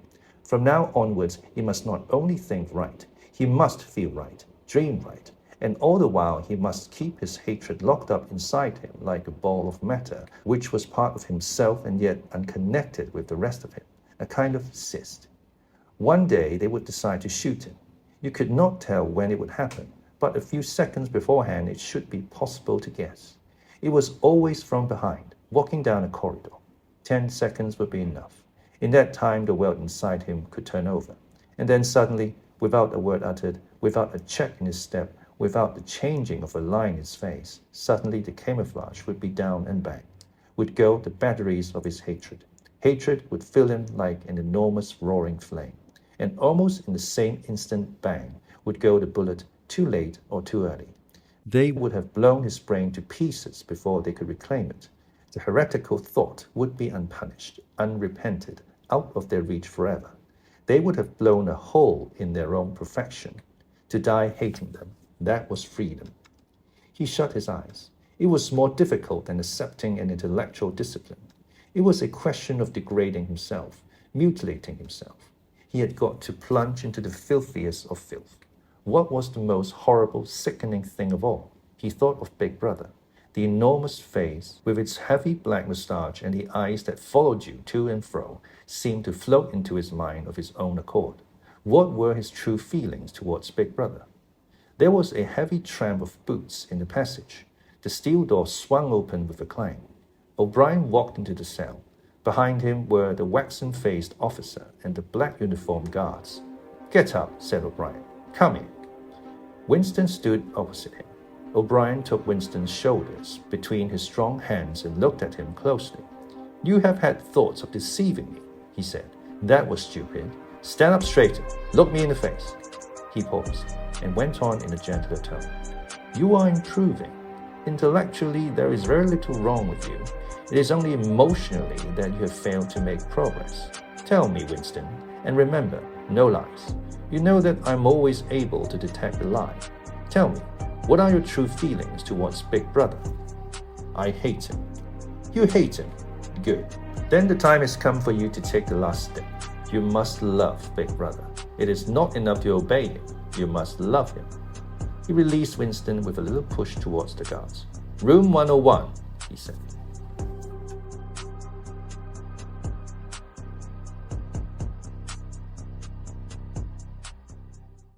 Part 3, Chapter 5. At each stage of his imprisonment he had known, or seemed to know, whereabouts he was in the windowless building. Possibly there were slight differences in the air pressure. The cells where the guards had beaten him were below ground level. The room where he had been interrogated by O'Brien was high up near the roof. This place was many meters underground, as deep down as it was possible to go. It was bigger than most of the cells he had been in, but he hardly noticed his surroundings. All he noticed was that there were two small tables straight in front of him, each covered with green baize. One was only a meter or two from him. The other was further away, near the door. He was strapped upright in a chair, so tightly that he could move nothing, not even his head. A sort of pad gripped his head from behind, forcing him to look straight in front of him. For a moment he was alone. Then the door opened and O'Brien came in. "You asked me once," said O'Brien, "what was in room 101.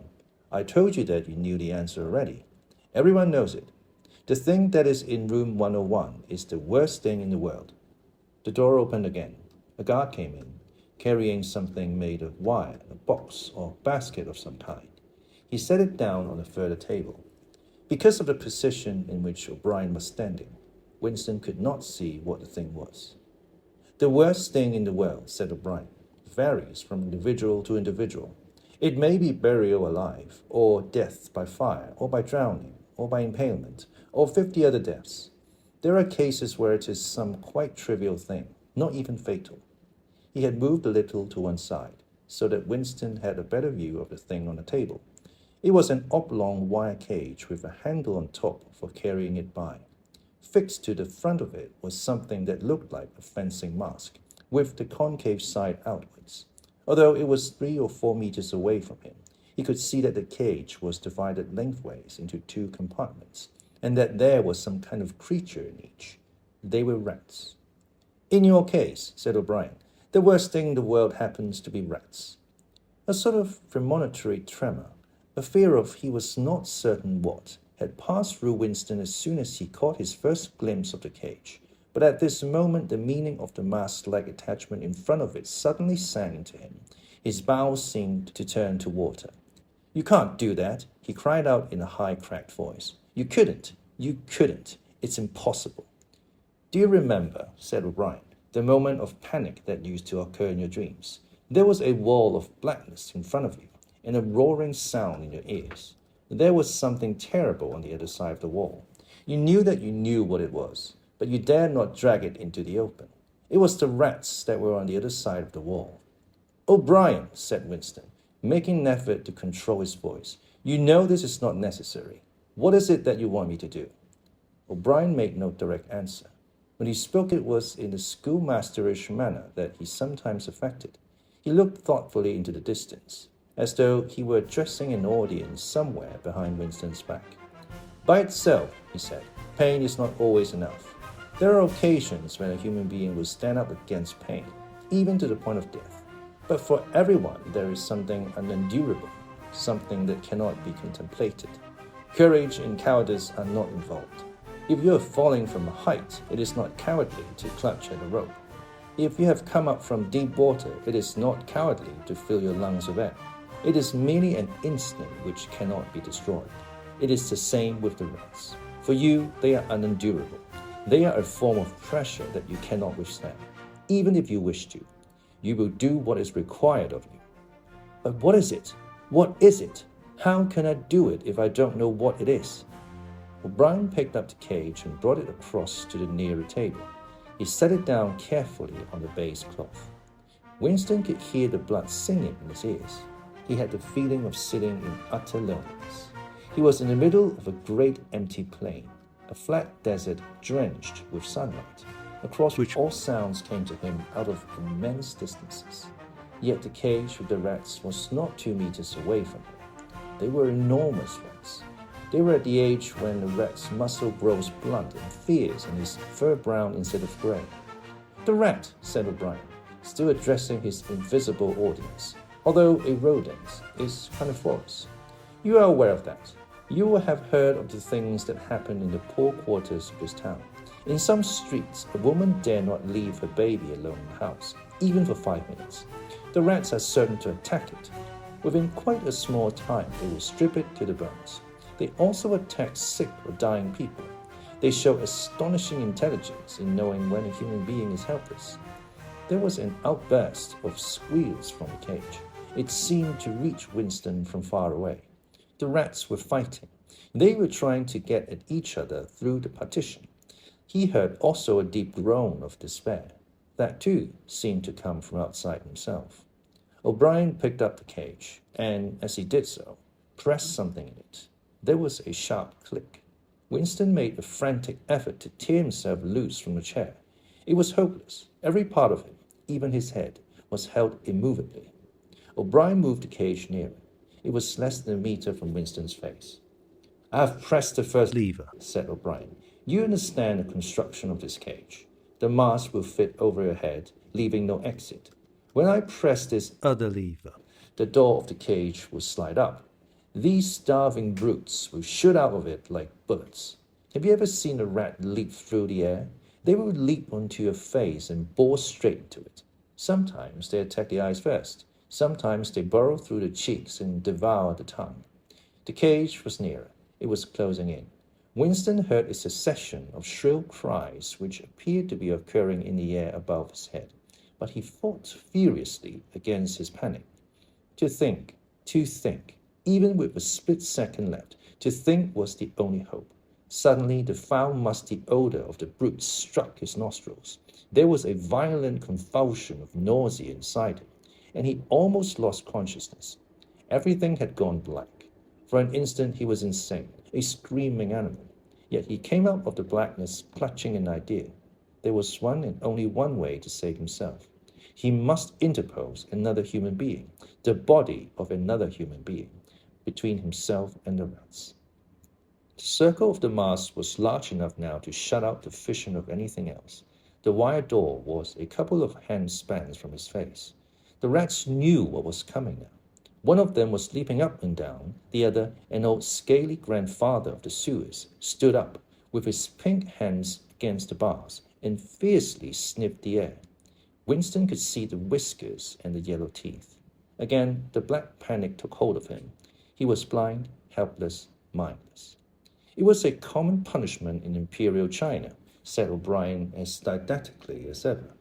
The mask was closing on his face. The wire brushed his cheek, and then, no, it was not relief, Only hope. or a tiny fragment of hope. Too late, perhaps too late. But he had suddenly understood that in the whole world there was just one person to whom he could transfer his punishment, one body that he could thrust between himself and the rest, and he was shouting frantically, over and over, "Do it to Julia! Do it to Julia! Not me! Julia! I don't care what you do to her. Tear her face off! Strip her to the bones! Not me! Julia! Not me!" He was falling backwards into enormous depths, away from the lights. He was still strapped in the chair, but he had fallen through the floor, through the walls of the building, through the earth, through the oceans, through the atmosphere, into outer space, into the gulfs between the stars, always away, away, away from the lights. He was light years distant, but O'Brien was still standing at his side. There was still the cold touch of wire against his cheek, but through the darkness that enveloped him, he heard another metallic click, and knew that the cage door had clicked shut and not open.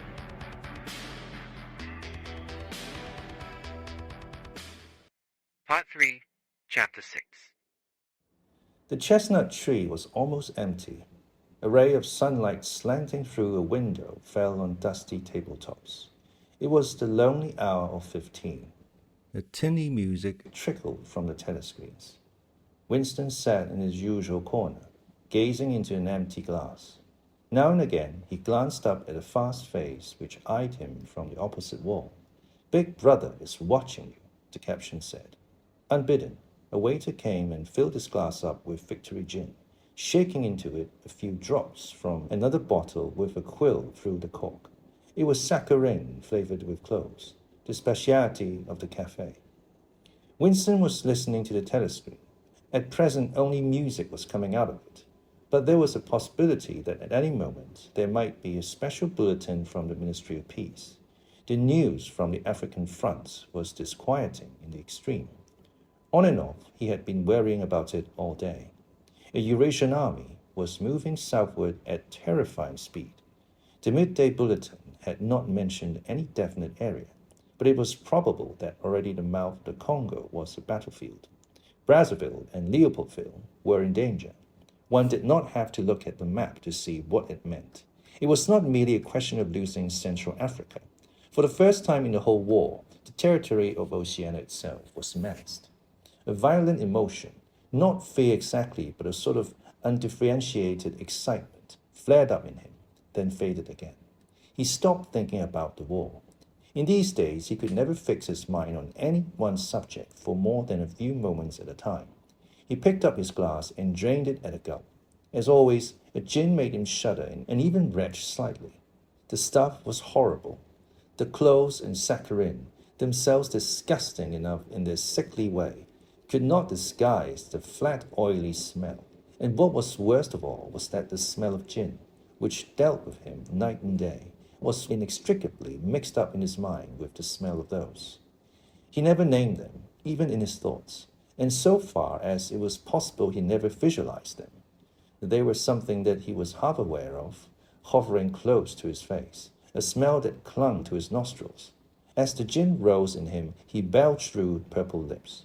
He had grown fatter since they released him, and had regained his old color. Indeed, more than regained it. His features had thickened.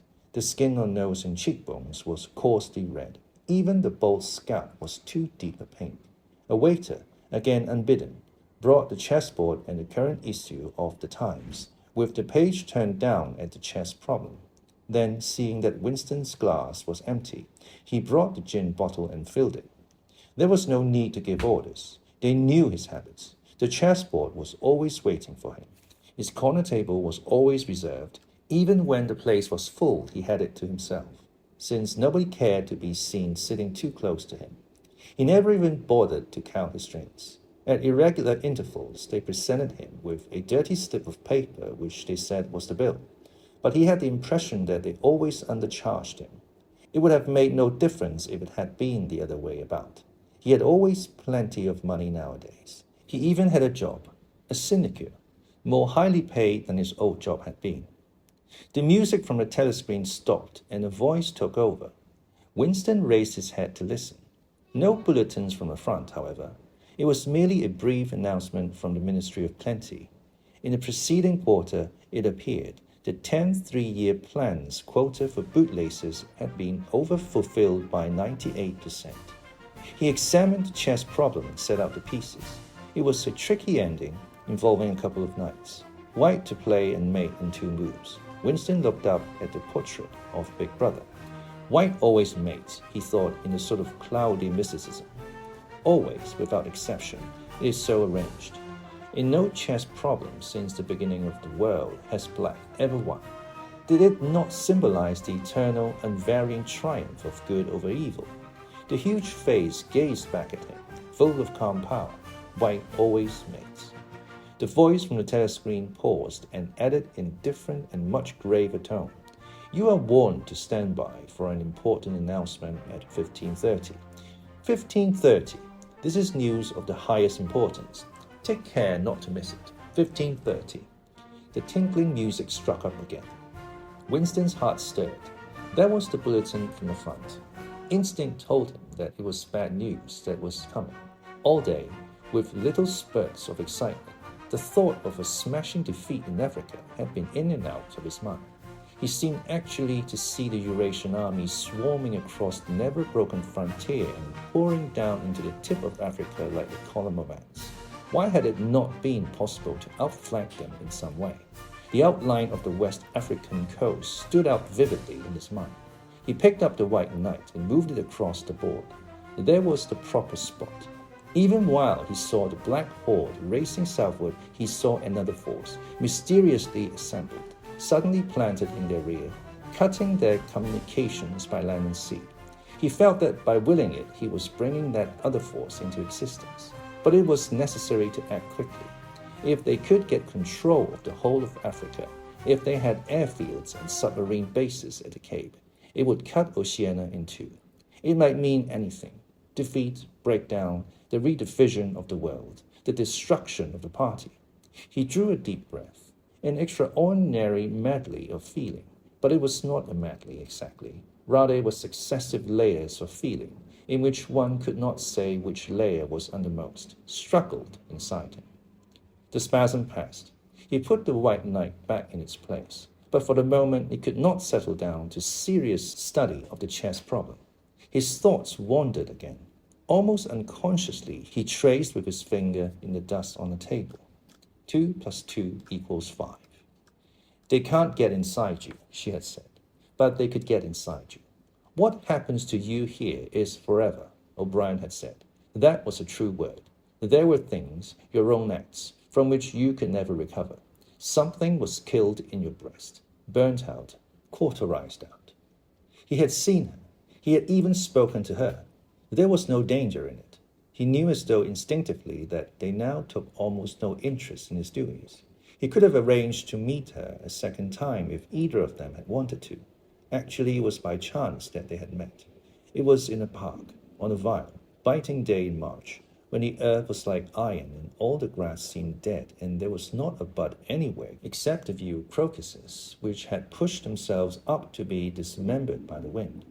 He was hurrying along with frozen hands and watering eyes when he saw her not 10 meters away from him. It struck him at once that she had changed in some ill-defined way. They almost passed one another without a sign. Then he turned and followed her, not very eagerly. He knew that there was no danger. Nobody would take any interest in him. She did not speak. She walked obliquely away across the grass as though trying to get rid of him, then seemed to resign herself to having him at her side. Presently they were in among a clump of ragged, leafless shrubs, useless either for concealment or as protection from the wind. They halted. It was violently cold. The wind whistled through the twigs and fretted the occasional, dirty-looking crocuses. He put his arm around her waist. There was no telescreen, but there must be hidden microphones. Besides, they could be seen. It did not matter. Nothing mattered.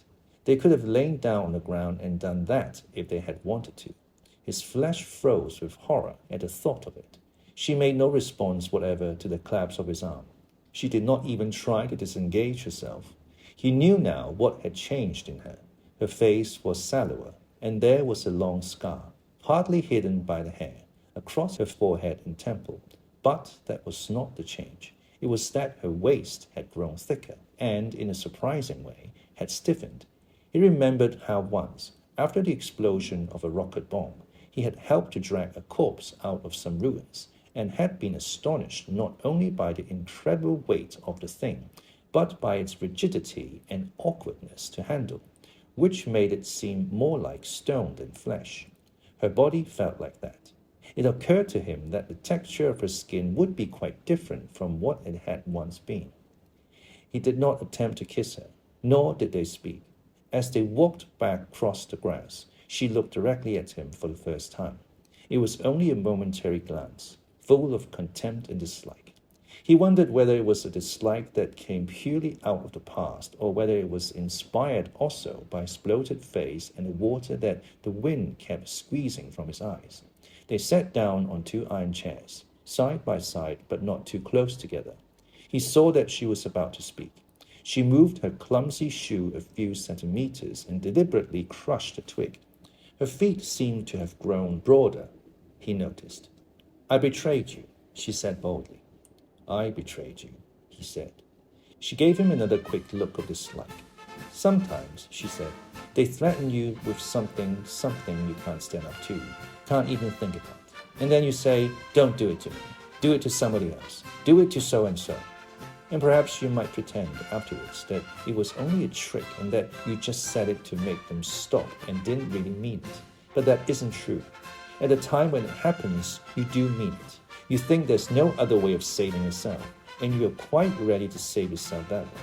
You want it to happen to the other person. You don't give a damn what they suffer. All you care about is yourself."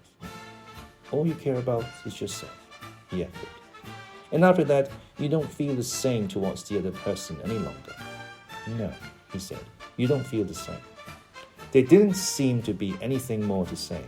The wind plastered their thin overalls against their bodies. Almost at once, it became embarrassing to sit there in silence. Besides, it was too cold to keep still. She said something about catching her tube and stood up to go. "We must meet again," he said. "Yes," she said, "we must meet again." He followed irresolutely for a little distance, half a pace behind her. They did not speak again. She did not actually try to shake him off, but walked at just such a speed as to prevent his keeping abreast of her.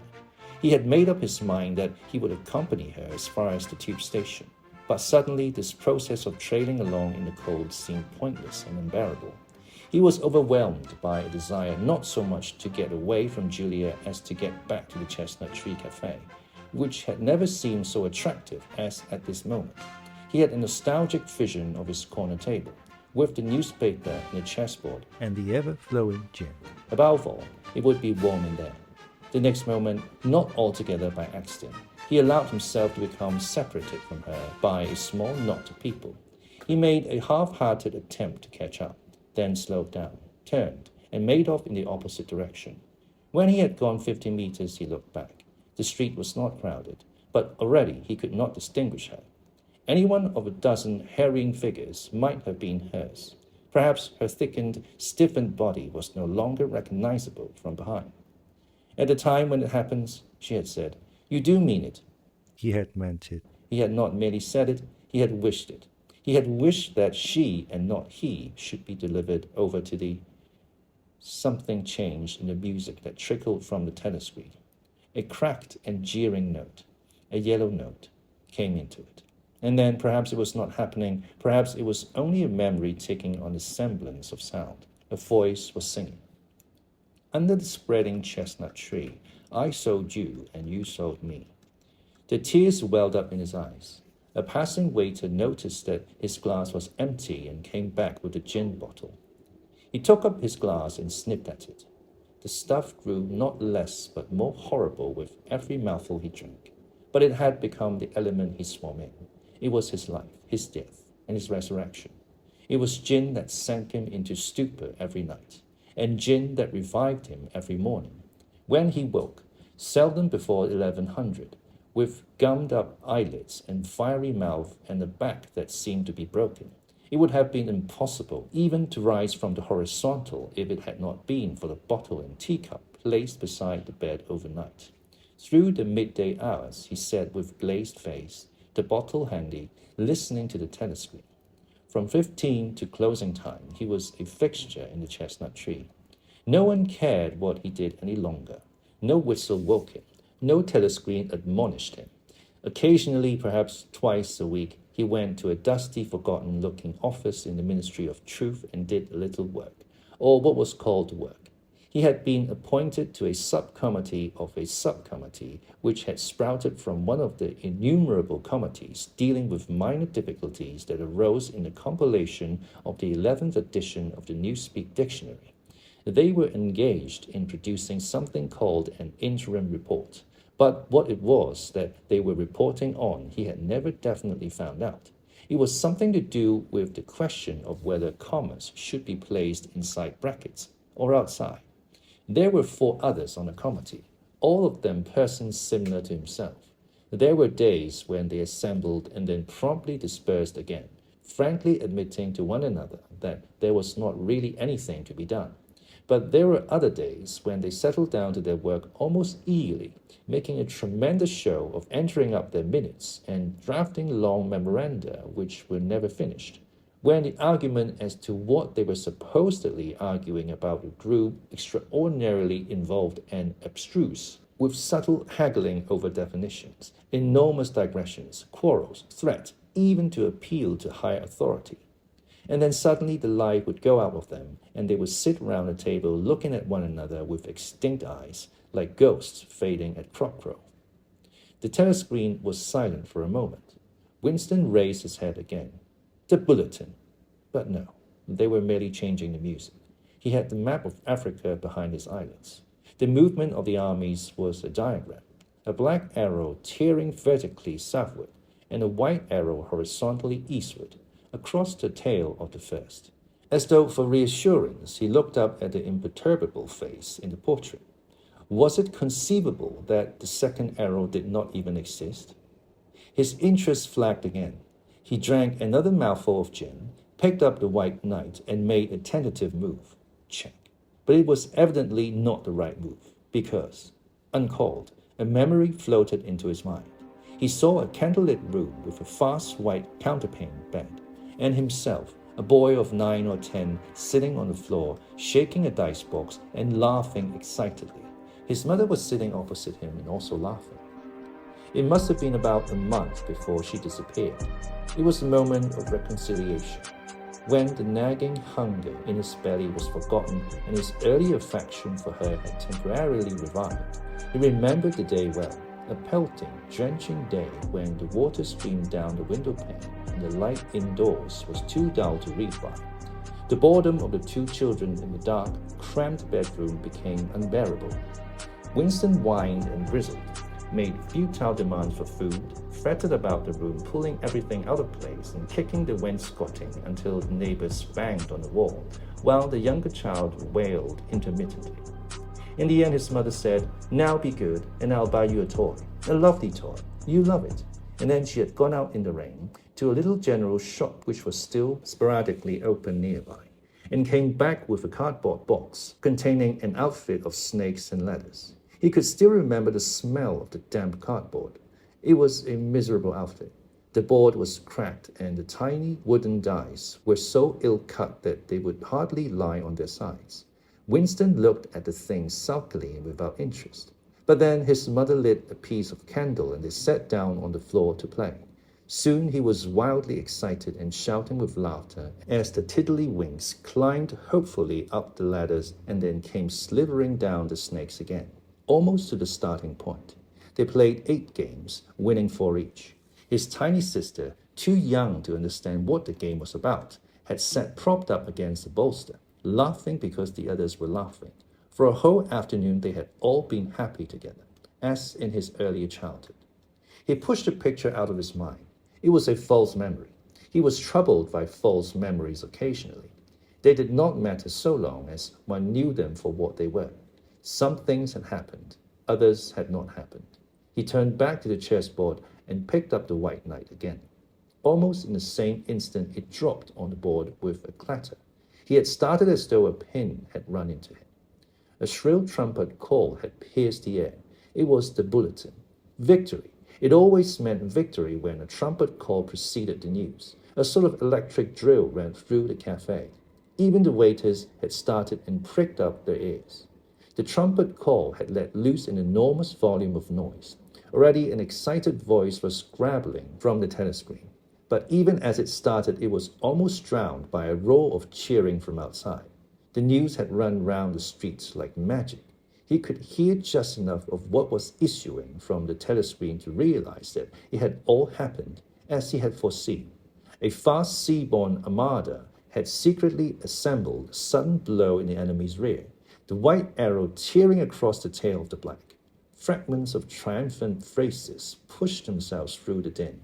Fast strategic maneuver, perfect coordination, utter rout. 500,000 prisoners, complete demoralization, control of the whole of Africa, bring the war within measurable distance of its end. Victory. Greatest victory in human history. Victory, victory, victory. Under the table, Winston's feet made convulsive movements. He had not stirred from his seat, but in his mind he was running, swiftly running. He was with the crowds outside, cheering himself dead. He looked up again at the portrait of Big Brother, the colossus that bestrode the world, the rock against which the hordes of Asia dashed themselves in vain. He thought how 10 minutes ago, yes, only 10 minutes, there had still been equivocation in his heart as he wondered whether the news from the front would be of victory or defeat. It was more than a Eurasian army that had perished. Much had changed in him since the first day in the Ministry of Love. But the final, indispensable, healing change had never happened until this moment. The voice from the telescreen was still pouring forth its tale of prisoners and booty and slaughter, but the shouting outside had died down a little. The waiters were turning back to their work. One of them approached with the gin bottle. Winston, sitting in a blissful dream, paid no attention as his glass was filled up. He was not running or cheering any longer. He was back in the Ministry of Love, with everything forgiven, his soul white as snow. He was in the public dock, confessing everything, implicating everybody. He was walking down the white tiled corridor with the feeling of walking in sunlight and an armed guard at his back. The long hoped-for bullet was entering his brain. He gazed up at the enormous face. 40 years it had taken him to learn what kind of smile was hidden beneath the dark moustache. Oh, cruel, needless misunderstanding.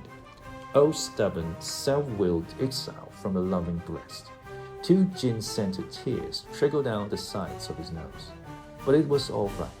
Everything was all right. The struggle was finished. He had won the victory over himself. He loved Big Brother. The end.